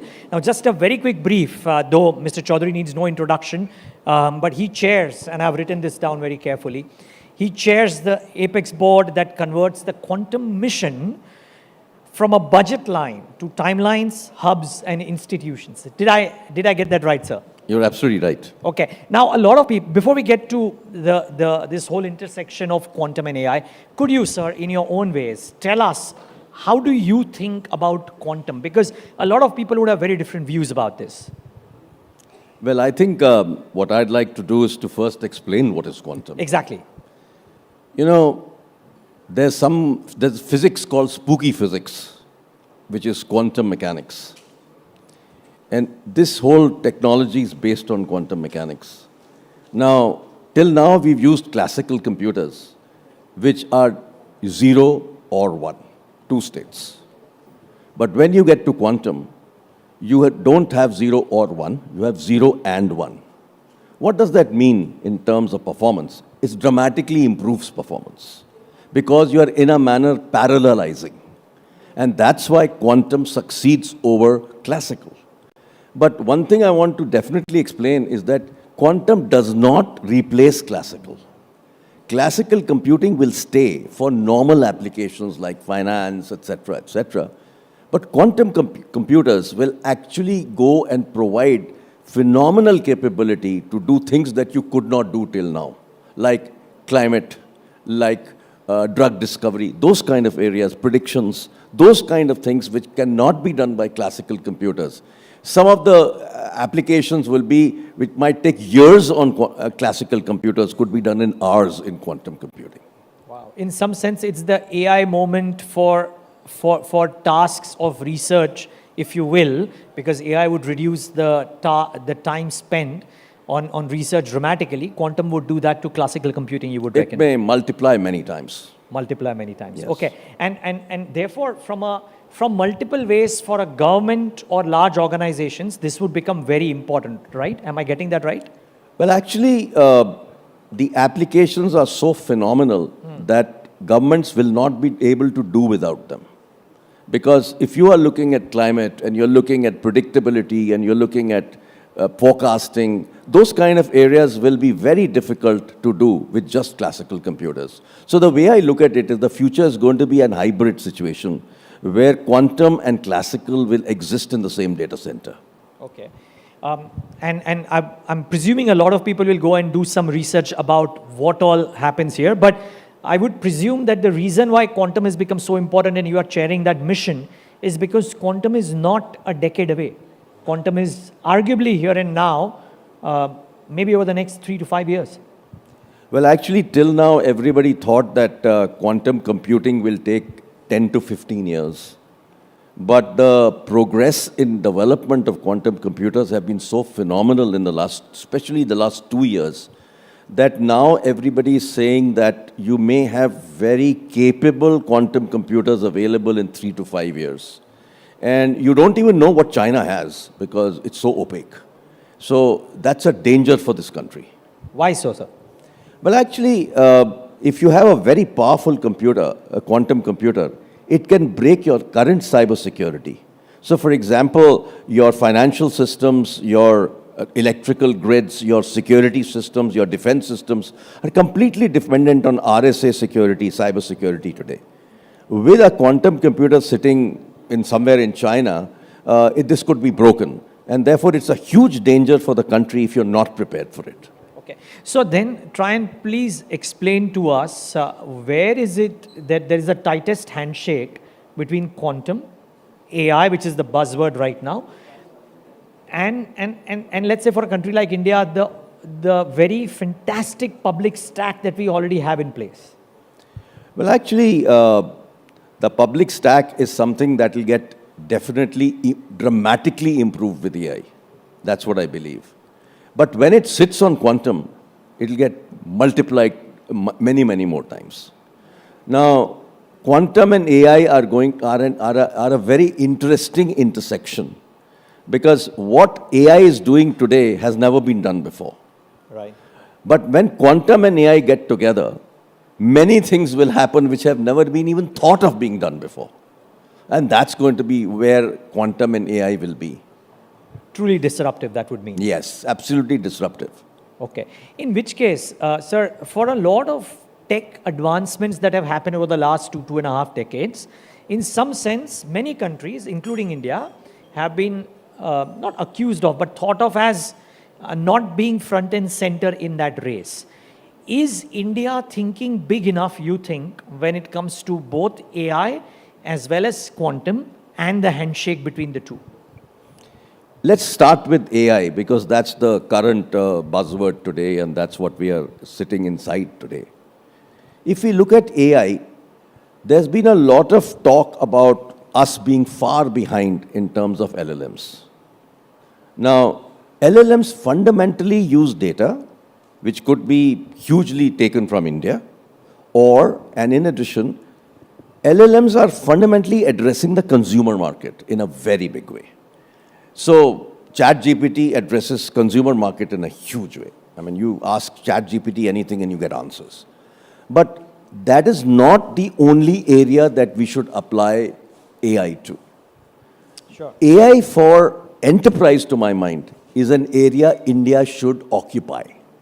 Okay. And if India occupies that area where we use AI for helping enterprises to be successful in doing what they do today, that is where AI must be applied.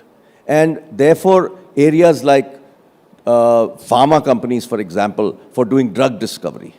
Today, for example, research for a molecule, for a drug, takes typically 15 years. Okay? And that is the reason behind the cost of drugs today. It's not affecting India because we lose a lot of generics, but look at the cost of drugs in America. Now, with AI, drug discovery may get reduced by 3 to 5 years, right? Could be 3 to 5 years. You add quantum to it, you could reduce it by 6, 7 years. Now, look at the impact on faster solving of problems of diseases, because you can discover more drugs at the same time and reduce the cost of creating a drug. Because if it takes 15 years of research, it's going to take 8 years of research, your cost dramatically comes down and that impacts the price of the drug. True. Okay, in which case, I would love to understand from you where the use cases have been described well. Is India thinking big enough to be the leader or be amongst the leading users? Because the previous session, or the session before that, we had the gentleman say that it is okay to be not be the first mover and be the second mover, but take full advantages of the learnings that have happened before. Can India do that? It's a very nice point actually being made, whoever made that point, because that's how Apple became successful. True. They were never the first mover. Right. Now, in the case of India, we don't need to be the second mover too much in the LLM space. We should have an LLM because it's required for strategic autonomy and not being dependent on others. So tomorrow if there are sanctions and you suddenly find you don't have an LLM, therefore you must have your own. But I think our strategy has to be very much around smaller sized models, SLMs rather than LLMs. And if we do SLMs in different verticals of the country, I think that will be a much better route to take. Just a clarification, sir. So LLMs are not owned by Indian companies, they are owned by global MNCs. Are you saying that India still stands the chance of having SLMs, which is the smaller language models, owned by India, working for India and working for the world? Yes, absolutely. And also LLMs will be there. It's not that they are not going to be there. Right. India is developing LLMs. Sarbam has come up with an LLM. Right. The government had created 9 IITs to work on Bharat Gen. So all of that is happening. It's great to have it because for strategic autonomy, it's essential. But if we look at, are we behind? I think that is not a discussion we should get into. We are not behind because we will get into SLMs in a big way. And once we start to implement enterprise-based SLMs, you will see the real results coming in for enterprises of this country, corporates, SMEs, and for other people. For example, I'm part of an institute that's just been set up in Gift City, which is called Indian AI Research Institute. Their focus is going to be completely on enterprise. And it is founded by the AI mission, the Gujarat government, as well as the Pharma Alliance. So, you know, interestingly, there is a lot of work that will happen on doing research in this area, but it won't be research for the heck of doing research. It will be research for the creation of products for enterprises. Am I getting this right, sir? You are saying that even if India has not been at the forefront in this race, it is not such a big impediment that we will not get across. How far away are we from SLMs becoming mainstream and India coming at the forefront of this whole argument? I think we are pretty much going to be there in next 1 year. Next 1 year itself. itself. I think there'll be enough SLMs around for different applications to start with, but work will carry on for the next 3 to 5 years. There was a question asked to the first panel of investors at the start of the day that when do we see the first $100 billion AI enterprise out of India? The answers varied from 3 years to 5 years to faster than you think. What's your sense, sir? 3 years to 5 years. You think earlier than that? Oh no, you're saying 3 years to 5 3 years to 5 years. Okay, my final question. We have a minute and a half and then we need to wrap up. But my final question, the listed market universe, the investors believe that the models are getting appended. We see in the market cap erosion, the P multiple erosion of what AI can do to software companies. And ITs, you're associated with one for your longest time. You founded HCL. Yeah. Can the business model be appended in such a way that a high workforce enabling sector could change dramatically in that it may still maintain the revenues, but it may not be able to keep the workforce employment going at the same way that it has in the past 3 decades? You know, we have 60 seconds, sir. I think the earlier session also talked about it, so I don't want to repeat it. Your opinion would be very helpful. But I think what I'm saying is that AI are tools. And if you use tools, humans have to use tools. And therefore, I don't believe you'll be able to remove the human in between. And that's what I believe will keep this whole ball game going. The ball game of AI, IT services will keep on going. Some lower end work might just go away, but then those things will change. You see, in Indian IT has gone through many such challenges in the past and has come out of it. Earlier, everybody thought when cloud happens, Indian IT will lose out. It's not happened. Okay. But one last point I want to make before I close is that don't think that we are behind in quantum. We are really there. As far as quantum communication is concerned, we are world class. Okay. If we talk about quantum computing, we were at 7 qubits last year, we are at 64 qubits this year. And in sensing, we've already started creating products. So, you know, a lot of people think that the government doesn't spend enough money on quantum and AI. It's not about money. It's about what you do with that money. This is coming from the man who's leading the mission for quantum in India. A round of applause for Mr. Chaudhary. Thank you so much, sir, for joining us today.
Up differently, talking differently, using AI, not using AI, just to go viral on social media here at the NDTV Ind.AI Summit. Of course, you had Stuart Russell, you had Chris Lehan, Rishi Sunak, the biggest names in tech. But we still didn't go viral. I'm just saying, you know what went viral? The robo-dog outside.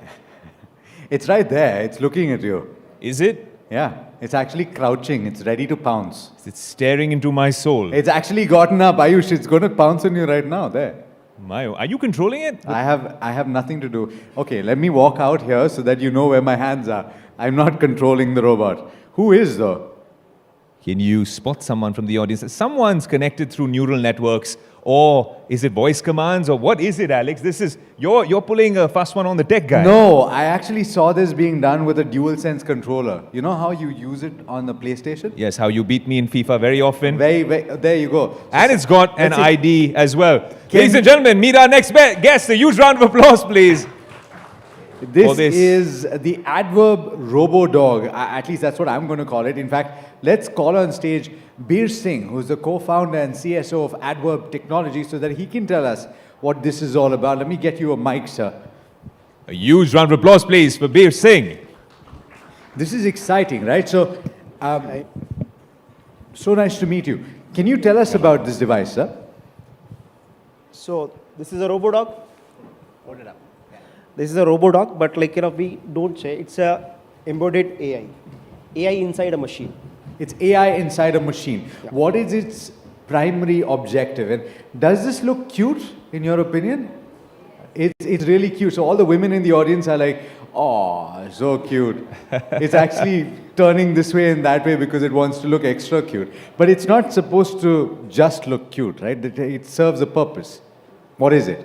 So, this is a machine which can work on shop floors, right? Which can collect data, which can give you insight about what is happening on the shop floor, so that you can take corrective action based upon the based upon the data which this kind of robots have brought to you. So let me hold and this for you. Let me hold this for you. Yeah. Okay. I'll hold it. Yeah. Okay. So these machines can do anything which you want to do on a dangerous environment. And so what happens in shop floor? Sometimes there is a slippery floor. Sometimes there is a gas leakage. Sometimes there are things in which human beings cannot work. So in these areas, these machines can work and provide all the information which you want. Beer, this is a quadruped. I just want to understand, because we've been talking about AI here at the summit so much. It's the real theme. AI in practice. Now, of course, like Alex said, this is being controlled by a dual sense controller in full transparency. But how much of this robot, if I was a B2B client and I wanted this on my shop floor, how much of this robot is making its own autonomous decisions? How capable is it?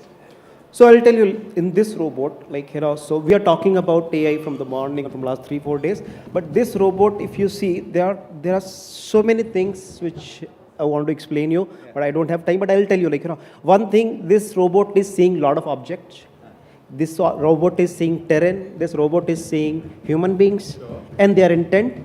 So based upon all these things, it can take decision. And that is a different AI. It can take a decision, it but can I see take that somebody is controlling it. So somebody is controlling because right now we have not given it the autonomy, right? We have removed certain sensors from it, like lidar, etc. is not present. But once we put that sensor, then it will give I'll not say complete autonomy, but at least 70-80% of the autonomy. Wow. Yeah. Okay. Wow. And in terms of some of the major use cases that you've seen for this particular robot, I know if you can't mention the brands, that's all right, but where can we see this in action? You can see this action inside the industry, inside the warehouse. You can see it in action in a lot of defense events. You can see it in action where we as a human being don't want to act, like in a situation which is dangerous, which is dirty, or which we don't want to do. Sure, but defense, what are the specific requirements that you would have to deliver payloads, to deliver parcels? How does it work? So if I'll ask you in defense how a soldier works. Sure. Yeah. So if it has tools, it can do so. So this robot can carry a rifle for you. This robot can carry a ration for you. This robot can do surveillance for you. If you put certain kind of infrared sensors, this robot can actually give you a lot of edge. Okay. Without putting you in a difficult situation. At this point, it sounds incredible, rifles and various other things. But I'm told that the robot can actually shake hands. If he's in a friendly mood. Let's try this Are out, guys. You know how out? He's going to do this? Hey, look. Okay. It's saying hi. I was going to get them to really get charged up. But okay, he will do this if you guys just say NDTV really loudly. And 3, 2, 1. All right, did you like that, Mr. Adverb? Okay. Yeah, yes, there he you go. is. There you go. Come on, the louder you get the applause, the more he does on stage. Also, Beer, this is a robot, of course, manufactured at your facilities, completely made in India. Shopping. So before saying completely made in India, I'll say as an adverb or as an organization, we don't believe in borrowing intelligence or hardware from anywhere else. So it's not assembled in India. It's completely manufactured in India. From hardware to software, from the intelligent cards, firmwares, everything. Yes. Even the chips? Chips. So when I say chips in isolation doesn't work. But when I say card, like the intelligence card, which is having chip is from Intel, Nvidia, but the complete card we have built ourselves in-house. But there's a multi-billion-dollar question, Beer. Yeah. What's this robot's name? So normally, when we give it to our customers or when we put it in our own factory, we give them a name. But we bought it here so that you will get a chance to give him a name or her a name. Okay, we could do this at the end. We can do a poll. Yeah, we do a poll, but we gotta have. Let's see. Both of you give a name and I like the name Indie because it's an indie robot, right? It's an indie dog. Not bad, eh? Anyone in the audience has a suggestion? I'm going to come to you very quickly. If you do, maybe that's the nomenclature. Anyone? Put your hands up. All right, right here. We're going to come to you. A quick name for the robot. Anything. Maybe an extension of Indie Row. Indie Row. Okay. Okay, does any? You've got Indie Bot. So if you can give a name which is more like us, then only we'll be able to connect better. He's going to feel better. He or she is going to feel a lot better. You need to make them, it has to be collaborative. We call this kind of robots collaborative robots because it can work along with human beings. If you again give them a name which is sounding like a machine, how you'll connect with them? Give him or her a name which is more connecting. Give us a nice option, and then we'll do a quick dipstick with the audience very quickly. So any name which you can connect better, maybe like your family member, maybe the way we give name to our dogs and all these things. Okay. I was connected to my German Shepherd for the longest time. Tila. She's a warrior princess. Yeah, Tila. That's cool. Tila is a good one? Yeah, it's good. I like Rocky. Okay, who wants Indy? I like Indy. No, okay, who wants Rocky? Put your hands up. Okay. I get one. Okay, cool. Who wants Indy or Indy Row? Indy. Who wants Tila? I got quite a few. I think Indy Row won. Indy Row won. We got it. Okay, cool. We've got this. We've got the naming sorted now. Namkaran is done. Okay. Now tell us a little bit more when, this is obviously one of the robots you have at Adverb, but I have seen humanoids as well when we've been doing our tech coverage. Humanoids are being made in full swing. Are they being operated from the Adverb facilities? Are they being sold outside in the rest of the world? So humanoids, so there are various form factors in which we are building humanoid. One is biped, another one is top torso is like humanoid and the bottom portion is like a vehicle. So that we have launched this month itself, in the beginning of this month. The biped, we are training it. So all these machines, it's not like this, you program and it will start running. This has to be trained in a way so that when it comes into our environment, it's safe to us, right? So the first rule of any robotics, it cannot harm human being. So for that, we need to train them. We need to make sure that when it comes to the shop floors or the normal floors, it has to be safe. I'm pretty sure that your developers and you both had some ideas about where you want to reach with this. How far, on a scale of 1 to 10, have you reached? So for me, beginning is the important step. So before the session was happening, how far behind we are? You are always behind if you don't start. Right. But once you start, it all depends upon how fast you move. So I can say we are moving quite fast, and maybe in near future, you can see not us, companies like us will be leading robotics in the world. Because the kind of data which we use to train this kind of robots, we have capabilities to generate it at a faster pace than anywhere else in the world. Because this robot doesn't work on a data which is available on internet, websites and all. This robot works on a real-time data. Means, suppose if you fold your t-shirt and if you want to teach this to a robot, you cannot teach it through LLMs and all these things. You need to actually show it, do it. So this is the data we are building, and we are building at a faster pace. So sooner our robots will be more like us. And we are pretty sure that will be robots that do martial arts and stuff. Yeah. So that's an entertainment thing that you can do it, but the real work, because what we do here, if something fails, it's okay, it's tolerable. Even if our mic, I'm not able to hold my mic properly, it's okay. But in shop floor, during war, or during anything like this, the tolerance is room for error. Almost zero, right? So this is what we are doing. Cool. Beer, I cover tech for a living, and it's a proud moment that, of course, Adverb is doing this. But a robot I spent a day with all over Las Vegas was the Boston Dynamics dog named Spot. They're using him for surveillance. Police is using him in the Middle East as well. He's used all over the US. He does some crazy things. How far are we from building a Spot competitor? Or better?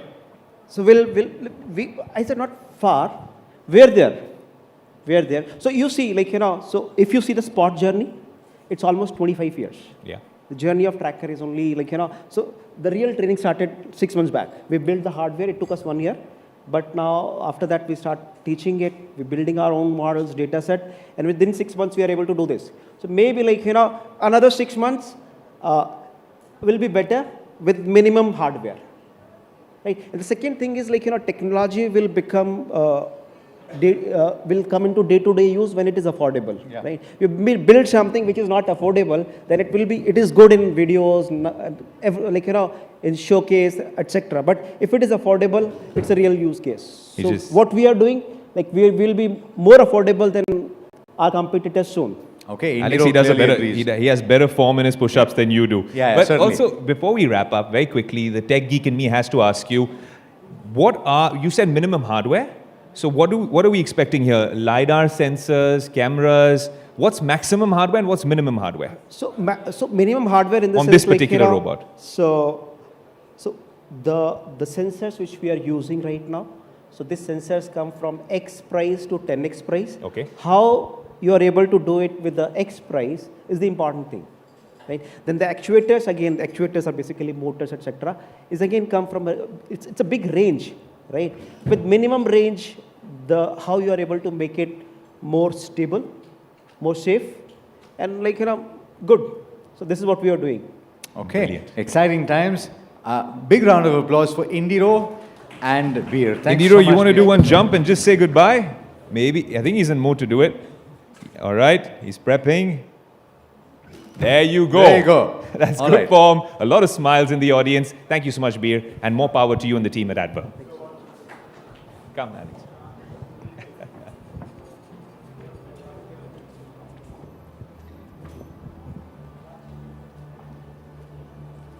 Thank you. Thank you.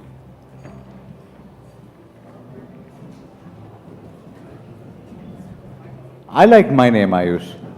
Indy, but Indiro 1. So I liked her variation of Indiro, I think. Yeah. It was quite fascinating that everyone actually was probably just hanging out with Indiro now. Yeah. Now that you come to think of it, more than anything, coffee breaks were Indiro breaks at the Ind.AI Summit, huh? Yeah, in all probability. I actually took Indiro for a run. Really? It's quite easy.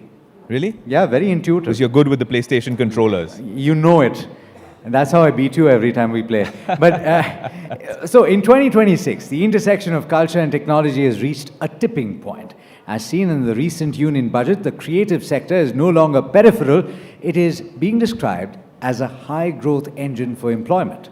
India and indeed governments worldwide are formalizing the orange economy as a core pillar of GDP. So artificial intelligence has shifted from a disruptive tool to a creative collaborator, as we just saw in the film we screened earlier this evening, Alex. Absolutely. In fact, before we call upon our next panel, here is another one of the films from the Nvidia Film Festival organized by local host.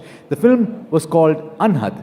It is by Bharat and it won the award for Best Storytelling last evening. Take a look.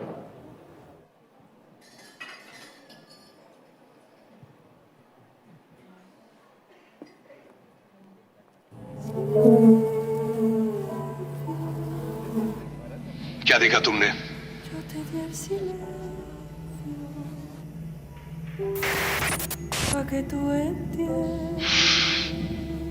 I'll ask again. क्या देखा तुमने?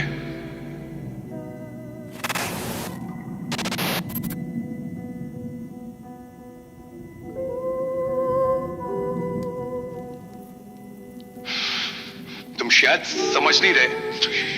Okay, let's do this your way.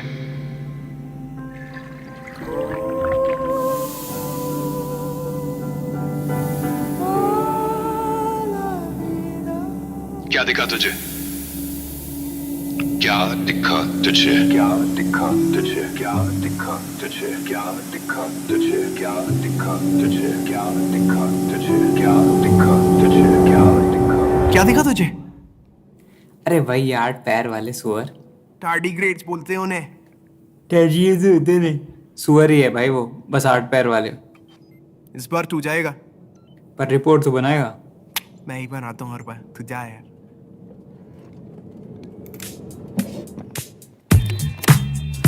Dear audience, आज हम आपको चांद पर ले जा रहे हैं.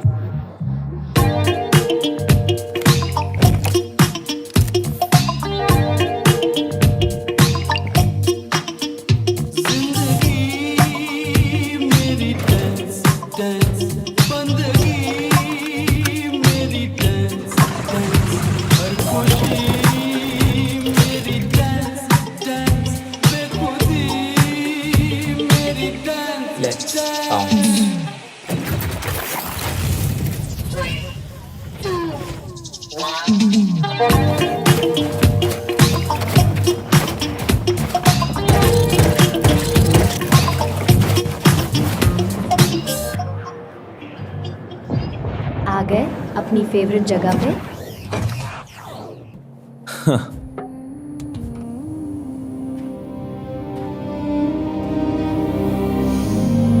शानदार।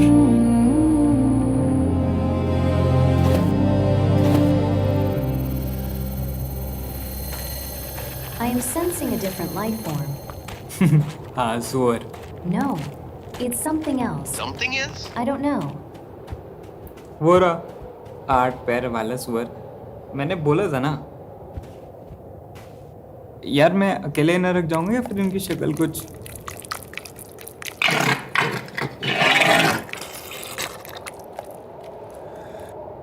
It's here. Follow me.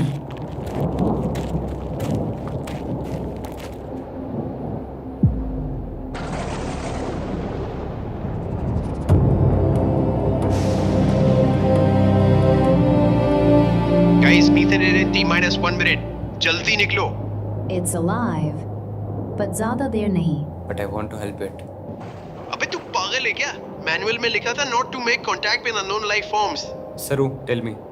Not sure, but a shock might help. अरे यार, T-20 सेकेंड. भागो. T-5 second. निकलो वहाँ से.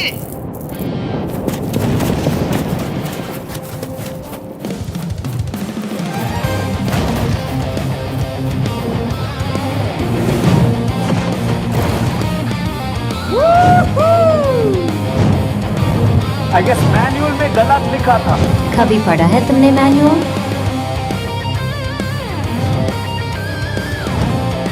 Come in guys. What's happening? Dave, can you hear me? Dave, can you hear me?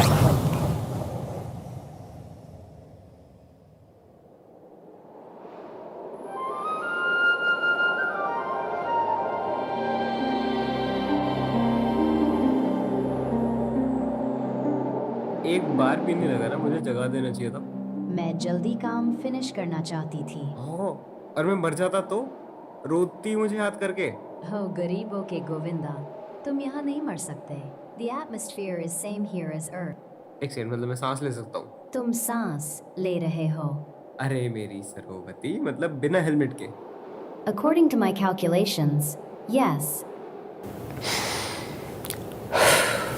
Feels like home. But right now we need to get back.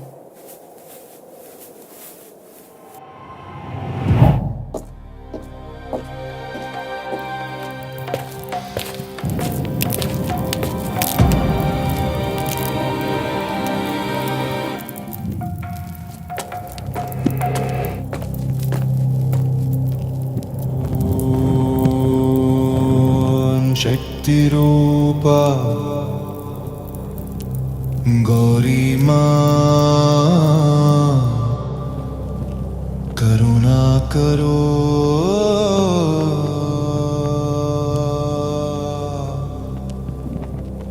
करुणा करो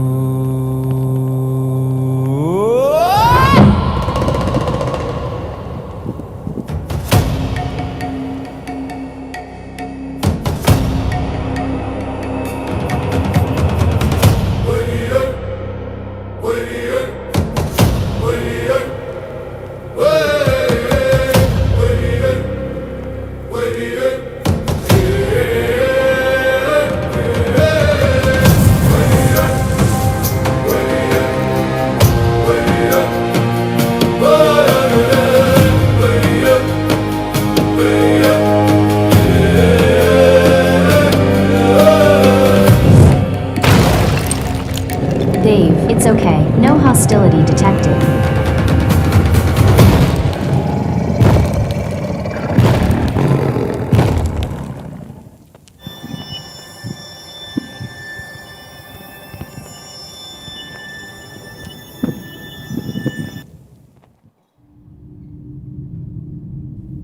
ये मैं कहाँ गया? कहीं बहुत दूर। मैं यहाँ कैसे? तुमने जो जान बचाई है उसकी वजह से तुम में करुणा है, बाकी इंसानों से अलग। मैंने? हाँ, मेरे बच्चे की। तो ऐसा कुछ है जो तुम चाहते हो? मैं क्या चाहता हूँ, ऐसा कुछ है नहीं जो मैं मांग सकता हूँ। कुछ भी नहीं? शायद मैं फिर से वो 3 हाथ पकड़ना चाहता हूँ। 3 हाथ? पहला हाथ जिसने मुझे कहानी लिखना सिखाया, दूसरा हाथ जिसके साथ मैंने अपनी कहानी लिखी, और तीसरा जिसको मैंने अपनी कहानी लिखना सिखाया।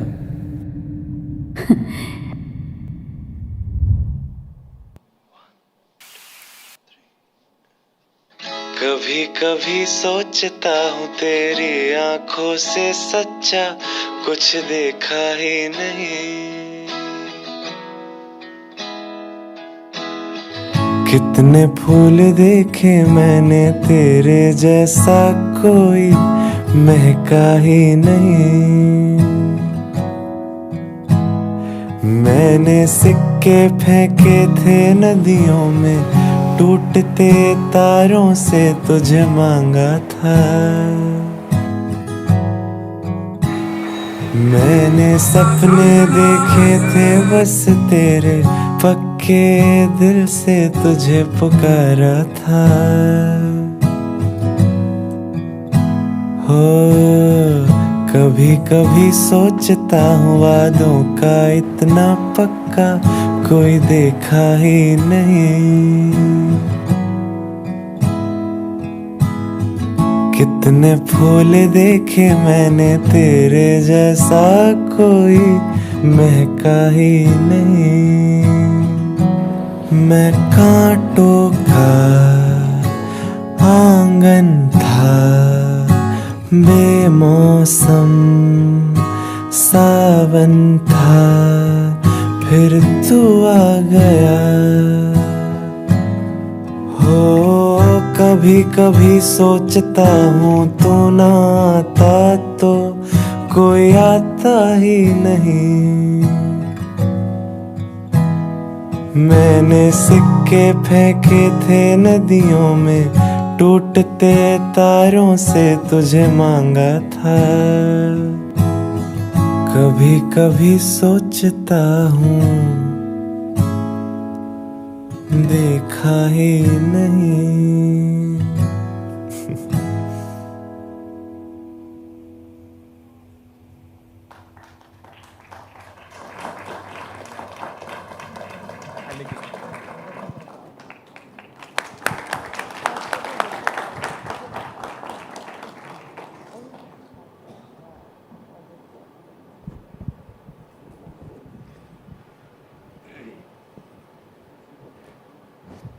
Alex, this has been an action-packed summit.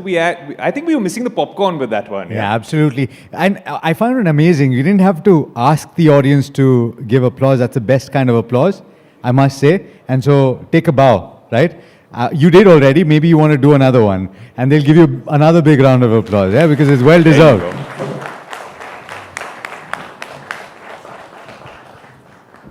If you had to come up with some of those fantastic pieces of art, how many prompts do you think it would take you? I don't know. I would need to know how many prompts that took. We're gonna have NDTV's very own. Because then you need a frame of Shivarur, reference, who's right? going to dissect all of that. Yeah, you need a frame of reference. In the newsroom, we call Shivarur the algorithm because he pretty much dictates it. I can totally believe that. I walked into the newsroom yesterday, and he had his hands behind his back, and he was standing in front of this wall of monitors, and everybody else was moving around, but this man, you could actually see everything passing through his eyes. And I had to say hi, and then he's like, Yeah, so I can totally believe the algorithm. The algorithm. That's going to be the nickname for now. Of course, we've already let that one out. This panel will be moderated by my colleague Shivarur. And now let's call the stellar panel on stage. In fact, let's invite on stage Vivek Anchalya, who is the founder of Amazing Indian Stories and director of Naisha, India's first AI-powered Bollywood film. We've got Hardeep Gambhir, who's a co-founder of Local Host as well. And we also have in the audience Chandan Perla, who's a co-founder of Local Host. Hardeep and Chandan were the organizers of the AI Film Festival last night. And in the audience, we've got Bharat, whose film we just watched. And you all know him by now. You've clapped for him at least 3 times. And now we can clap for the panel on stage. A huge round of applause, please. Over to you, Shiv.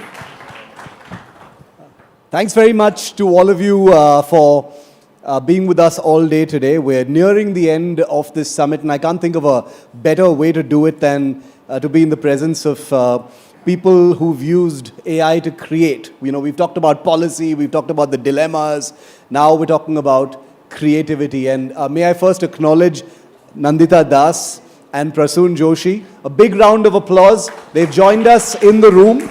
So we are in the presence of true greatness, and you're going to hear from them in just a short while. But Nandita and Prasoon, with your permission, I'm going to sort of set the foundation for the conversation that's coming up in just a few minutes. From 2 people here, who've been part of something very special here in the national capital yesterday. And I was so happy to hear about this. There was an AI film festival in the national capital yesterday. I can't wait to go and see what some of them made. What you saw on your screen right now, Anhad and Chandan and Bharat, what an amazing film. Congratulations to you guys. Truly, truly amazing to see something like that. And the truth is, we are only going to see more of that. Vivek, you're like neck deep in this now, because you're credited, as I've just read, with making a full Bollywood film entirely using AI. And Hardeep is the man behind the film festival that happened, in Delhi. And he's been trying very hard. He's faced challenges. Bollywood first sneered at him, and now they're breaking down his door, trying to be part of the festival. I'm going to start with you, Vivek. How difficult is it to make a film with AI right now? So I'll correct you a little bit. The entire film is not made on AI. I am a traditional filmmaker. I've been doing this for 20 years. So the attempt also was to see where the AI can fill the gaps, which is where we did most of the visuals, where the film has multiple songs which are sung by singers. Then the music was done the traditional way and everything. In fact, now also we are doing another version of the film because the technology changes very, very fast. But there are human voices, which is done the dubbing, and there are actors. So we are using AI as a layer because we feel like the film that we just saw also is a very deep personal voice, right? Films work when the voices are deep, when the voices are personal. And what we are doing with Naisha, in fact, another film which has just come out a couple of days ago is a film that Saregama and we are co-producing called Shiv Sati, where we are telling the story of Shiv and Sati, which also we are building. AI is being built as a layer on top of traditional filmmaking, where you have actors and directors, DOPs. So that's the way we are working around it. So I would say it's as difficult as the traditional filmmaking was, but what AI does is aid us. Like how when digital cameras came, they made our work a little easier. When lights came, like LED lights came, then you wouldn't have to carry those bigger lights. Now today, yesterday, if I wanted 10,000 people in my frame, it was not possible, right? Money was a problem for me. But today, if I want 10,000 people, I can get it through AI. I can get it very fast also. Like traditionally, if you wanted to do it in CG, you could get it, but it'll take time. So now it saves time and it saves money also. And that's the process we've been following, that how can we build on top of our traditional filmmaking and do this. It's one of the most exciting spaces to be in, because there's the creativity aspect, there's the cost aspect like you mentioned, but also there was a huge bridge to cross. Hardeep, I want you to tell us about that a little bit, because it was not easy getting here for you, to get the industry that pulls all the strings as far as film are concerned, to buy into the idea that AI is here to stay as far as the creative process of filmmaking. How difficult was it to convince the people that matter? I don't think we had to convince anyone per se. I think we just had to tell a story, and the people who were open enough, people who wanted to actually adapt to the new technologies, people who wanted the film industry to progress, they were able to, I think they just got convinced automatically. And I think that's the beauty of doing something novel, that I think the people, when they see the right intentions behind what you're doing, they'll always come by and support you because they know you're doing it for a good cause. I think a common misconception is that AI is only going to kill jobs. yeah, video gen, but like I think the best people know that it's gonna create a bunch of new jobs. There's so many fields that are already starting to open, like creative technologist, creative director of AI films, and I'm sure Vivek knows that as well. He's been in the industry, and yeah, I think it's been very inspiring to see. So not that hard. I think we just had to do what we really were passionate about, and the right doors were opened. You know, one of the amazing things about the film that you just saw, Anhad, is that I can bet that every single person in this room, every single person in this hall right now has used generative AI to create an image. Everyone here in this room has done it at some point in the last year or so. Maybe a smaller number of you have made a video using, or a video clip using generative AI. Just as a tiny experiment, because what you saw was mind-blowing. That's like a short film that was made. Purely as an experiment, I asked my team, I gave them literally 15 minutes. And I said, take some pictures of me that you find on the internet and just create like a small little clip. And let's see what you can throw together in 15, 20 minutes. I just want to play that out for you. I want to warn you guys, this was made in like 10 minutes with a few prompts. And I said nothing else to my team. This is what they came up with. NDT.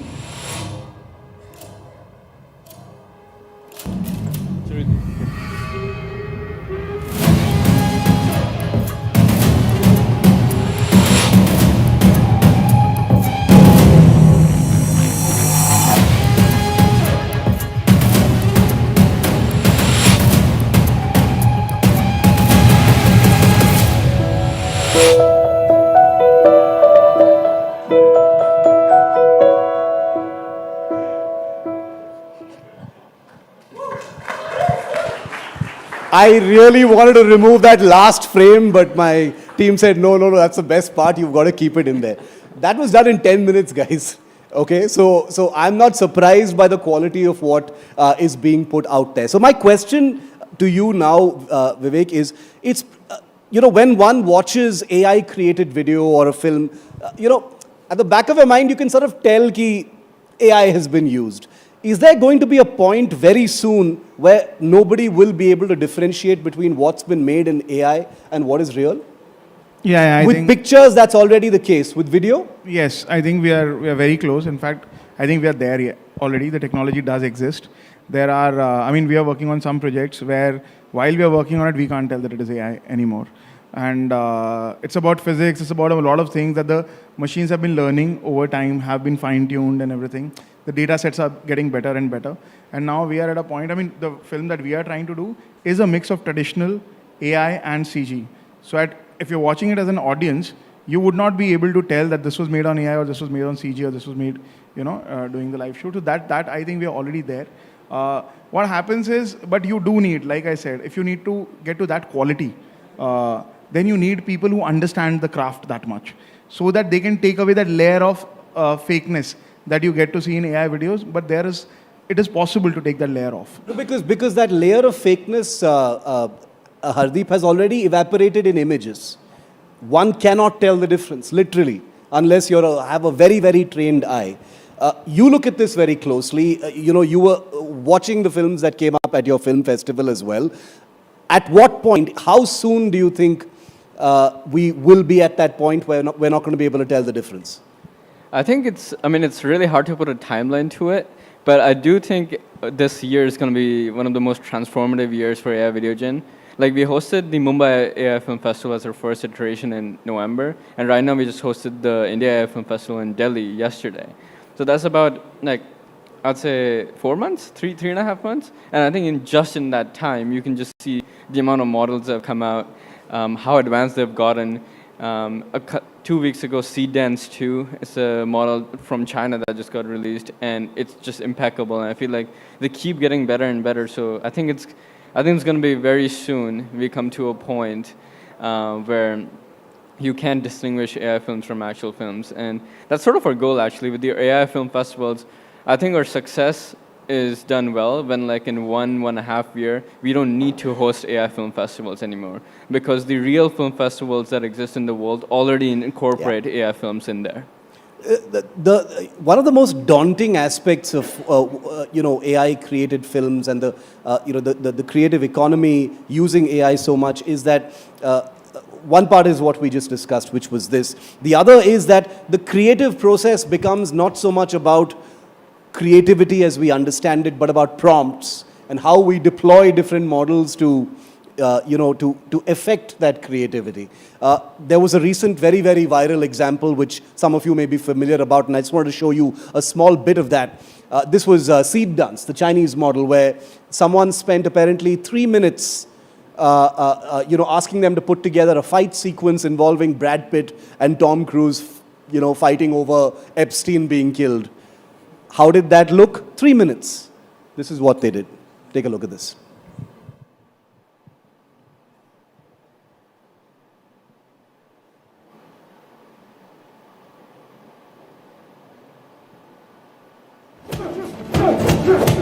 You killed Jeffrey Epstein, you animal! He was a good man! He knew too much about our Russia operations. He had to die, and now you die too. Epstein was the key to our evil Russian operations, but no one will ever know, because the truth dies here. And the crazy thing about this clip is that there were no prompts for the script. It was a single prompt saying, a fight sequence between Tom Cruise and Brad Pitt over one of them having killed Epstein. The dialogue was generated, the voice was masked, the expressions, every aspect of it, the fight choreography, the whole thing was thrown up by this model in a few minutes. That's a great scene, right? That's a great scene. Again, one can tell, of course, that it's a little bit of AI because when you zoom in at the tight shots, you can tell it is. But there's going to be a point where this doesn't happen. How do the creative people feel about all of this? As far as to you first. Yeah, so I think I've seen it. I think the ones that I'm mostly surrounded by AI filmmakers, and I feel like they definitely feel good. We can probably even like take the chat a little bit. I'm going to ask them for sure. Yeah. And I feel like the AI filmmakers, especially who I'm surrounded by, I feel really good about it. There's definitely been some friction, especially by I feel like some of the traditional artists and filmmakers. And I really hope I think folks start adapting in a good way to actually empower their craft, because I think the common misconception again is I think AI is just going to kill the craft and the beauty of art, but I think in my opinion, I think it's going to raise the standard of what good art looks like, because the best people will benefit from it. Okay, so I'm going to thank the both of you now, because that flows into the next part of this conversation that I'm going to have, with two stalwarts whose lives have been devoted to that kind of creativity, and they are going to offer us a very unique perspective of what this intersection actually looks like. So thank you very much, Vivek and Hardeep. A huge round of applause for the both of them. They are going to be sitting in the front row because I need them involved in this conversation as well. Yeah, very quickly for a picture.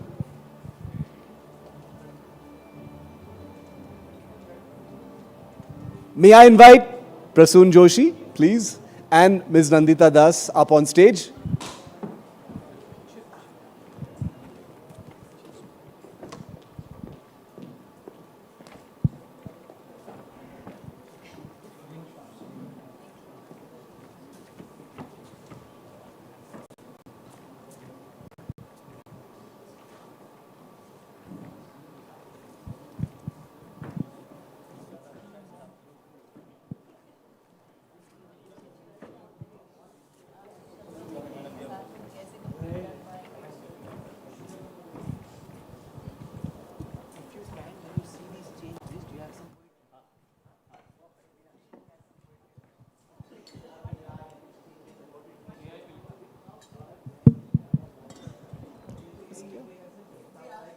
Oh, you wanted to sit there? Fine.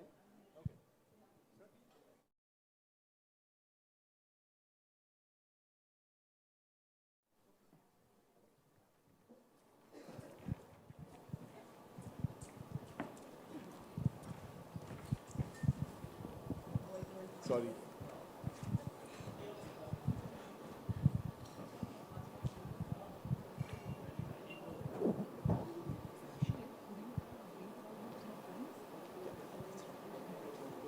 So we're going to start now. Thank you very much and welcome Prasoon and Nandita.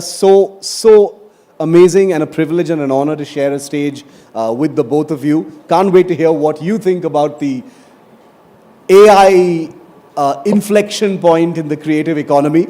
But before that, since you just walked in, I did want to play a very small bit of Anhad, which is a movie that won an award.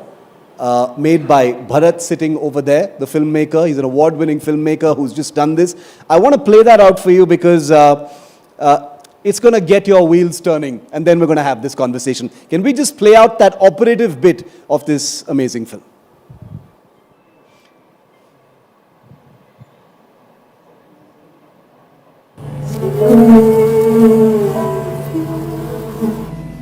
क्या देखा तुमने?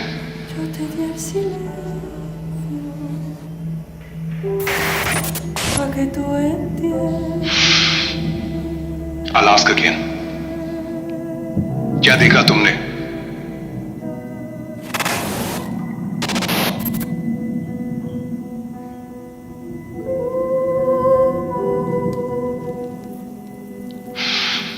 तुम शायद समझ नहीं रहे. Okay, let's do this your way.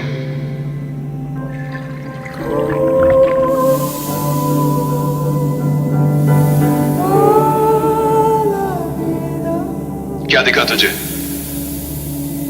क्या दिखा तुझे? क्या दिखा तुझे? क्या दिखा तुझे? क्या दिखा तुझे? क्या दिखा तुझे? क्या दिखा तुझे? क्या दिखा तुझे? क्या दिखा तुझे? अरे भाई 8 पैर वाले सुअर। टार्डिग्रेड्स बोलते हैं उन्हें। टर्जियस होते हैं। सुअर ही है भाई वो, बस 8 पैर वाले। इस बार तू जाएगा। पर रिपोर्ट तो बनाएगा। मैं ही बनाता हूँ हर बार, तू जा यार।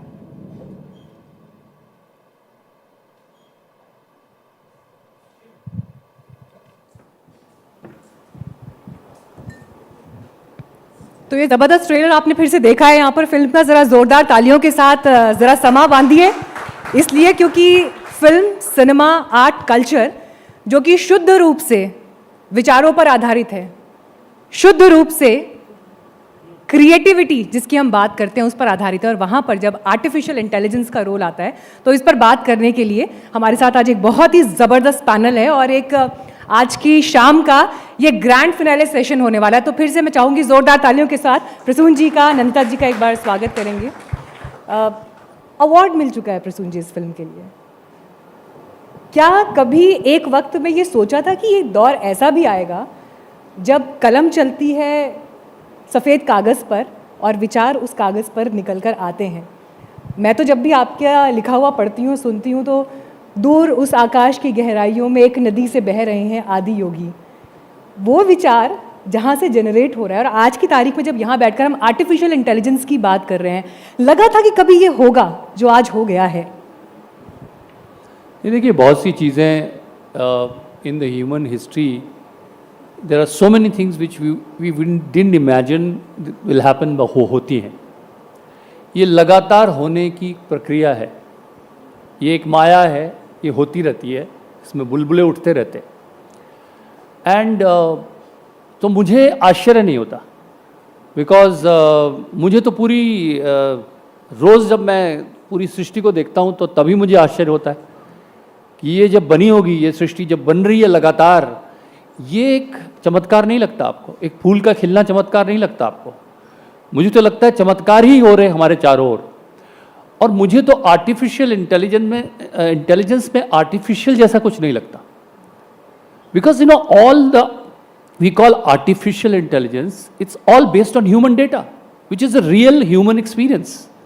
So there is nothing artificial about it, because when we say artificial, we mean like perfume होगी, कोई फूल की खुशबू नहीं है, परफ्यूम है. But artificial intelligence में actually artificial कुछ भी नहीं है.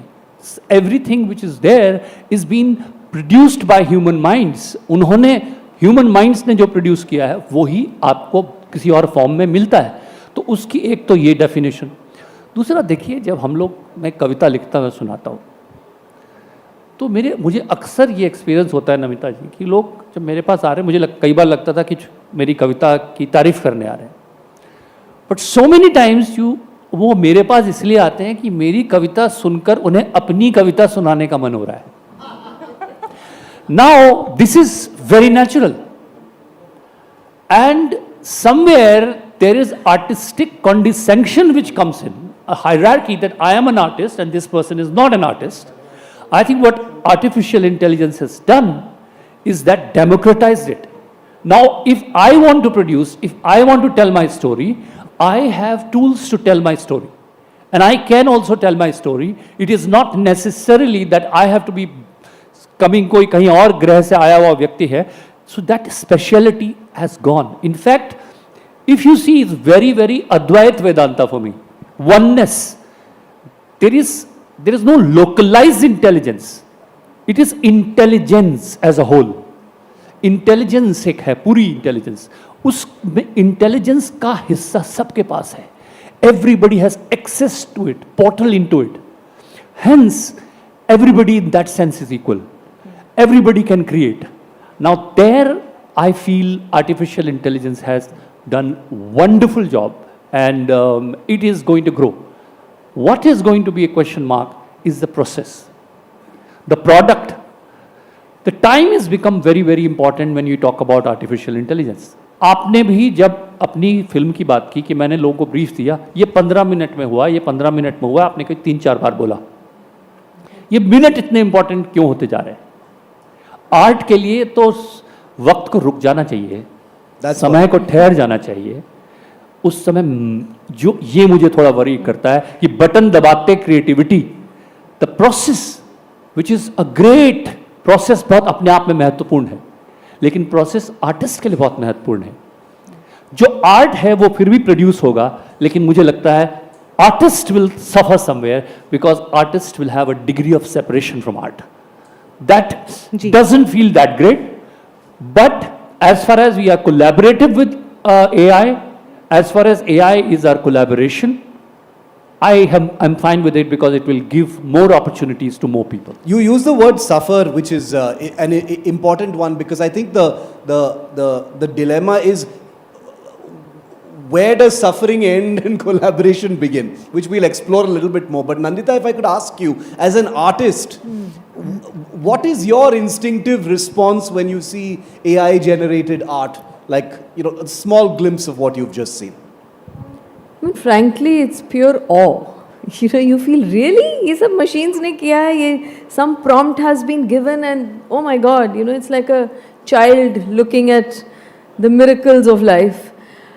But like everything, there is a duality. I mean, I have to be frank, when in the beginning when we had these conversations about AI, it felt like it's going to take over and everything is going to be terrible and it's going to wipe out people and all of that. It felt very daunting, and also the dangers of it. They were also being talked a lot, right? We were all talking about it's going to have a mind of its own. That it, कभी-कभी तो लोग इतने prejudiced होते हैं in the sense कि हमारी patriarchal उसमें उसको बहुत लोग ही बोलते हैं, विच is a very interesting thing कि उसने ऐसे बोला था. कि वो आदमी है, तुमको कैसे पता भाई?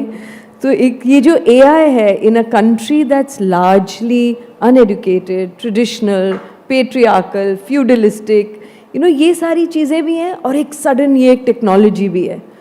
तो ये कौन बना रहा है? जो डेटा डालने की बात कर रहे हैं, तो इसके देखिए जो फ़ायदे हैं, like Prasoon rightly said, is going to democratize. Everybody can do it. It's not going to be in the hands of a few, which is what mobile has done, right? Earlier you needed a big camera. The cameras became smaller and smaller to an extent that, there is a phone. You all are journalists. You must be thinking sometimes कि यार हम इतने सालों से एक journalism कर रहे हैं, कोई भी आके कुछ भी बोल देता है कि मैं यहाँ झुमरी तलैया से ये कह रहा हूँ. तो वो सवाल तो हर प्रोफेशन में आ रहा है कि डेमोक्रेटाइजेशन के फ़ायदे हैं, बट उसके बाद फिर आप एक स्टैंडर्ड कैसे मेंटेन करते हैं. इसके गैर फ़ायदे भी, मतलब AI के डरावने भी हो सकते हैं from an artistic point of view, because I feel that there might be a homogenization of art, because we are going to give the same prompts, make this character, make Shiv in 5 most popular Hindi film characters. Popular नहीं, 5 best Hindi films. अब वो best क्या है? कौन define करेगा वो best क्या है? अब वही 5 जो फिल्मों जिनसे लिया गया है उसी को बेस्ट माना जाएगा। तो जो इंडिपेंडेंट माइंडेड लोग हैं, जो शायद हम जैसे लोग हैं, जो शायद बेस्ट कुछ और 5 फिल्मों को कहना चाहेंगे, हमारी बात नहीं आएगी उसमें। तो और जो प्रोसेस की बात की प्रसून ने, तो जर्नी की बात की, हम लोग as artist we often talk about that the journey is more important than the end. मैंने खुद ये 1000 बार ये सेंटेंस कहा होगा, that for me the journey is more important than the end. वो जर्नी की कोई अहमियत ही नहीं है, because it is about time, and I think that also is amazing, the fact that time बचेगा, experimentations हम कर सकते हैं।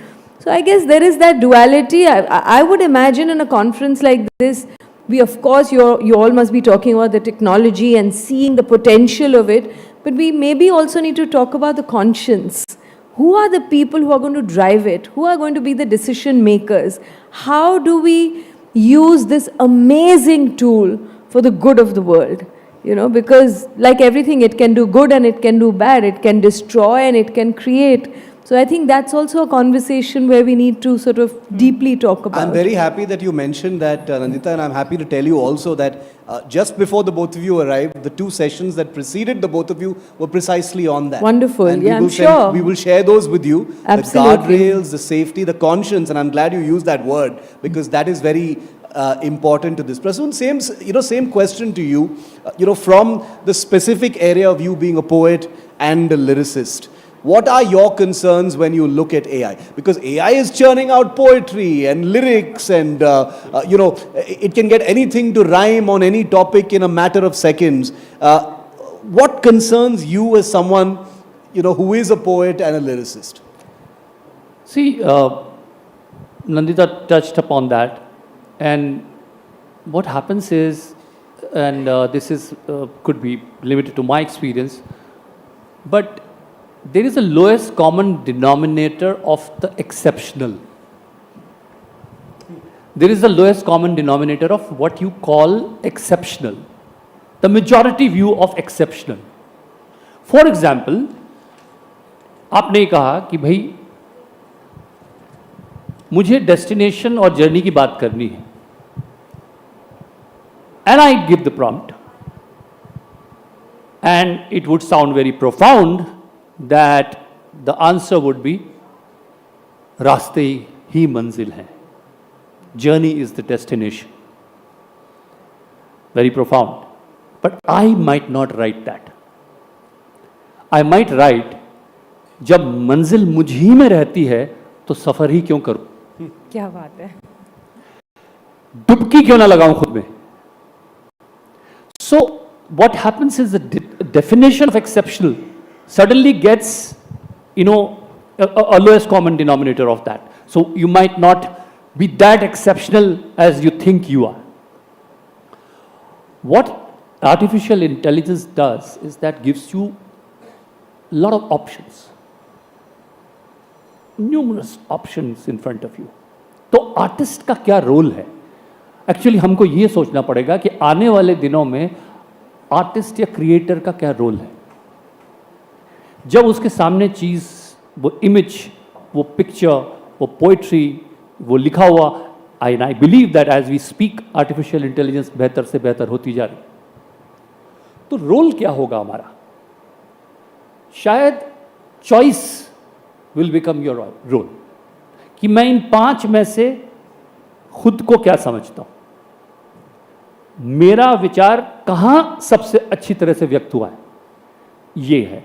सो उस पर जब आप मोहर लगाएंगे, the choice, the curation is going to become what artistic choice is, and that's what we decide ये किसका है। क्योंकि मैं ये तो नहीं मानता कि एक डिस्टोपियन और utopian both views, there is going to be somewhere in between. I feel that AI created image will also survive, and a painter's painting will also be there. There'll be a place for it. There'll be a demand for it. कि मुझे, as far as we are transparent कि ये किसने बनाया है, I'm fine, because eventually you only have a vantage point. देखिए एक नदी बह रही है, आपने नदी नहीं बनाई। नदी के साथ तैरने वाले के लिए नदी बड़ी एग्रेसिव है, आक्रामक है। The one who's swimming against the tide would call the river aggressive. The one on the river shore, river bank, looking at the river, might say it's very calm. The vantage point decides what artist, because नदी ना ये बना रहा है, नदी ना वो बना रहा है। वो बनी हुई नदी को किस दृष्टिकोण से आप देख रहे हैं, that decides आपका क्या contribution है। आपका contribution यही है कि आप उसमें साक्षी भाव देख रहे हैं, और आपका contribution यही है कि आप उसमें संघर्ष देख रहे हैं। So that will, the intent of the artist will very much be present there. All the films you saw and you heard them there, they talked about how they collaborated. I'm very fine with this collaboration. But आलसी ना हो जाए creative लोग, आलसी हो जाएंगे तो we will have art which उबासियां लेगा वो आर्ट आप देख लेना। मेरा सवाल अगला इसी से जुड़ा हुआ है। ये पूरी जर्नी कैसी रही, इसका प्रोसेस क्या है और इसके चैलेंजेस क्या है, उस पर हमने बात की, लेकिन आपका पर्सनल अनुभव क्या है? डेली लाइफ में आप आर्टिफिशियल इंटेलिजेंस यूज कर रहे हैं? देखिए, मुझे ये जानना है कि आपके मोबाइल से क्या प्रॉम्प्ट्स जा रहे हैं या जा भी रहे हैं, नहीं जा रहे हैं? With all the hats that you wear, Prasun, all the different hats. Yes, all the hats. I wear advertising, I wear poet, screenwriter, जिस फॉर्म में भी मैं बड़ा ही कौतूहल जिसे कहते हैं ना, मेरे अंदर बहुत क्यूरियोसिटी है। So my use of AI has been curious use of AI, not a dependable use, depending on AI, but curious use of AI is there. मुझे जो एक चीज़ बहुत, जब AI और ह्यूमन क्रिएटिविटी की बात आती है, देखिए AI के पास डेटा है, बहुत डेटा है, लेकिन ह्यूमन क्रिएटिविटी आती है अव्यक्त से, जो अभी तक न कहा गया है न सुना गया है। सबसे सुंदर गीत लिखा नहीं गया अभी तक, सबसे सुंदर ख्वाब देखा नहीं गया अभी तक, तो वो डेटा में है ही नहीं, वो अव्यक्त है। और वो अव्यक्त है, the ones who believe have a spiritual bone will understand what I mean is that when you go deeper into yourself and somewhere you feel I'm feeling like this, my instinct is telling me to do this, वो अव्यक्त है। वो human के पास जो अव्यक्त की, unexpressed की wealth है, that AI does not have. उसके पास सिर्फ व्यक्त है, उसके पास सिर्फ एक्सप्रेस्ड है। I want to explore that a little bit more, but I'll come to Nandita first because I want to counter you a little bit, with your permission, Prasunji, by saying that the models will learn even the stuff that you're talking about. You know, the example that you took about the poem, how you would write it differently, the model will learn from that contradiction and do it better next time and maybe write exactly like you. नहीं साहब, हमारे UP में कहावत है कि जब कोई खूबसूरत चीज़ देखते हैं तो हम बोलते हैं यार इसको बनाने से पहले सांचा तोड़ दिया होगा। कहते हैं सांचा तोड़ दिया होगा भाई। सांचा तोड़ना इस बात की परिभाषा है कि ये चीज़ कितनी अच्छी है। तो आप जो कह रहे हैं वो सांचे में शामिल हो गया। जैसे ही वो सांचे में शामिल हो गया, वो एक्सेप्शनल नहीं रहा। जब वो सांचा तोड़ेगा तब वो एक्सेप्शनल होगा, और सांचा तोड़कर फिर से सांचे में शामिल हो जाएगा, तो फिर उसको तोड़ने के लिए दोबारा कुछ और नया करना पड़ेगा। That is where I said the unexpressed of the human is what human potential lies in, and that's the reason that would always exist, because वो जो उसकी जो समृद्धि है, उसकी जो विरासत है, उसकी जो ह्यूमन के अंदर वो खूबसूरती है, वो उसको एक यूनिक बनाती है। But it doesn't mean that everyday creativity will not be, replaced, or you won't see AI there. In professions, I'm seeing that. I'm in creative profession. I can see already the everyday work is getting definitely handed over to AI. So वो जो monetized काम है, लेकिन जहाँ पर आप wealth की बात कर रहे हैं, बट जहाँ इन्वेस्टमेंट ही सोल इज योर इन्वेस्टमेंट, वो आर्ट की मैं बात कर रहा हूँ, जिसे हम हिंदी में स्वांतः सुखाए कहते हैं, उस आर्ट की मैं बात कर रहा हूँ। वो जो है वो फिर भी बचेगा, और उसके लिए शायद ज़्यादा समय मिलेगा और ज़्यादा खूबसूरत हो जाएगा। Same question for you, Nandita. बड़े optimist हैं आप. As a creative powerhouse, how do you use AI? Is it part of your life, everyday life? How do you use it? It is. It's basically to shorten emails and to find the right word sometime for something. Prompts के लिए struggle करना पड़ता है? नहीं, prompts के लिए नहीं. Prompt वो भी एक कला है ना, वो भी मैं सीख रही हूँ कि क्या लिखने से क्या होगा. क्रिस्पर चाहिए, वो भी आपको बार बार कहता भी रहता है ना कि भाई क्रिस्पर चाहिए, वार्मर टोन चाहिए. Like it's a little game that you're constantly playing with AI. But like some of the memes say, right? The AI, I want the AI to wash my dishes and do all of that and iron my clothes and do all the menial work. Leave the art to the artist.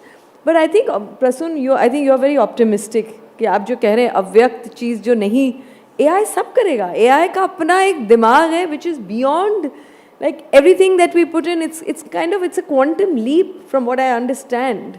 It's not our traditional. I think people like us who are in our 50s, we have to also expand our imagination क्योंकि हम सोच भी नहीं सकते.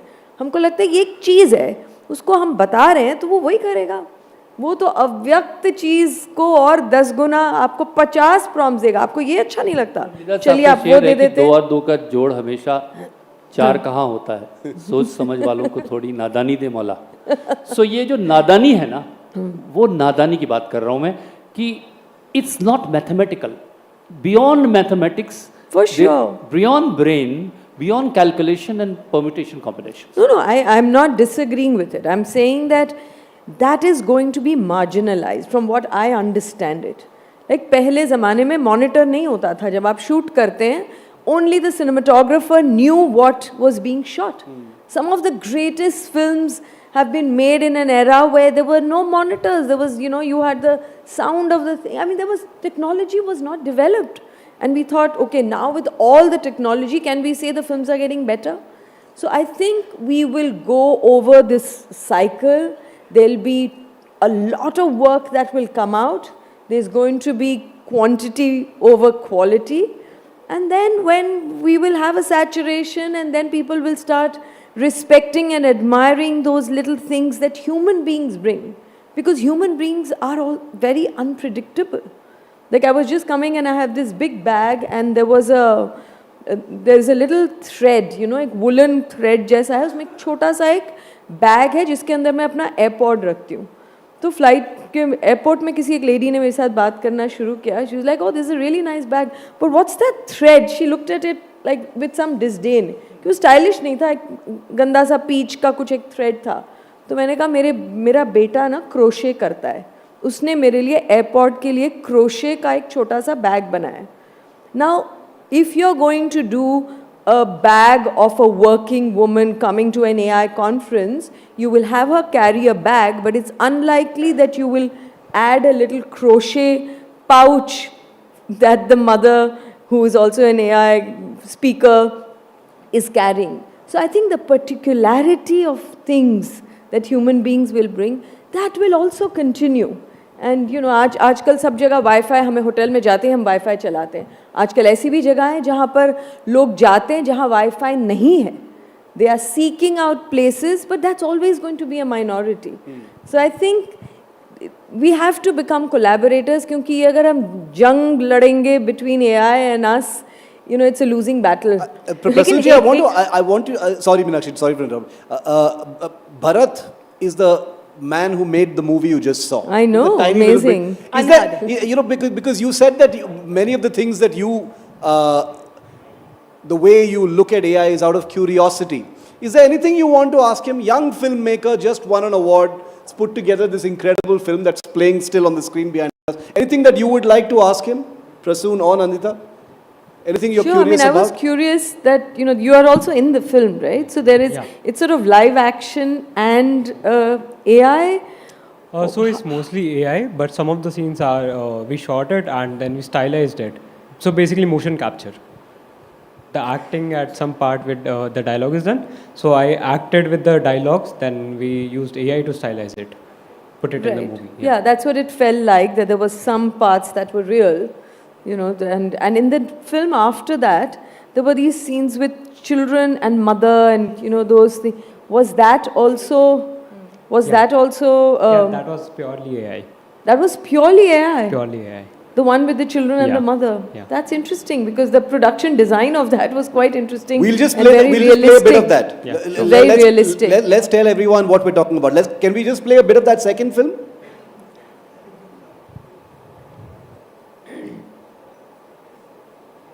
Seeing is going to be no more believing, that's for sure. That saying is going to be out of the window.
Your uncle's strange.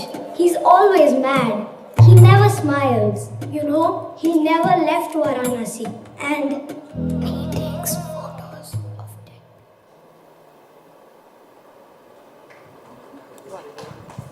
Incredible, Seeing, actually. seeing isn't believing. You're right. Yeah. It's No, but also the story is very interesting. Did you make these as well? Who did that? I'm curious to know whether the story भी was. है हमारे साथ? yeah. So this film that you see is Right. made by a filmmaker called Daryl. Daryl is one of those finest people who look at culture and also look at the approachability. So if I have to summarize what happens in this film is, this is a film called Portrait Number 72. What the premise is, there's an old man who takes the picture, who decorates himself as that it's his deathbed picture, and he takes one picture a day for 72 days. Because the doctors say that 72nd or the 73rd day is the day when he's going to pass away. His philosophy and ideology is that nobody has a great death photo. We all agree? I mean, we don't know yet. So that's exactly the point where he just sits, decorates himself, and then takes a picture. So those visuals on screen are exactly that.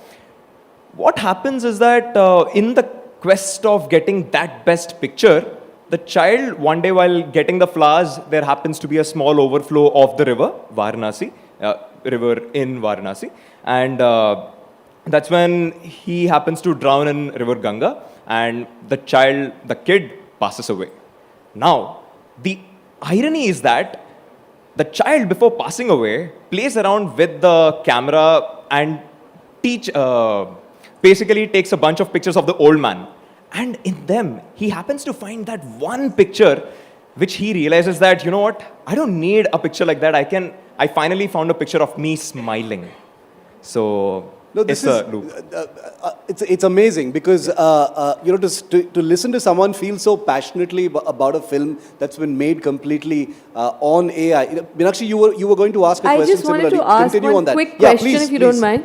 Is it the images, of course, are all AI generated, That is right? correct. Completely. By Daryl. What about the story? I'm curious to know because it's an interesting story as well. Was the story also? Was it his story, this person who made it? So Daryl was supposed to join us today, but it But happens do to you be know, that I mean, do you know whether the story was also AI generated with prompts or was it his own story that he implemented through AI? it's 100% written by him. It's Written his by own story. him, right? Yeah. It's the not person. AI. Yeah. So I think what's really, of course, once you know that AI can do everything, after a point, I think our fascination for it will decrease. Right now, we are sort of climbing that place. Now we're like, wow, this can also be done with AI. And then everything will be But done one with of the AI.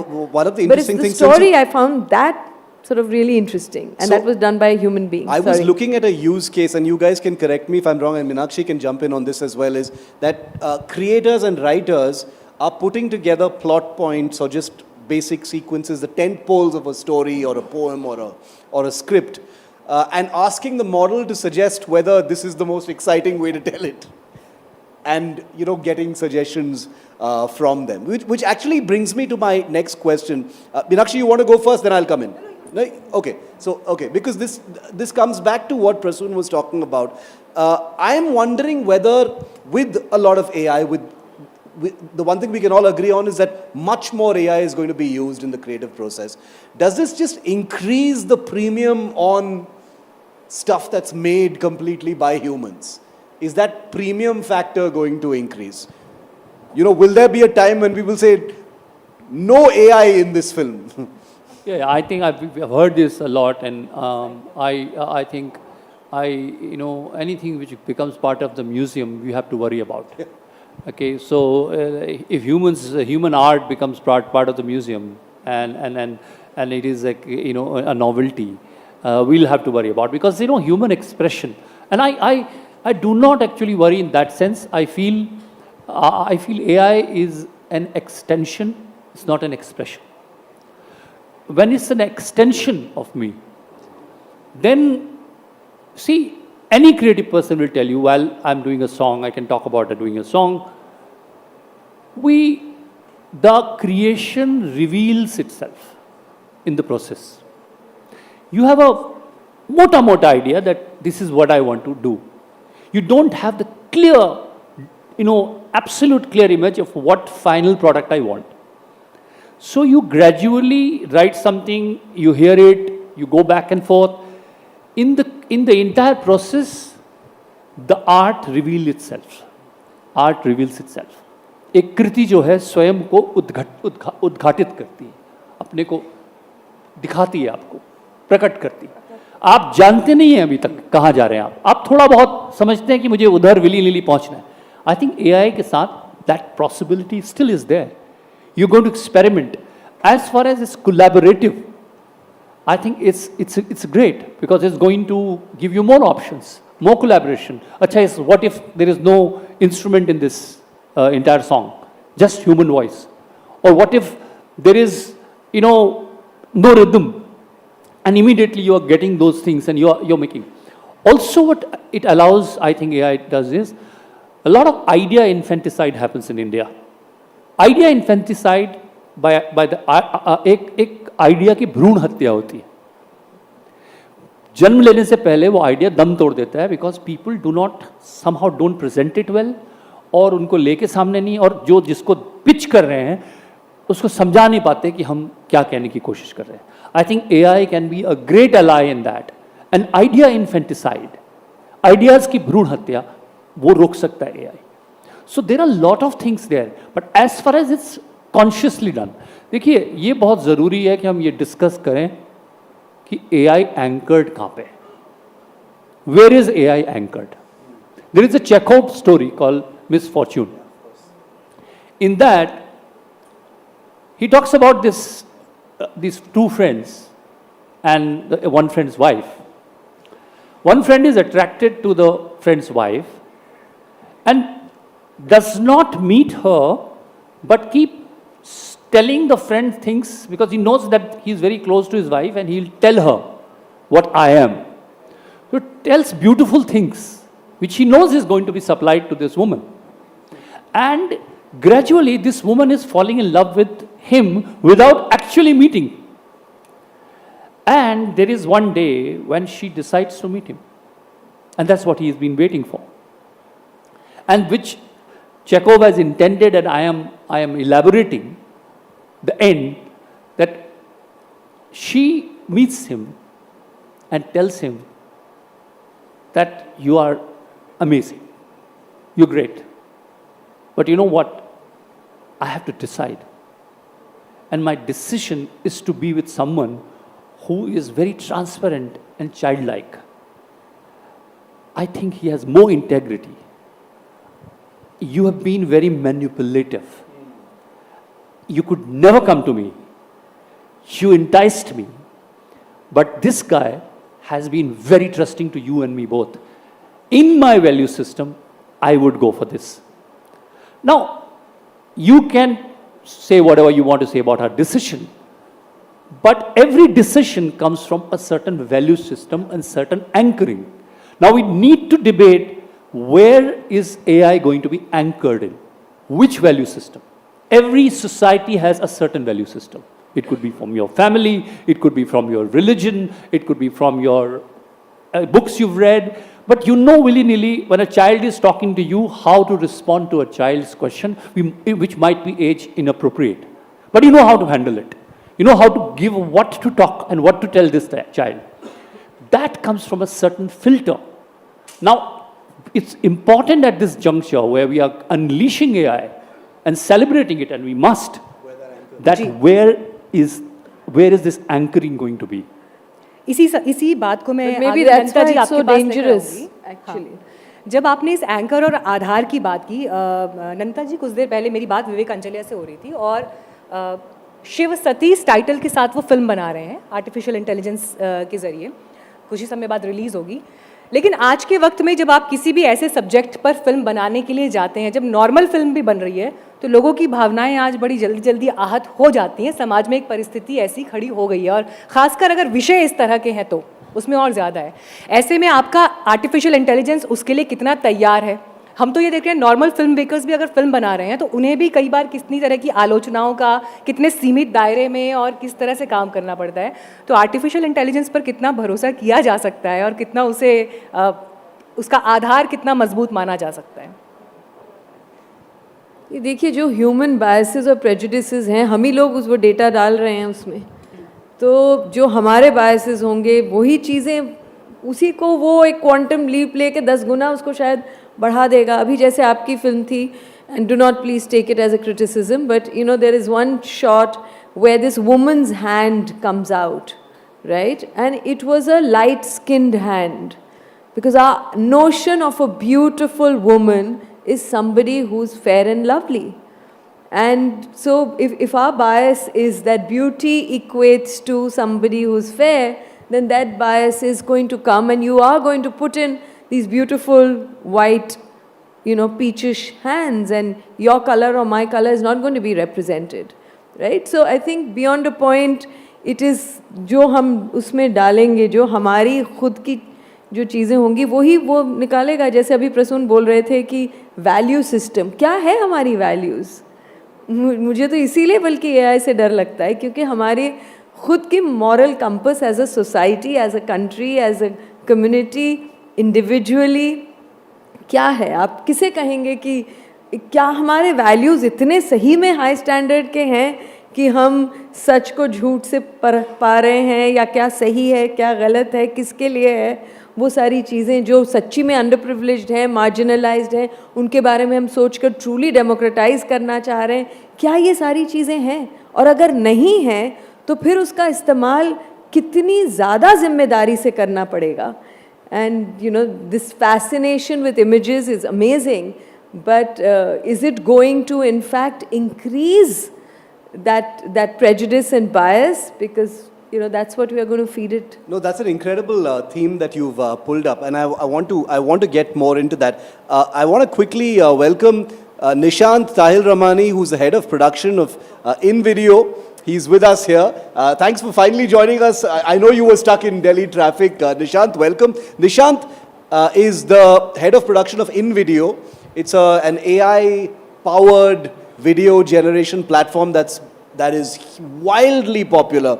Prasun and Nandita, it's used by creators to make AI-generated video. Some of the things that you've seen have been made on InVideo as well. Nishant, you want to add to this? This is a fascinating conversation. You know, you've got two creative powerhouses talking about the concerns, the need for anchors. You've got two maverick filmmakers in the audience, you know, who use some of your products and others to create this. Yeah. Where do you stand? You know, what is your perspective on this? I feel like what we try to do is provide a platform for anyone to tell the stories that they want to tell. Storytelling for us, like humans have always been storytellers. Like ever since we were cavemen, we inscribed things on walls. What has happened is that the medium has changed over the years, the way we've told our stories. And people who are telling these stories, filmmakers, it's where we come from an industry that has always had change. We've gone from film to digital when we've shot. We've changed from live action, we introduced we introduced animation, right?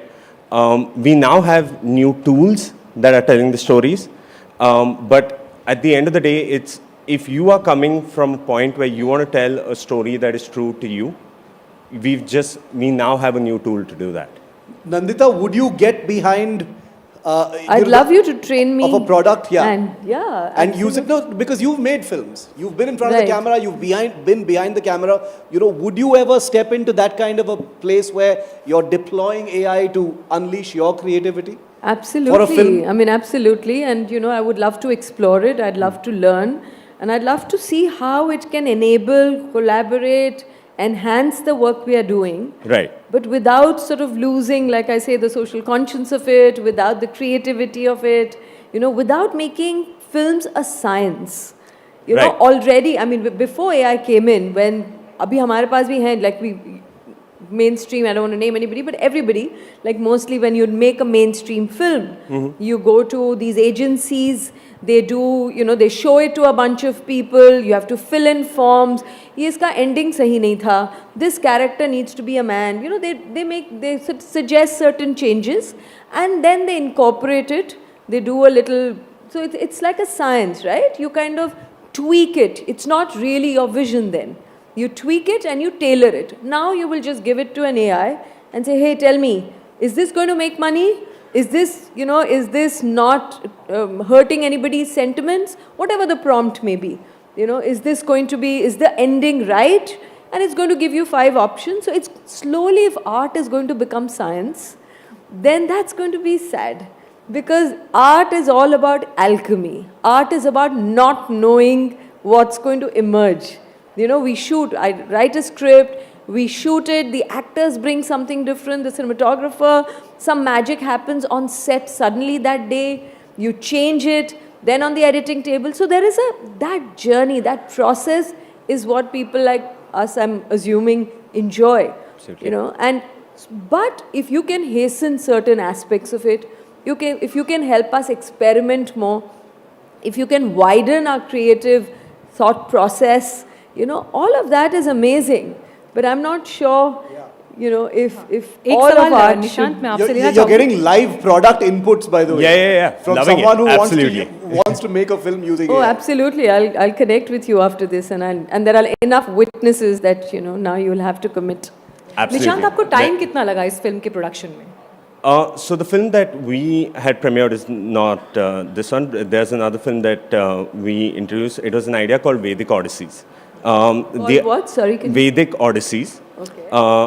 It's an idea that we've had for almost half a decade at this point, and we've taken it several times to studios and creators and producers to be like, this is something that we want to create. To us, it was a beautiful story about the future of civilization. But if India went back to the knowledge that it had in the Vedas to then explore the galaxies. Yes, it's sci-fi. Yes, it's one of those things.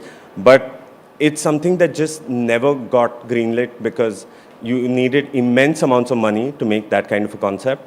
And it kind of saddened us that the whole script sat in a laptop somewhere gathering dust. The moment these tools emerged, we were like, okay, what can a bunch of people, if they're truly determined, come in a room and create? And my partners who've been directors and DPs, we all came together and we were like, okay, we now have a tool that allows us to do this. And we said, okay, let's go about creating it. It took us a week. It was an 8-minute film. It was day and night. We were absolutely sleepless.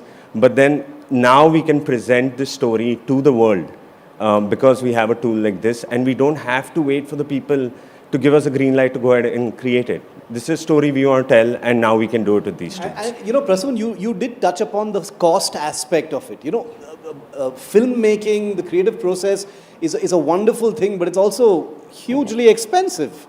And the cost. इसमें बस एक point add करूंगी, just एक point, क्योंकि जो बात मेरा दरअसल निशांत से सवाल पूछने का उद्देश्य था कि सिनेमा के इतिहास में जब भी बात होती है, मुग़ल आज़म हमें एक कालजयी रचना के रूप में वहाँ पर दिखाई देती है, और मुग़ल आज़म को बनने में कितना समय लगा वो अपने आप में एक रिकॉर्ड है। उसके लिए कितना काम हुआ, सेट्स से लेकर, कॉस्ट्यूम्स से लेकर, प्रेजेंटेशन से लेकर, और आज जब निशांत हमें वही बात बता रहे हैं आज के दौर के हिसाब से, तो ये तो क्रांति है फिर। लेकिन उस क्रांति के लिए भारत कितना तैयार है, हमारी ऑडियंस कितना तैयार है, हम जब इन कहानियों को पर्दे पर उतार रहे हैं, क्या वो उस तरह से रिसीव की जाएंगी? मतलब मुझे याद है कि मधुबाला को अगर हम आज भी उस किरदार के आईने में जब देखते हैं तो हम उसके बियॉन्ड नहीं सोच पाते मधुबाला को, वो वहाँ पर चस्पा हो गई है उनकी वो छवि। तो जब आप आज के दौर के क्रिएशन को, रचनाओं को देख रहे हैं, आपको लगता है कि फिर हम उस गहराई को छू पाएंगे आर्टिफिशियल इंटेलिजेंस के प्रयोग से? देखिए, ये जो उन्होंने फिर से समय की बहुत बात हो रही है, and that how fast how you can collapse. ऐसा लगता है कि क्रिएटिव प्रोसेस से सबको प्यार नहीं है और क्रिएटिव प्रोडक्ट की जल्दी है। तो अगर क्रिएटिव प्रोडक्ट की जल्दी है और प्रोसेस से प्यार नहीं है, तो ये कहीं ना कहीं क्रिएटिव के पूरे जो उसका जो कॉन्सेप्ट है, उसका कारण जो है, कोई क्यों क्रिएट करता है, वो कारण को ही अलग कर देता है। क्योंकि मैं किस कारण उसमें मुब्तला होना, उसमें डूब जाना, उसका हिस्सा बन जाना, मैं और वो एक हो जाए, और ये जो पूरी प्रक्रिया है इसको कोलैप्स कर देना। देखिए, कन्फ्यूजन जो है ना, एक कन्फ्यूजन का दौर आर्टिस्ट गुजरता है, कन्फ्यूजन के दौर से वो बहुत डिस्कम्फर्ट होता है उसमें, but it's the liminal space. वो जगह है, लिमिनल स्पेस है, which is the most confusion का टाइम जो होता है मोस्ट फर्टाइल होता है। It's a liminal space, it's like ना वो समुद्र है ना वो धरती है, उसके बीच का हिस्सा है वो बीच। उस बीच में जो उस कन्फ्यूजन से जो उसको आप एकदम से हटा दें, वो art can not be so definitive. As I said, वो धीरे धीरे स्वयं को प्रकट करता है। ये प्रक्रिया अगर ख़त्म हो जाएगी तो आप जिस तरह की इमेजेस देख रहे हैं, और दूसरा देखिए, अभी तो ये अपनी किशोरावस्था में जो आपके सामने एआई है, वो इट्स एडोलेसेंट एज में है, और उसके अंदर किशोर के जितने भी खूबसूरतियाँ हैं और जितनी भी व्यग्रता है, वो सारी एक साथ है। वो उसके बाद उसके अंदर एक मैच्योरिटी आएगी। मुझे लगता है कि एआई अभी उस दौर से गुजर रहा है जहाँ एआई का प्रयोग ही अपने आप में क्रिएटिविटी माना जाता है। जहाँ पर क्या कहा जा रहा है उस पर अभी ध्यान कम जा रहा है। एआई ने ऐसा कर दिया, इसका अम्यूजमेंट वैल्यू, उसकी चमत्कार की स्थिति है। जब चमत्कार से वो संसार में उतरेगा और उसमें एक मैच्योरिटी और गंभीरता आने शुरू होगी, तो आप देखेंगे कि हम एआई, अभी किसी ने, इन्होंने कहा कि एआई फेस्टिवल अलग से होंगे ही नहीं, आपको एआई की अलग फेस्टिवल करने की आवश्यकता नहीं पड़ेगी। आज ये तो नहीं कहते ये कलर फिल्म फेस्टिवल है, ये black and white film festival है, तो ऐसे ही होगा धीरे धीरे। सो जब टेक्नोलॉजी आत्मसात हो जाती है, जब वो आपकी धमनियों में तिरने लगती है, तब वो आपके जीवन का हिस्सा बनती है। लेकिन अगेन आई वुड से, हमको इस एआई के पूरे रेवोल्यूशन में तिनका नहीं बनना है जो लहरों के साथ बह रहा है, तैराक बनना है जो अपनी दिशा में तैर रहा है। प्रसून जी, कुछ लिखा है अभी इस पर, कुछ कोई रचना है? How can we not end without your poetry on AI? आपको हिंदी कविता का शौक है? By popular demand, please, yes.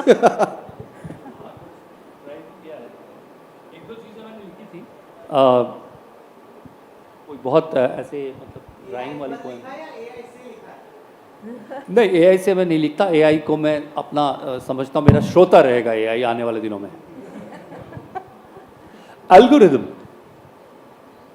अब आप देखिए एल्गोरिदम में मैं उनको मोतियों से कंपेयर कर रहा हूँ, तरह तरह के मोती हैं। एल्गोरिदम, छोटी माला, बड़ी माला, अंगूठी में मोती। एल्गोरिदम, छोटी माला, बड़ी माला, अंगूठी में मोती, या टप से टिप्पे खाता एकाकी मोती, या टप से टिप्पे खाता एकाकी मोती। मोतियों की हाट है, मोतियों की हाट है, डेटा की मोतियों की हाट है। ढेर लगे हैं मोतियों के, लोग मुट्ठी भर भर के ले जा रहे हैं मोती, लुढ़का रहे हैं, उछाल रहे हैं, एक दूसरे पर फेंक रहे हैं, मोती ही मोती। इधर आकाश की ओर मुख किए, मौन होकर देख रही एक सीपी, इधर आकाश की ओर मुख किए मौन होकर देख रही एक सीपी, उसकी तपस्या भंग नहीं होती। क्या बात है, बहुत खूब, बहुत खूब। सर अब तो ऐसा लग रहा है कि आप बस सुनाते चले जाएं, हम रुके ना, लेकिन अंतिम 2 पंक्तियां तो अद्भुत। एक और सुना देते हैं।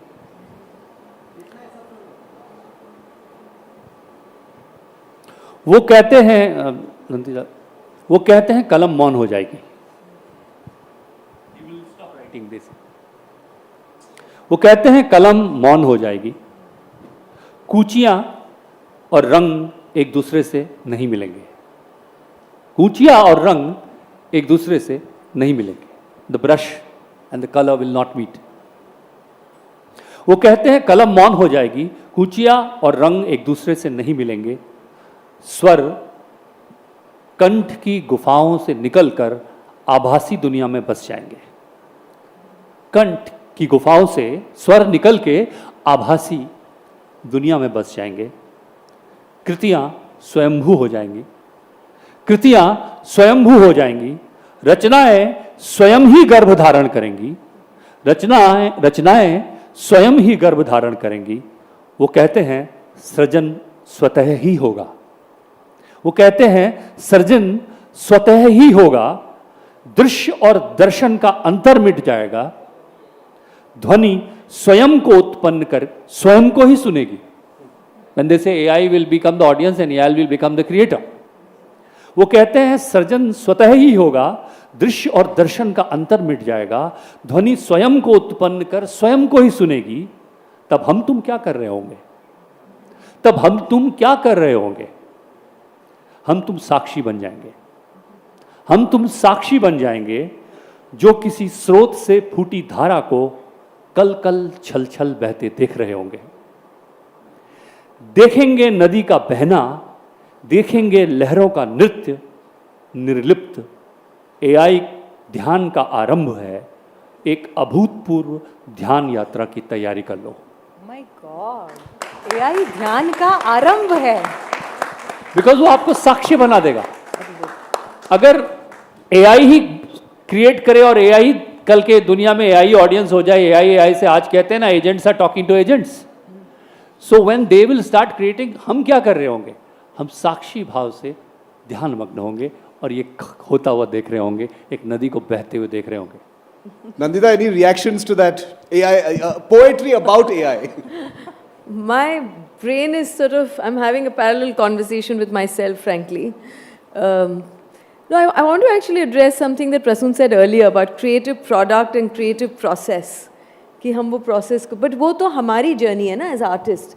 देखने वाले को तो कोई फ़र्क नहीं पड़ता है कि वो के आसिफ ने 10 साल लगाए और उनकी जो सारी बिहाइंड द सीन्स की जो स्टोरीज़ हैं कि पैसे लेकर वो बोरी में साइकिल पे जाते थे और फिर 2 सीन करके फिर आते थे, फिर पैसा नहीं होता था। Who cares about it? I mean, sorry to sound cynical, people want quantum, right? अभी Netflix, Amazon, आप किसी पे भी इतना सारा है उस पर कि कई बार समझ नहीं आता कि क्या देखें। So I think, you know, the creative product is where, unfortunately, that is what we are wanting. Independent filmmakers, what we call artists, जो कूची और रंग वाले भी जो artists हैं, आजकल, my father is an artist, so I'm a little bit exposed to that world, that's also become an industry. People are doing photo transfers. If they can do a photo transfer and then fill colors, why bother actually painting? So that's why I feel it's really a moral question. That we are all saying that AI needs to be a collaborator, we need to embrace it. I agree with all of that. But for that, we ourselves need to be far more conscientious. We need to truly value creativity. We need to know how that collaboration, where the human intervention will be and how much the AI will, you know, ये जो दोनों को साथ मिलाने वाली बात है, क्योंकि मुझे साक्षी नहीं बनना है। मुझे ये नहीं चाहिए कि मैं बैठ के विटनेस कर रही हूँ और वो क्रिएटिविटी चला रहा है, उसमें क्या मज़ा है? No, I think, final word to you, Prasun. I saw you reaching for your mic. You seem like you're ruminating about final word. I wanted to end on your poetry, but this can go on forever now. I think what she said, I completely agree with. कि ये conscious decision है हमारा, एक एक हमारा निर्णय है। देखिए, ढोल का शोर होगा तो बांसुरी नहीं सुनाई देती। ये हमारा निर्णय होगा कि हम बांसुरी बजाने वाले को दूर पहाड़ी पे लेके कहें यार तुम बांसुरी बजाओ, ये ढोल से मैं तुम्हें शोर से दूर लेके आया हूँ, मुझे बांसुरी सुननी है, मुझे बांसुरी की परवाह है, मैं बांसुरी को जिंदा रखूँगा, इसलिए उसको वो पहाड़ी पर ले जाऊँगा और उसकी पहाड़ी पर उसकी वो बांसुरी ज़रूर सुनूंगा। Thank you very much, Nandita ji, Prasun ji, for... ढोल ही बज रहा है लेकिन प्रसून जी, बांसुरी वैसे ही जो बजा रहे हैं वो वैसे ही सुनाई नहीं दे रहा है। तो ऐसा मत करिएगा दुनिया को कि सिर्फ ढोल और तेजी से बजने लग जाए और बांसुरी वाले चले जाएं। Prasun ji is going to be a gentleman and not carry this on, because if we have a poetry off now, we'll be here all night. But thank you so much to the both of you. First of all, for being at least part of the conscience. And I love the fact that both of you use that word, because it's not a word we see very often in the context of AI. But speaking with the kind of moral authority, curiosity, hunger, creativity that the both of you bring to this conversation, I think even those who are sort of immersed in the policy and the technology of it will return today with a lot to think about. Thank you very much to the both of you. A huge round of applause. Thank you so much. Thank you. बहुत धन्यवाद, thank you so much.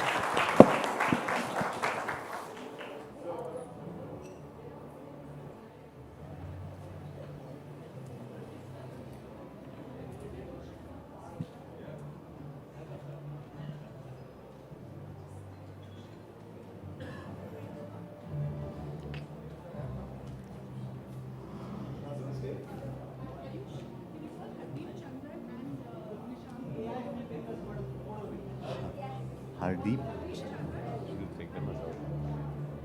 Yeah.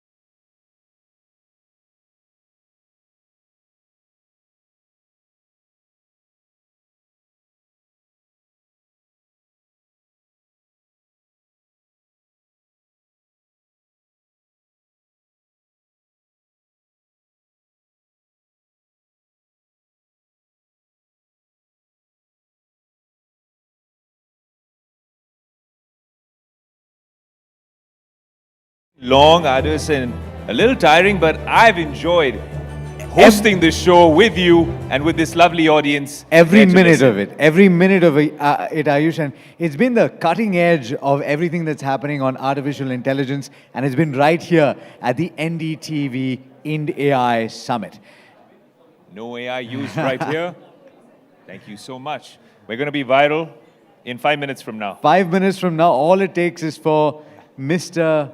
Shivarul to post it. All right, but on that note, thank you so much to everybody sitting in the audience and everybody tuning in from home for being part of this event.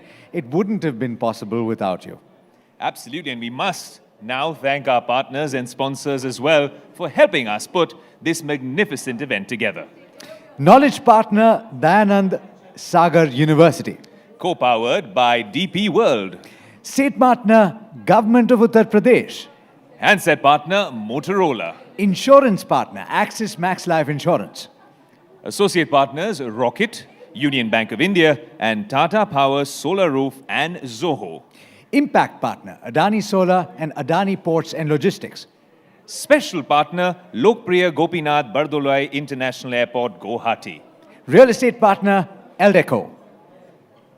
And Alex Matthew, thank you so much for being a great co-host. Ayush Alavadi, always a pleasure. Until next time, adios. Good night and good luck.